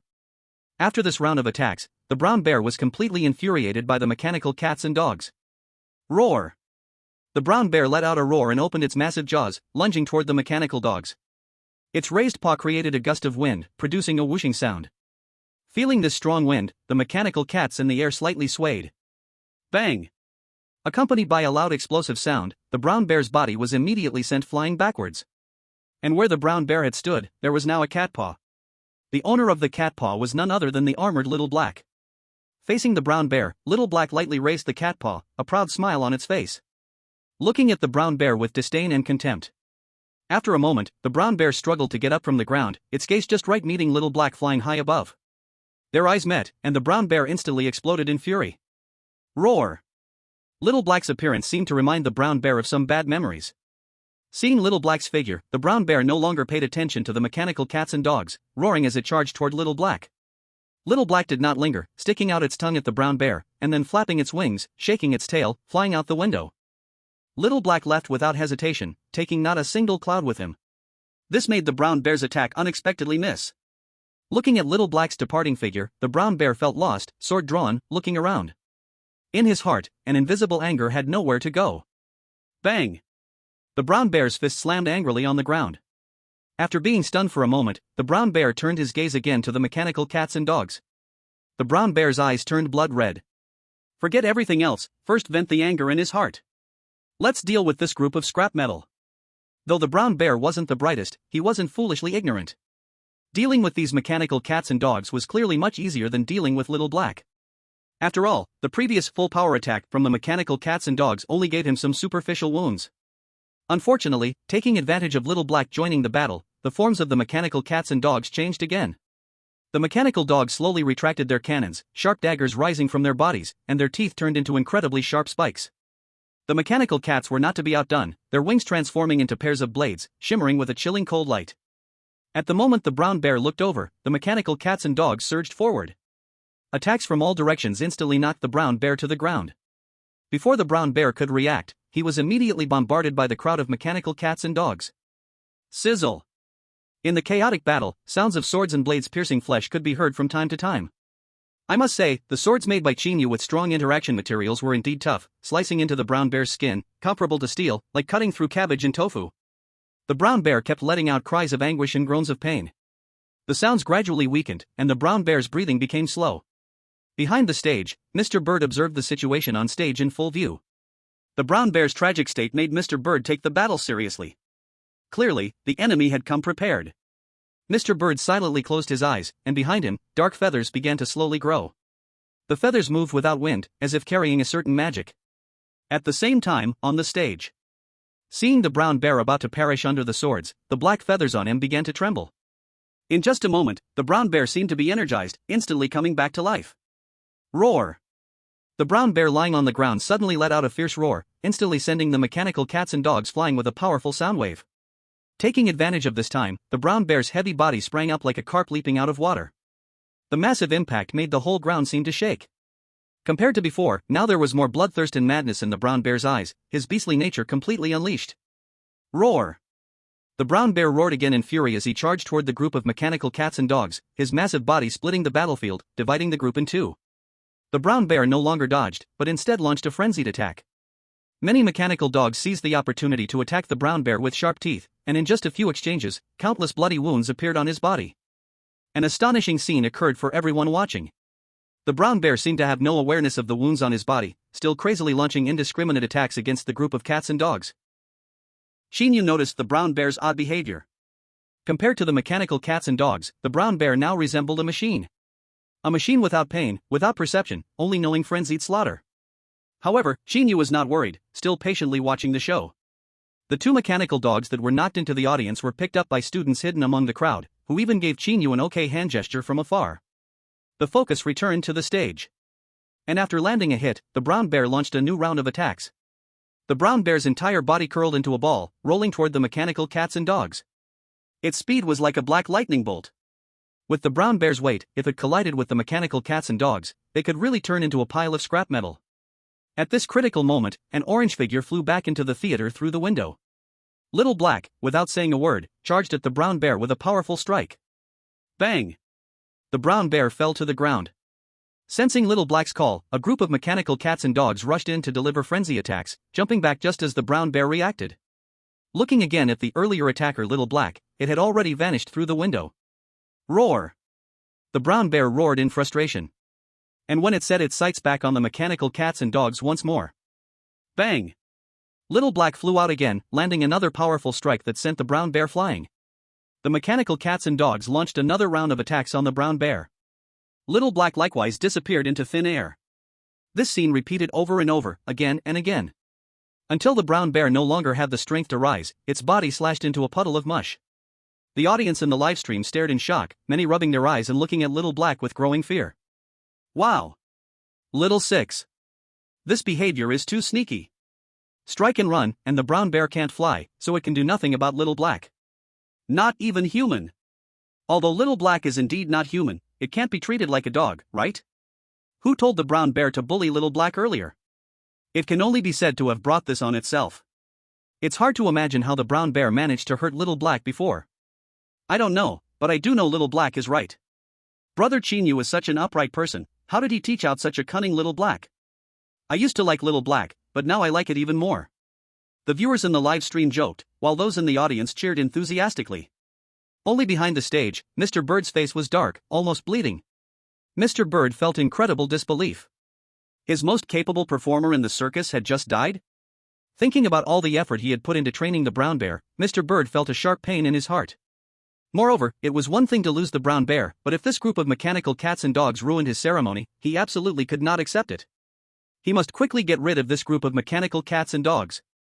Mr. Bird also knew that anyone who could create so many machines to ruin his show could not solely be Little Black's doing. There must be a mastermind hidden among the audience. He needed to find this person. Mr. Bird gritted his teeth and looked at the iron cages behind him. In the various iron cages were different animals. Monkeys, lions, tigers, swans.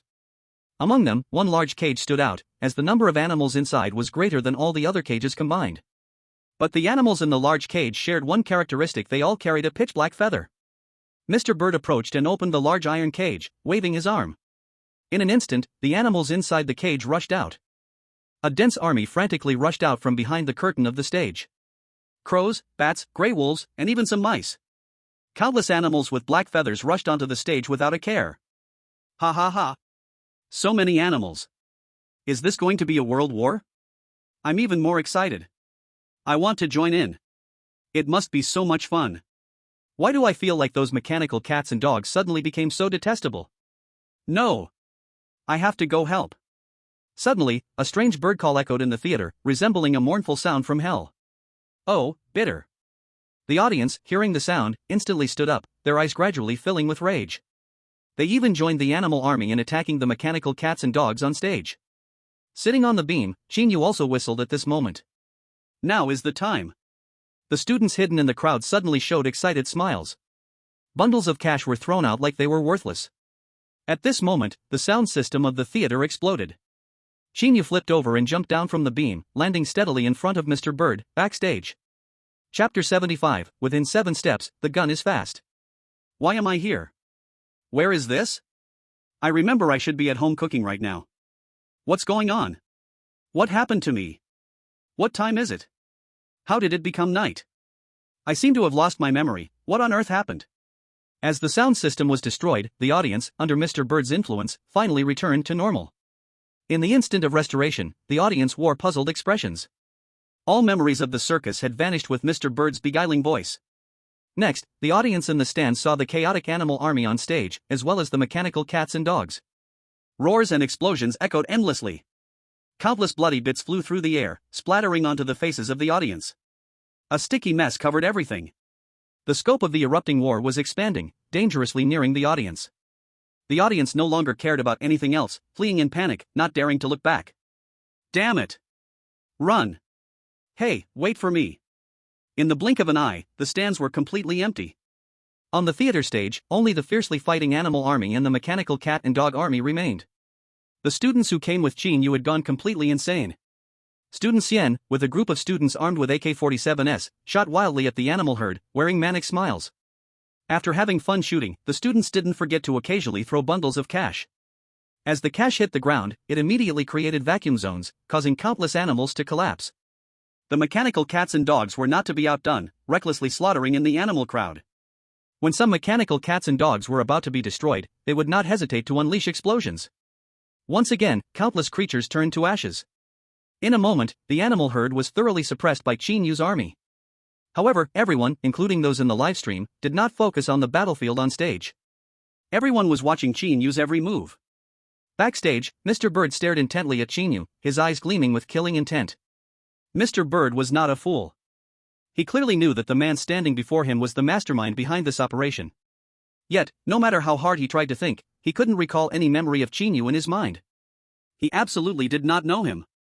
But Mr. Bird didn't act immediately. He realized that this calm man in front of him was impossible to see through. Who are you? I don't remember when I provoked you. Mr. Bird spoke darkly, his face almost dripping blood. Qin Yu cast a cold glance at Mr. Bird, his expression unchanged. Perhaps you think we have no grudges. Qin Yu merely said this calmly, not elaborating further, only clenched his fist tightly. Qin Yu's words were already quite clear. They had enmity, and that hatred ran exceptionally deep. From the moment Qin Yu jumped down from the beam, he had been ready to fight Mr. Bird to the death. Qin Yu's words were nothing short of a declaration of war against Mr. Bird. While speaking, Qin Yu slowly pulled out a desert eagle from his waist. Mr. Bird immediately became alert, quietly stepping back a few paces to grab a long thin cane and gripping it tightly. Qin Yu and Mr. Bird locked eyes, and the silent gunpowder smoke spread. Just by looking at their momentum, Qin Yu obviously held an advantage over Mr. Bird. Qin Yu remained calm throughout, with not a trace of expression on his face. In contrast, Mr. Bird showed signs of distress. Anyone paying a little attention in the livestream could see a few beads of sweat slowly dripping beneath his mask.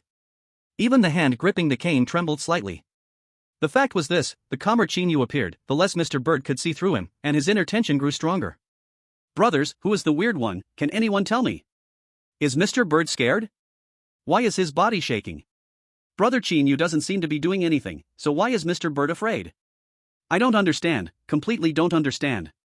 Brother Qin Yu, how should I put it? It feels like he has fully adapted to life in the horror world now. You mean? Isn't it obvious? Have you ever seen anyone chosen by fate not follow rules at home and dare to confront the weird in a circus? No, Brother Qin Yu is still different in the horror world and the real world. What's different? In the horror world, there are no legal constraints, no one can bind Brother Qin Yu. 6. Amidst the playful banter in the livestream, no one noticed that behind Mr. Bird, in the iron cage, a gaze fell upon Qin Yu. The gaze held both pride and a hint of tension and worry. But soon, all the emotions in that gaze turned into trust. Her child will definitely succeed. The standoff between Qin Yu and Mr. Bird didn't last long. On the battlefield outside, Qin Yu's army was clearly gaining the upper hand. If this stalemate continued, Mr. Bird would surely be the one to suffer in the end. Mr. Bird knew this deeply.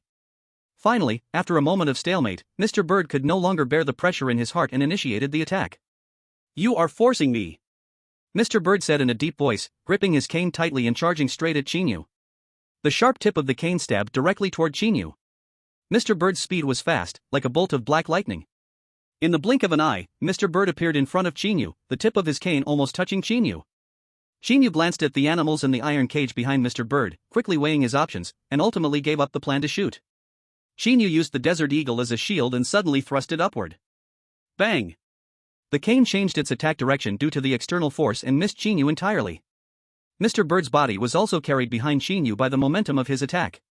However, as a being of the weird, Mr. Bird clearly had extraordinary means.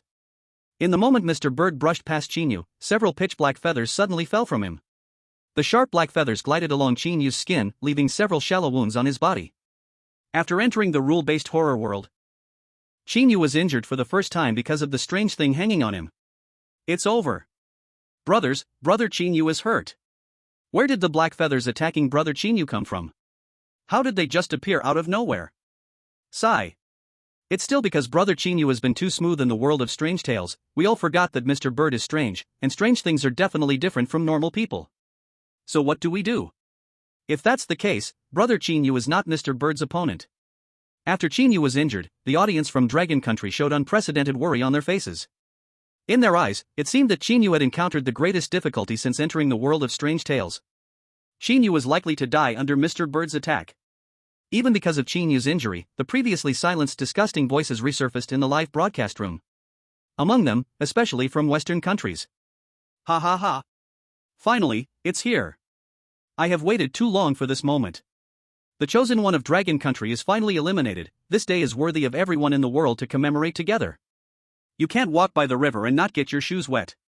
The chosen one of Dragon Country has been arrogant in the world of strange tales and has dug his own grave this time. I knew it, the goddess of fortune wouldn't always favor the chosen one of Dragon Country. This time, let's see what the chosen one of Dragon Country will do. Foot Basin Country sends congratulations on the early elimination of the chosen one of Dragon Country. Sunset Country sends congratulations on the early elimination of the chosen one of Dragon Country. Beautiful Country sends congratulations on the early elimination of the chosen one of Dragon Country. The audiences from various countries hidden in Dragon Country's live broadcast room were extremely excited at this moment. They had waited far too long for this day. The chosen one of Dragon Country, Qin Yu, had been the center of attention in the last instance. In this instance, they had long been unhappy with the chosen one of Dragon Country. Now seeing Qin Yu in trouble, with a strong implication of being eliminated, the suppressed emotions of the audiences from various countries were finally released. Possibly because the chosen one from their own countries had been in such a bad way, the audiences from various countries seized this opportunity to crazily defame Qin Yu in Dragon Country's live broadcast room. For a moment, the bullet screens with various countries' IPs flooded the entire live broadcast room of Dragon Country. However, in the Strange Tale research group of Dragon Country, Su Shang, Luo Hao, and others remained unfazed. Even Su Shang leisurely made a pot of tea in the Strange Tale research group. In the eyes of Su Shang and others, Qin Yu's victory was merely a matter of time. First of all, based on their understanding of Qin Yu, if Qin Yu dared to face Mr. Bird, he must have been fully prepared. Even if Qin Yu truly could not match Mr. Bird, he would certainly have a backup plan to escape. Moreover, would Qin Yu really be unable to face Mr. Bird? No, he wouldn't. As Mr. Bird dove towards Qin Yu, Su Shang and others clearly captured the hesitation in Qin Yu's eyes through slow-motion replay. Thus, Su Shang and others had already guessed. Qin Yu not shooting earlier was a result of his own contemplation, not because Mr. Bird was too fast for him to shoot. The animals behind Mr. Bird in the iron cage were the proof. Mom was very likely among this group of animals, and Qin Yu's reason for not shooting was clearly out of fear of accidentally injuring the animals, injuring Mom. But unfortunately, now it was different. In the previous encounter with Mr. Bird, although Qin Yu was injured, he had already exchanged positions with Mr. Bird. Now facing the animals was Qin Yu. This meant that Qin Yu could shoot without any hesitation now. In the world of strange tales, Qin Yu smeared some of his blood on his wound, and his hand immediately stained with a patch of crimson. But Qin Yu felt no fear, instead, he felt excitement. It had been a long time since he felt this way. Qin Yu raised his head, showing a grin at Mr. Bird, with a hint of madness in his eyes. Click. Qin Yu shook his hand, the Desert Eagle was instantly loaded. At the same time, Mr. Bird steadied himself anew. Mr. Bird looked at Qin Yu with a touch of disdain. He did not expect Qin Yu to be so easily defeated. Indeed, Qin Yu's previous calmness was all just a facade. Mr. Bird found it laughable that he was once afraid of Qin Yu. Are you coming again? Mr. Bird scoffed, his disdain fully unmasked in his eyes. At this moment, there were only a few meters between Mr. Bird and Qin Yu. The last trace of worry in Mr. Bird's heart had vanished. What made Mr. Bird the proudest was his speed. Mr. Bird was very certain that earlier, it was because his speed was too fast, so fast that Qin Yu had no time to react. I'm the fastest within 7 steps. It's been proven. Beyond 7 steps, the gun is fast, but within 7 steps, the gun is both fast and accurate. Gaga, you're killing me with laughter. I have to admit this bird man is indeed fast, but I'm talking about how fast he dropped to the ground, so fast I couldn't even react. Damn. This bird man spoke so confidently earlier, I actually believed him. Still, Brother Qin Yu is amazing. No matter how strange it gets, Brother Qin Yu can just make it disappear. Brother Qin Yu, 666. Ah, those barking international viewers just now, I really can't get used to not hearing your barks. Yeah, where are they? How come no one's barking anymore? As they marveled at Qin Yu's strength, the viewers remembered the international audience who had previously mocked them in the Dragon Country livestream.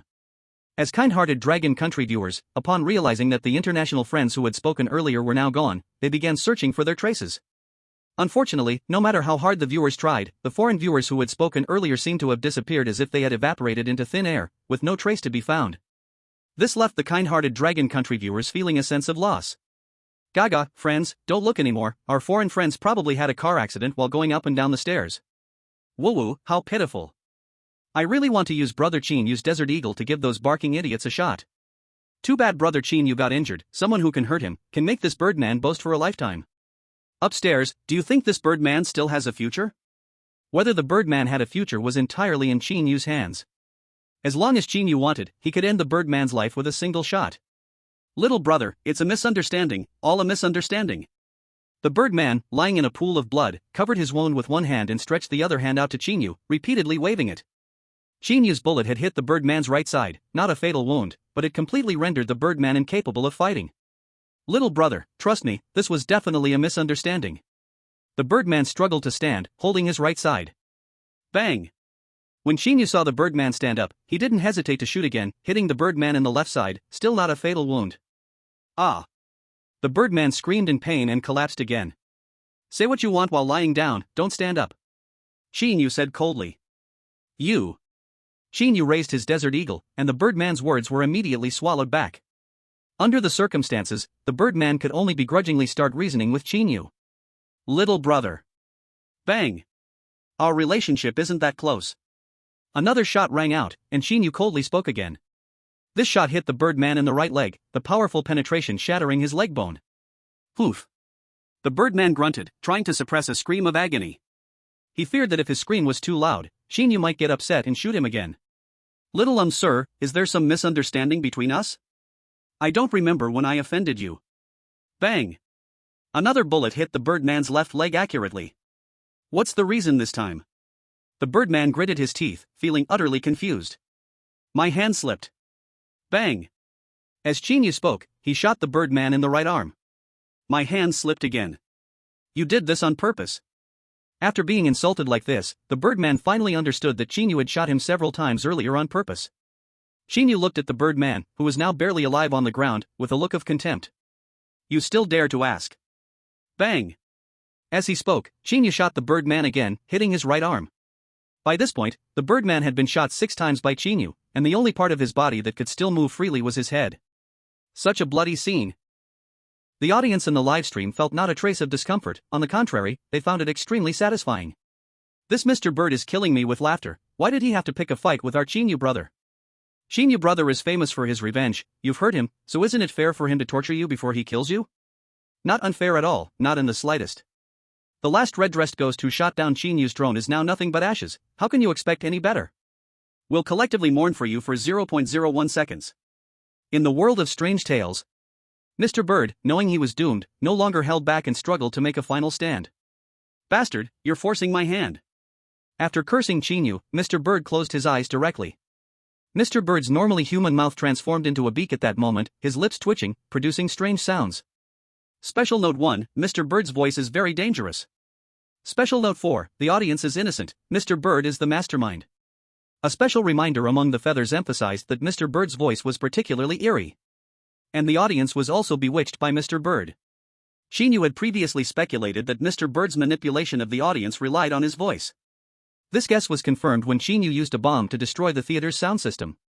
The audience in the live stream sharply sensed this layer. But upon seeing Qin Yu's barriers, a bad premonition rose in their hearts. It's over, Qin Yu brother didn't protect his ears. What they could guess, Qin Yu brother actually overlooked. The audience could imagine what might happen if Qin Yu really fell under Mr. Bird's voice manipulation. No matter what, Qin Yu would definitely face death. The audience looked at Qin Yu with blank faces. Qin Yu brother shouldn't be missing this, right? But in the next second, Qin Yu shattered the audience's uncertainty. Bang! With a swift shot, Qin Yu's bullet went straight through Mr. Bird's forehead. Transparent and decisive. Chapter 77, Clearing the Stage Early. There are 3 methods to control noise pollution. First, control the source of pollution. Second, control the transmission path. Third, protect the receiver. Qin Yu undoubtedly chose the first method. As the gunshot echoed throughout the theater, Mr. Bird's eerie voice instantly came to a halt. Along with it, Mr. Bird's breathing also stopped. The bullet pierced through his forehead, and Mr. Bird, filled with deep resentment, let out his last breath. The audience in the livestream was stunned by Qin Yu's sudden shot. No wonder Qin Yu brother didn't wear ear protection, it turns out this can be resolved so easily. Gaga gaga, Qin Yu B. Countless living people were locked inside. Earlier, Qin Yu had paid special attention to the monkeys that had performed in the iron cage. Now, there was not a trace of monkeys in the iron cage, replaced instead by several bony youths. Such a scene made the truth clear: all these animals were originally humans. They had been forced to become animals under some control of Mr. Bird. Now, with the death of Mr. Bird, the people who had turned into animals instantly returned to their original forms. Qin Yu calmly scanned the crowd locked in the iron cage and discovered an incredibly familiar figure. Mom from the instance. She looked exactly like the one in the photo Qin Yu had seen at home, but now there was a hint of weariness on her once flower-like face. Clearly, during these days of being imprisoned by Mr. Bird, Mom had not been living comfortably. Qin Yu hurriedly stepped forward and used a piece of iron wire to unlock the cage holding Mom. Child, Mom is useless, it's my fault that you got hurt. Seeing Qin Yu unlocking the cage with his injured body, a wave of emotion washed over Mom, her eyes filled with self-blame and guilt. Mom, you have suffered. Qin Yu gently helped Mom up. Even though this was a bizarre world of rules and stories, Qin Yu still acknowledged this bond. Perhaps there wasn't a deep mother-son relationship between Qin Yu and Mom in the instance, but Qin Yu sincerely respected the mom in the instance. This was because the experiences of Mom in the instance were too similar to those of Qin Yu's real mother. Though misled by Mr. Bird, the spirit of risking everything for her child's illness was deeply remembered by Qin Yu. The harmonious scene between mother and son moved the viewers in the live stream. Meow. Meow. As Qin Yu helped Mom up, Little Black and another brown-black cat also ran over. The brown-black cat was exactly like the color of the sparrow Qin Yu had seen earlier. Seeing Little Black standing completely before her, with its fur still the same color, Mom was somewhat surprised and then tentatively called out. Little Meow? Little Black had no reaction. Now, it was no longer called Little Meow, its name was Little Black. Mom looked puzzled, then turned towards Qin Yu with a bit of shock. Child, what happened to Little Meow? I changed its name, now it's called Little Black. Upon hearing this, Mom's pupils slightly widened as she stared at Qin Yu, speechless for a long time. Mom knew about Little Black's situation. Giving Little Black a name was equivalent to giving it a new soul, and a new soul represented a new appearance for Little Black. Now, Little Black's appearance had not changed, yet its name had. How could this not surprise Mom? But this was Qin Yu's own matter, so Mom didn't ask further. Mom only lowered her head, gently stroking Little Black's head. Her eyes seemed to make some kind of resolution. After a moment, when Mom raised her head again, the surrounding environment suddenly froze. Mom gently picked up Little Black and then handed it to Qin Yu. Child, since you gave Little Black a new name, it also recognizes you. From now on, it will be your cat. When you leave, take it with you. Child, I am very happy to meet you. Actually, before you came here, my child had unfortunately passed away in an accident. I know very well that you might not accept me as your mother, or you might just see this as a task, but I can seriously tell you home is your safe harbor. No matter when you come back, or if you come back, the door of the home will always be open for you. As Mom spoke, she looked kindly and gently into Qin Yu's eyes. Qin Yu's hand trembled as he held his mother's hand, and his step suddenly froze. At this moment, Qin Yu's feelings could only be explained by shock. What his mother said was no longer limited to this instance but involved the outside world. The viewers in the live stream were also in shock. His mother's words came without warning, even freezing everything else in place except for his mother, Qin Yu, and Xiao Haizi. The audience clearly understood that time freezing was a sign of clearing the level. Thinking of a possibility, the viewers from Long Country couldn't help but smile. Cleared. Double clear. Brother Qin Yu is amazing plus. Compared to the excited viewers from Long Country, Qin Yu's feelings at this moment could only be described as complicated. Qin Yu slowly closed his eyes, unable to accept it for a moment. After quite a while, Qin Yu finally spoke, his voice clearly trembling. Why, do you know I am not your child yet still risk yourself to come to the circus? This was what Qin Yu could not understand the most. With what his mother had said before, many things started to make sense. Why was there a medical record on the table in his mother's room that was identical to Qin Yu's condition except for the age? Because that medical record originally belonged to Qin Yu. But this still didn't quite make sense. Why did his mother, knowing that Qin Yu was not her child, still risk herself to come to the circus to seek a way to cure him? Upon hearing Qin Yu's confusion, his mother smiled kindly and gently said, even if it is a mere act, shouldn't we complete the whole set? Just like you know I am not your mother, yet you still came to the circus to save me, how does that make sense? Qin Yu opened his eyes, and clarity returned to his pupils. Now, Qin Yu finally understood. Did he come here to save his mother truly for the elusive hidden reward? Clearly not.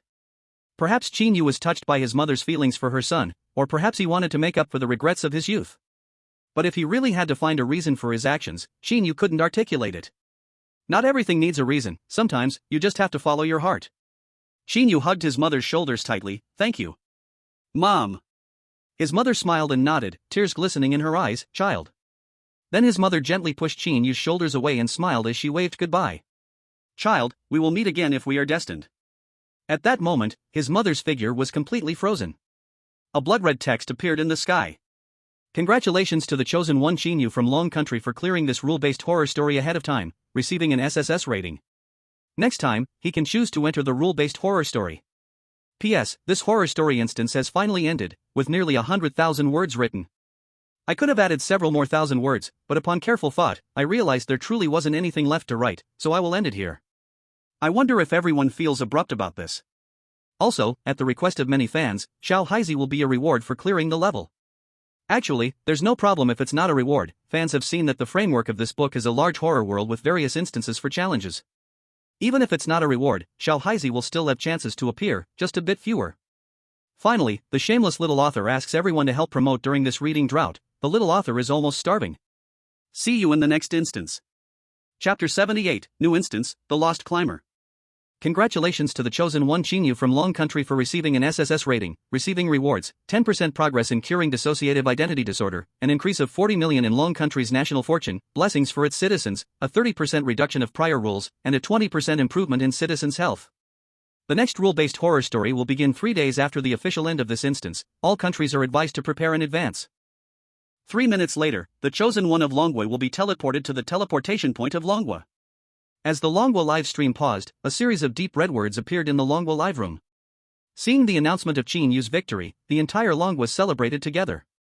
Passing the rule horror story dungeon twice in a row, and getting the SSS rating both times, I ask, who else can do it? The person above is not precise enough. Our brother Qin Yu not only got the SSS rating but also completed the dungeon task ahead of time. Haha, don't crush other countries' self-confidence like that. What if they become self-abased? Kikik, I am not targeting a specific country on Blue Star, I mean all the countries present are rubbish because. Of course, excluding countries friendly with Longwa. From now on, I will not allow anyone to speak loudly towards our Longwa people. Mommy Hong. @RL, plus @ Brothers, speak properly, don't get so excited. With our brother Qin Yu here, I believe we will get used to the SSS rating. Where is brother Qin Yu now? No way, I want to go personally pick up brother Qin Yu. Teleport point, right? Brother Qin Yu, I'm coming. After entering the rule horror story dungeon, Qin Yu cleared the dungeon twice in a row and received the SSS rating. With his own strength, he pulled Longwa back from the brink of destruction. At this moment, Longwa's national fortune value had reached a full 12,000, ranking first alongside the beautiful country on Blue Star. And because of the special reward for Qin Yu's SSS rating, Longwa received a large amount of resources for post-disaster reconstruction, as the losses caused by the horror story had been completely restored. Now, it would not be an exaggeration to say that Longwa was the most yearned-for country for all the people of Blue Star. While the audience of Longwa was thrilled, the members of the Longwa Horror Story Research Group also stood up in excitement. Among them, Luo Hao reacted the most strongly. Luo Hao looked at the broadcast of Qin Yu's victory, his eyes showing madness. As expected of the great Qin Yu. Perfect clearance. Luo Hao fiercely slapped his thigh, his joy on his face not concealed at all. Ha, I knew Qin Yu could do it. Let's go pick up Qin Yu. If we're late, we might not make it in time. Su Shang also had a full smile, but she quickly urged Luo Hao beside her to speed up. Qin Yu's clearance was so sudden that the members of the Longwa Horror Story Research Group didn't have time to arrange a teleportation point to pick him up. Time needed to be expedited, they couldn't let the hero of Longwa wait at the teleportation point. Luo Hao quickly took action, and the group marched toward the Longwa teleportation point. In the Imperial Capital Square, everyone was cheering and celebrating. As people cheered, all eyes were fixed on the high platform in the middle of the square. Soon, their chosen one of Longwa, the hero Qin Yu, would appear there. How could the crowd not be excited as the hero returned triumphantly? Finally, amid the expectant gazes of the people, accompanied by a soaring golden beam of light, Qin Yu's figure appeared before the people of Longwa. Ah, brother Qin Yu. He's coming, he's coming. I finally see brother Qin Yu's true self.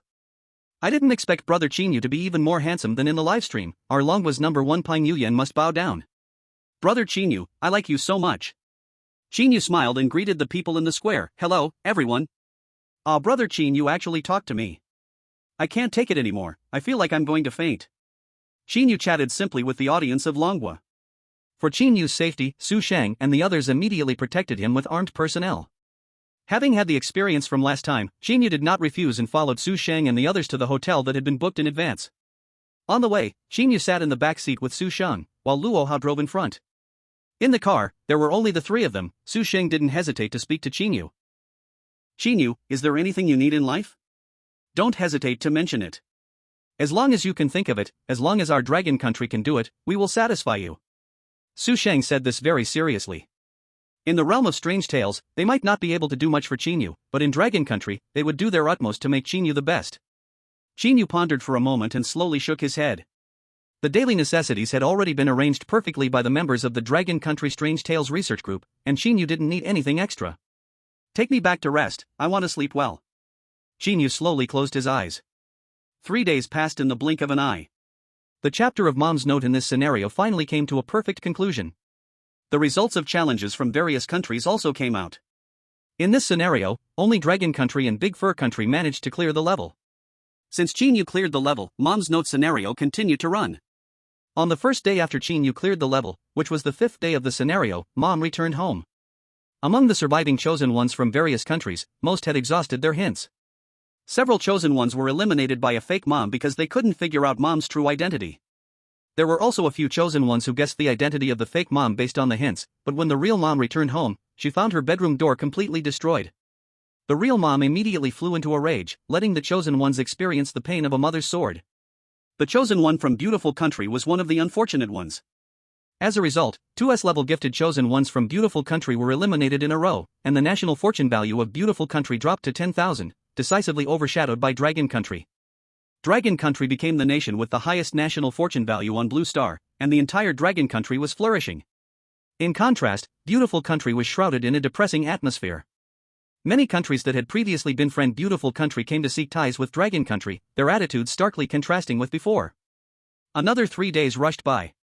Whether countries were willing or not, a new round of strange tales was once again upon them. The voice of the strange tales echoed throughout Blue Star. The strange tales are reopening and will randomly select chosen ones from the remaining 93 countries on Blue Star to enter the scenario. Those who have cleared the strange tales scenario can choose to enter first. Qin Yu still chose to step into the strange tale world without hesitation. This scenario, The Lost Climber. The scenario is about to begin. Good luck to you all. In the capital square, under the excited gaze of the people of Dragon Country, a golden beam of light swallowed Qin Yu. The Dragon Country live broadcast room opened simultaneously, and Qin Yu's figure reappeared in the Dragon Country live broadcast room. Chapter 79, Add 20 Rules. 6 days without seeing, I really miss Brother Qin Yu. Ah. I knew it. This time's chosen one is still Brother Qin Yu, no need to say anymore, I can already see the weird creatures trembling. Ding dong, Dragon Country chosen one Brother Qin Yu, your SSS-level evaluation has been credited ahead of time. Ha, Brother Qin Yu is still as handsome as ever. Brother Qin Yu. I want you to give me monkey babies. What are you saying upstairs? In the live broadcast room, the picture gradually focused from blurred to clear. The appearance of Qin Yu immediately put the hearts of the Dragon Country audience at ease. With Qin Yu around, there would definitely not be any accidents. However, looking at the background shown behind Qin Yu in the live broadcast room, the audience in the room suddenly froze. The sky was clear without a cloud. Behind Qin Yu was a tranquil primeval forest, vibrant green filling the entire screen. No matter how you looked at it, it didn't seem to fit with the strange tale world. The audience from Dragon Country was very excited. Wow, could it be that the strange tale world thinks our brother Qin Yu is too strong and has arranged a vacation for him in advance? In this case, the rule ghost stories can happen. How is it possible? The copy start announcement has already stated that vacation arrangements are impossible. Exactly, the name of the copy is Lost Mountaineers, the background is a mountain, no doubt. Is there a possibility that Brother Qin Yu came to participate in the rule ghost stories just for a vacation? Funny. Damn it, you're so smart. But what you said doesn't seem wrong. The audience in Dragon Country's livestream chatted happily, completely lacking the tense and oppressive feeling of watching a ghost story copy. This made the viewers from countries that had always been at odds with Dragon Country gnash their teeth in anger. Especially the viewers from the Foot Basin Country.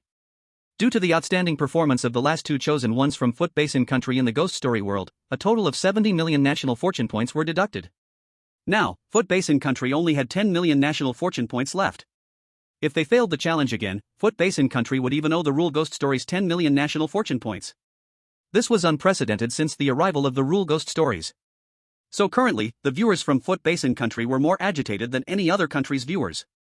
Especially when the viewers from Foot Basin Country saw the smiling faces of the Dragon Country audience, they felt like ants were crawling all over them. They found everything displeasing. Why was it that all the chosen ones were challenging the Rule Ghost Stories, and Dragon Country's audience could be so calm and composed?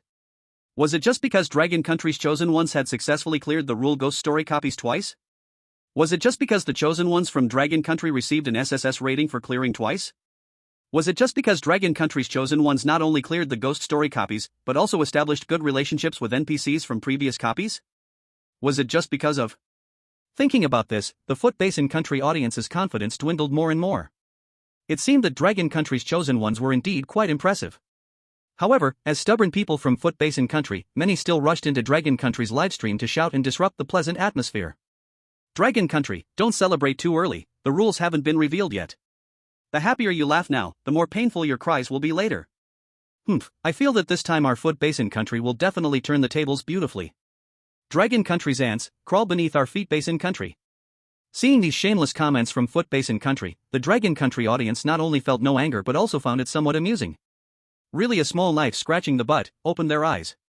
One can ask what kind of credibility a country with only 10 million national fortune points, a country that doesn't even have a fraction of Dragon Country's national fortune value, has to say? It's just laughable. Of course, the Dragon Country audience wouldn't just watch these comments disrupt the pleasant atmosphere of their livestream. The audience in Dragon Country silently pressed the report button. With only 10 million national fortune points, the citizens' luck values were almost negligible. As the Dragon Country audience reported, another debuff was placed on the viewers from Foot Basin Country, and many viewers were instantly chosen by the arriving rule ghost stories, becoming silent. Before long, Dragon Country's livestream was restored to cleanliness. Meanwhile, Qin Yu began to observe his surroundings, surveying the environment around him. All around were towering trees, and the sound of birds echoed endlessly in the mountain stream. A gentle breeze passed by, making Qin Yu feel refreshed. Undoubtedly, Qin Yu was now in a dense forest, with the natural fragrance filling the air. In front of Qin Yu, there was an open space with 3 tents set up. Qin Yu did not rush over, but first looked for the rules related to this copy. Generally speaking, after entering the copy, the basic rules would be given immediately. In fact, Qin Yu was not disappointed when he touched his pocket. He discovered a note in his pocket. It was filled with rules for the upcoming mission. Qin Yu slowly unfolded the note. You are a police officer. You have noticed something strange. Hikers going to Wanzhong Mountain often go missing for no reason. You decide to hide your identity and follow the hiking group to uncover the mystery of their disappearances. For your own safety, you must remember the following rules. Rule 1: Wanzhong Mountain is strictly forbidden to climb. You must hide your identity as a police officer as much as possible to avoid dangerous behavior from other climbers. Rule 2: Your body is the foundation of your mission. No matter the situation, you should prioritize your safety above all. Rule 3: The weather on Wanzhong Mountain is unpredictable. Every day at noon, the mountain will be enveloped in thick fog. During foggy weather, stay inside your tent as much as possible. Rule 4: There are 3 people in this climbing team, including you. If you notice a discrepancy in the number of team members, do not show any signs of concern.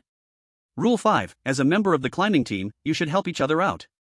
Assist your teammates to the best of your ability. Likewise, feel free to ask your teammates for help.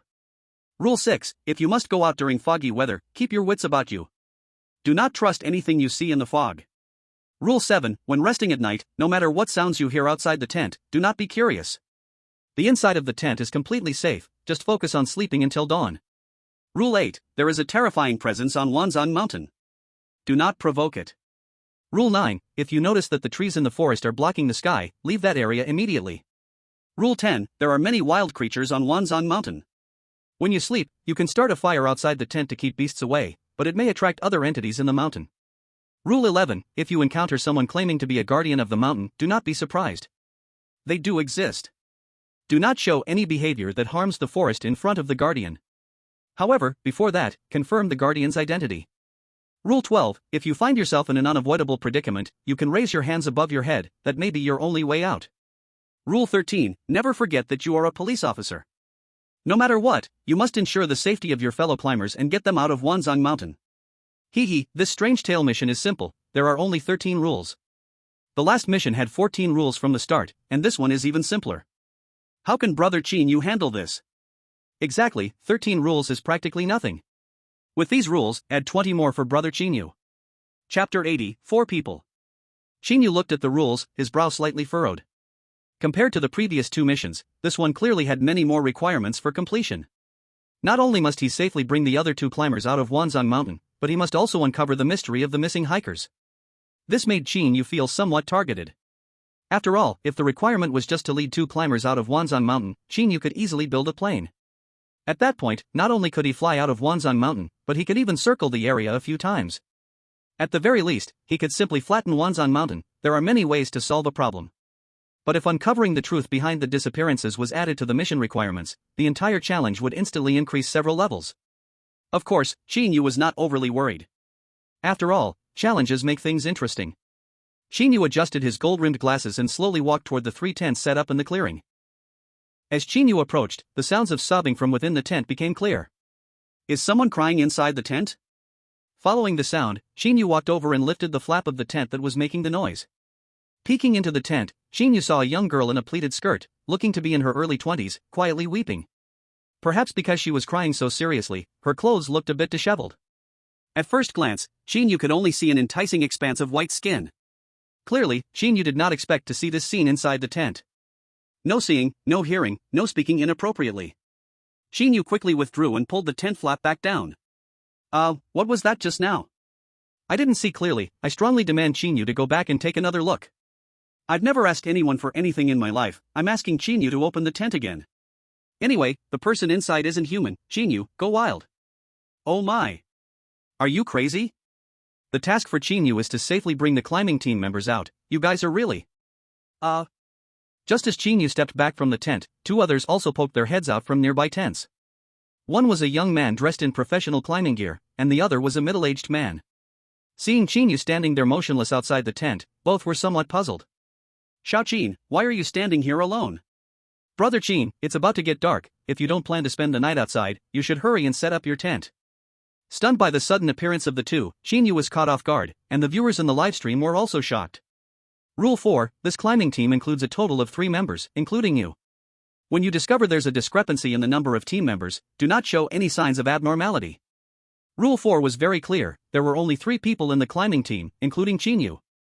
Initially, Qin Yu thought that one of the 3 tents was his, but it turned out to belong to the other 3.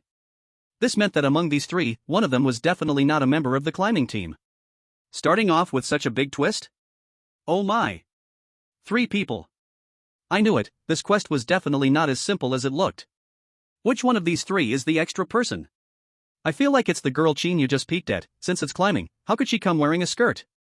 I suspect it's the middle-aged man. Climbing should be a young person's game. He clearly seems out of place.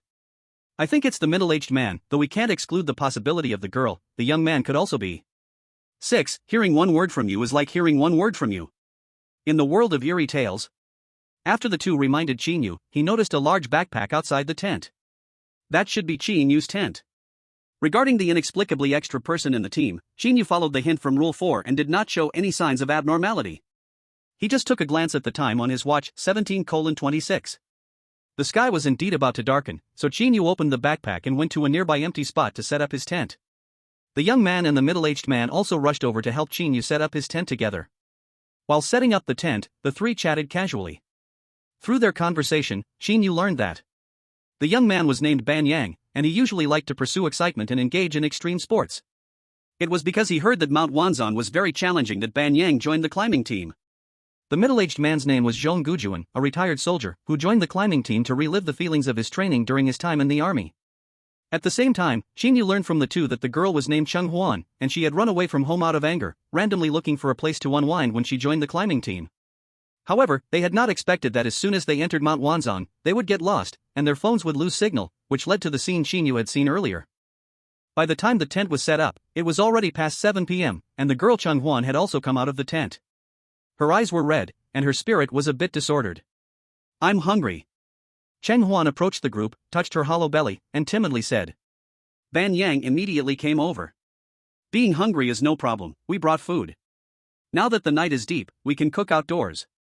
Saying this, Ban Yang ran to his tent and brought out a pile of fruits. The middle-aged man pulled out a stack of compressed biscuits to fill their hunger.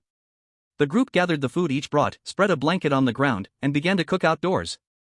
Qin Yu specifically rummaged through his backpack and found plenty of hamburgers and cola, so he took out some and placed them on the blanket. The group sat beside the blanket, eating while chatting casually. The night was thick, and the full moon hung high. A gentle breeze brushed by, making one feel completely relaxed. In this world filled with crisis and strange tales, there was unexpectedly a sense of cooking outdoors. The audience in the Dragon Kingdom's livestream watched the harmonious scene in the livestream, dazed. This wasn't a strange tale world, it was clearly a vacation. However, behind this seemingly peaceful scene, dark currents were surging. Except for Qin Yu, one of the other 3 was not a member of the climbing team, like a hidden time bomb in the crowd, ready to explode at any moment. Soon, a notification pulled everyone in the livestream back to reality. The chosen one from the Desert Kingdom is dead. The rules of the strange tale have descended upon the Desert Kingdom, lowering its national luck value by 20 million. The first country to be eliminated in this instance has appeared. Chapter 81, The Food is Poisonous. It has begun. The elimination has started. I see Qin Yu brother is happily eating a hamburger. How are the other country's chosen ones being eliminated? Could it be the chosen ones from the Desert Kingdom committed suicide? You are really clever. In the Desert Kingdom livestream, the chosen one Keguide, like Qin Yu, began to cook outdoors with the other 3. The only difference from Qin Yu was Kegai did not choose to eat the food he brought, instead, he randomly picked up other food from the blanket to eat. The outcome for Kegai was also obvious. After Kegai ate the other food from the blanket, his mental state changed. Gaga, delicious, so delicious. Kejai's face revealed a trace of madness, and his expression gradually became ferocious. Looking at the food on the blanket, Kegai greedily gathered it into his embrace. Mine, mine, all mine. The livestream audience also keenly noticed that among the other three people, or one of them, the food definitely had problems. Kejai's mind was also polluted by the food. Kegai has gone mad. I really can't believe it, this is the Strange Tale world, and Kegai truly thinks he's on vacation. How dare he eat the strange food? How dare he? How can he have no basic common sense? With you as the chosen one from the Desert Kingdom, we've really hit a streak of bad luck. It seems the food might not be the problem, Kejai's mind seems to be just polluted by it, he should be fine. In the live stream, watching Kegai gather all the food as if he wanted to embrace it all. Ban Yang and the other two frowned. They had gotten lost in Wanzang Mountain, and food resources were extremely limited. Food could be eaten, but it could not be wasted, let alone hoarded for oneself. Ban Yang and the others exchanged glances and finally looked at Kegai together. Perhaps, considering they were all climbing team members, they didn't directly kill him but rather pulled out their share of food from Kejai's arms. However, the mentally polluted Kegai clearly had no intention of letting go of the food. The corgi greedily held tight to the food, then glared fiercely at the three people. I am a police officer, and all of this is mine. No one is allowed to take it. Rule 1, Mount Wanzang is strictly forbidden to climb. You need to hide your identity as a police officer as much as possible to avoid dangerous actions from other climbers. When the spectators from Desert Country heard Keiji's impulsive words, they were frozen in place. Rule 1 was stated very clearly, absolutely cannot expose your identity as a police officer. Keiji exposed himself right from the start. Isn't that like stretching your neck out to have someone else cut it? As expected, upon hearing Keiji's identity as a police officer, the three from Banyang clearly panicked. It was as if some shameful secret had been uncovered. However, when the three reacted, their faces turned cold as they looked at Keiji. Their expressions gradually became strange, carving a horrifying smile on their faces. Soon, a blood-red aura covered the Desert Country live broadcast room, dimming it down. Live broadcast audience. If Keiji hadn't eaten the food of the other three from the start, it was clear this elimination wouldn't have happened. The elimination of Desert Country appeared merely as the chosen one committing suicide. However, many audiences from other countries noticed a detail. The food brought by the three from Banyang was inedible, meaning the chosen one could only eat the food they brought.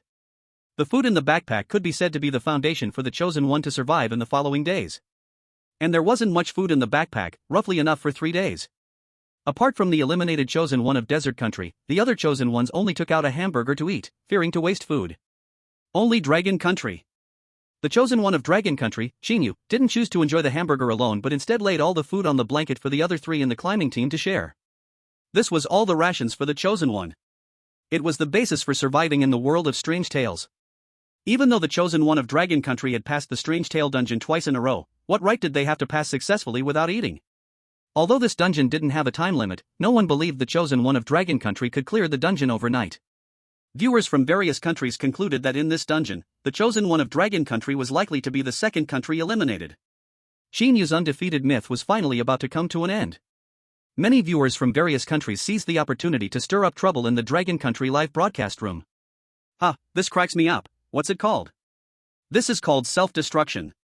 No food left, right? I want to see how your Dragon Country chosen one clears the dungeon. Don't even mention clearing, surviving is probably a problem. From now on, the world of Strange Tales has its first player who starved to death, exactly the chosen one of Dragon Country.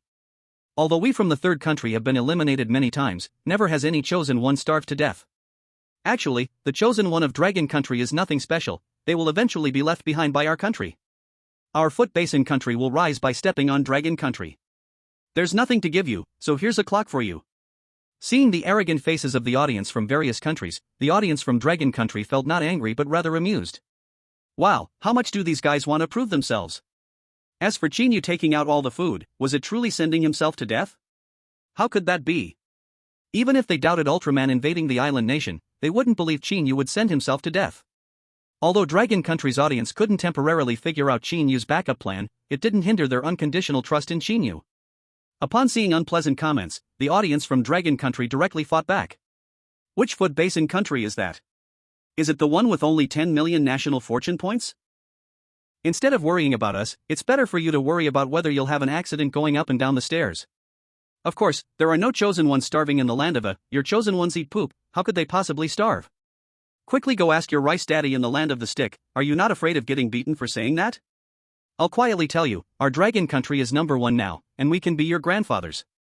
You might as well keep your bells to yourself, so that when your country faces destruction, no one will be there to send you off. Humph. What are the dragon country viewers so arrogant about? Wait until your chosen ones are eliminated, then let's see how arrogant you can be. Aren't they still not eliminated? Why are you so anxious? Instead of ridiculing our dragon country, it's better to pray well for your own country's chosen ones. Right, after your national fortune value hits 0, our dragon country will not welcome you. TCH, just wait, dragon country, let's see who laughs last. Our foot basin country is 100 times stronger than you. The audience in the live room exchanged heated words.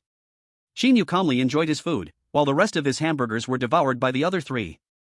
The audience in the live room frowned. But Qin Yu showed no signs of panic, even deliberately rummaging through his backpack to see if he had missed any food, taking it out together. Compared to other chosen ones gnawing on a hamburger, Qin Yu's first dinner after entering the world of strange tales was extraordinarily rich. Even the viewers from various countries felt a bit hungry watching.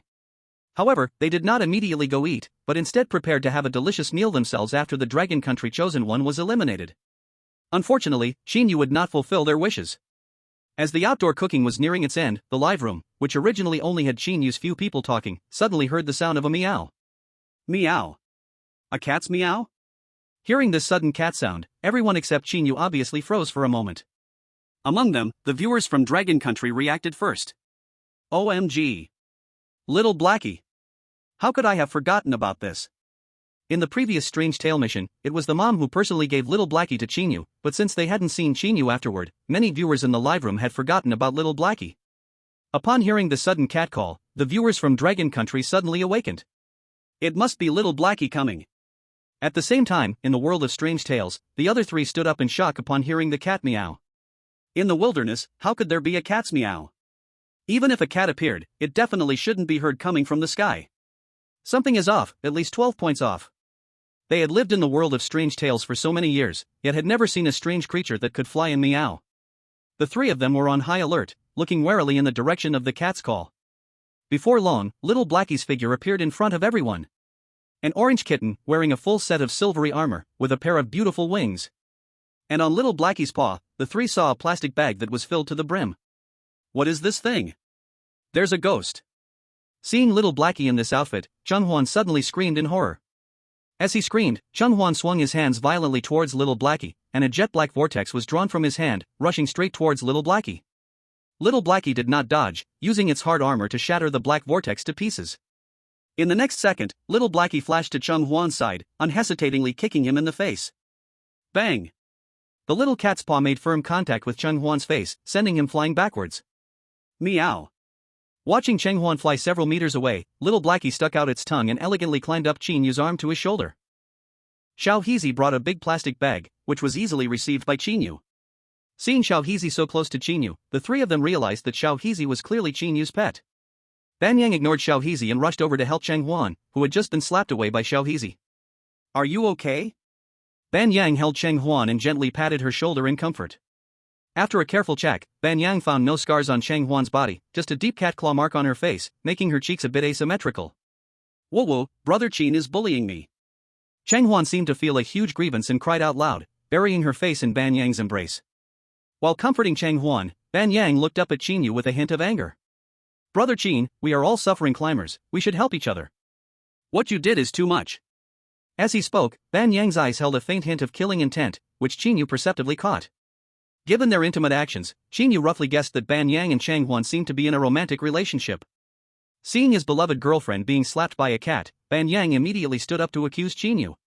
If it weren't for the little black dog on Qin Yu's shoulder, Ban Yang would have likely moved to attack without hesitation. She attacked first. Qin Yu simply explained, then turned and walked into his tent with Xiao Heezy. Regardless of Ban Yang's increasingly resentful gaze behind him. Regardless of Qin Yu's first and second personalities, logically speaking, given Qin Yu's character, he would have been half a foot into the underworld the moment Ban Yang showed killing intent. After all, having someone like that close by is like having a ticking time bomb, potentially harmful to Qin Yu at any moment. However, this time, Qin Yu did not retaliate against Ban Yang. Rule number 13, never forget you are a police officer. No matter what, you need to ensure the safety of the other climbers leaving the Wanzhong Mountain. According to rule number 13, Qin Yu needed to safely lead the other climbers out of Wanzhong Mountain. This clearly saved Ban Yang and Chang Huan's lives. Back in the tent, Qin Yu casually glanced through the plastic bag brought by Xiao Hizi, filled with food. There were buns, bread, boiled dumplings, cilantro. Among them, there was a note filled with elegant handwriting. Qin Yu had seen this beautiful handwriting before. It belonged to his mom from the previous chapter. Child, welcome back. No matter what grievance you've suffered, you must tell Mom, don't bear it alone. Mom made your favorite dumplings. However, the food prepared for you is only enough for 3 days. Food will spoil over time. If you need anything and it's inconvenient to go home, just call Xiao Hizi to contact me. Remember, the door at home is always open for you. Home is always your safe harbor. Finally, Mom wishes you success in clearing the level. Love, your mom. Seeing the contents of the note, the live streaming room of countless viewers in Long Country fell strangely silent.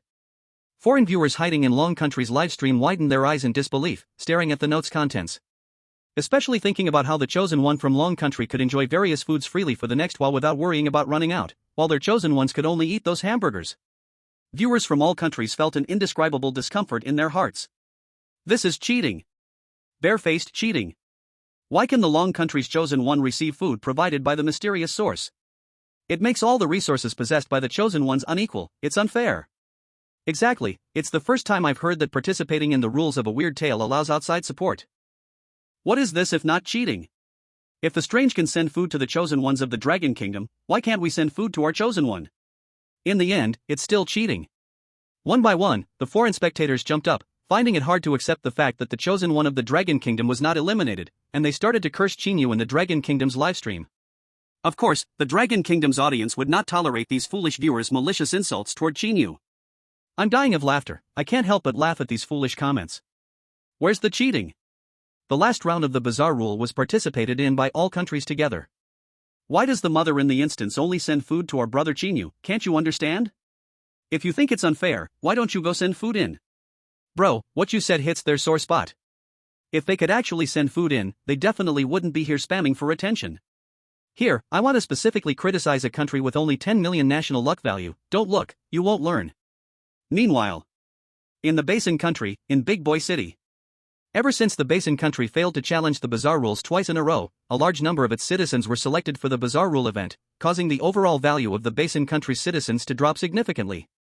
The entire Basin country felt like a hell on earth. A huge man, with a shiny bald head, lay in bed watching the mocking words from the Dragon Kingdom's audience, feeling a painful flush on his face. It felt like someone had slapped him hard on the face. 10 million national luck value. This was the everlasting sore spot for the Basin country's citizens. Due to the low national luck value, many of his relatives had died mysteriously. And he, as a professional troll, had just typed a few sarcastic comments in the Dragon Kingdom's livestream, only to be ruthlessly scolded by the Dragon Kingdom's audience. Moreover, the Dragon Kingdom's audience was unusually aggressive, their concise words striking the man's sore spot. This made the man feel humiliated. Thinking this over, he placed his hands on the keyboard, and a crazy look appeared on his face. Dare to insult me? I'll curse you to death. But before he could type a single word, he suddenly felt a jolt in his heart and instinctively looked up. The chandelier above him was swaying dangerously and then crashed down with a loud thud. Thanks to his impressive body, he wasn't killed instantly by the chandelier. The man brushed off the dust that had fallen on him and continued to lay his hands on the keyboard. For such a stroke of bad luck, he had already grown accustomed to it as a citizen of the Basin country, as it was precisely the downside of having such low national luck value. So facing the suddenly falling chandelier, the man didn't panic. However, in the next moment, before he could type, the ceiling came crashing down hard. Boom! Baka! The man struggled to get up, his body already covered in blood, looking ghastly. Yet despite this, he still managed to crawl over to the computer. Then, a meteor streaked across the night sky, and the man, along with the apartment he lived in, instantly turned into ruins. The Basin country's official account also timely released a notice at this moment. Warning! Warning! Warning! Recent research shows that citizens of countries with low national luck values cursing countries with high national luck values will bring misfortune. Citizens of the Basin country, please speak civilly. Do not engage with malicious online comments, and practice not fighting back or insulting back. Chapter 83, Take Me Along. A peaceful night passed. When the sun rose the next morning, the Dragon Kingdom's audience woke up early and opened the Dragon Kingdom's livestream. At first glance, they saw Qin Yu, who had also awakened early, running into the nearby woods with a chainsaw to cut trees. Little Black also carried a chainsaw, following beside Qin Yu, cutting other trees. The speed of cutting trees was only faster than Qin Yu's, not slower. As for Qin Yu's actions, the Dragon Kingdom audience did not discuss much. No matter what he did, Brother Qin Yu surely had his purpose. All they had to do was sit in front of the livestream and continuously cheer for Qin Yu. As for more matters, they did not need to consider them at all. Before long, the middle-aged man Zhong Gujuan also walked out of the tent and saw Qin Yu chopping trees.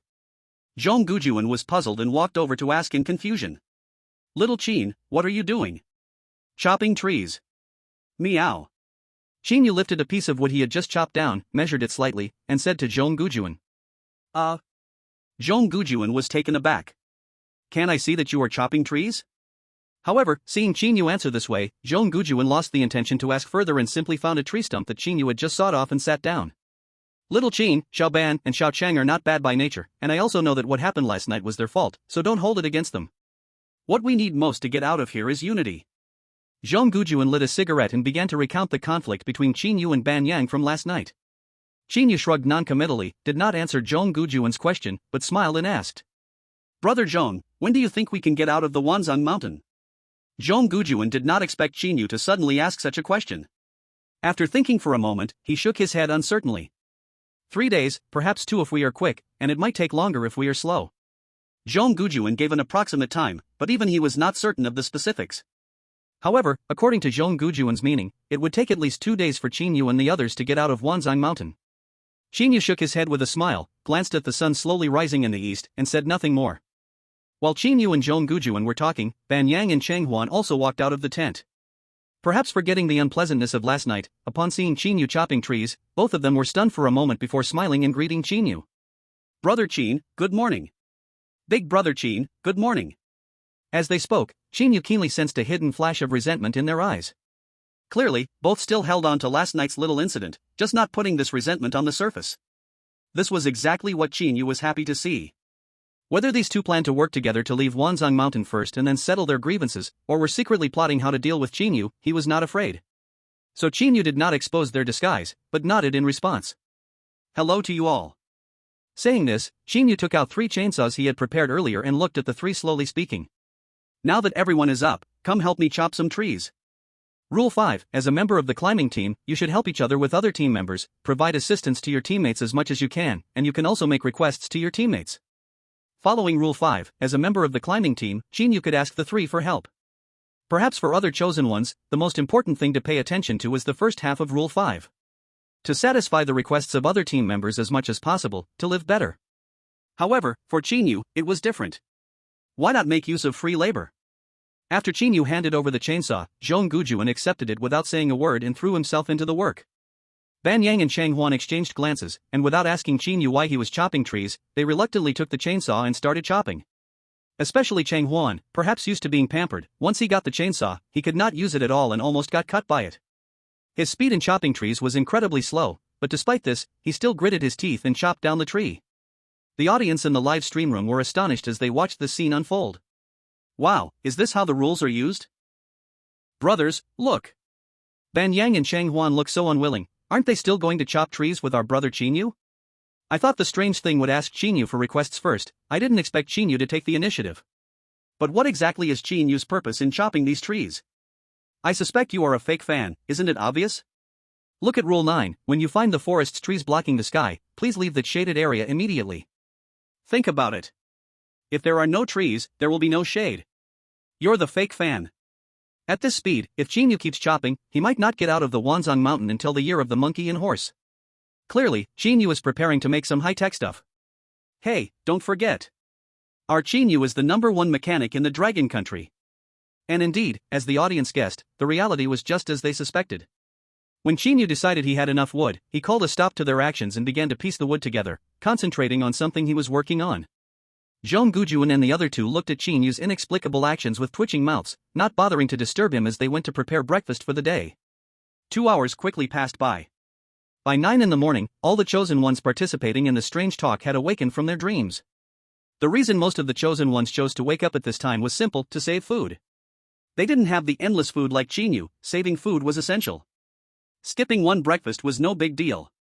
The more food they saved for one day, the more time they had to clear the challenge. Originally, 3 days of food could stretch to 7 days if saved. Although hamburgers have a short shelf life, and the taste may become less acceptable later. But for the sake of clearing the challenge, none of that mattered. However, by the time they woke up around 9, the selected ones from various countries realized they faced the biggest problem. Where to go?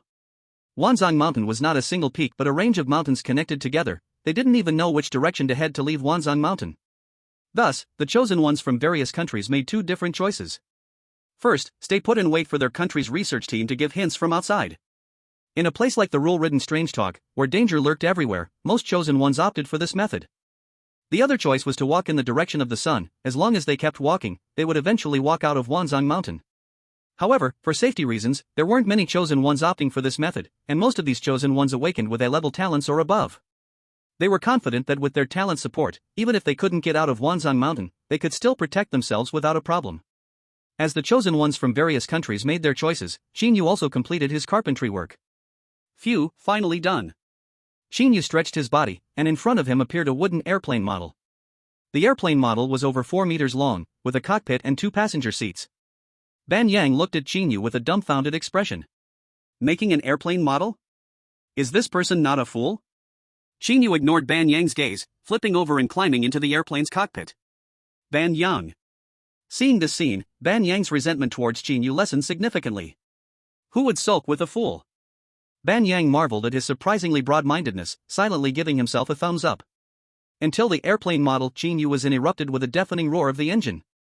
Ban Yang's expression instantly changed to one of disbelief. In the astonished eyes of Ban Yang and the others, the airplane Qin Yu was riding slowly lifted off. What the heck, it really can fly. But even if the airplane really could fly, why did Qin Yu fly the plane away by himself? This is about running away alone. Just thinking about Qin Yu leaving alone, abandoning them in this desolate Wanzhong Mountain, Ban Yang couldn't sit still. Brother Qin. Real brother? Let's talk things over. If you're going, take me with you. Chapter 84, Apology. The response to Ban Yang was the choking exhaust from the airplane. Cough, cough. After coughing a few times, when Ban Yang lifted his head again, Qin Yu had already disappeared with the plane, leaving behind 3 bewildered faces. No one could understand why the plane made of wood could actually take off? Damn, I even helped him chop wood. Who knew he would fly away by himself? Ban Yang stared at the empty sky, muttering under his breath. All he could see in his eyes was resentment. Last night, it was bad enough that Qin Yu bullied his girlfriend, but today, he even made a plane to leave without taking them. Enduring for a moment brings calm, but thinking about it more only makes him angrier. Ban Yang's heart could not calm down for a long time. If I had known, I should have killed Qin Yu. A fierce look flashed across Ban Yang's face, but more was regret. Why didn't he build a good relationship with Qin Yu from the start? Shao Qin did something shady. Too despicable to leave us and run away. Cheng Huan agreed with Ban Yang, and Zhong Gujuan frowned. Clearly they were brothers who had shared hardships in the climbing team, but Qin Yu had left before everyone else. This left the 3 of them feeling lost. In the live stream, whether intentionally or not, the camera stayed fixed on the 3 of them. Watching Qin Yu's disappearing figure on the screen, the audience felt even more shocked than the 3 climbers. What's going on? Brother Qin ran away? By the way, isn't the task in this dungeon to uncover the truth behind the missing climbers?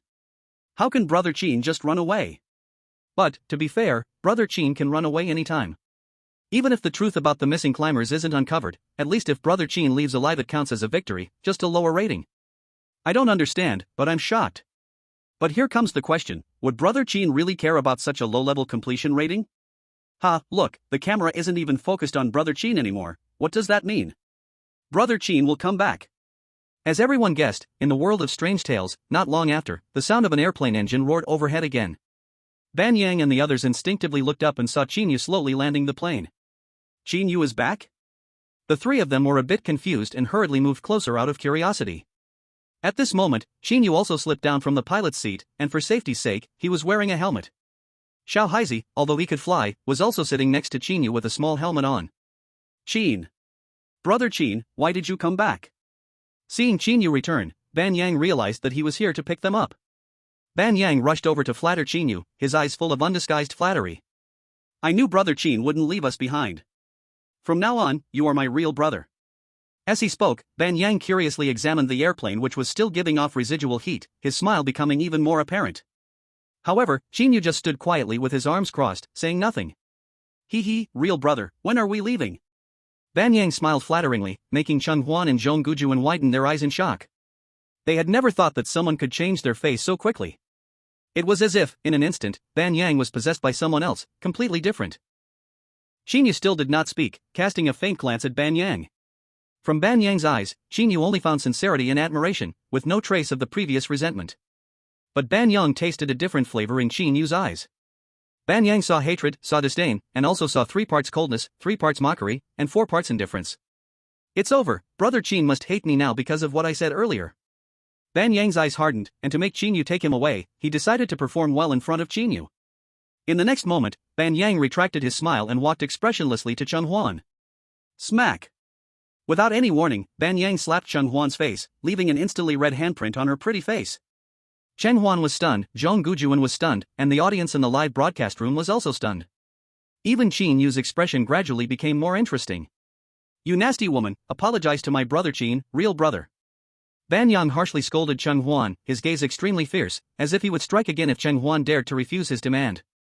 Chen Huan covered her face, not speaking, but the disbelief on her frozen expression was clear to see. Is this my boyfriend? Moreover, it was herself who got slapped in the face by Xiao Haizi last night, okay? She should be the one feeling wronged.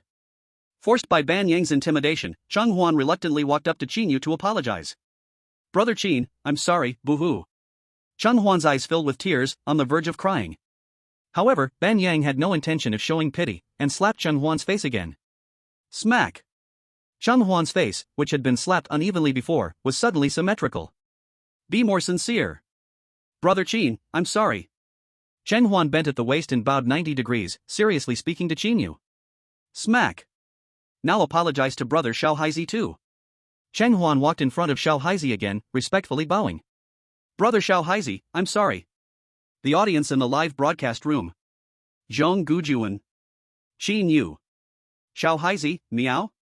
Everyone was momentarily speechless. After a long while, Ban Yang saw that Qin Yu showed no expression, and Qin Yu's face also relaxed a bit. Ban Yang very consciously jumped into the seat on Qin Yu's plane. Brother Qin, when are we leaving? Ban Yang said eagerly.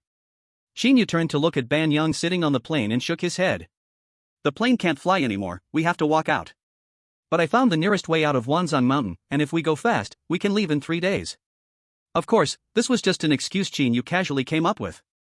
If he took the climbers out directly, Qin Yu would surely not get the SSS completion rating. How could Qin Yu's dual personality be healed then?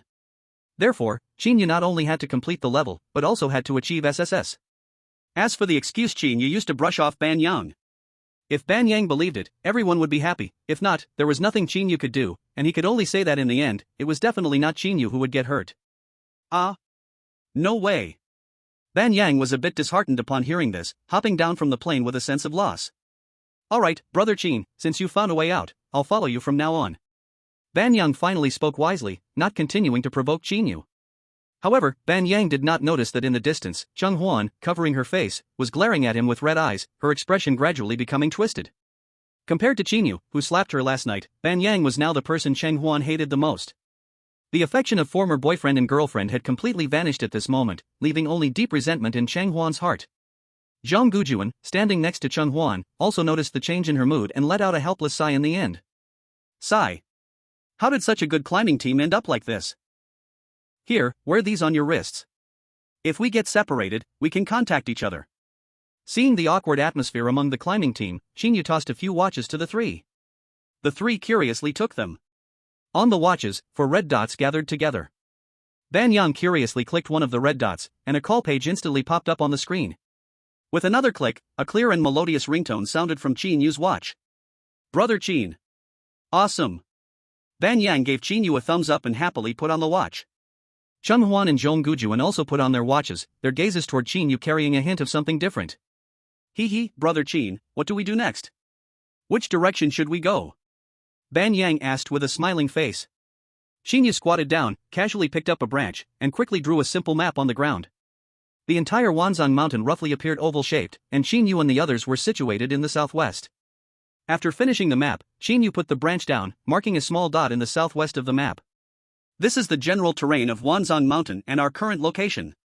If we head southwest, we can get out of Wanzhong Mountain the fastest, but... After saying this, Qin Yu paused for a moment, thoughtfully stroking his chin. Ban Yang and the others? The feeling of such a halted statement made the three feel restless, unable to express their discomfort. However, considering that Qin Yu was the key to leading them out, they held back their curiosity and looked seriously at him.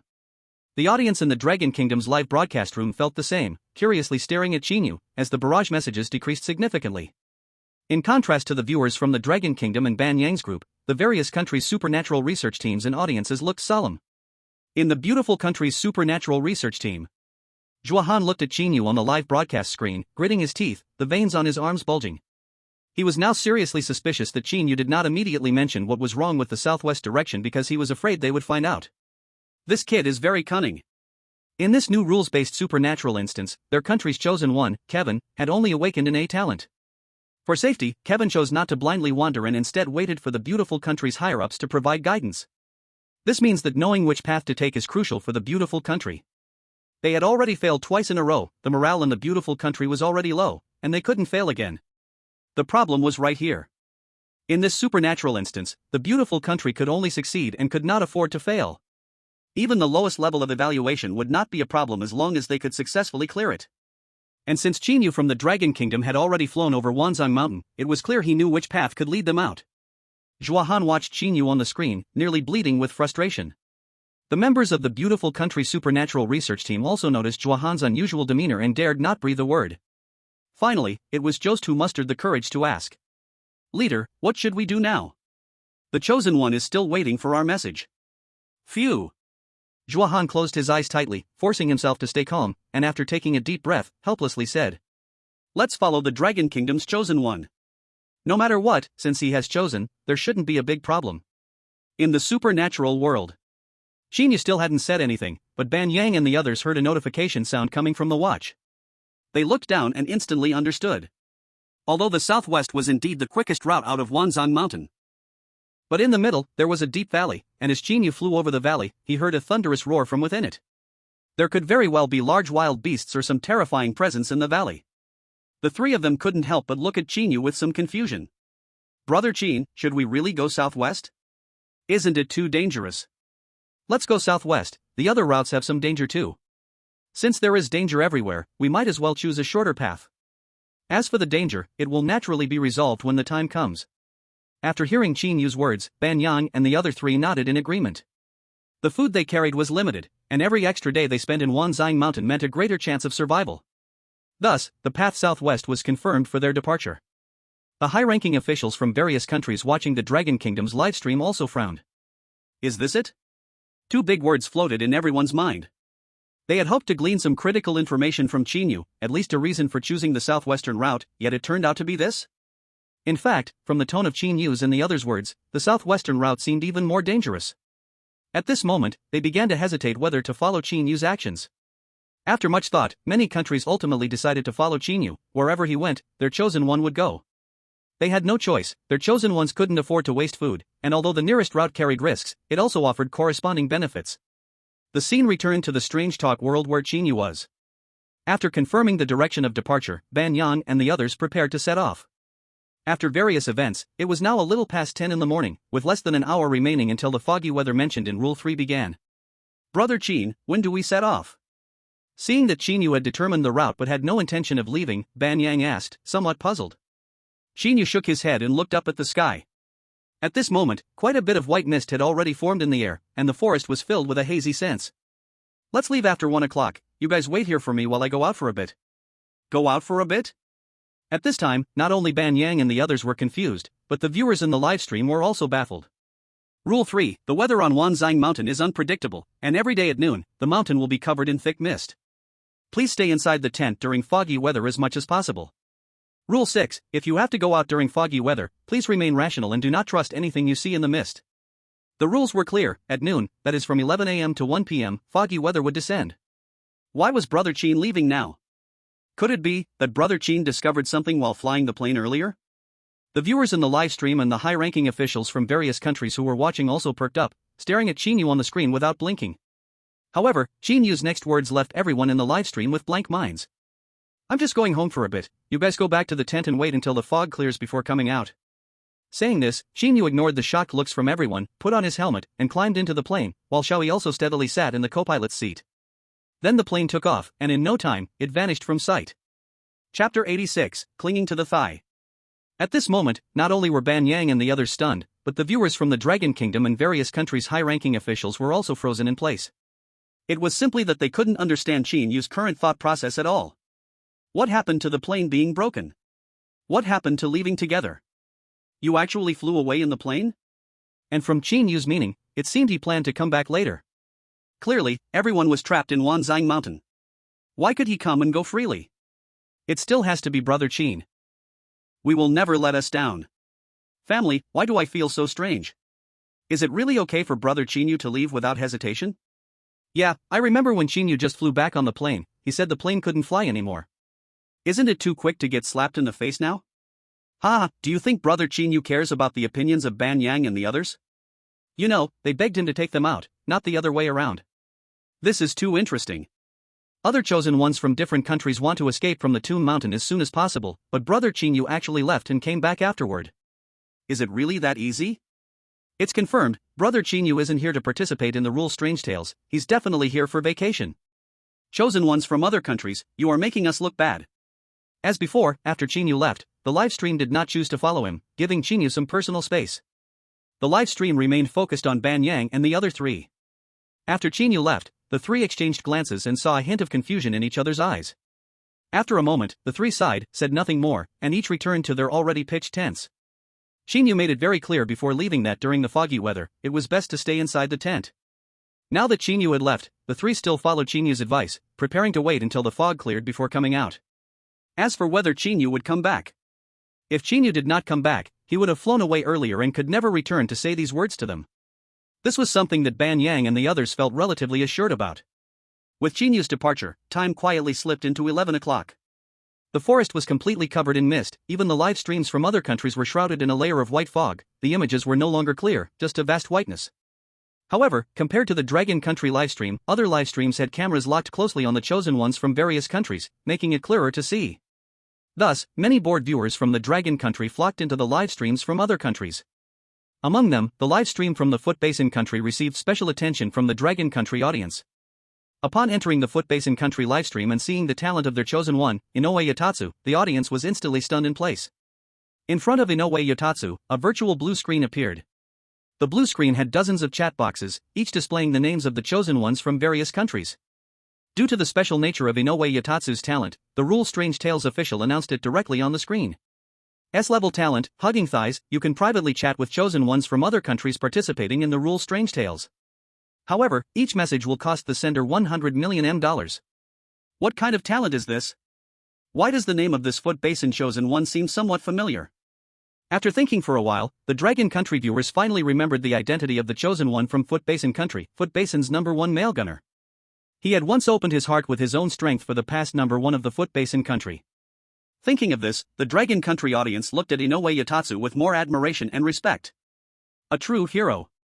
In contrast to the respect from the Dragon Country audience, the Foot Basin Country audience had mixed reviews about Inoue Yatatsu. Some were bad, while others were good. The negative reviews mostly revolved around the fact that Inoue Yatatsu assassinated the former #1 of the Foot Basin Country, which made them the subject of ridicule in the international community. There were also some viewers who praised Inoue Yatatsu for his courage, daring to think and do. Moreover, the deceased had not said anything, and Inoue Yatatsu had apologized, so why chase after something that was in the past? People need to look forward. Of course, none of this was the most important. The most urgent situation is that the Foot Basin Kingdom only has 10 million national fortune points left. If this time the ghost story instance fails again, their Foot Basin Kingdom will cease to exist. What is the point in discussing this? It's better to think about how to clear this ghost story instance. Inoue Yakai has awakened his S-rank talent of hugging big legs, as the talent introduction states, if he truly hugs a big leg, he might become the savior of their Foot Basin Kingdom. However, it might cost some money. But that no longer matters. It's not like making a phone call, how much could it cost to go through the entire instance? If this instance fails, what use is having more money? Upon learning that Inoue Yakai's talent would incur some costs, the leader of the Foot Basin Kingdom's ghost story research team, Aoyama Tamajiro, immediately informed Inoue Yakai. Don't worry about the money issue, the country will cover everything. You can comfortably chat with other chosen ones. As the mist descended, Inoue Yakite, while hiding in the tent, activated his talent. In the astonished gazes of the live stream viewers, Inoue Yakite directly reached out to touch Qin Yu's avatar on the blue illusory screen in front of him. Inoue Yakite then typed, Idol, can you see my message? On the other side, with Inoue Yakite's input, the Dragon Kingdom livestream once again focused on Qin Yu. At this moment, Qin Yu had returned home, lying on the sofa, with two cats lounging on his chest, feeding him freshly washed fruits. The TV was still playing the blue fat cartoon that little Heisey loved best. His mother sat at the other end of the sofa, looking at Qin Yu with a kind smile. Clearly enjoying life at home, there was not a hint of the creepy atmosphere of rule-based ghost stories. Live stream viewers. I feel like Qin Yu is living more comfortably than I am right now. If I were lying on the sofa watching TV like this, I feel like my mom would give me a beating with a belt. No wonder the previous footage of the rule-based ghost story didn't show Qin Yu. Were they afraid it would discourage viewers from other countries? As the live stream viewers teased, a blue illusory screen appeared in front of Qin Yu, displaying Inoue Yakite's message. Idol, can you see my message? Qin Yu was taken aback, puzzled, and furrowed his brow. What is this? Idol, is he referring to me? Qin Yu noticed a virtual keyboard beneath the illusory blue screen. He glanced at the two cats lying beside him. They clearly had not noticed the existence of the illusory screen. This means that only Qin Yu could see this illusory screen. Qin Yu placed his hand on the keyboard and typed back. Who are you? After a while, a line of text slowly appeared on the virtual screen. Hello Idol, I am the chosen one from the Foot Basin Kingdom, Inoue Yakite. Being able to chat with you is thanks to my awakening of the S-rank talent of hugging big legs. Idol, can I hug your leg? Qin Yu? Seeing Inoue Yakite's message, Qin Yu's brow slightly furrowed. He had no intention of responding to Inoue Yakite's words. He didn't know Inoue Yakite, so why should he help? His leg isn't something anyone can cling to. Moreover, in Qin Yu's understanding, the Foot Basin Kingdom really is not worth his help. Not to mention anything else. Every time Qin Yu returned to the real world after clearing an instance, he had seen plenty of online comments from Foot Basin Kingdom netizens cursing and mocking him. Qin Yu considered himself a magnanimous and kind person, but upon seeing those words from Foot Basin Kingdom netizens, he couldn't help but feel a surge of inexplicable anger within himself. From this, we can see the terrible extent of the comments from the Foot Basin country netizens. Therefore, after confirming Inoue Yatatsu's identity behind the screen, Qin Yu simply turned off the screen. However, it was evident that Inoue Yatatsu had no intention of giving up. After a short while, seeing that Qin Yu had not replied, Inoue Yatatsu sent another message. Hello, Idol, I am not just clinging to your thighs for nothing. Every message I send, your reality account will receive an injection of 100 million meters. And I really am your fan. My talent is to send messages to all chosen ones, but I only send them to you, Idol. As soon as Inoue Yatatsu's words appeared, a reminder box popped up on the blue screen, clearly stating Inoue Yatatsu's talent. S-level talent, cling to thighs. You can privately chat with other chosen ones participating in the rule horror in other countries, and for each private message, a fee of 100 million meters will be paid to the private chat sender. Seeing this, although he confirmed the truthfulness of Inoue Yatatsu's words, Qin Yu raised his eyebrow slightly. Are you asking me to say thank you? Wealth is an outside thing. At least, Qin Yu does not lack money and does not value it highly. If Qin Yu wanted, the high officials of the Dragon Country could provide him with enough money to last several lifetimes. Moreover, Qin Yu does not believe that 100 million meters can earn him any help. You must know, in the last instance, various countries spent 500 trillion meters to buy his clues. The two amounts are not even in the same league. Seeing that Qin Yu did not intend to reply to Inoue Yatatsu, Oyama Kamijiro grew more anxious in the Foot Basin Country's horror research group. He does not reject Inoue Yatatsu choosing to cling to Qin Yu's thigh. After passing 2 horror instances and receiving an SSS rating, Qin Yu is undoubtedly the best choice for clinging to thighs. But it was clear that Qin Yu did not intend to let them cling to him. Although the world is now under the influence of rule horror, inflation remains within a controllable range, and prices have generally risen by about 20 times. No one dislikes money, and no one has too much money. Aoyama Kamijiro saw this clearly. To him, it was just that Qin Yu did not find the 100 million meters price appealing. If Inoue Yatatsu wants Qin Yu's help in the rule horror, this price will need to be raised again. Thinking this, Oyama Kamijiro bit his lip, steeled himself, and dialed the phone of Su Shang, leader of the Dragon Country Horror Research Group. Hello? Upon connecting the call, Aoyama Kamijiro tentatively called out. He wanted to test Su Shang's attitude and lower the price as much as possible under the premise of getting help from the Dragon Country. Speak if you have something to say. On the other end of the line, Su Shang did not give Aoyama Kamijiro a good face, replying coldly.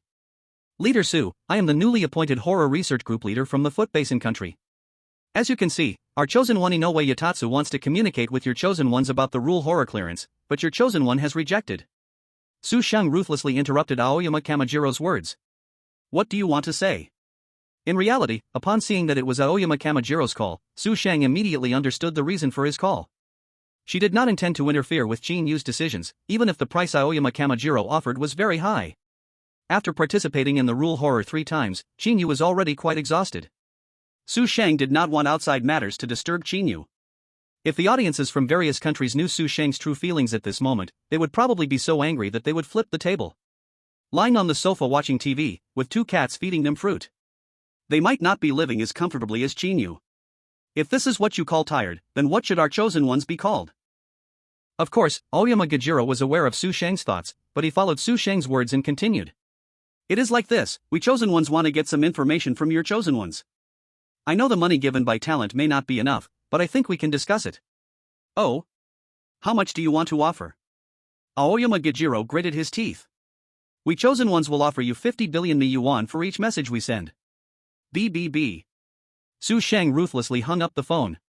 If Aoyama Gajiro had enough sincerity, she wouldn't mind wasting some time talking to him, but Aoyama Gajiro's sincerity was clearly insufficient. On the other side, hearing the mechanical sound from the phone, Aoyama Gajiro was stunned for a moment, took a deep breath, and called back again. After Su Shang answered the phone again, Aoyama Gajiro directly said. 200 billion yuan for one message. 1 trillion yuan for one message, otherwise no negotiation. If you don't agree, you can hang up the phone. Su Shang offered a price. Hearing Su Shang's words, Aoyama Gajiro fell into silence instantly. He didn't expect the other party to be so greedy. This was definitely taking advantage of their weak country, wanting to make a profit from them. Su Shang had no time for idle chatter with Aoyama Gajiro. Seeing him silent for a long time, she raised her hand to hang up the phone. As if sensing that Su Shang was about to hang up again, Aoyama Gajiro spoke just in time. Okay, but... Before Aoyama Gajiro could continue, Su Shang directly interrupted him. Don't talk to me about conditions.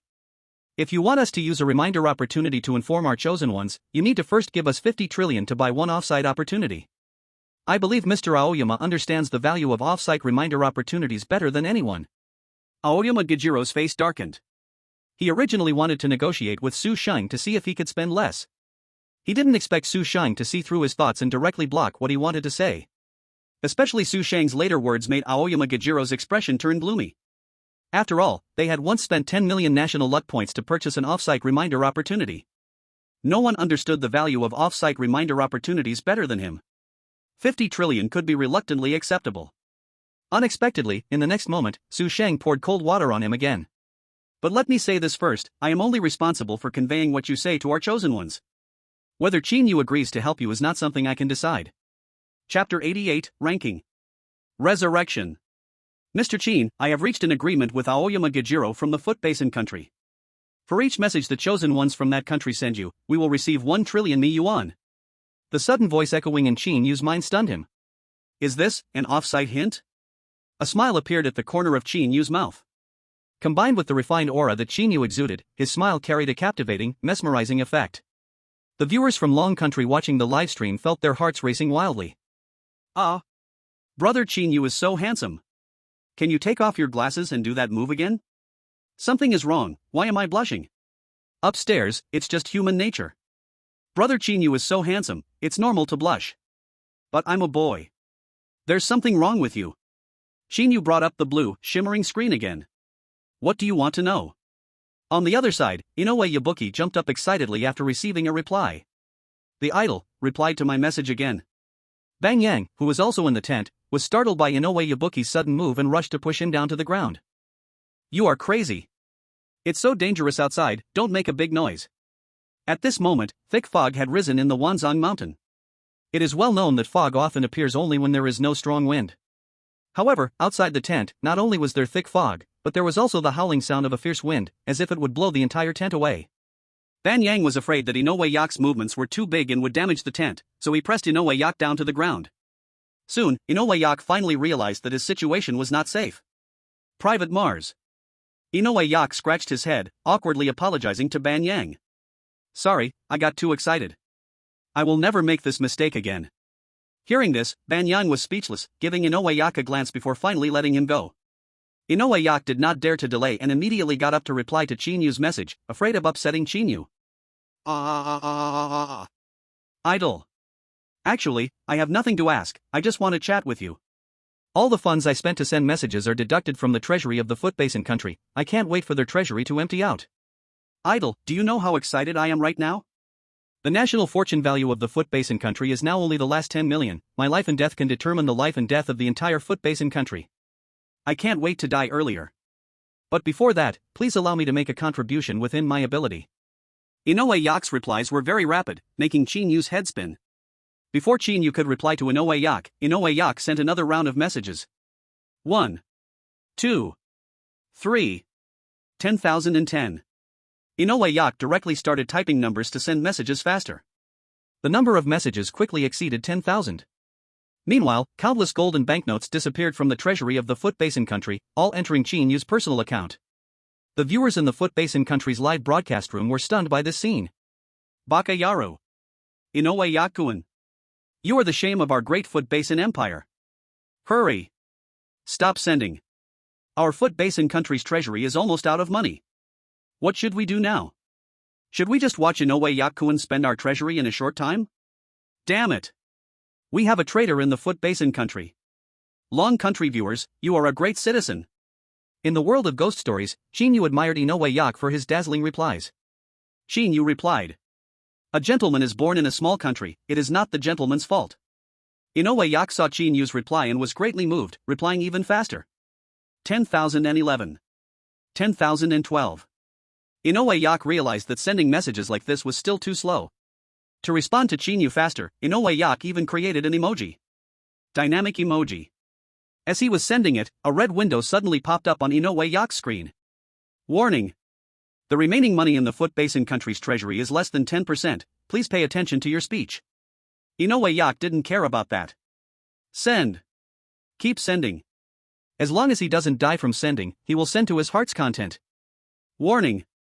The remaining money in the Foot Basin country's treasury is less than 5%, please pay attention to your speech. Warning. The remaining money in the Foot Basin country's treasury is less than 1%, please pay attention to your speech. Warning. The remaining money in the Foot Basin country's treasury is in yuan, you can speak 3 more times.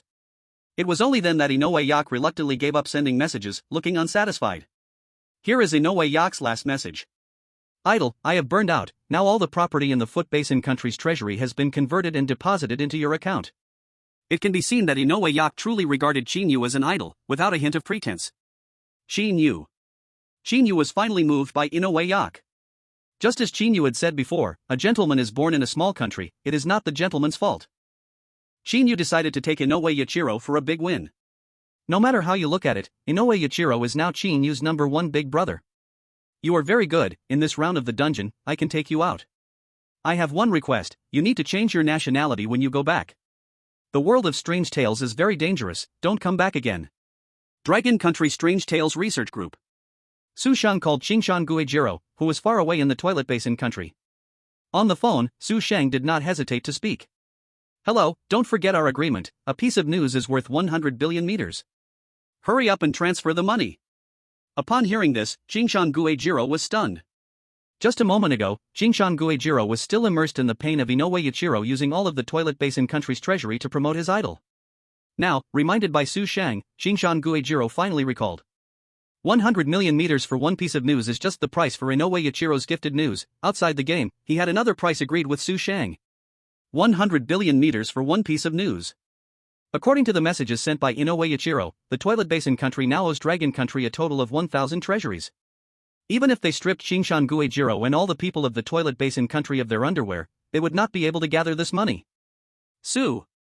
You Dragon Country cannot do this. Qingshan Guijiro tried to negotiate. Our Toilet Basin country's treasury is already empty, where are we supposed to get this money?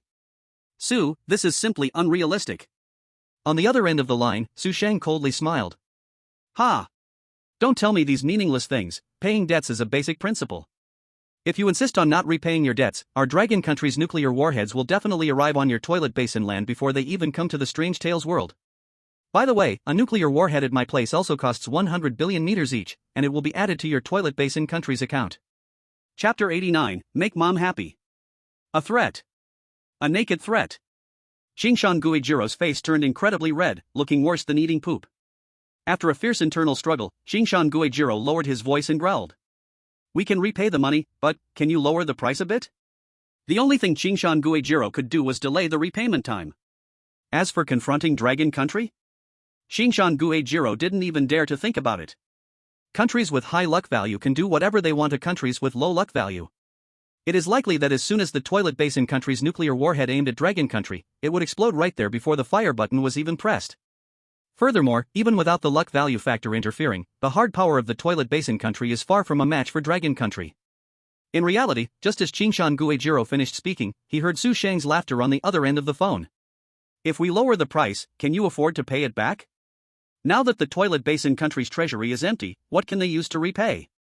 Su Shang never believed that the toilet basin country could pay it back from the start. However, the debt cannot be left unpaid by the toilet basin country. Thus, Su Shang thought of a win-win solution. How about this? I heard that your toilet basin country's previous leader was just buried not long ago. You can go to his grave and set off a few nuclear bombs as fireworks. What? Shinshan Guijiro was greatly shocked, unable to believe his ears. You want me to go to the previous leader's grave and set off nuclear bombs as fireworks? Su Shang nodded. Exactly, for each nuclear bomb, I can erase 100 billion of the debt for you. How much debt it can offset depends on the determination of your toilet basin country. Alright, that's all. If no nuclear bombs are detonated within 3 days, our Dragon Country will detonate them for you. There was no room for any softening of the matter. No, esteemed Su, that's not what I meant. Aoyama Kajiro sensed Su Shang's displeasure and hurriedly spoke in a flattering tone. What if we use one nuclear bomb to offset a bit more debt? Our foot basin country does not have many nuclear bombs. We can add some metallic elements to the nuclear bomb to create a pattern of Ikeda Terakuan when it explodes. Could that help us offset more debt? Hearing Aoyama Kajiro say this, the usually stern Su Shang burst into a light laugh like a yellow oriole. Ah, your foot basin people really have a way of tormenting each other, truly the lowest of nations. I agree, any nuclear bomb with a pattern can offset an additional 100 billion. Aoyama Kajiro felt a surge of anger upon hearing Su Shang's words. But if Aoyama Kajiro were to truly get angry at Su Shang, he did not dare to do so. Aoyama Kajiro could only continue to flatter and echo Su Shang's words. Esteemed Su, you are absolutely right. In the world of strange tales. After giving an answer to Ikeda Teru, Qin Yu found that it was already 1 o'clock in the afternoon. Meow. Little Black flapped its wings, circling above Qin Yu. Little Black was reminding Qin Yu that the mist in Wanzhong Mountain had dissipated, and it was time to go back. Qin Yu looked up at Little Black and extended his right hand. Little Black made a quick stop in the air, and then the 4 soft, fluffy cat paws firmly grasped Qin Yu's arm, climbing up onto his shoulder. Qin Yu patted his clothes and stood up. In the distance, Mom, who had just finished cooking in the kitchen, noticed the commotion and came out carrying the dishes. Mom placed the dishes on the table, looking at Qin Yu with confusion. Little Yu, aren't you going to finish your lunch before leaving? Qin Yu shook his head. No, I'm running short on time. I need to go see my companions in the mountains to make sure they're safe. Upon hearing this, Mom's face filled with self-reproach. Oh dear, it's all my fault. If I had known you'd leave so quickly, I should have cooked earlier. You won't even get to eat a warm meal now. Seeing Mom's guilt, Qin Yu's heart trembled. Qin Yu stepped forward and hugged Mom tightly. Love you, Mom. Today was my fault. Next time I come back, I will definitely let you know in advance. As he spoke, Qin Yu handed an electronic watch to Mom. Mom, this is an electronic watch. You can use it to call me in the future. Mom was taken aback by Qin Yu's sudden gesture, her eyes slightly reddening. But Mom knew she couldn't show weakness in front of her son, so she held back her tears. You should go handle your important matters. Anyway, the door at home is always open for you. Mom released Qin Yu. She knew that Qin Yu had not yet fully established himself in the world of strange tales, and his most pressing task was to deal with the matters in the quest. Mom didn't want to hold Qin Yu back because of her feelings. Actually, Mom doesn't really want you to go. If you can't make it back, there's no need to keep rushing home. Qin Yu didn't linger over the warmth at home. After bidding farewell to Mom, Qin Yu walked out the door with Little Black. As he stepped outside, a flicker of reluctance crossed Qin Yu's usually calm face. At this moment, Qin Yu made a firm decision. He wanted to ensure that Mom had big houses all over the world of strange tales. He wanted to make sure Mom would no longer live in fear. He wanted Mom's life to be filled with happiness, always happiness. And the first major plan to make her happy, Qin Yu planned to find a nanny for mom. Qin Yu's flying skills were outstanding. Before long, Qin Yu's plane reappeared in Wanzhong Mountain. The moment he saw Qin Yu, Banyang instantly burst into tears, rushing towards Qin Yu with a runny nose and tears streaming down his face, intending to give Qin Yu a big bear hug. Meow. At that critical moment, Xiaohizi quickly flapped his wings and blocked the space between Qin Yu and Banyang. Just before Banyang could hug Qin Yu, Xiaohizi's soft, short legs kicked out firmly at Banyang's chest. Caught off guard, Banyang instantly flew backwards for several meters. After a while, Banyang finally struggled to get up, and as soon as he lifted his head, he found Xiaohizi's cat face almost filling his entire vision. Brother Xiaohizi, why did you kick me? Banyang didn't dare to lose his temper at Xiaohizi and could only speak with grievance. I just wanted to hug brother Qin Yu, I really had no other intentions. Meow meow meow. Xiaohizi didn't continue to attack Banyang but instead meowed and started to show off a performance of cat language in front of Banyang. Banyang. Banyang listened in confusion, his face full of question marks. But to avoid appearing foolish, every time Xiaohizi finished a meow, Banyang pretended to nod his head, expressing his strong agreement with what Xiaohizi had said. MHM, brother Xiaohizi, you make so much sense, I understand now. I see. Oh my, so it's like this, brother Xiaohizi is right. Not far away, Qin Yu smiled as he watched this scene, his eyes towards Xiaohizi growing even gentler.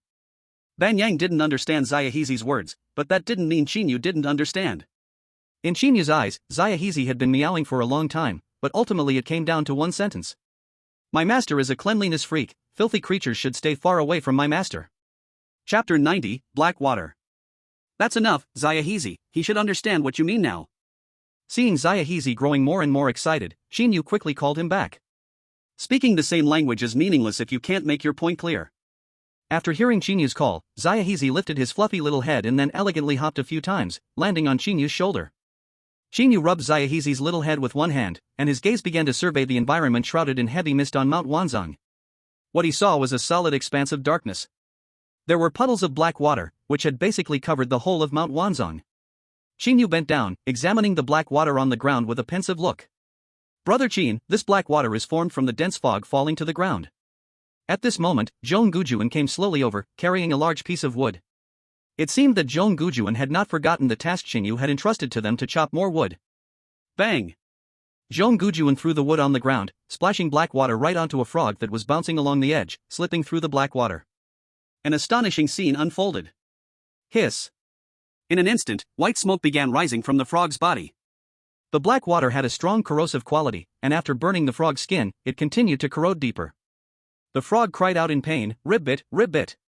The frog desperately jumped around, trying to shake off the black water on its body. However, the black water was extremely aggressive, every place that the frog's body had been corroded soon turned into black water. Before long, the once lively frog completely dissolved into a part of the black water, leaving not even a scrap of bone behind. Qin Yu's brows gradually furrowed. An unusual situation had arisen. After the frog came into contact with the black water, it displayed an extremely strong corrosive property. The frog had only splashed a few drops of black water and in less than half a minute, it was completely corroded away. From the frog's experience, it could be said that even a single drop of black water would lead to death. This was exactly what puzzled Qin Yu. Whether it was Xiaohizi kicking Banyang down into the water or Zhong Gujuan bringing back the wood covered in black water. Both of them inevitably came into contact with the black water. Why were they unharmed? The emergence of black water could not solely target frogs. After all, it is human players who need to pass through rules of the horror game, not the frogs on the ground. Otherwise, the horror world could simply choose frogs as the chosen ones from various countries, leaving the outcome to chance.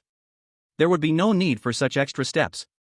While thinking this, Qin Yu noticed a spotted deer in the distance, casually bounding around in the woods. And on the spotted deer, a thick layer of black water was wrapped. Qin Yu observed the lively deer, his eyes thoughtful. Both humans and spotted deer were not disturbed by the black water, yet the frogs died upon contact. This already speaks volumes. Qin Yu speculated that different species might have different resistances to black water. He couldn't quite figure out the reason for this yet. So, Qin Yu chose to circle around the tent, looking for other creatures that had come into contact with the black water, to use as reference for comparison and deduction. Before long, Qin Yu discovered a squirrel about the size of a cup not far behind the tent. When Qin Yu saw the squirrel, it was jumping from a tree to the ground, where the ground was covered with dense black water. Splash!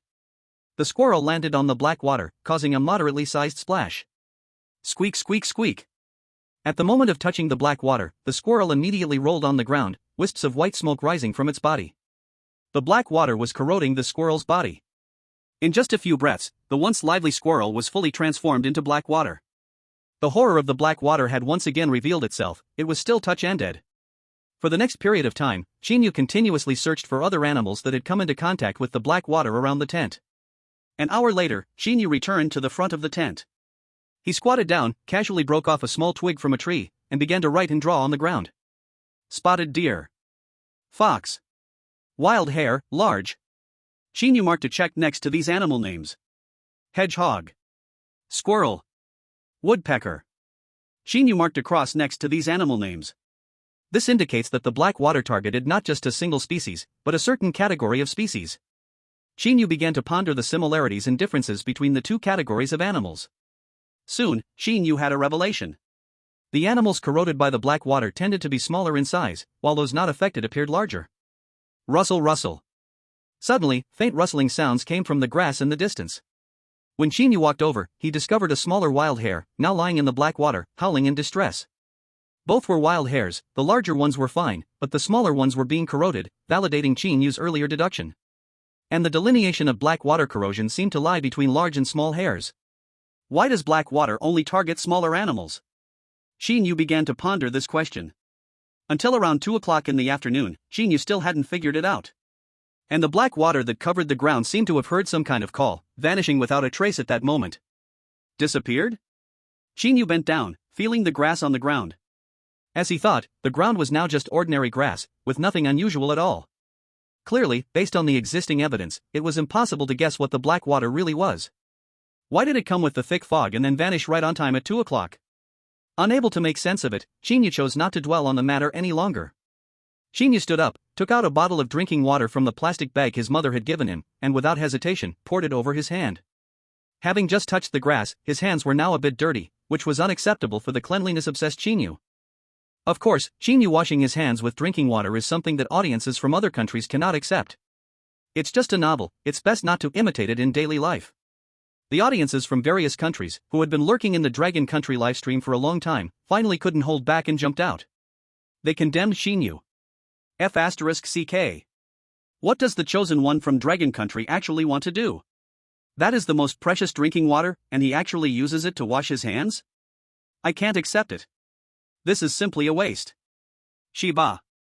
Our chosen one from Bozi Country almost got into a fight with Banyang over a sip of clean water, getting hurt badly to get that water. Why does the chosen one from Dragon Country waste it just like that? Baka. Our Foot Basin Country will not accept this. The audience in Dragon Country is watching energetically now. How could they allow so many clowns to be annoying here? The audience from Dragon Country immediately retorted. There's plenty more you're not accepting. Little Baka, stop jumping around here. First return the money you owe to our Dragon Country. What money? Our Foot Basin Country can't possibly owe your Dragon Country any money. Ah, clown, you don't even know yet? Your Foot Basin Country now owes our Dragon Country a full 1,000 of your treasury. Little Baka, I'll secretly tell you, you can take a trip to your Foot Basin Country's #1 cemetery. There's a beautiful fireworks show happening recently. Really? Then I really want to go see it. Chapter 91, hurry up. Foot Basin Country, Thin City. In the Sanha Hotel, a person from Foot Basin Country, smelling foul, tried to do a fish leap, but failed. The person from Foot Basin Country felt a bit embarrassed and leaned against the wall to stand up. The camera zoomed in a bit, and it was clear to see the cold smile hanging on the corner of this Foot Basin person's mouth. TCH. A bunch of self-righteous Dragon Country people. Isn't it just the #1 cemetery?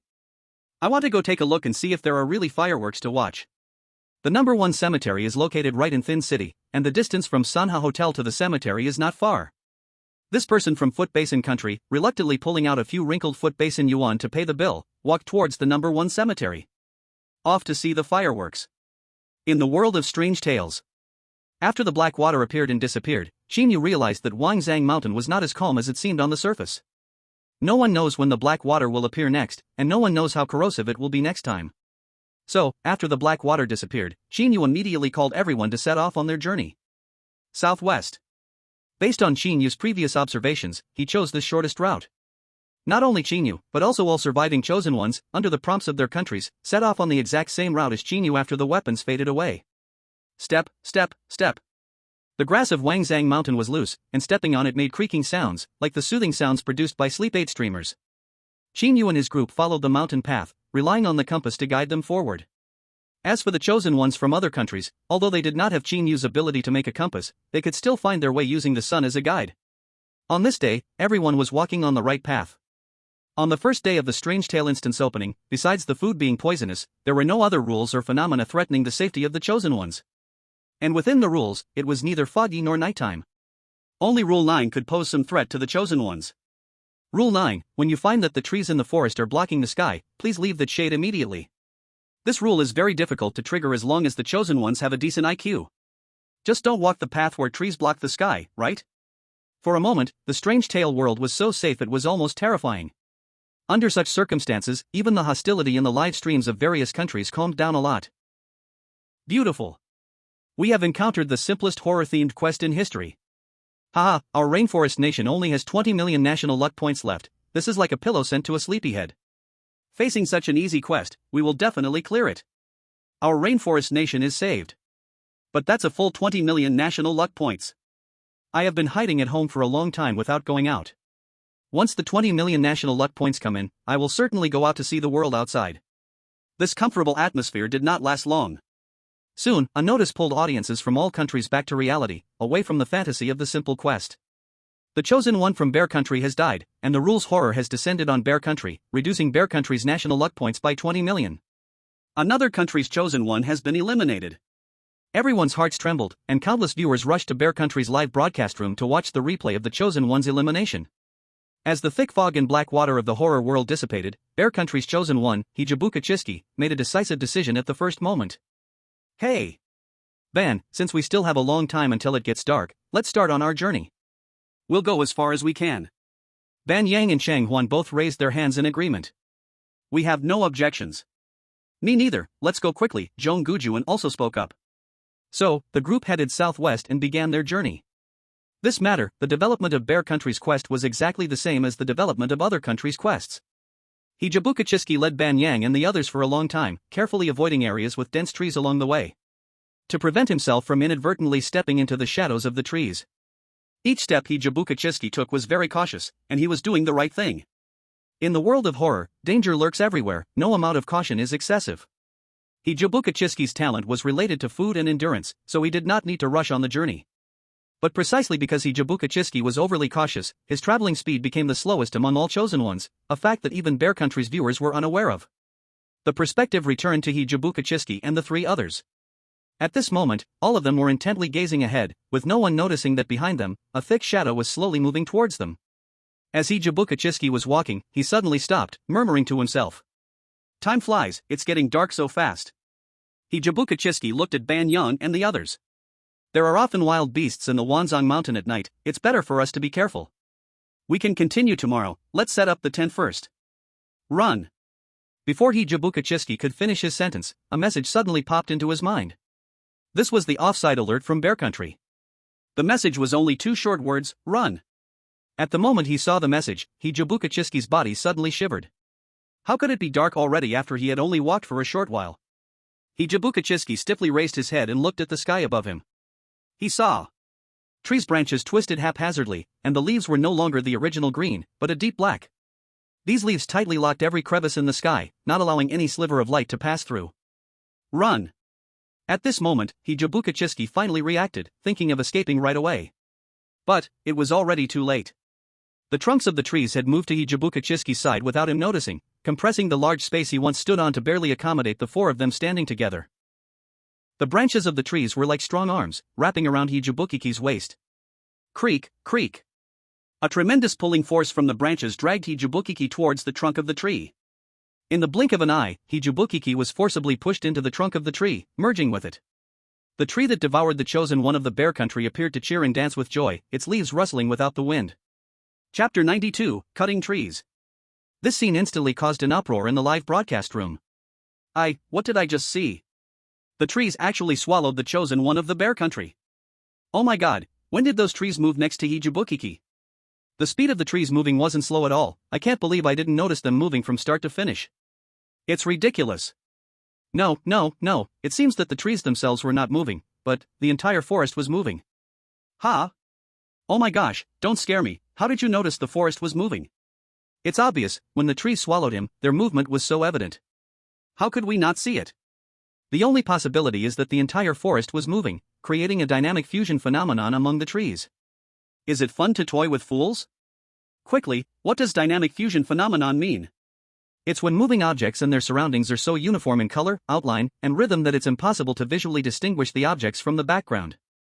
I understand now, you mean it's not that a tree moved directly above the chosen one of the bear country, but the forest guided him unknowingly into the shade of the trees. Exactly. But a new question arises, if the trees guide the chosen one, can any chosen one really make it through? Some can, my brother, as long as you avoid Rule 9. The chosen one from Gaul has the gift to freely stretch his limbs within a certain limit, he can raise his height above the trees, so he won't be blocked from the sky. Wow, he is simply a genius.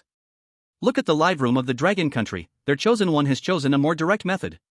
In the world of strange tales, Qin Yu was walking on the road, gradually realizing something was wrong.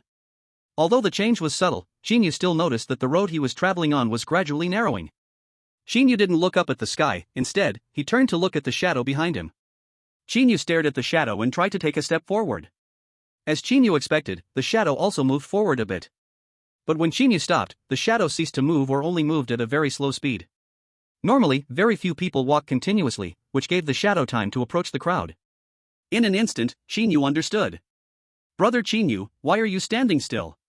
At this moment, Zhong Gujuan saw Qin Yu staring motionless at the shadow on the ground and could not help but step forward to ask. It should still be early now, we can still cover a long distance. Qin Yu looked at Zhong Gujuan, smiling. Brother Zhong, compared to rushing, we have something more important to do right now. Zhong Gujuan was puzzled, showing confusion. What could be more important than rushing? But after a mental struggle, Zhong Gujuan ultimately decided to trust Qin Yu. Brother Qin, I will follow your lead, what should we do now? Cut trees. Qin Yu pronounced the words very clearly. Cut trees? How many trees? Brother Qin, I'll do it. Ban Yang also heard the commotion and, right after Qin Yu spoke, jumped in front of Qin Yu to show off. Brother Qin, I'm really great at cutting trees now, just point a direction, and I will definitely clear a wide path for you. Qin Yu nodded. First, there was an acknowledgement of Ban Yang's attitude, followed by a search through personal belongings, and 4 brand new chainsaws appeared in Qin Yu's hands. At this moment, Qin Yu spoke up. We don't need to cut too much, let's keep heading southwest, and any trees within 5 meters of us, cut them all down. As he said this, Qin Yu treated everyone equally, and each person received a brand new chainsaw. Meow meow. Little Black flapped its wings, circling above Qin Yu's head. Little Black's meaning was very clear, it also wanted to cut trees. Alright. Qin Yu affectionately patted Little Black's head and found a mini chainsaw to place on Little Black's armor. Little Black only needs to think a thought, and the chainsaw will be summoned. But just then, an unexpected situation occurred. Ban Yang had just taken the chainsaw from Qin Yu and was about to chop down the tree beside him. Huh? What's going on with these trees? I remember that these trees weren't that far from me. For some reason, the originally small open area where the group stood was only about 4 meters in diameter between the trees. And now, within 5 meters, there was not a single tree in sight? Ban Yang scratched his head, confused. Where are the trees? Ban Yang had a feeling that these trees seemed to be intentionally avoiding him. However, Ban Yang obviously didn't want to miss this opportunity to prove his strength in front of Qin Yu. Just thinking about not being able to show himself in front of Qin Yu made him feel uneasy. Forget it. Ban Yang suddenly hardened his heart and shouldered the chainsaw, rushing towards the nearest tree. Z. The chainsaw teeth made contact with the trunk, and as the teeth sank in, countless wood shavings flew out. The leaves on the tree rustled at that moment, all making noise, and faintly, one could hear a sound that seemed like weeping. Before long, the trunk was cut in half by Ban Yang. The huge trunk fell to the ground in front of Ban Yang. Bang! With a loud bang, the tree crashed heavily to the ground, kicking up a cloud of dust. Ban Yang scratched his head again. What? Ban Yang clearly remembered that behind the tree he cut, there were countless trees blocking it. How did this tree fall to the ground? Completely baffled, Ban Yang looked towards where Qin Yu stood. To his surprise, there was a much larger open space behind Qin Yu. Only then did Ban Yang realize that within 10 meters of him, he could not see any trees. No! Keep cutting! Ban Yang did not believe in evil and raised the chainsaw to charge towards another tree. This time, the surrounding trees seemed to stop pretending. Rumble! The entire ground trembled. Ban Yang didn't notice the state of the ground, stumbled, and fell along with the chainsaw. When Ban Yang raised his head again, he saw countless thick tree roots emerging from the ground, quickly taking the trunks with them and escaping into the distance. Ban Yang. Ban Yang turned off the chainsaw and, filled with terror, walked over to Qin Yu, returning the chainsaw to him. Brother Qin, it's not that I don't want to help you cut trees, I think I accidentally ate some poisonous mushrooms at noon, and now I'm hallucinating. Qin Yu first silently collected everyone's chainsaws, then stepped forward and patted Ban Yang on the shoulder. Alright, now it seems we are not in danger for the time being, let's continue on our way. Chapter 93 Fireball. As Qin Yu called out, Ban Yang and the others continued heading southwest. Along the way, wherever Qin Yu and the others passed, the trees all seemed to take the initiative to make way. All the trees looked like they were avoiding a plague, avoiding Qin Yu and the others. By the time they moved into the evening, within a 20-meter radius of Qin Yu, there were hardly any intact trees left in sight.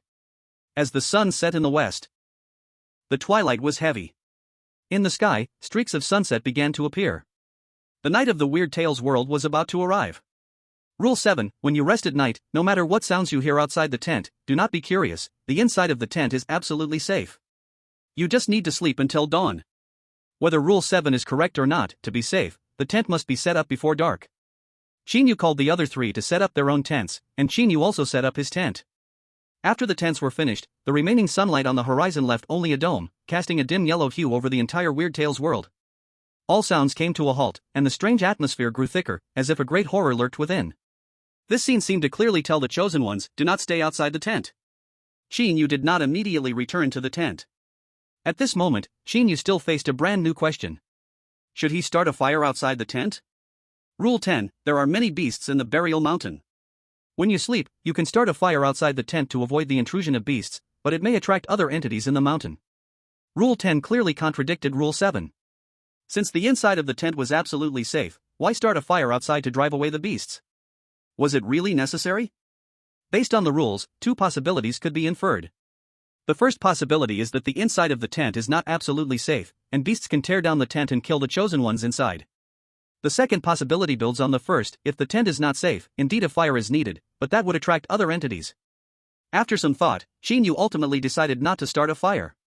In Qin Yu's view, beasts are just beasts, if he couldn't handle a few beasts, how could he complete the quest? As for those other entities mentioned in the rules, Qin Yu did not understand them for now and did not plan to make contact. Aoo. At that moment, a powerful wolf howl echoed through the mountains. The beasts mentioned in the rules had appeared. Qin Yu did not hesitate and immediately dove back into the tent. Ban Yang and the others had also intended to stay outside, but after hearing the wolf howl, they quickly crawled out of their tents and started a fire in front of their respective tents while it was still not completely dark. Brother Qin, do you need me to help you start a fire? Beasts fear this, once the fire is lit, they definitely won't come near. Facing Ban Yang's kind inquiry, Qin Yu smiled and replied. Thanks, but no need. Just take care of yourselves. Alright then, Brother Qin, stay safe. You too. If anything happens, call me on your watch right away. This night was destined to be anything but peaceful. Chosen ones from various countries also discovered the loopholes in the rules. But different people had different thoughts. While Qin Yu chose not to start a fire, other chosen ones opted to light a fire outside their tents. Other entities and beasts, a choice had to be made between the two. Soon, the sky of the Weird Tales world was completely dark. Only the silver moon hanging high in the sky radiated a faint glow. In the first half of the night, everything was quiet. Viewers guarding the live stream rooms of various countries saw one chosen one after another fall into a deep sleep, and they too could no longer hold on. Many viewers chose to let the live stream play while they went to sleep. Of course, the staff from various countries' Weird Tales research teams were the exception. They were on duty in front of the live stream 24 hours a day. When unpredictable events occurred in the Weird Tales world, the chosen ones. They also gave hints to the chosen ones outside at the first moment. On duty tonight in the Dragon Country Horror Tales research group is Su Shang. In front of Su Shang, there is a very large screen, in the center of which is Qin Yu's live broadcast, where Qin Yu is sleeping soundly. Surrounding the live broadcast of Qin Yu, there are also live broadcasts from other countries. Su Shang's gaze quickly swept across each live broadcast screen, finally landing on the live broadcast of the chosen one from the Snow Country. The chosen one from the Snow Country, Daldorko, chose a completely different response than Qin Yu. Outside Daldorko's tent, a torch is burning fiercely. Not knowing if it was the wood having a special property in the Horror Tales world, that torch showed no signs of dying down until the late hours of the night. Right now, Su Shang was not paying much attention to the torch, instead focusing all attention outside the tent. There, outside Daldorko's tent, there's a semi-transparent human-shaped white mist lifting a palm and slamming it against Daldorko's tent. Hey! Daldorko. I'm Angeli, you skin inflammation blocked bastard, hurry up and come out, give me back the $5,000 you owe me. Daldorko remained calm in the face of the noisy sounds outside the tent.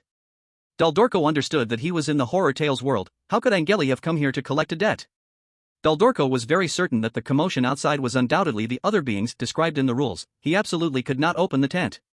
If it really were Angeli outside, Daldorko would be even less likely to open the tent. Is this person crazy?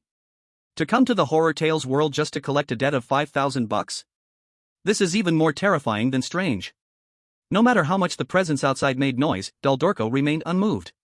The semi-transparent white mist outside also realized this issue, and did not continue to use Angeli's identity to deceive Daldorko's trust. Stomp, stomp, stomp. A sound of footsteps approached from a distance. Has someone left? Daldorko raised his brows but still had no intention to peek outside. Instead, he pressed his ear against the tent, trying to hear the situation outside more clearly. Stomp, stomp, stomp. The footsteps grew fainter. Hiss. Hearing this sound, Daldorko's heart trembled. That was the sound of the tent zipper being opened. Who came out? A look of surprise flashed in Daldorko's eyes. The rules had clearly stated that as a condition for clearing the level, he must safely bring the other two climbers off the mountain. But Daldorko didn't dare to stick his head out to check. He could only pray silently in his heart. Whoever it is, please do not get in trouble. Chapter 94, Subsonic Waves. Who are you? Why did you suddenly appear in our camp in the middle of the night? This is Ban Yang's voice. Before Daldorko could think, another voice came to his ears. No. Ban Yang, we need to hide. His face has no features at all, he is not human. This is Cheng Huan's voice. Daldorko inside the tent grew increasingly terrified, unaware that his palm was already resting on the tent zipper. Daldorko simply could not suppress the fear rising in his heart. If only one of Ban Yang and Cheng Huan had come out of the tent, Daldorko wouldn't feel this scared. The rules required him to bring all the climbers back, which meant the remaining two climbers. Daldorko could gamble that the one climber who went out was the fourth person not included in the rules. But now, with two people coming out at once, what could Daldorko gamble with? Daldorko could only pray silently that things would not develop in the worst direction. Outside the tent, Cheng Huan's voice was somewhat panicked. Oh no, that ghostly thing is coming towards us. No, we need to leave here quickly. Ban Yang spoke to calm Cheng Huan's mind, but when he prepared to escape back to the tent, he sadly discovered that his legs felt as if they had been welded to the ground, unable to move at all. What's going on? Why can't I move my body? Step, step, step. A half-transparent white mist slowly approached the direction where Ban Yang and Cheng Huan were located. As the ghostly thing drew nearer, the expressions on Ban Yang and Cheng Huan's faces grew more and more terrified. Ah, don't come over here. Ah. My hand. It's eating my hand. My head. The two let out heart-wrenching screams that reached Duoldok's ears, making him feel a wave of numbness on his scalp. Soon, the screams of Ban Yang and Cheng Huan outside the tent grew weaker and weaker, until they became almost inaudible. Step, step, step. After dealing with Ban Yang and Cheng Huan, another set of footsteps sounded, moving away. Other presents seemed to have left. At this moment, Duoldok could no longer contain his curiosity and quietly pulled apart a small gap in the tent. Duoldok pressed his eyes against the gap to look outside, but all he could see was a vast expanse of white. Duoldok was immediately puzzled. Could it be fog was rolling in outside? Before Duoldok could dispel his doubts, the scene in the gap changed. Several long red threads gradually appeared in the white mist, slowly spreading, and a sharp vertical pupil began to emerge. Ah! What is that? Duoldok finally reacted. Outside wasn't fog at all, but a bloodshot eyeball staring at him through the tent's gap. Startled, Duoldok's body lost control and he fell backward inside the tent. At this moment, the blood-red eyeball morphed into a wisp of white mist, slipping through the gap of the tent. He, you finally came out. The white mist materialized inside the tent, transforming into a gaping bloody mouth that let out a strange laugh. Immediately, the white mist opened its mouth wide, without giving Duoldok a chance to speak, and lunged at his head. Thick blood instantly splattered everywhere. In the next moment, the live streaming room in the ice and snow country went completely dark. A notice appeared on the screen. The chosen one of Ice and Snow Country has died. The rules of Strange Tales have descended upon Ice and Snow Country. National luck has decreased by 20 million. Su Shang watched the scene unfold in its entirety outside Duoldok's tent. Throughout, Angeli had never appeared. Even the voices of Ban Yang and Cheng Huan were imitated by that wisp of white mist. Thinking this, Su Shang couldn't help but feel a bit relieved. Fortunately, Qin Yu hadn't chosen to light a torch outside the tent, otherwise, Su Shang shuddered at the thought of the consequences. Su Shang's gaze gradually shifted to the scene in Qin Yu's live streaming room. Just one glance, and Su Shang's heart, which had just calmed down, leapt back into his throat. A beast had appeared. In the world of strange tales. Ding ding ding ding. By late night, Qin Yu was startled awake by an alarm sound. Qin Yu's eyes instantly opened, and his gaze fell on the watch on his wrist. The dial radar on the watch displayed Qin Yu as the small green dot in the center, with several red dots converging towards his tent from all directions. One of the red dots was particularly large, nearly 3 times the size of the other red dots. Clearly, this red dot was most likely the beast king of this pack of beasts, or perhaps the leader. As he watched the red dot getting closer on his watch, and hearing the rustling sound outside the tent, Qin Yu finally moved. First, Qin Yu took out a high-sensitivity thermal imager that he had prepared ahead of time from his backpack and put it on his face. Several wolf-like silhouettes projected onto Qin Yu's glasses from outside the tent. Next, Qin Yu pulled out a very advanced-looking handgun from his backpack. In his hands, he prepared himself for battle. Awoo! Suddenly, a piercing wolf howl came from outside the tent, seemingly from the largest red, just like the howl Qin Yu heard before sunset. Qin Yu understood, the battle was about to begin. Awoo! Awoo! Outside the tent, the remaining wolves seemed to respond to the Wolf King's call, and faint wolf howls followed one after another. Through the thermal imager, Qin Yu could clearly see that the wolves had already positioned themselves for an ambush, ready to face their prey. Awoo! Another howl from the Wolf King awakened the combat awareness of the pack. They hesitated no more and charged toward Qin Yu's tent. Qin Yu's gaze gradually sharpened as he aimed at one wolf's forehead and pulled the trigger. Bang! The gun fired, but no bullet emerged from the muzzle. The tent remained unscathed, but the wolf he targeted instantly fell to the ground, silent forever. Not a single drop of blood flowed from that wolf until its last breath. This was a bullet without smoke. Seeing this, Su Shang, watching in the livestream, showed a flicker of disbelief in her eyes. If she wasn't mistaken, this was a subsonic weapon? As this thought emerged, Su Shang was shocked by her own realization. A subsonic weapon, as the name suggests, is a weapon that attacks using subsonic waves. Its principle takes advantage of the characteristic that subsonic waves resonate closely with the natural frequency of biological organs, causing the organs to vibrate within the body, leading to deformation or rupture to achieve lethality. Before Qin Yu used the subsonic weapon, it had always been a conceptual weapon, never applied in actual combat. Ultimately, at high power, unless a huge mass of subsonic waves is created, it's difficult to focus them, making it nearly impossible to kill enemies. Surprisingly, Qin Yu managed to craft a usable subsonic weapon himself. This made Su Shang's admiration for Qin Yu grow even more intense. Tomorrow we'll resume normal updates. I am incredibly strong now. Chapter 95, The Tent is Not Invincible. Thanks to the Wolf King's guidance, after Qin Yu used the subsonic gun to take down one wild wolf, the wolf pack did not scatter in panic. They continued to launch fierce attacks on Qin Yu's tent. Qin Yu said nothing, and unhesitatingly fired shot after shot. With each gunshot, wild wolves fell one after another, not even letting out a pained howl before meeting their fate. Awoo! Seeing the situation develop contrary to its expectations, the Wolf King quickly howled to halt the charging wolves. The wolf pack stopped their meaningless charge and turned to flee toward the Wolf King. Through thermal imaging, Qin Yu could clearly see the Wolf King standing vigilantly at a distance on the hillside. Clearly, as the brains of the pack, the Wolf King realized that Qin Yu was a tough opponent. After hesitating for a moment on the hillside. Awoo! Another howl from the Wolf King followed, and then it turned, leading the surviving wolves to vanish into the forest. Weighing the pros and cons, the Wolf King made the safest decision. Dragon Country Strange Tales Research Team. Seeing the wolf pack successfully retreat because of Qin Yu, Su Shang couldn't help but let out a long sigh of relief. Phew! It seems the danger tonight has been completely eliminated. Mumbling to herself, Su Shang's gaze gradually shifted downwards, looking at the comments section of the Dragon Country livestream. Due to the time difference, while it was night in Dragon Country, it was daytime in Western countries, and the comments section was filled with numerous foreign viewers' remarks. Ha! I'm dying of laughter. I admit the chosen one of Dragon Country is indeed very strong, but what on earth is he pretending to be? Agreed, the rules state very clearly that staying inside the tent is absolutely safe. Even if the chosen one from Dragon Country doesn't attack, those wolf packs can't destroy the tent. Just a bunch of clowns, they like to use their insignificant power to show off. Sigh, unlike our chosen one from Stopwatch Country, he has already read the rules thoroughly and is now sleeping well inside the tent. Exactly. Our chosen one is also sleeping in the tent. I feel very relieved about our chosen one. When the world of strange tales brightens up, our chosen one will face the daytime crisis with a more refreshed state. Ha! Foolishness, our chosen one from Stopwatch Country has caught the loophole in the rules. Even during the day, our chosen one can walk while still being in the tent, directly carrying the tent along, because inside the tent is absolutely safe.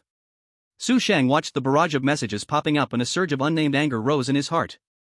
Before Su Sheng could explode, an announcement caught his eye. The chosen one from Stopwatch Country has died, the rule of strange tales has descended upon Stopwatch Country, and the national luck value of Stopwatch Country has decreased by 20 million. Taking this opportunity, the originally drowsy audience in Dragon Country's livestream immediately perked up, crazily attacking the Stopwatch Country viewers who had just been shouting in the stream. Come out and speak. Where is your chosen one from Ice and Snow Country? Haha, didn't you want to carry the tent on the road? Does your chosen one's tent really protect him? May I ask, are you now too confused by the descending rule of strange tales to speak? No matter how Dragon Country's audience shouted for the Stopwatch Country viewer in the livestream, they received no response at all. The guesses of the livestream audience were very accurate. After the chosen one from Stopwatch Country died, the descending rule of strange tales surrounded that viewer. As for what that Stopwatch Country viewer encountered in the world of strange tales, it remains unknown. On the other side, Su Sheng clicked on the elimination review of the Stopwatch Country chosen one. In the world of strange tales, the chosen one from Ice and Snow Country was sleeping soundly inside the tent, completely unaware of the impending danger. Outside the tent, the chosen one from Ice and Snow Country also chose not to light a fire to attract other existences to drive away the beasts. Awoo. Until outside the tent, the Wolf King's howl startled the chosen one from Stopwatch Country awake from his sweet dreams. What's going on? What happened? Waking up, the chosen one from Stopwatch Country looked puzzled, pressing his ear to the tent to listen to the sounds outside. Awoo. Awoo. The sounds of howling wolves entered the chosen one from Stopwatch Country's ears. However, the chosen one from Stopwatch Country paid no mind to this, lying back down on the bedding in the tent. To avoid disturbing his sweet dreams, he even stuffed an earplug into his ear. Only a few seconds passed, and strong, rhythmic snores began to echo inside the tent. Inside the tent is absolutely safe. While sleeping, the chosen one from Stopwatch Country kept repeating this phrase.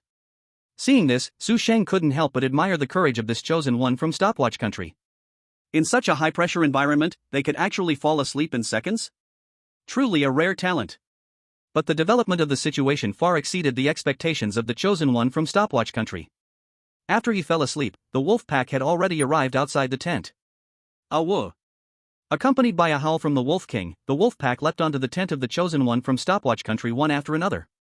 And that so-called absolutely safe tent did not withstand the wolf pack's attack for even a second.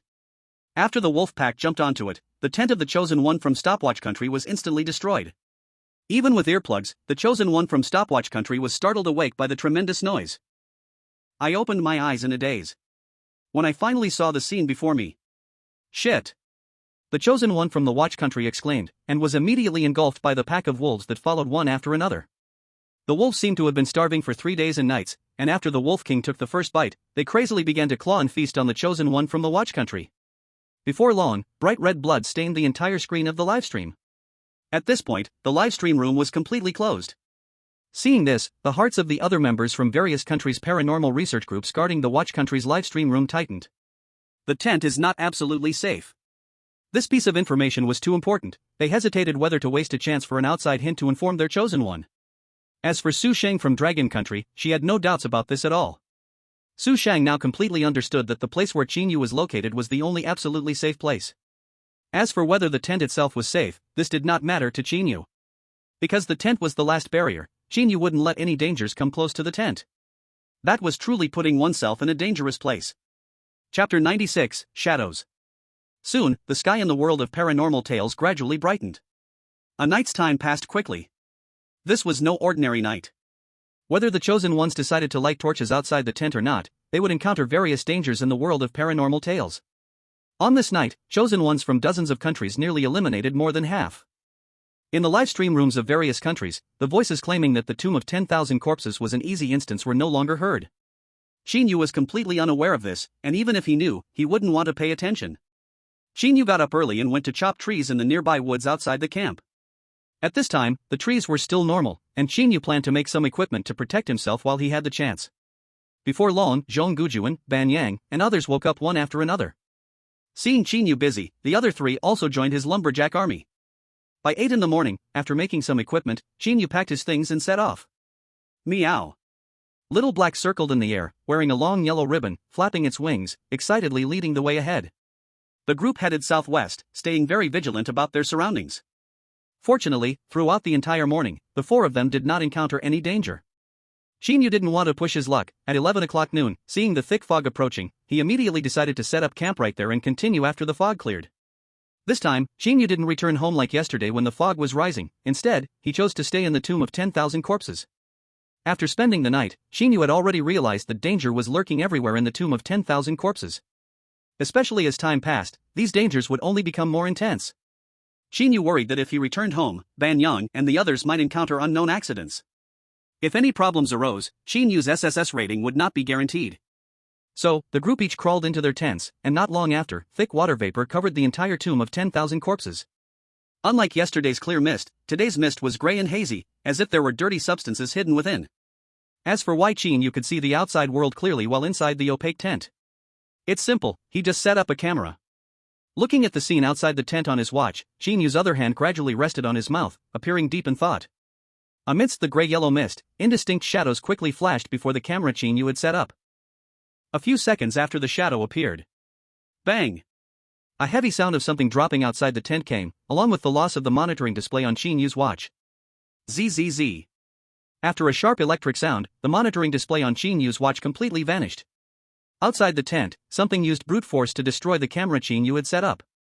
Qin Yu did not panic, he calmly used his watch to pull up the previous monitoring playback again. The monitoring playback rewound to the last few seconds before the destruction, and Qin Yu could clearly see a huge black shadow flashing in the image. Due to the shadow's speed being too fast, Qin Yu could not see the details of the shadow with his naked eye. But as the saying goes, as long as thoughts do not decline, there are always more methods than difficulties.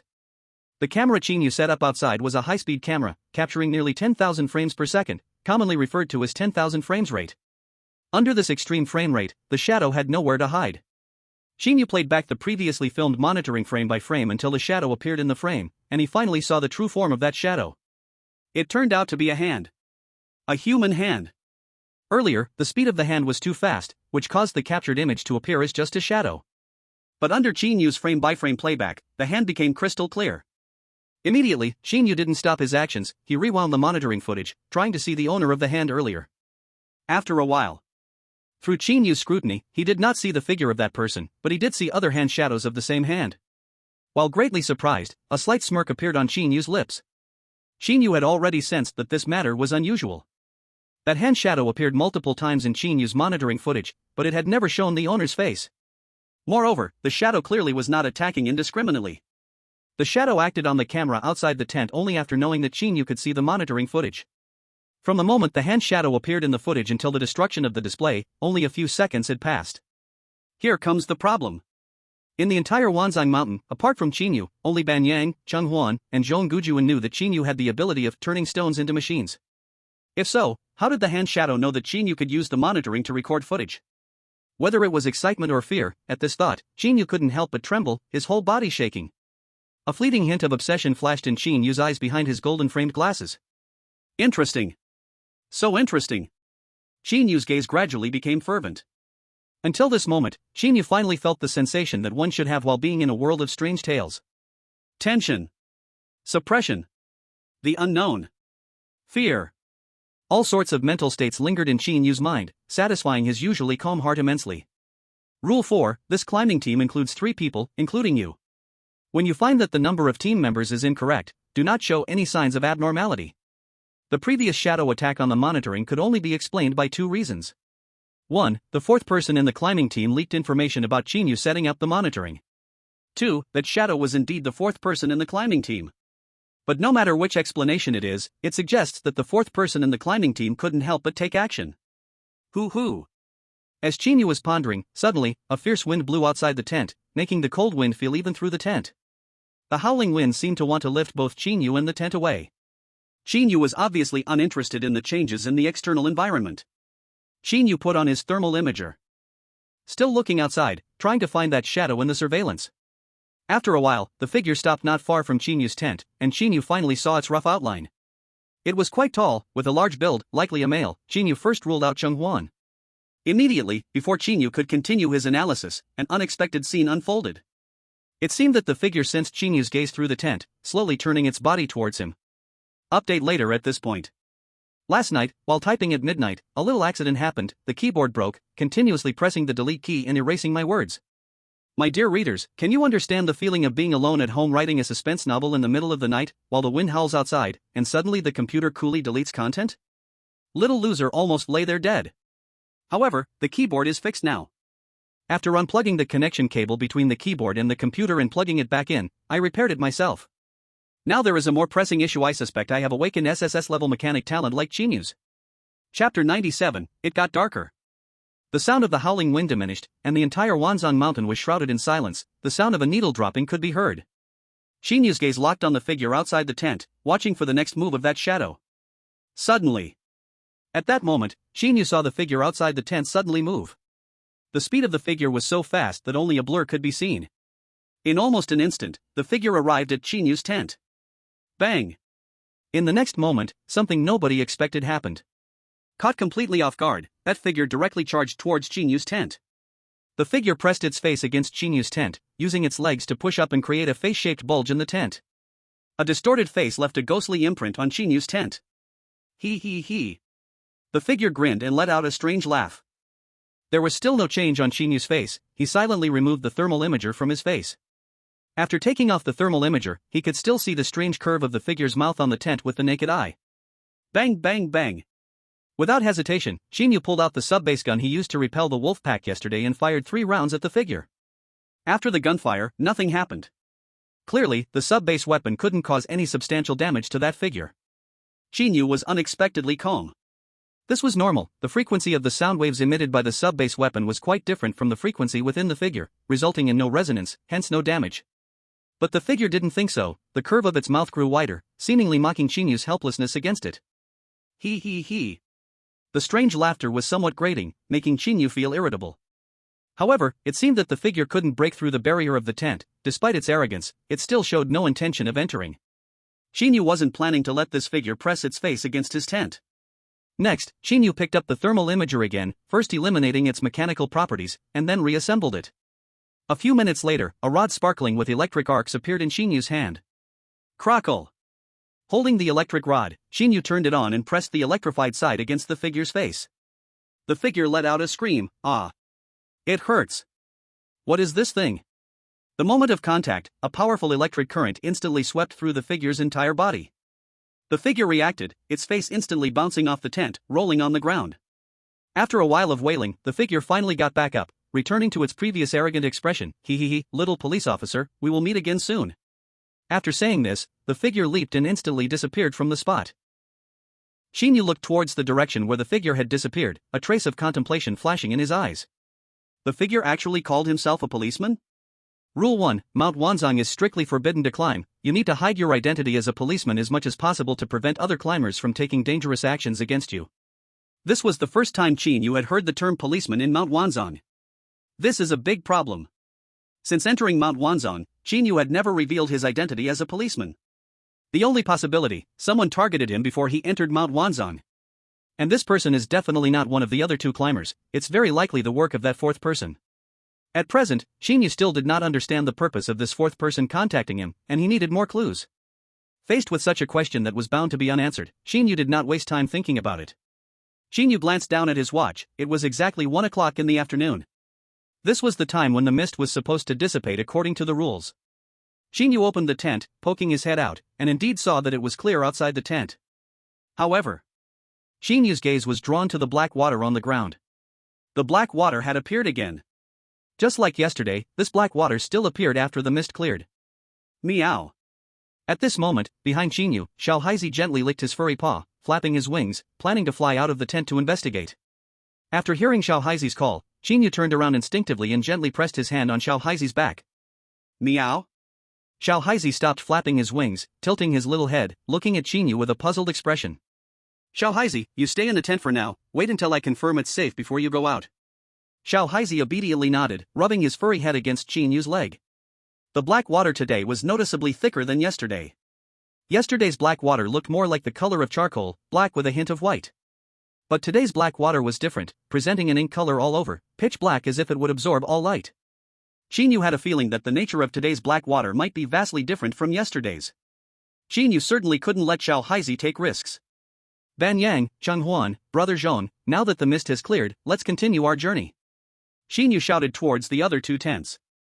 Sure enough, as soon as Qin Yu finished speaking, a gentle rustling sound immediately came from the two tents. In no time, Ban Yang packed up his belongings, stepping out of the tent without any caution, stepping onto the black water on the ground. Eh? Ban Yang noticed something unusual on his shoe, bending down to touch the black water on the ground. What is this stuff? It's even thicker than yesterday, so black. Ban Yang spoke with a puzzled expression. After a while, Zhong Gujuan and Chang Huan also walked out of the tent, stepping onto the black water. Xiao Haizi, wait a little longer. Seeing that Ban Yang and the others were all fine, Qin Yu turned back to Xiao Haizi and said, then walked out of the tent. Seeing Qin Yu, Ban Yang joyfully ran up to him. Brother Qin, are we on the road now? Wait a little longer, I will first take a look around, about 15 minutes or so, you all tidy up. Okay. Ban Yang had no dissatisfaction with Qin Yu's response. As for why Qin Yu didn't go on the road first and instead took a walk around, Ban Yang was unaware, but he knew that Qin Yu must have his own reasons for doing so. Brother Qin Yu, if there's anything I can do, just tell me, I will do my best. Qin Yu nodded, not continuing to linger on the topic with Ban Yang, but instead began to circle the campsite. Like yesterday, the purpose of encountering the black water again was still unclear. Qin Yu tried to find some animals as a reference. Today's encounter with the black water was uneventful, but Little Black might not be so fortunate. Qin Yu did not want Little Black to face any unexpected dangers. Chapter 98 Countdown. The corrosive range of the black water is related to the size of the animal. A human's body is much larger than Little Black's. Qin Yu had already investigated the corrosive range of the black water yesterday, which varied among different-sized wild rabbits. Soon, Qin Yu discovered an animal corroded by the black water, a medium-sized cicadeer. The cicadeer was lying in the black water, trembling in pain, with dense white smoke rising from every spot it touched. In just a few blinks, the cicadeer was corroded almost entirely, its whole body turned into a part of the black water. Seeing this scene, Qin Yu had a rough understanding of the black water's corrosive range. It fell somewhere between the size of a human and a cicadeer. And this size was undoubtedly much larger than Little Black. If this trend continued, if the fog rose again at noon tomorrow, by the time the fog cleared, the remaining black water would likely further strengthen. At that time, perhaps even humans could not survive in the black water. Qin Yu saw through this, it was likely a condition for the difficulty of this instance. Because of the black water, the time to exit the Wanzang Mountain was controlled within 3 days, greatly increasing the challenge. In other words, from this moment on, the countdown for this instance had already begun. Time was less than 24 hours. At the same time, Qin Yu was somewhat relieved. Luckily, he had foreseen this and did not let Little Black take risks. Otherwise, without Little Black, this round of the monster tail instance would be meaningless. After everything was settled, Qin Yu quickly returned to the camp. Qin Yu did not rush to set off immediately but first returned to the tent to get some waterproof cloth to securely protect Little Black. After a short while, Qin Yu carried Little Black out of the tent. He spoke to the other 3 people, you all wait for me a moment, I will be back soon. Qin Yu decided to first send Little Black out of Wanzang Mountain, letting him escape from the current danger. As for everything else, there was still time. Alright, Brother Qin, be safe. Little Qin, wish you a smooth journey. Ban Yang and Zhong Gujuan didn't feel puzzled, they just reminded Qin Yu to be careful. As for Chang Huan, he also looked at Qin Yu with expectation. Brother Qin, come back soon. Qin Yu bid farewell to the 3 and soon boarded the plane home. However, this time due to the urgency of time and not notifying his mom in advance, Qin Yu only sent Little Black to the outside of Wanzang Mountain. Little Black, you should know the way, go back by yourself, and don't forget to report your safety to Mom. Little Black first appeared at Wanzang Mountain by flying home by himself, so he was already familiar with the route, and Qin Yu felt at ease letting Little Black go home alone. Meow. Little Black waved his paw to say goodbye to Qin Yu. The two one-person and one cat parted ways, with Qin Yu watching Little Black leave, glancing back every few steps. Qin Yu smiled and said, go back, I will return in a few days. Meow. Little Black no longer hesitated, gradually disappearing from Qin Yu's sight. After sending off Little Black, Qin Yu returned to Wanzang Mountain, quickly packing his luggage, and the 4 of them continued traveling southwest. On the way back, Qin Yu checked the overall route again, they had already traveled half of the total distance. At this speed, they should be able to finish 3/4 of the journey before dark today. As long as there were no unexpected events, they would definitely be able to leave Wanzang Mountain before the black water appeared tomorrow. In the afternoon, the trees in Wanzang Mountain regained their vitality. But after yesterday's threat from Qin Yu and the others who cut down trees, the trees on the road feared Qin Yu and avoided him at all costs, keeping their distance.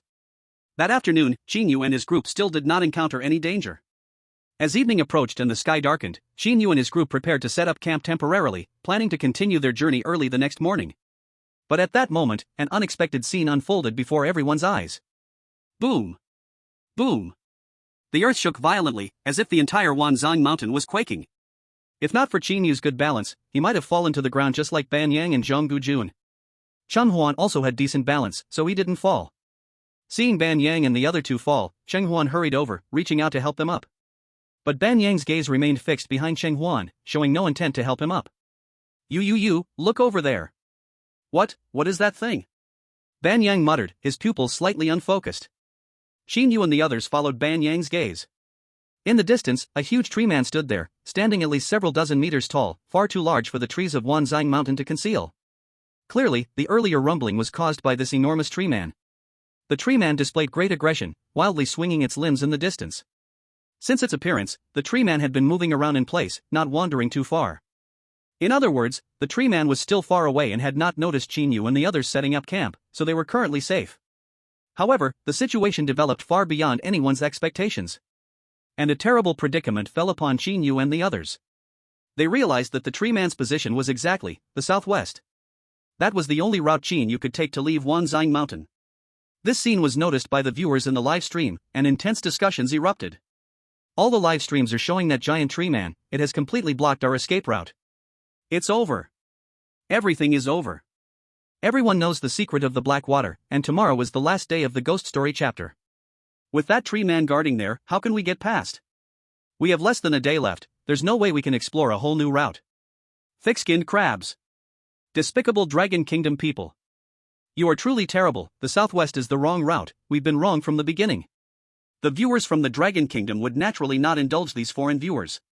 From the start, the Dragon Kingdom hadn't told any countries to go southwest, those countries merely saw Qin Yu make a decision and tried to steal it. From beginning to end, the Dragon Kingdom hadn't taken a dime from any country over routing issues. The viewers from the Dragon Kingdom began to fight back. A bunch of ridiculously stupid idiots. Isn't the choice to head southwest made by your country's chosen ones? You still want to shift the blame onto the Dragon Kingdom, do you even have any shame? Indeed, the world is full of fools.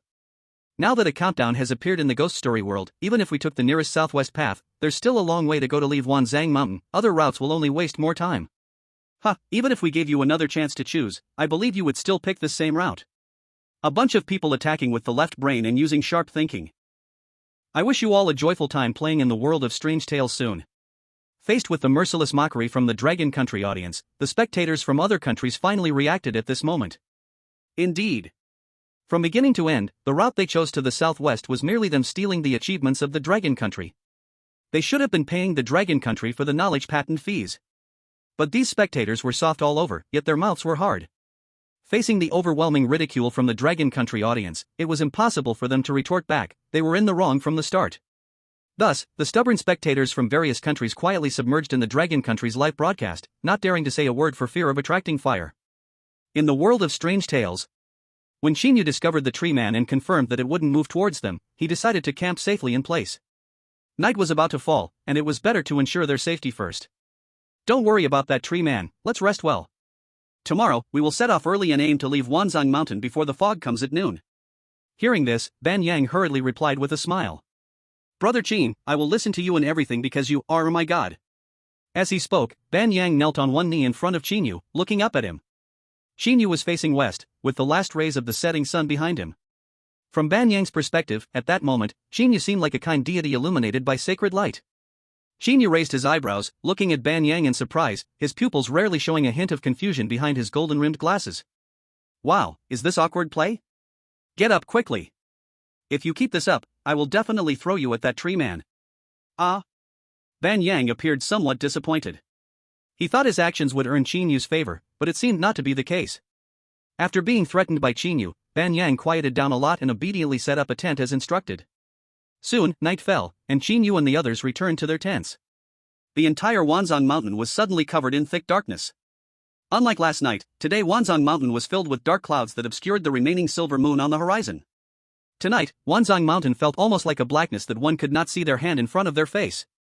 Similar to last night, Qin Yu made the same choice today, he still did not light a fire outside the tent. Choosing between the other existence and the wolf pack, Qin Yu still opted for the latter. As long as it's a wolf, the vibrational frequency of its internal organs is quite similar. Unless it had no organs to survive, Qin Yu's infrasound weapon could achieve a one-hit kill. This was one of Qin Yu's confident strengths. At this moment, the live streams from various countries were in an uproar. Last night, a large number of the chosen ones had already been eliminated.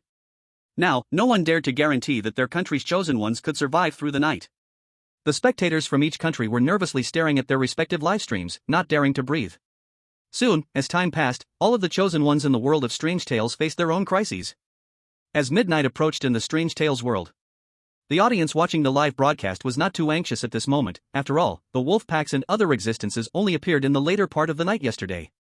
No chosen ones from any country encountered dangers in the first half of last night. However, not long after, an announcement made all the country's viewers widen their eyes.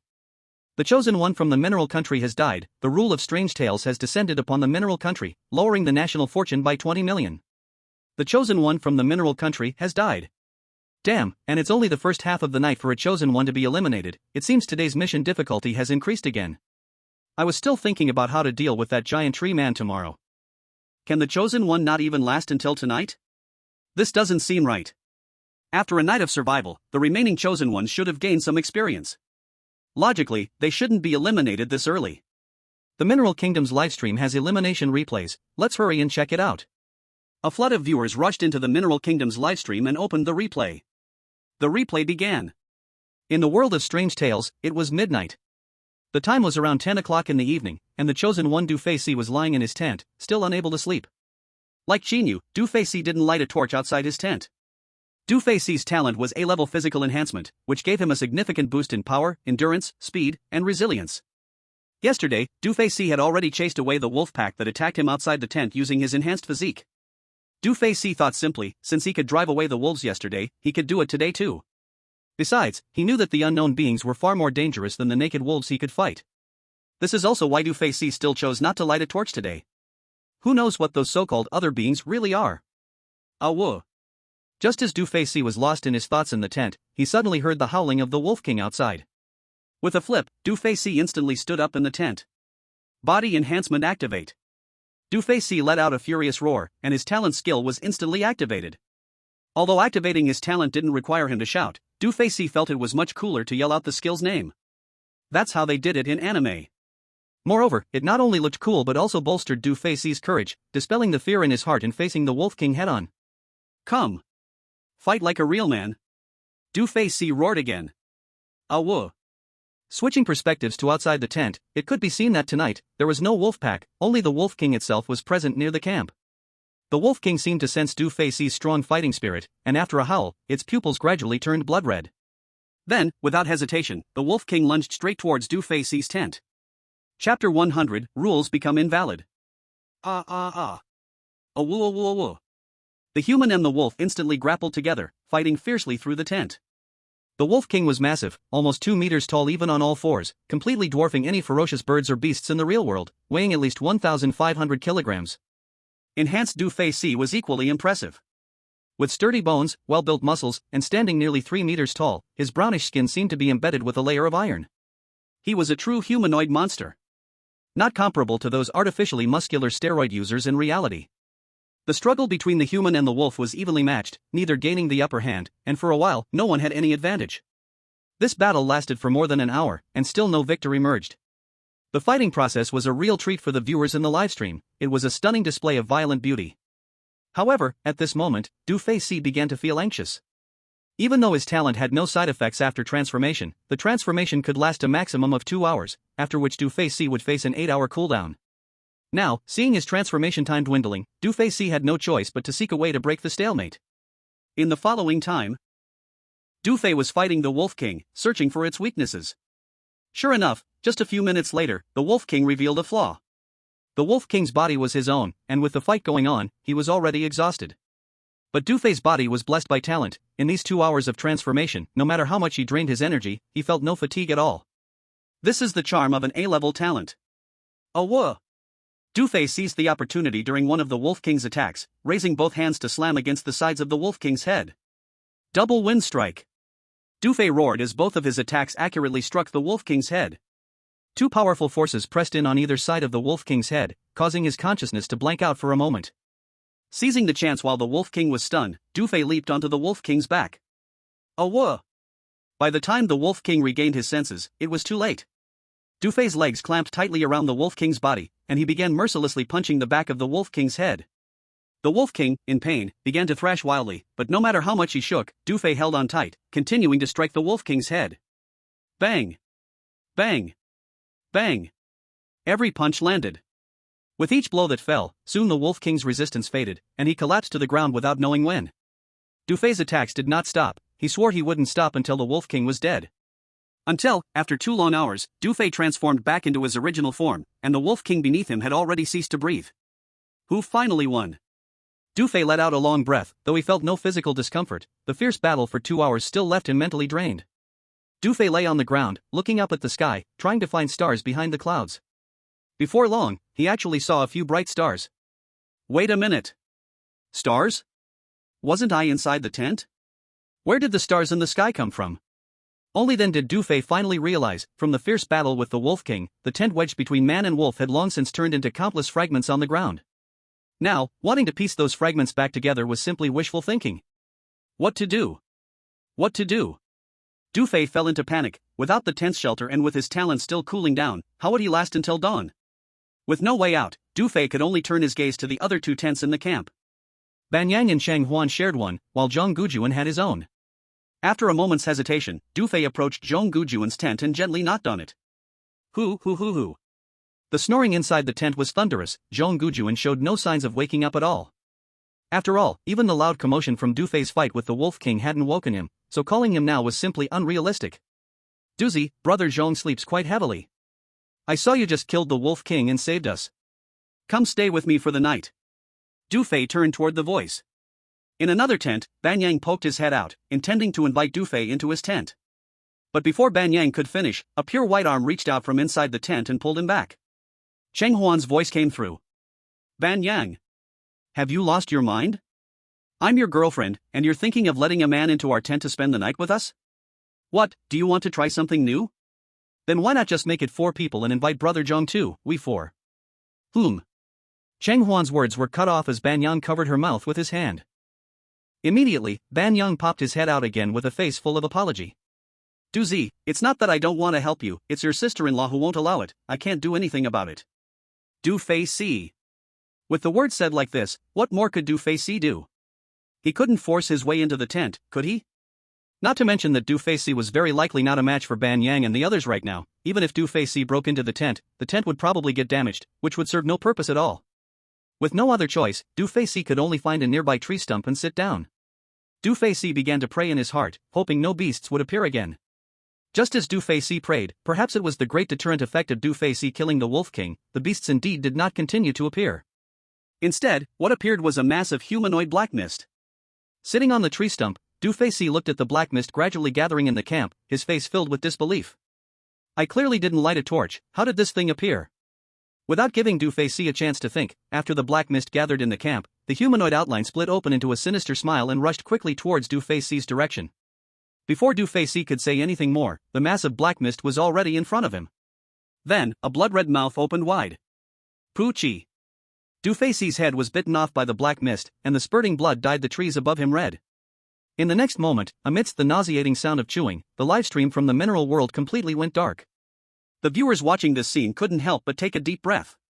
Even though Dufei Si didn't light a torch, he still attracted other existences. The rules had begun to fail.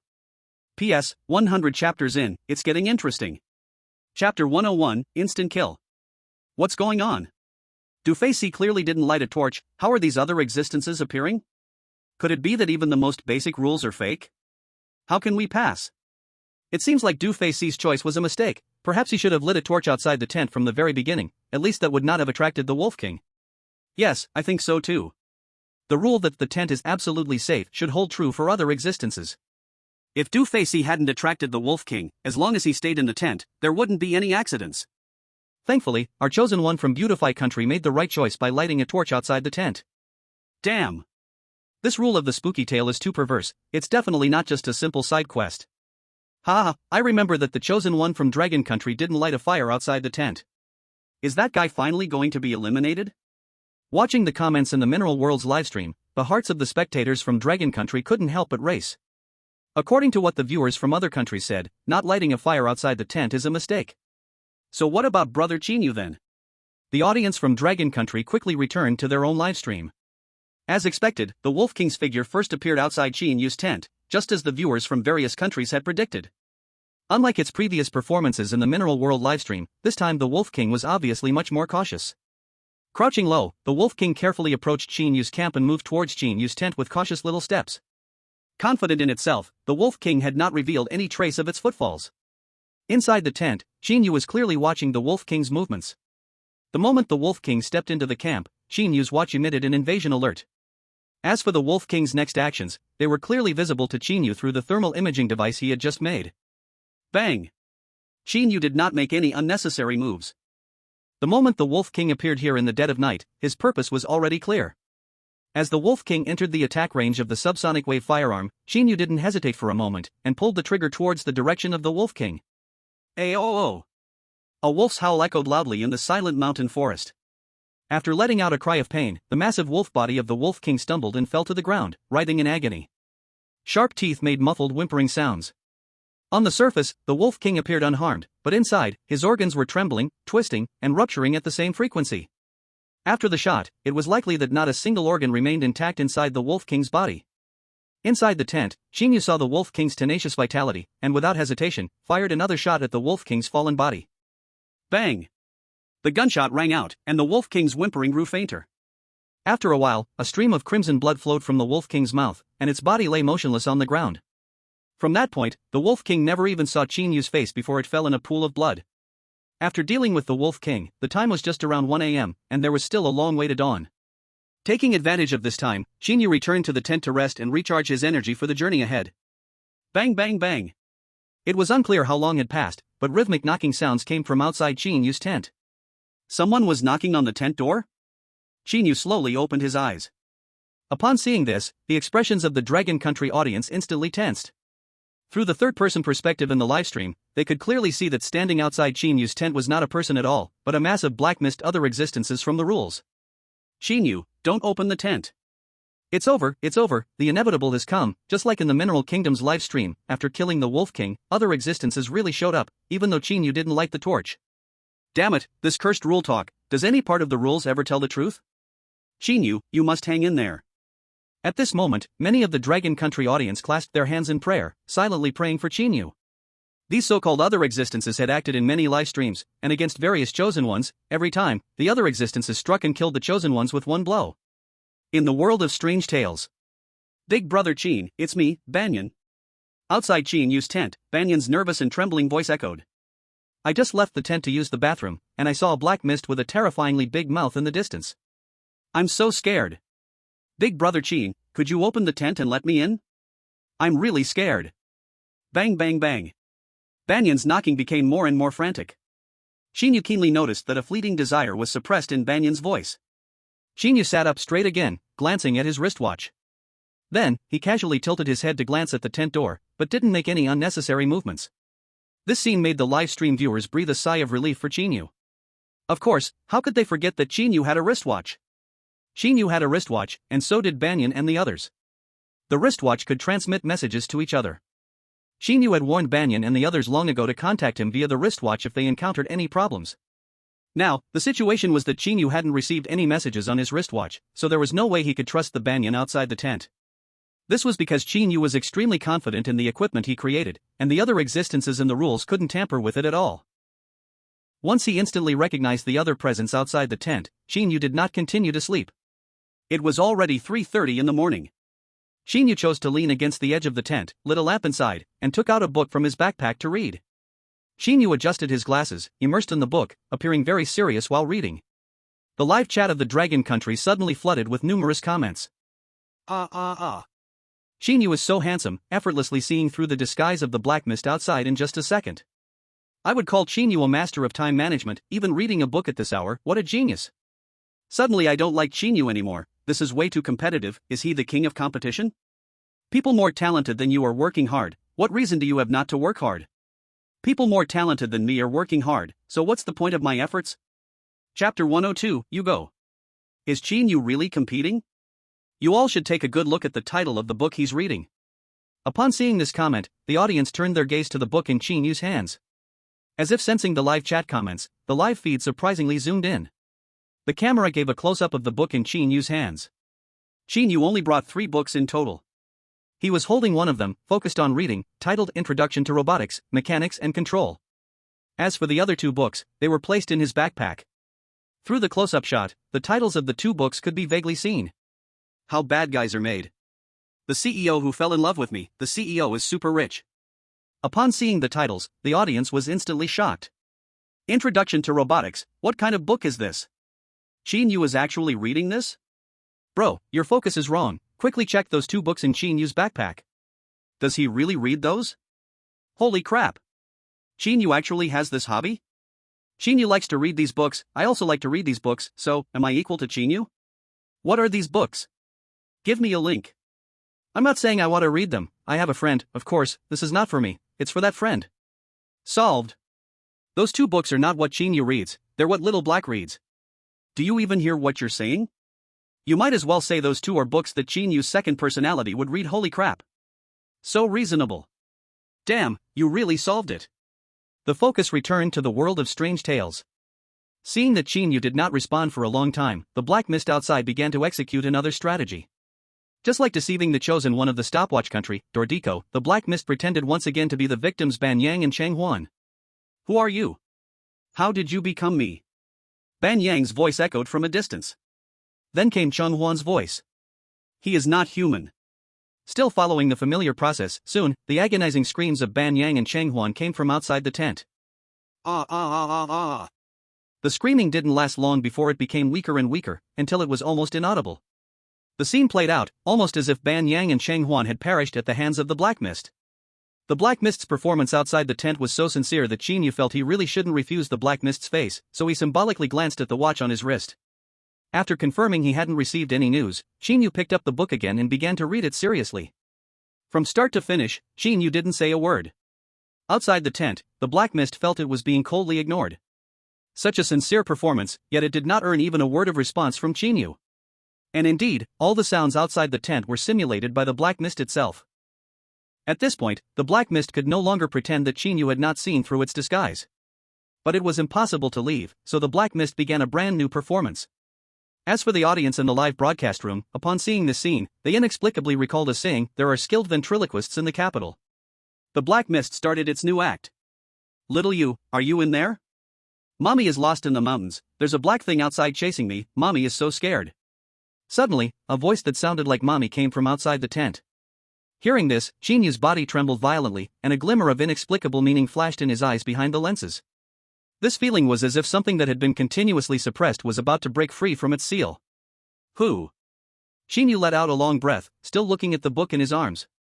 If one were to observe Qin Yu's movements closely, they would find that his page-turning speed was noticeably faster than before. Though Qin Yu knew in his heart that everything outside was fake, he still couldn't completely calm the restlessness deep within. The Black Mist continued its performance outside the tent. Meow. The little black cat's voice called out, and it could be heard that its voice now lacked some strength, sounding weak as if it had been seriously injured. He he he. A strange laughter came from afar. Mommy was startled by the strange laughter and instinctively turned to look, just in time to see the approaching Black Mist. Bang bang bang. Mommy felt scared and quickly knocked on Qin Yu's tent, her voice filled with urgency. It's over, little you, let mommy in quickly. That black thing is chasing me, you wouldn't want it to kill mommy, would you? Listening to the commotion outside the tent, Qin Yu lowered his head, clenched his fists tightly, and his breathing became somewhat hurried. Meow. A sharp cry of the little black cat suddenly came from outside the tent. The black thing had arrived at Qin Yu's tent. The little black cat, to protect its owner, was forced to drag its wounded body to fight against the Black Mist. Crash bang. He he he. After a fierce clash, the strange laughter rang out again, and the voice of the little black cat could no longer be heard. Little Black. You actually killed my little black cat. I will fight you. Seeing that the little black cat was harmed by the Black Mist, Mommy's tears began to flow uncontrollably. Out of nowhere, Mommy gathered her courage and disregarded her safety, charging towards the direction of the Black Mist. She wanted to avenge the little black cat. But as an ordinary person, how could Mommy be a match for the Black Mist? After just one encounter, Mommy was knocked to the ground by the Black Mist, only emitting a choked sound as her breath wavered. Don't come over. My little you will not stand by and watch, he will kill you to avenge me. While threatening the black mist, Mummy freed her hand and knocked on Qin Yu's tent. And what was Qin Yu doing at this moment? Qin Yu tightly clenched his fists. Due to his excessive force, his palm appeared somewhat pale from the lack of blood.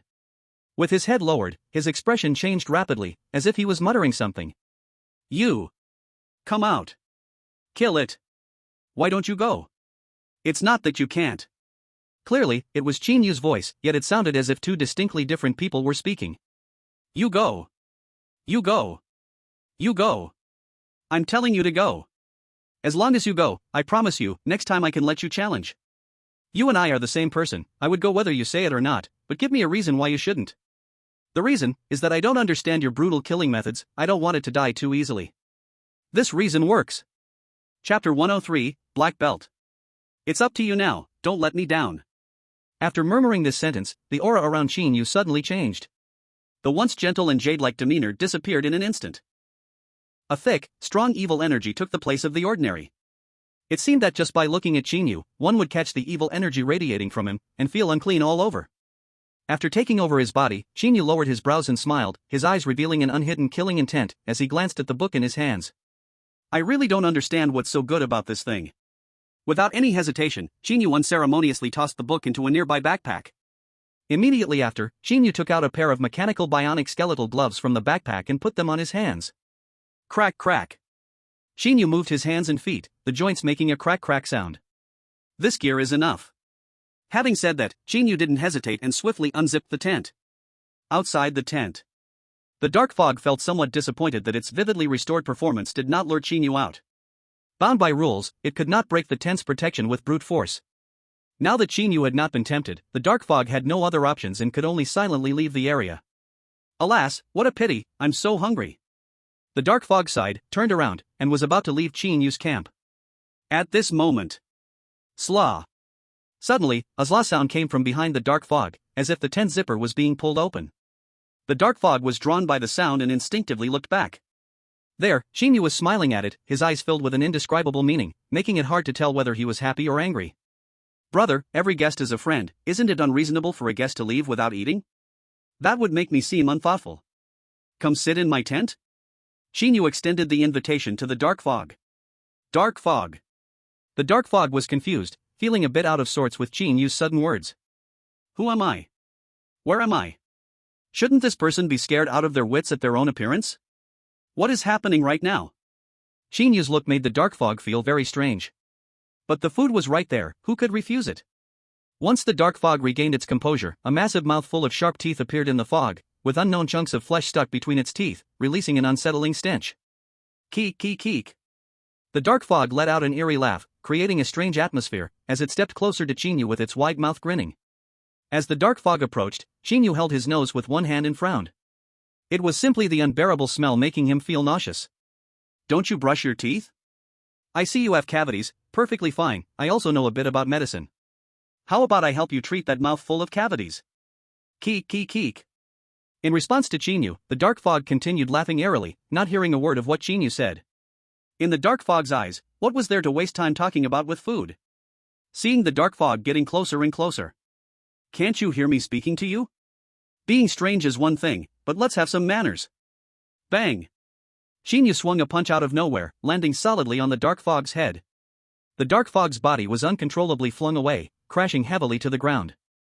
At that moment on the ground, the dark fog's mind instantly cleared, staring at Qin Yu in disbelief. You actually hurt me? Qin Yu did not respond to the dark fog but continued to ask. Can we talk properly now? Hearing this, the dark fog instinctively nodded. But after the dark fog nodded, it felt something was not right. What did a monster have to talk about with a human? Keek keek keek. You dare to hit me? If I don't eat you today, how will I continue to survive in the dark circle? The dark fog quickly got back up, grinning wide and continuing its annoying eerie laughter. Ha, I found a fool. Qin Yu felt somewhat helpless. After shaking his fists, he charged towards the big mouth of the black mist.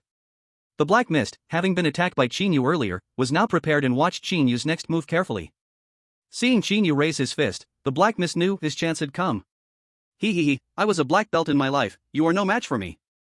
The black mist prepared to block Qin Yu's attack with one hand while using the other to launch a sneak attack on him. The attack from one man and the strange entity instantly collided. Bang! In the next moment, the black mist's body froze, the hand it had thrown out was suspended in the air, eyes filled with disbelief. It wasn't that Qin Yu's punch was stronger or faster, but rather, Qin Yu had fired a gun. In the moment after the black mist raised its fist, Qin Yu steadied himself, took a step back, and drew a handgun from his waist, shooting at the black mist's arm. The bullet fired from Qin Yu's gun accurately hit the raised arm of the black mist, creating a hole. Ah! You actually played dirty, this isn't fair. The black mist covered its injured arm, glaring viciously at Qin Yu. Qin Yu chuckled dismissively. Did I ever say I would fight you in a fair match? Also, you just said you were a black belt when you were alive, why should I fight you fairly? The black mist lost its temper, it knew that today, it was unlikely to defeat Qin Yu. You're ruthless, just wait, I will come back. With that threat, the black mist turned without hesitation, preparing to flee. Bang! As soon as the black mist turned around, Qin Yu fired, hitting one of its legs. Qin Yu was puzzled by the black mist's confusing actions. Are you an idiot? When did I say you could leave? Without its legs for support, the black mist nearly collapsed. Fortunately, the black mist had incredible balance and continued to stand in place like a one-legged chicken. The black mist hopped around and gritted its teeth, asking, "What do you want?" One-on-one. It's not scary when Qin Yu proposes conditions, it's scary when he does not. Now, the black mist understood Qin Yu's request, feeling relieved in its heart. Okay, as long as you don't use your gun, I'll give you one arm and one leg. The black mist was confident, believing that even with only one arm and one leg, it could handle an unarmed Qin Yu. Thank you, I accept. Qin Yu, unlike the black mist, was polite and first expressed gratitude to the black mist for offering him an arm and a leg. Right after that, bang bang! 2 bullets once again hit precisely the black mist's good arm and good leg. Chapter 104 Duel. With all 4 limbs shot, the black mist had no support left and fell to the ground. You are not trustworthy. What trust? This is what you said you would give me. Qin Yu was a bit puzzled. I'm just helping you fulfill your promise, you should thank me. Nonsense. You already shot and broke one of my arms and one of my legs, I have already let you win. The black mist wished it could swallow Qin Yu whole right now. Unfortunately, with all its limbs broken, it couldn't move at all. Regarding the black mist's stubbornness, Qin Yu was puzzled. You are strange, the limbs you lost were clearly because I shot them, how can that be considered mercy from you? Only now can it be barely counted as you giving me one arm and one leg. After saying that, Qin Yu took a stance as if he was facing a great enemy. Come on. I'm ready, let's have a fair duel. Lee. Bang bang bang. With each punch, a big deep dent appeared on the face of the black mist. Have I ever said we should be civilized? Be polite. You just cursed at me, quickly apologize. The black mist naturally wouldn't apologize to Qin Yu, instead, it waited for the moment just before Qin Yu's punch descended, and opened its bloody big mouth. It planned to bite off Qin Yu's arm in one go. But little did it expect, Qin Yu was waiting for this moment. At the moment when the big mouth opened to the limit, Qin Yu seized the opportunity to thrust the gun into the black mist's mouth, using the ends of the gun to wedge against the upper and lower jaws, making it unable to close its mouth. I've been unhappy with your teeth for a long time. A smile curled at the corner of Qin Yu's mouth. At that moment, the black mist seemed to realize something, shaking its head desperately in an attempt to shake the gun out of its mouth. But everything was ultimately in vain. Qin Yu casually made a plier and, in the terrified gaze of the black mist, pulled out its teeth one by one. The black mist was indeed a tough guy, not saying a word throughout, only letting out muffled groans. The situation became even more one-sided in the following time. After pulling out all the teeth of the black mist, Qin Yu stuffed them back into its mouth. Bang bang bang. Qin Yu punched one after another on the black mist's jaw, its mouth becoming a bloody mess due to the scattered teeth. Due to the scene being too bloody, the livestream screen from Dragon Country completely went dark at this moment. The viewers from Dragon Country, having experienced such things before, were not panicking at all. Here it comes, here it comes. It's Qin Yu's exclusive black screen. I knew Qin Yu could do it, our Qin Yu is the best. The little black mist actually dared to provoke my Qin Yu, I think it has fallen for him. Am I the only one who noticed? Qin Yu's second personality is so handsome. What are you saying? Isn't Qin Yu's first personality handsome too? What a pity, both Qin Yu and I are devastatingly handsome, but I am even better. Damn. Don't you have any shame? What do you know? Qin Yu has never met me, not sure if it's a case of kings not meeting, or if he's avoiding my brilliance. Amidst the laughter in the Dragon Country livestream, the screen reappeared. At that moment, the livestream showed a very warm scene. Qin Yu sat in the tent, his lips curled in that signature wicked smile, seriously flipping through a book in his hands. Upon seeing the title of the book, the viewers in the Dragon Country livestream were instantly in disarray. The overbearing CEO loves me, the CEO is extremely rich. Qin Yu was reading seriously, always feeling that some gaze was upon him. After a while, Qin Yu finally realized something, his action of flipping the pages noticeably paused. Then, Qin Yu neatly stacked the book in his hand and stuffed it into his backpack, taking out another book. After looking at it for a while, Qin Yu's brows furrowed. I really don't understand, what could be so interesting about this? Qin Yu switched back to the original book, continuing to read The overbearing CEO loves me, the CEO is extremely rich. This book is still interesting. Everything in the livestream looked very harmonious. But at that moment, several announcements appeared one after another, startling the viewers in the livestream. Another country's chosen one has died. Chosen one from Kangaroo Nation dead, rule-related horror story descends upon Kangaroo Nation, Kangaroo Nation's national fortune value decreased by 20 million. Chosen one from Board Duck Nation dead, rule-related horror story descends upon Board Duck Nation's national fortune value decreased by 20 million. Canyon Nation. Over a dozen chosen ones from various countries were eliminated in a short time, bringing the number of survivors in this round of the dungeon to single digits. And this was still before the arrival of the last day, the most dangerous day in the world of horror stories. What happened? The viewers in Dragon Country were puzzled. In a short time, scattered into various eliminated live broadcasting rooms, they started watching the elimination replays. Soon, a massive number of chosen ones found the cause of their elimination. They all had a common characteristic: they lit a fireball outside their tents before sleeping. In the live broadcasting rooms of those chosen ones who started the fire, everything began normally. As the rules stated, attracted by the fireball, that black mist appeared outside the chosen ones' tents in the first half of the night. The chosen ones had a night of being misled, and none of them were tricked by the black mist outside the tent. During the first half of the night, all the chosen ones spent their time peacefully. But then, an unexpected event occurred in the second half of the night. Those chosen ones did not expect that after the black mist failed to coax them out, it left on its own. At first, the chosen ones felt relieved. But before they could celebrate for long, a wolf howl echoed outside the tent. Awoo. After the Wolf King appeared, it avoided the burning fireballs outside the tent and pounced towards the chosen one's tent from another direction. Then came the Wolf King's one-sided massacre. The rule that fireballs can drive away beasts also had its loophole. Seeing this, the audience in the live broadcasting room couldn't help but feel puzzled. What is going on here? The current situation is that no matter if there is a fire outside the tent or not, they will face the black mist and beasts. What's the use of this rule? Is it that the chosen ones can only rely on their innate abilities to pass the level? Isn't there another method that doesn't use innate abilities? There is, brothers. There is. Chapter 105, Surrender. There are two ways to pass this level.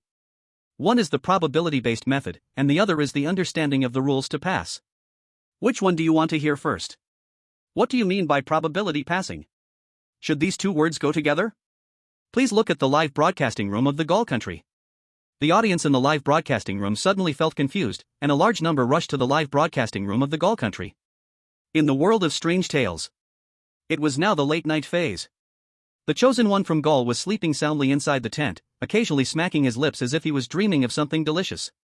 Like most chosen ones, the chosen one from Gaul, Ibisu, chose to light a torch outside the tent. The entire first half of the night, the black mist lingered outside Ibisu's tent without leaving. Ibisu was always on edge but eventually endured the urge to step outside the tent to check. Until the black mist left in the second half of the night, Ibisu finally breathed a sigh of relief, gaining a moment of rest. But unexpected events always catch people off guard. Not long after, the Wolf King appeared outside Ibisu's tent. By the time Ibisu inside the tent reacted, the Wolf King had already torn apart Ibisu's tent, two green bean-like eyes staring intently at Ibisu. Monster! Ibisu locked eyes with the Wolf King and let out a piercing scream. The Wolf King did not waste time talking to Ibisu and opened its bloody mouth, biting towards Ibisu's face. Don't come here, my meat doesn't taste good. Ibisu reacted quite quickly, moving his body to a corner of the tent right before the Wolf King bit down. Ibisu hugged the pillow tightly, trembling as he looked towards the direction of the Wolf King. Ha! The Wolf King opened its mouth and exhaled a breath. The gust from its mouth brushed Ibisu's hair, and Ibisu could even feel the warmth from the Wolf King's breath. Feeling the overwhelming intimidation of the Wolf King so closely, the fear rising in Ibisu made him break down. I was wrong, you can't come here, I am following the rules. I have never made a mistake. Before Ibisu could finish speaking, the Wolf King's hind legs suddenly powered up and pounced directly towards Ibisu's direction. At that moment, Ibisu had completely lost his escape routes, all paths of fleeing had been completely blocked by the Wolf King. Faced with this situation, Ibisu fell into utter despair. Thus, Ibisu closed his eyes, habitually raised his hands high, making one last stand. I was wrong. I surrender. Please don't eat me. I really surrender? As he spoke, Ibisu suddenly felt confused, the expected bite from the Wolf King did not come. Holding back his fear, Ibisu squinted his eyes, trembling, peeking through the gap to sense the situation outside. What he saw was a vast emptiness. Ibisu was stunned. What is going on? Where did the Wolf King go? Ibisu fell into silence, struggling in his mind to think of the reason for the Wolf King's disappearance. Finally, Ibisu remembered a rule. Rule 12, if you inevitably fall into a desperate situation, you can raise your hands above your head, that might be your only way to survive. Ibisu felt a great shock in his heart. He never expected that his unconscious action would trigger this rule he had forgotten. No. Ibisu suddenly shook his head, explaining to himself in his heart. His recent action was not an unconscious gesture but a survival rule he had realized based on the rules. Yes. It was something he figured out. Ha ha ha, I am a genius.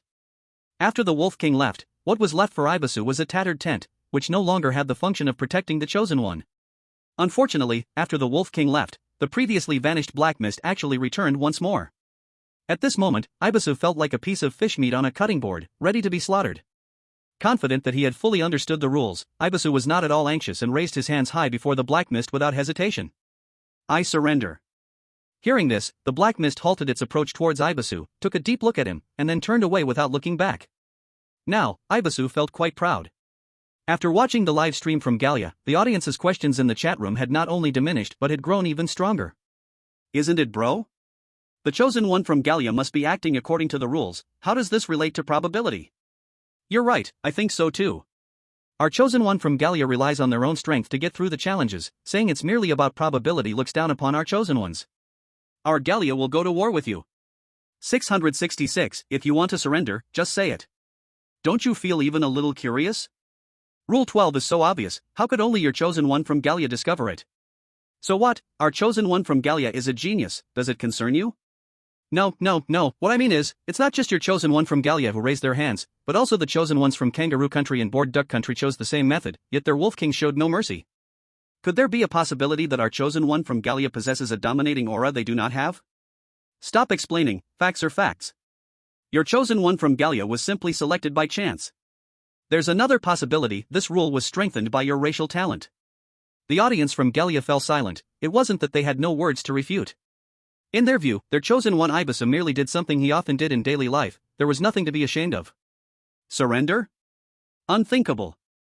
After discussing the issue of probability passing, the audience in the live broadcast room once again explored how to perfectly get through this night without taking big risks.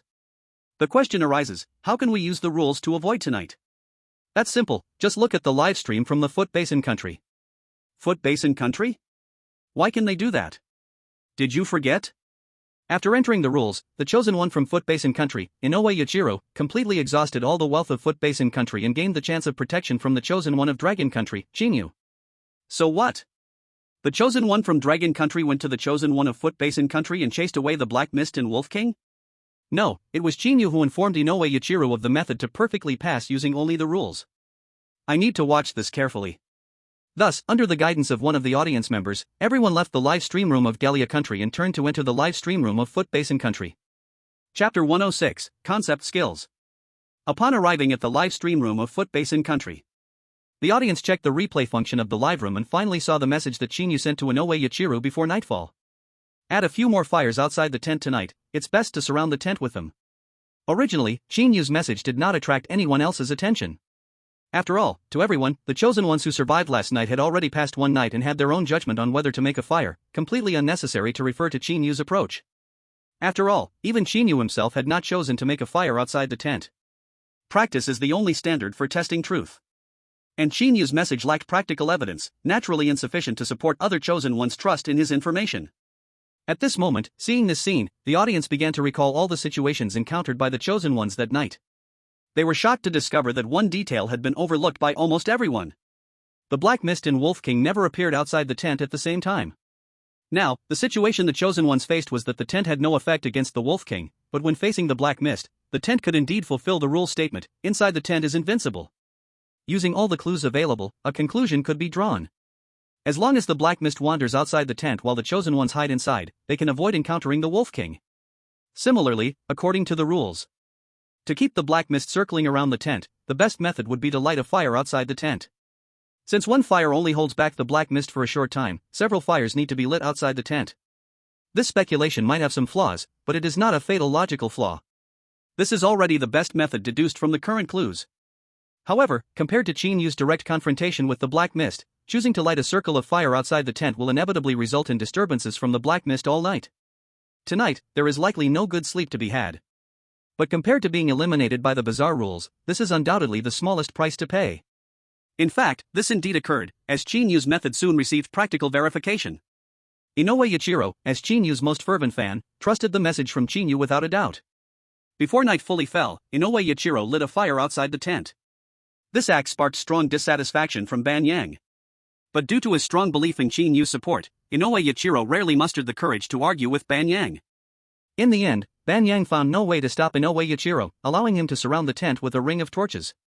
Time flew by quickly, and soon night fell. The Black Mist had already appeared outside Inoue Yachiro's tent early on. In response, Inoue Yachiiro, already mentally prepared, forcibly suppressed his desire to go out and ignored all the sounds outside the tent. This scene continued for an entire night. Until the eastern skies of the world of strange tales faintly revealed a streak of dawn, the Black Mist, realizing it had no chance left, reluctantly left Inoue Yachiro's tent. Throughout the night, the figure of the Wolf King never appeared outside the tent, and they spent the night in safety. It was proven that the method suggested by Qin Yu was indeed the most correct path. The audience in the live broadcast room witnessed this, and even many viewers from other countries silently gave Qin Yu a thumbs up. Wow! Amazing! How did the Chosen One from the Dragon Kingdom come up with this method? Indeed, this method is different from the surrender method of the Gallant Nation. This method does not involve any probability issues, as long as the heart is firm enough, anyone can pass. If the Chosen One's heart is terrifyingly steadfast, unaffected by external factors, the Chosen One could even have a good sleep inside the tent. The Foot Basin Nation really hitched a ride on a big leg this time. The Chosen One of the Dragon Kingdom is truly terrifying. It's useless, Inoue Yachiiro has already agreed to Qin Yu's request. In the next instance, Inoue Yachiiro will not participate, and the Foot Basin Nation only has this one chance of good luck. The sky in the world of strange tales soon brightened completely. The viewers from the Dragon Kingdom returned to Qin Yu's live broadcast room once more. Since Qin Yu hadn't continued to sleep since the appearance of the Black Mist, when the sky began to brighten slightly, Qin Yu carefully placed the book The Overbearing CEO Loves Me, The CEO is Super Rich back into his bag. Quickly tidying up, Qin Yu only slung his bag over his shoulder, leaving all his possessions, including the tent, behind, and then stepped out of the tent. Hey! Wake up! Hurry up, we need to get going. Qin Yu walked to the tent of Ban Yang and Chang Huan, decisively knocking on the tent.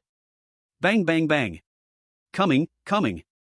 Suddenly being called up early in the morning, Ban Yang was very angry. But upon hearing Qin Yu's voice outside the tent, the fire that had just risen in Ban Yang's heart was instantly doused with a bucket of cold water. Ban Yang responded to Qin Yu and quickly pushed Cheng Huan, who was still sleeping nearby. What are you doing? What time is it? Why are you so crazy? Cheng Huan rubbed his sleepy eyes and looked at Ban Yang with a puzzled expression. Get up quickly. Brother Qin himself called us to wake up. What? Cheng Huan was suddenly startled, completely unaware of his exposed body. Then you big idiot, what are you waiting for? Hurry up and get your things and go out. After saying this, a rustling sound of getting dressed came from inside the tent. Qin Yu didn't linger in front of Ban Yang and Cheng Huan's tent, but walked over to Zhong Gujuan's tent, planning to do the same as before. However, before Qin Yu's hand could knock on the tent, Zhong Gujuan poked his head out from inside the tent. Little brother Qin, I'm ready. Let's go. Qin Yu nodded and didn't continue chatting with Zhong Gujuan. Soon, Ban Yang and Cheng Huan finished packing and walked out of the tent. Brother Qin, let's go. Qin Yu looked over in the direction of the voice, his eyes carrying a hint of scrutiny, his gaze drifting between Ban Yang and Cheng Huan for a moment. Feeling Qin Yu's gaze, Ban Yang felt an overwhelming sense of discomfort. That feeling was like a fierce beast examining its prey, determining whether it was worth making a move. It was as if Qin Yu could see through him, knowing even the color of his underwear. At the same time, Ban Yang also sensed something amiss. He had a vague feeling. His brother Qin seemed like a completely different person. Chapter 107, The Humiliation Under the Crotch. Chum Huan's heart was filled with the same feeling. Right now, Qin Yu was acting very strangely. Moreover, Chang Huan keenly sensed that Qin Yu's gaze subtly paused on her for a fleeting moment. That gaze, tinged with a hint of mischief, made Chang Huan feel quite uncomfortable. This little episode didn't last long. Once everyone packed their bags, the group continued on their way southwest. The journey so far had been remarkably smooth. The tree man that had appeared in the southwest at dusk yesterday had now vanished without a trace. There was no evidence of the tree man's existence whatsoever. Qin Yu continued his journey southwest, making progress that felt nothing short of miraculous. Meanwhile, the chosen ones who had survived the night also woke up early, confirming there were no tree men in the southwest. They continued their journey in that direction. They understood that their time was running out. From 11 o'clock noon, the Wanzan mountain would be shrouded in thick mist. According to the rules, in the mist, you couldn't even trust what you saw with your own eyes. When the mist cleared at 1 o'clock in the afternoon, the consuming black water would corrode all chosen ones who hadn't escaped Wanzan mountain. So right now, time was extremely urgent. If you could run, you absolutely couldn't walk. Up until around 9 o'clock in the morning, no chosen ones had encountered any unexpected events or dangerous situations. The viewers in the live streams from various countries were somewhat more relaxed. Some even used the map Qin Yu previously drew, combined with the positions of their own country's chosen ones, to estimate how far they were from leaving Wanzan mountain. Among them, the fastest was the chosen one from Gallia. Other chosen ones might proceed cautiously, always alert to potential dangers along the way. But the chosen one from Gallia had no worries at all. He had fully mastered all the rules of this instance, raising both hands and shouting "I surrender" as he made his way southwest. Because the chosen one from Gallia was the fastest, he served as a pathfinder in the eyes of viewers from other countries. As long as nothing unexpected happened in Gallia's stream, their chosen ones wouldn't encounter problems either. Thus, a large number of viewers chose to watch Gallia's livestream, all eyes on Abesu. Soon enough, time passed, reaching 9:30 precisely. An unexpected event occurred. In front of Abesu, a wide and perfectly flat road suddenly bulged out at some unknown time. Abesu naturally noticed the abnormality, but adhering to the principle that as long as he surrendered, they could do nothing to him, he confidently stepped onto the bulging road. Booming. The moment Abesu took a step, the entire ground shook violently. An earthquake. Abesu's movement suddenly halted. Holy crap! Could it be an earthquake? This noise is even bigger than when the tree man was leaping high in the distance yesterday at dusk. Do you think it's possible that the noise is louder because the chosen ones are now closer to the tree man? Genius. That makes a lot of sense. Just as the viewers speculated, that bulging road was none other than the tree man burying itself underground. Now that the tree man sensed Abesu's approach, it re-emerged above the ground. Roar roar. Just like yesterday, the tree man displayed an extreme aggressiveness, beating its chest with both hands. He let out a roar. It was like King Kong from the movies. The sound waves emitted from the tree man's mouth seemed to almost shake the space itself, and just hearing it brought an uncontrollable chill to the mind. Seeing the suddenly appearing tree man, all the viewers in the live streaming room couldn't help but sweat for Ibaguo. After all, their nation's chosen one was also rushing towards this place. The more terrifying the tree man appeared in the live stream, the more dangerous their chosen one would become. If they put themselves in that situation, they began to pray in their hearts that the tree man in front of them would not go berserk. Back to the world of strange tales. Surrender! Surrender! Surrender! Ibaguo didn't care about that. For him, raising his hands above his head felt like a divine technique. As long as he raised his hands, no weirdness could harm him at all. The tree man also noticed Ibaguo walking towards him, and without any hesitation, he lifted his foot and stepped towards where Ibaguo was. Surrender! Surrender! Looking at the gigantic foot of the tree man coming so close, Ibaguo's expression was very calm, not even blinking his eyes. Even though, once the tree man's foot landed, Ibaguo would undoubtedly be squashed into a pile of meat. Yet Ibaguo still walked straight towards the tree man. An unexpected scene appeared. Upon hearing Ibaguo shout surrender and seeing him raise his hands high, the tree man, who was about to stomp down on Ibaguo, froze in midair. The tree man's eyes clearly went blank for a moment. After a short while, the tree man regained his senses, and the foot he had lifted was brought back. Surrender, weak, not kill. The tree man let out a hoarse low growl, and then, spreading his legs, he opened a path for Ibaguo to walk through. You, go through under. The tree man's deep voice sounded again, pointing with his huge hand to the path under his legs. Ibaguo did not mind this so-called humiliation under the crotch brought to him by the tree man. Unfazed, he led Banyang and the others to walk straight through under the tree man's legs. Once all four of Ibaguo walked past, the tree man lost interest and silently shrank back into the ground. With the tree man's obstacle gone, Ibaguo and his group continued their journey southwest without stopping. Seeing this scene, countless alpacas galloped in the hearts of the viewers in the live stream room. They felt they had wasted a whole morning. The chosen one from Gallia had terrifying racial talents that were almost bug-level existence in this dungeon, completely unreasonable. The viewers even had reason to suspect that even if Ibajua didn't exit the Strange Tale world by 1 o'clock in the afternoon, as long as he kept shouting surrender and raised his hands, black water couldn't do anything to him. At this moment, viewers from various countries felt their mockery of Ibajua diminished, and more in their hearts was envy. Seeing no useful information in the Gallia live stream room, the viewers from various countries stopped wasting their time and began to leave the Gallia live stream room. Chapter 108, The Tree Man. Qin Yu and others rushed towards the southwest, slightly slower than Ibajua. Around 10 o'clock in the morning, Qin Yu and his group arrived at the rising ground. Boom! The ground suddenly began to shake violently. The ground in front gradually started to rise. Banyan lost control of his body momentarily and fell directly to the ground. Qin Yu managed to keep his balance by leaning on a nearby tree. At this moment, Qin Yu immediately understood that he might have encountered the huge tree man from the previous evening. Qin Yu's hand was subtly placed at his waist. Roar! Before long, the massive tree ant completely jumped out of the ground, emitting a thunderous sound. The birds in the forest were startled, scattering in all directions. Bang bang bang! Just like what was shown in the live broadcast from Gallia, the tree ant pounded its chest, letting out a series of furious roars. The irritable tree ant showed no hesitation and lifted its large foot, stomping towards Qin Yu's direction. Without a doubt, if the trent's foot landed, all 4 people present would turn into a puddle of meat. Cheng Huan saw the trent's large foot about to land on him, his heart completely breaking, and he let out a piercing scream. Cheng Huan couldn't care about anything else and stumbled away, turning to run. As for Qin Yu, he quietly watched the trent's movements and did not flee, but quickly drew the handgun from his waist. At this moment, the trent's mental state was clearly not normal. According to the description of the rules at the start, the tree ant was now supposed to be the terrifying existence mentioned in the rules. Rule 8, there is a terrifying existence on Wanzhong Mountain, do not disturb it. According to the rules, as long as one does not provoke this tree ant, it should not attack. The current situation was that even if Qin Yu did not provoke the tree ant, it still launched an attack on the group. Even yesterday evening, the tree ant had been extremely irritable. There must be factors that Qin Yu had not noticed. But seeing the trent's large foot about to fall, Qin Yu naturally could not leave his fate to the tree ant. In the moment before the trent's foot landed, Qin Yu fired. Bang bang bang! Qin Yu fired 3 shots in quick succession, each bullet hitting the trent's foot precisely.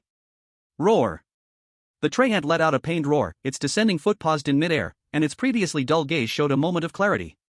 What am I doing? Before the tree ant could finish speaking, its gaze returned to dullness.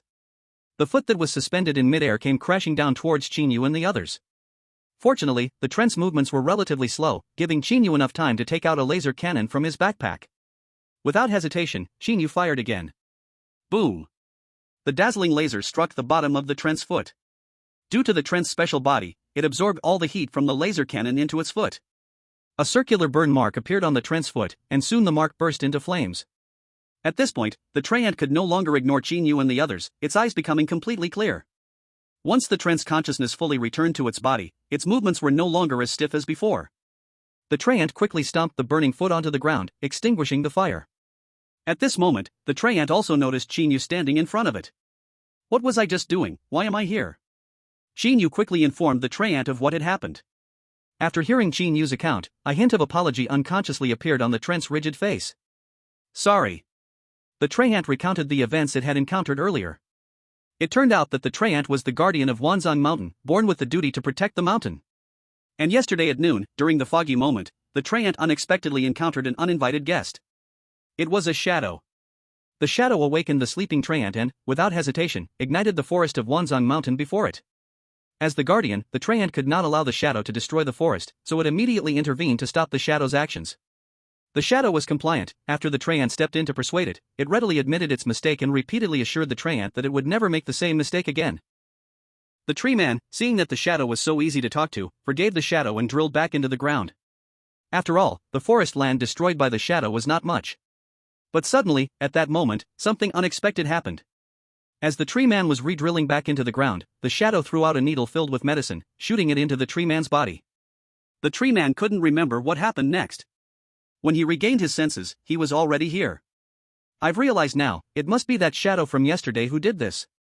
The current tree man was still very concerned about the shadow from yesterday. If it weren't for Qin Yu waking him up in time, the tree man wouldn't have known what irreversible actions he might have taken. After hearing what the tree man said, a flash of surprise crossed Qin Yu's eyes.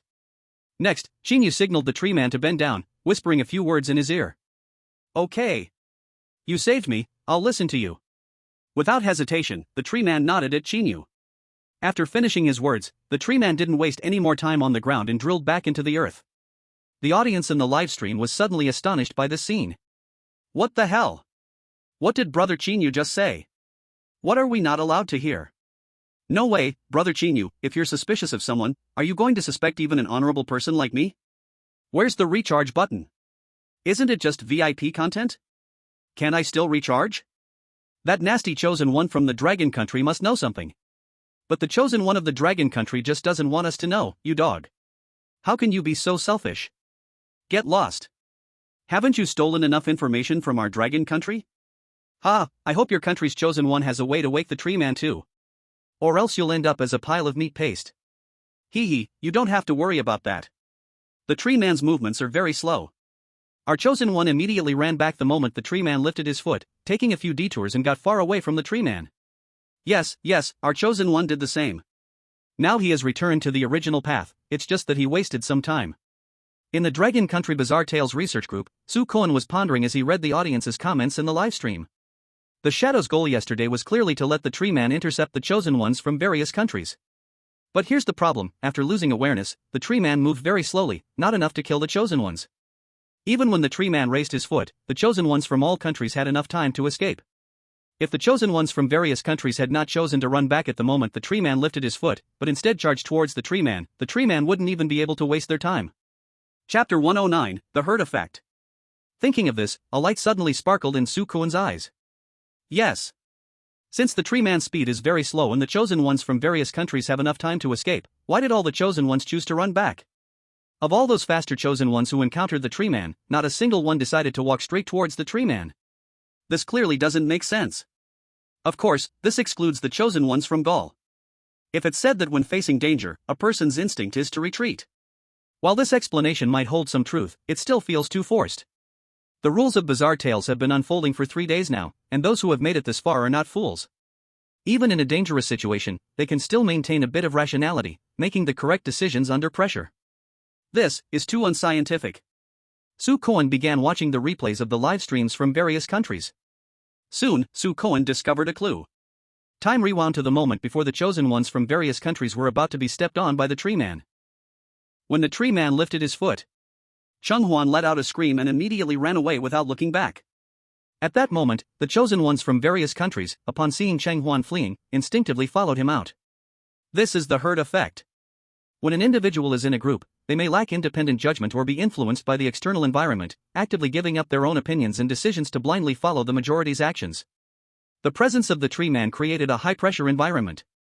In such a panicked environment, it is hard for people to calm down and think. Cheng Huan's scream interrupted the thoughts of the chosen ones, and then he made the decision to flee. This led to all the chosen ones instinctively following the decision to avoid risk, just like Cheng Huan. All the preconditions perfectly matched the premise of the herd effect. A new problem has arisen. Was Cheng Huan's previous action unintentional or deliberate? Who exactly is the fourth person in the rules? After Su Koen figured everything out, he suddenly realized that his back was covered with a cold sweat. The purpose of the tree man's appearance has become very clear now. That is to delay time. It would prevent the chosen ones from exiting Wanzhang Mountain within the given time, ultimately being consumed by the black water left after the fog dissipated in the world of strange tales. Fortunately, Qin Yu was not disturbed by Cheng Huan's sudden action, made the most reasonable countermeasure, and successfully awakened the tree man's consciousness. However, Su Koen temporarily didn't understand what Qin Yu said to the tree man, nor what the purpose of their conversation was. Su Koen's gaze returned to Qin Yu's live broadcast room. The world of strange tales. After the tree man disappeared, Qin Yu looked back in the direction Cheng Huan fled, his mind racing. Then, Qin Yu turned back and no longer paid attention to the departing Cheng Huan. Qin Yu spoke to the remaining Ban Yang and Zhong Gujuan. Let's go, we continue on our journey. Continue. Upon hearing Qin Yu's words, Ban Yang fell into hesitation. After all, Cheng Huan had been his partner for a few days, and leaving Cheng Huan alone in the vast Wanzhong Mountain would only lead to death. Ban Yang's hesitation lasted only a moment before he quickly made up his mind. Cheng Huan's decision to flee was her own choice. Moreover, didn't Cheng Huan consider the Ban Yang who had fallen to the ground at that moment when she ran away? Husband and wife are like birds in the same forest, when disaster strikes, they each fly their own way. Ban Yang could not be blamed for this. Ban Yang successfully persuaded himself. Brother Qin, I will listen to you. As for Zhong Gujuan, he had no psychological burden at all. At the moment the tree man's foot fell, Zhong Gujuan chose to follow Qin Yu instead of Cheng Huan, and now he had even less reason to leave Qin Yu to look for Cheng Huan. The three reached a consensus and continued traveling southwest. Taking advantage of this moment, Qin Yu also took the time to send a message to his fan, Jing Shangyiche. Always keep moving forward, do not look back no matter what happens. Strange Tales Research Task Force. Su Koan saw this scene in the live broadcast room and immediately drew a conclusion. Now, Qin Yu has determined the purpose of the tree man's appearance here, and he has begun to doubt. No, it can no longer be called doubt. Qin Yu is now certain that Cheng Huan is the fourth person in that team. Based on Qin Yu's previous actions, Su Koan had already deduced. Qin Yu's purpose in participating in the rules of Strange Tales was not only to clear the game but also to achieve an SSS-level evaluation. And as long as Qin Yu wants to obtain an SSS-level evaluation, he cannot abandon any of the true climbers. The rules clearly state that. Now Qin Yu is not looking for Cheng Huan, but continues on his way, proving what he is thinking in his heart at this moment. However, the next scene made Su Koan doubt his own judgment. In the live broadcast room, the speed of Qin Yu and his group inexplicably slowed down considerably. As the decision-maker of the trio, Qin Yu's speed directly determines the pace of the entire group, with Zhong Gujuan and Ban Yang following closely behind him. Now, Qin Yu's speed had obviously decreased.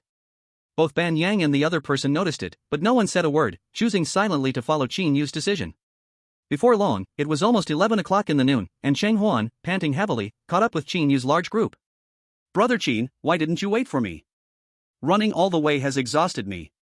Cheng Huan gasped for breath, his voice tinged with a hint of grievance. Upon hearing this, Qin Yu turned his head to glance at Cheng Huan, and then without hesitation, drew the gun strapped to his waist. The dark muzzle of the gun was pressed directly against Cheng Huan's forehead. Qin Yu's voice held no emotion. Give me a reason not to kill you. The killing intent in Qin Yu's eyes was not concealed at all, laid bare in front of everyone. Chapter 110, The Reasonable Group. Ah! Seeing the gun pointed at him, Cheng Huan felt the coldness from the muzzle on his forehead, causing his legs to give way and he collapsed to the ground uncontrollably. Qin Yu showed no mercy or pity. The muzzle followed Cheng Huan's fall, remaining pressed against his forehead. Fear in Cheng Huan's heart grew stronger, beads of sweat the size of soybeans appeared on his face. Cheng Huan trembled as he explained, Brother Qin, I did help you cut trees before, I agreed to all your requests, you can't do this to me. Upon hearing this, Qin Yu's expression remained unchanged. Clack. Qin Yu switched off the safety on the gun. The smell of gunpowder drifted from the muzzle into Cheng Huan's nose, and Cheng Huan's gaze grew increasingly desperate. Qin Yu spoke, that reason isn't enough, I'll give you one last chance to explain. If Cheng Huan's next response failed to satisfy Qin Yu once again, he would not hesitate to pull the trigger. Seeing this, Ban Yang was shocked. Why is Brother Qin aiming to shoot Cheng Huan over a single disagreement? Seeing Cheng Huan's pitiful appearance, Ban Yang couldn't bear it. Brother Qin, what is this about? Just now, Xiao Huan only ran away from us in fear, it might be because she was too scared, her crime isn't severe. Before Ban Yang could finish his words, Qin Yu's cold, emotionless gaze turned toward him. Qin Yu's lips curled into a mocking smile, what? Do you want to take her place? Or do you want to be a pair of doomed lovers on the path to death? If you really have this idea, I can fulfill it. Ban Yang met Qin Yu's eyes and felt the naked killing intent within them. Ban Yang had no doubt that if he argued with Qin Yu, the next moment the gun would be pressed against his own forehead. So, Ban Yang quickly lowered his head, avoiding eye contact with Qin Yu. I'm sorry, Brother Qin, I was thoughtless, you go ahead, just treat what I said just now as if I never spoke. Qin Yu no longer paid attention to Ban Yang, turning his gaze toward Cheng Huan. At this moment, Cheng Huan could no longer withstand the pressure within, completely breaking down and crying out. I'm sorry. Brother Qin, it's all my fault, I let you down. I didn't want this to happen, I was forced into it, they made me do this. Cheng Huan wept and pleaded with Qin Yu. Qin Yu frowned and asked, who are they? Upon hearing this, Cheng Huan's crying immediately stopped. Realizing that he had said something he shouldn't, he looked at Qin Yu in panic. In an extremely short time, Cheng Huan's expression changed countless times. In the end, Cheng Huan still made up his mind to reveal everything he knew. It's the reason group. In the following time, Cheng Huan detailed his experiences to Qin Yu and the others. The Reason Group is a unique monopoly in the world of strange tales, engaging in every aspect of odd life within this realm. It can be said, as long as you are a strange being, as long as you live in the world of strange tales, you absolutely cannot avoid the Reason Group. This time, the Reason Group has set its sights on the land of Wanzhong Mountain, planning to build a commercial empire here. The shadow that appeared outside Qin Yu's tent in the thick fog yesterday at noon was the manager responsible for this project, referred to by Cheng Huan as Manager Gua. Wanzhong Mountain is protected by the guardian tree spirit, and the Reason Group cannot surpass the tree spirit to claim Wanzhong Mountain as its own. Their plan is to eliminate the guardian first. The strength of the guardian is granted by Wanzhong Mountain. The more vibrant life there is among the plants and animals, the stronger the guardian becomes. The thick fog that has been rising each noon these days is Manager Gua's means to weaken the tree spirit. The dark mist will dissolve the animals in Wanzhong Mountain, and the dark water can temporarily sever the connection between the guardian tree spirit and other trees in Wanzhong Mountain. The tree monsters that appear every afternoon these days are proof of this. Manager Gua's plan is going very smoothly. He just needs to wait for the dark water to come after the fog today, and at that point, the tree spirit's power will be suppressed to its limit. At that time, Manager Gua would have the courage to kill the tree spirit. But Qin Yu's appearance caused a flaw in the plan. To prevent Qin Yu from leaving Wanzhong Mountain and taking the experiences witnessed thereout, Manager Gua could only find ways to keep Qin Yu inside. And the only way to ensure Qin Yu wouldn't leave is to let him die here. Due to certain reasons, Manager Gua can only act in Wanzhong Mountain when the fog rises at noon, which also makes it difficult for him to kill Qin Yu. Yesterday, Manager Gua appeared outside Qin Yu's tent, as disclosed by Cheng Huan, looking for a chance to kill Qin Yu. At that time, Qin Yu was hiding in the tent, making it impossible for Manager Gua to act. So, Manager Gua could only think of every possible way to temporarily stall Qin Yu and the others until the next fog arrives. Then Manager Gua would have another opportunity to take action against Qin Yu, and this time, in order to escape Wanzhong Mountain before the fog dissipated, Qin Yu couldn't hide in the tent at all. In a one-on-one situation, Manager Gua believed that Qin Yu was absolutely no match for him. To delay Qin Yu, Manager Gua took advantage of the tree spirit's distraction to inject the tree spirit with a hallucinogenic drug, redirecting its hatred toward Qin Yu and the others. And letting Cheng Huan run back as the tree spirit's foot came down was part of Manager Gua's plan. As for why Cheng Huan would listen to Manager Gua, according to Cheng Huan himself, he was originally a piece of yellow earth on Wanzhong Mountain, the first earth spirit born from the union of two soil spirits. But a week ago, his whole family was captured by Manager Gua in Wanzhong Mountain, and Cheng Huan's parents were under Manager Gua's control. Cheng Huan had no choice but to follow Manager Gua's suggestions, which led him to Wanzhong Mountain to persuade Qin Yu and his group. Qin Yu had discovered long ago through thermal imaging that Cheng Huan was indeed the fourth person in the team. The reason he didn't point out Cheng Huan's identity too early was just because the Strange Tale world was live streaming to the outside world. There is no reason for other countries to know this information. Qin Yu is very clear about those people. They will not be grateful for the information you bring them. Instead, if problems arise from the information they get from you, they will shift their anger onto you. I'm sorry, Brother Qin, I truly didn't mean to. I only wanted our family to be together. Cheng Huan choked up and poured out everything he knew from the bottom of his heart. Beside him, Ban Yang listened carefully to everything Cheng Huan said. Ban Yang's facial muscles twitched, staring at Cheng Huan in shock, his eyes filled with disbelief. His girlfriend turned out to be a soil elf. Happy National Day. P.S. Writing to this point, this chapter has lasted, with interruptions, for 2.5 years and is finally about to be finished. This chapter is purely original. At the time I wrote this, I had actually lost my train of thought. At that time, I really didn't know how to continue writing, and I was also preparing for my postgraduate entrance exam, so it wasn't exactly helpless. I just wanted to make things easier for myself, which is why this book was left unfinished. Several times afterward, I thought about picking this book back up to rewrite it. After all, the initial results of this book were not bad, but I didn't have a clear idea, and I had 4 drafts of chapter 88 in my hands. The revival of this book just happened to be half a month ago, and the results are indeed not as good as before. Little Pastreet had long been mentally prepared for this. The current plot is a gradual return to what Little Pastreet initially wrote down according to the original rules. To fill in more of the gaps, I added a few perspectives from eliminated countries in this chapter, making each rule seem more reasonable. I also tried to maintain the writing style as I did before, so that the text doesn't appear too abrupt. Still following the original style of the book, all the ghost story chapters are situated within the same ghost story world, and there are connections between the chapters. From points to lines, and from lines to surfaces, step by step, the framework of the worldview is revealed. Additionally, Little Pastreet will absolutely avoid any plot that involves stabbing or the like. Seeing warm scenes shouldn't require anxiety. Regret may help more people remember, but this book doesn't need to be remembered for such things. Perfection is what this book pursues. There are already enough regrets in real life. Isn't reading a pursuit of pleasure? Sudden sadness is not due to emotions but because Little Pastreet failed the postgraduate entrance exam, didn't get in. Currently, the author's level isn't enough, so I can't publish images. I posted the exam score screenshot in this comment section. For those who can't see it, click the center of the screen and open comment settings to enable section reviews. How to say it? I cannot coexist with English. Goodness. Who on earth can learn English well? Let's stop talking about the map of Yin country here, it's already not short. Little Street is already at the end of the road. Seeking a little free power of love, asking for help in promoting the book, Wamwa. Chapter 111, Manager Gui. Ban Yang's heart is very complicated right now. No one can accept in a short time that the person lying beside them is a piece of dirt. But now, thinking carefully, Ban Yang feels that everything happening now had already shown signs. Ban Yang met Cheng Huan for the first time just 3 days ago. At that time, Cheng Huan claimed to have run away from home, which was why he came alone to Wanzhong Mountain to travel, intending to change his mood. Because he came too hurriedly, he didn't bring any travel-related equipment. At that moment, Ban Yang extended a friendly hand to Cheng Huan. Cheng Huan was very touched and decided to be Ban Yang's girlfriend. Until this moment, after sorting everything out, Ban Yang realized that everything seemed to be going a bit too smoothly. What Cheng Huan had in his heart at that time might have just been to integrate into the group of travelers as quickly as possible. Despite understanding everything, Ban Yang still felt an unbearable pain. Who is he? What has he done these past few days? There is no time for Ban Yang to think more, it is nearly 11 o'clock at noon now. Cheng Huan knows he is utterly powerless to turn back, so he gives up resisting. Brother Qin, thank you, you are a good person, you should leave quickly, Wanzhong Mountain will soon be shrouded in mist, and once Manager Gu arrives, it will be too late for everything. As for me, forget it, our family was born at Wanzhong Mountain, and now being destroyed by the Yu Dao group along with Wanzhong Mountain is not a bad ending.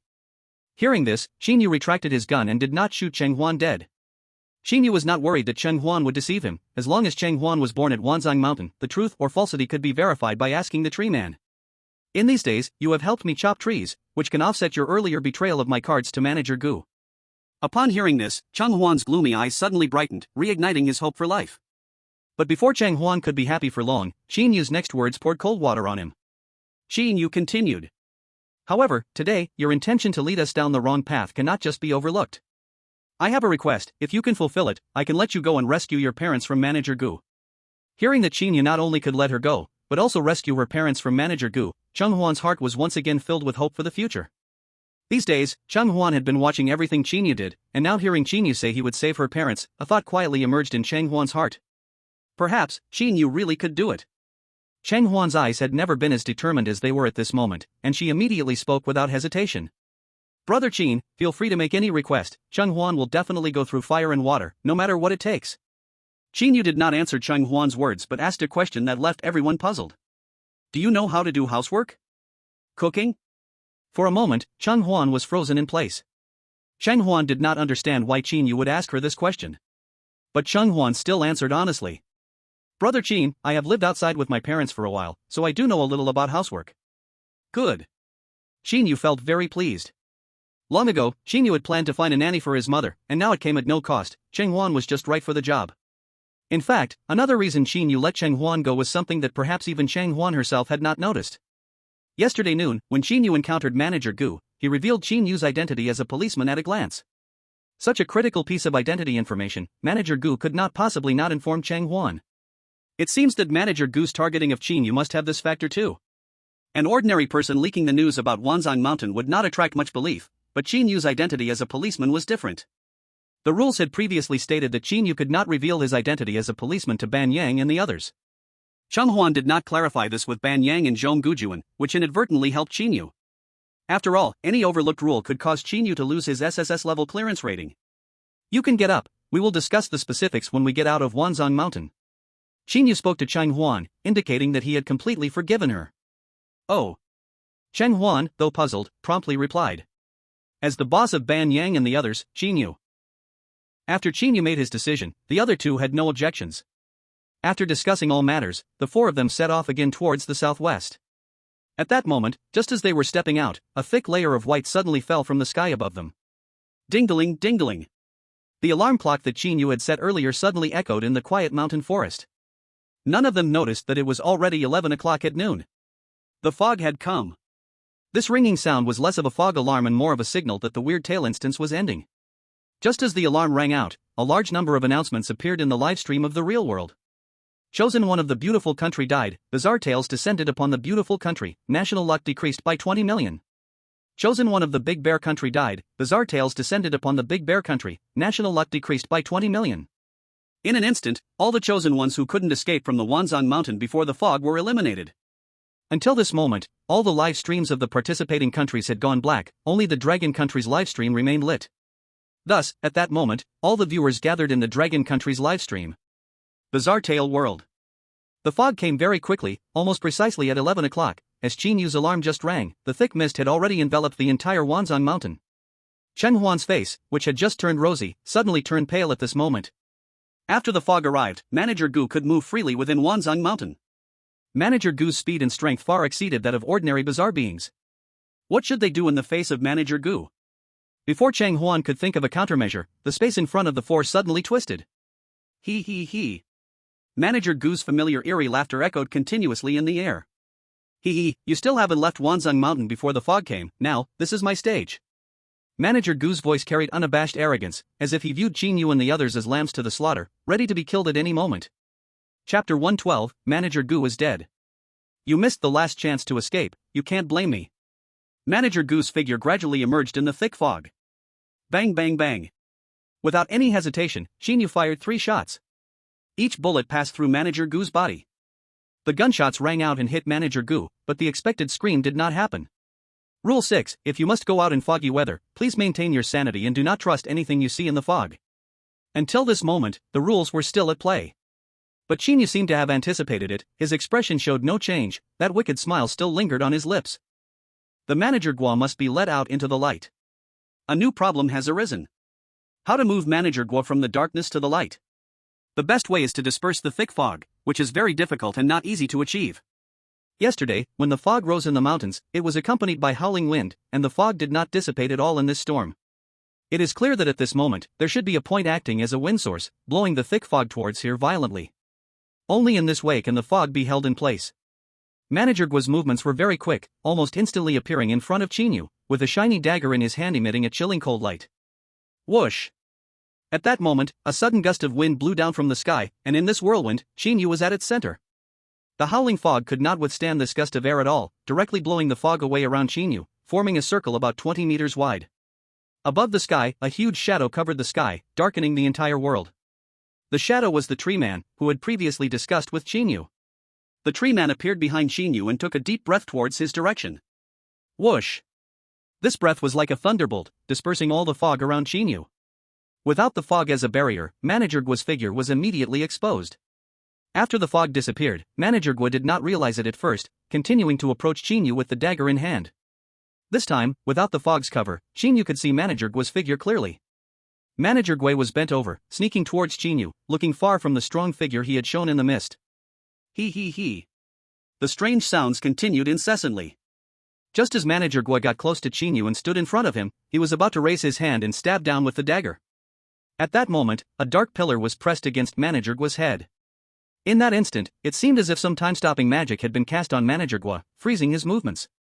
The black pillar above his head was something Manager Gu could not be unaware of, it was Qin Yu's handgun. Manager Gu was completely terrified, slowly raising his head. I really didn't expect your movements to be so sneaky. Faced with Qin Yu's evil smile, Manager Gu was momentarily at a loss for what to do next.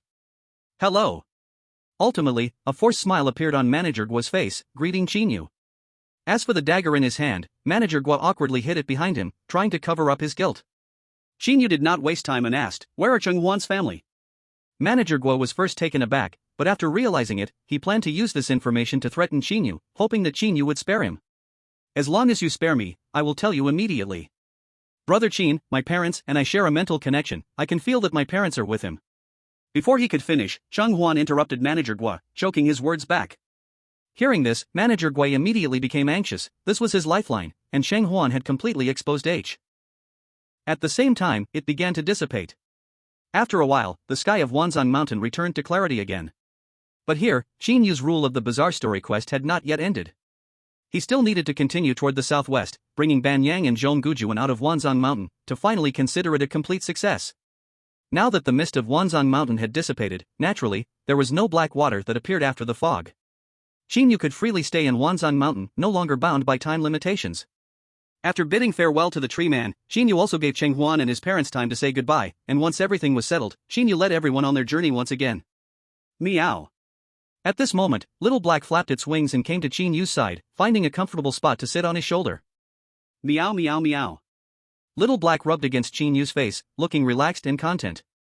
It turned out that Mama was worried about Qin Yu, so she sent Little Black to help him get through the difficulties, and even prepared a secret weapon for Little Black.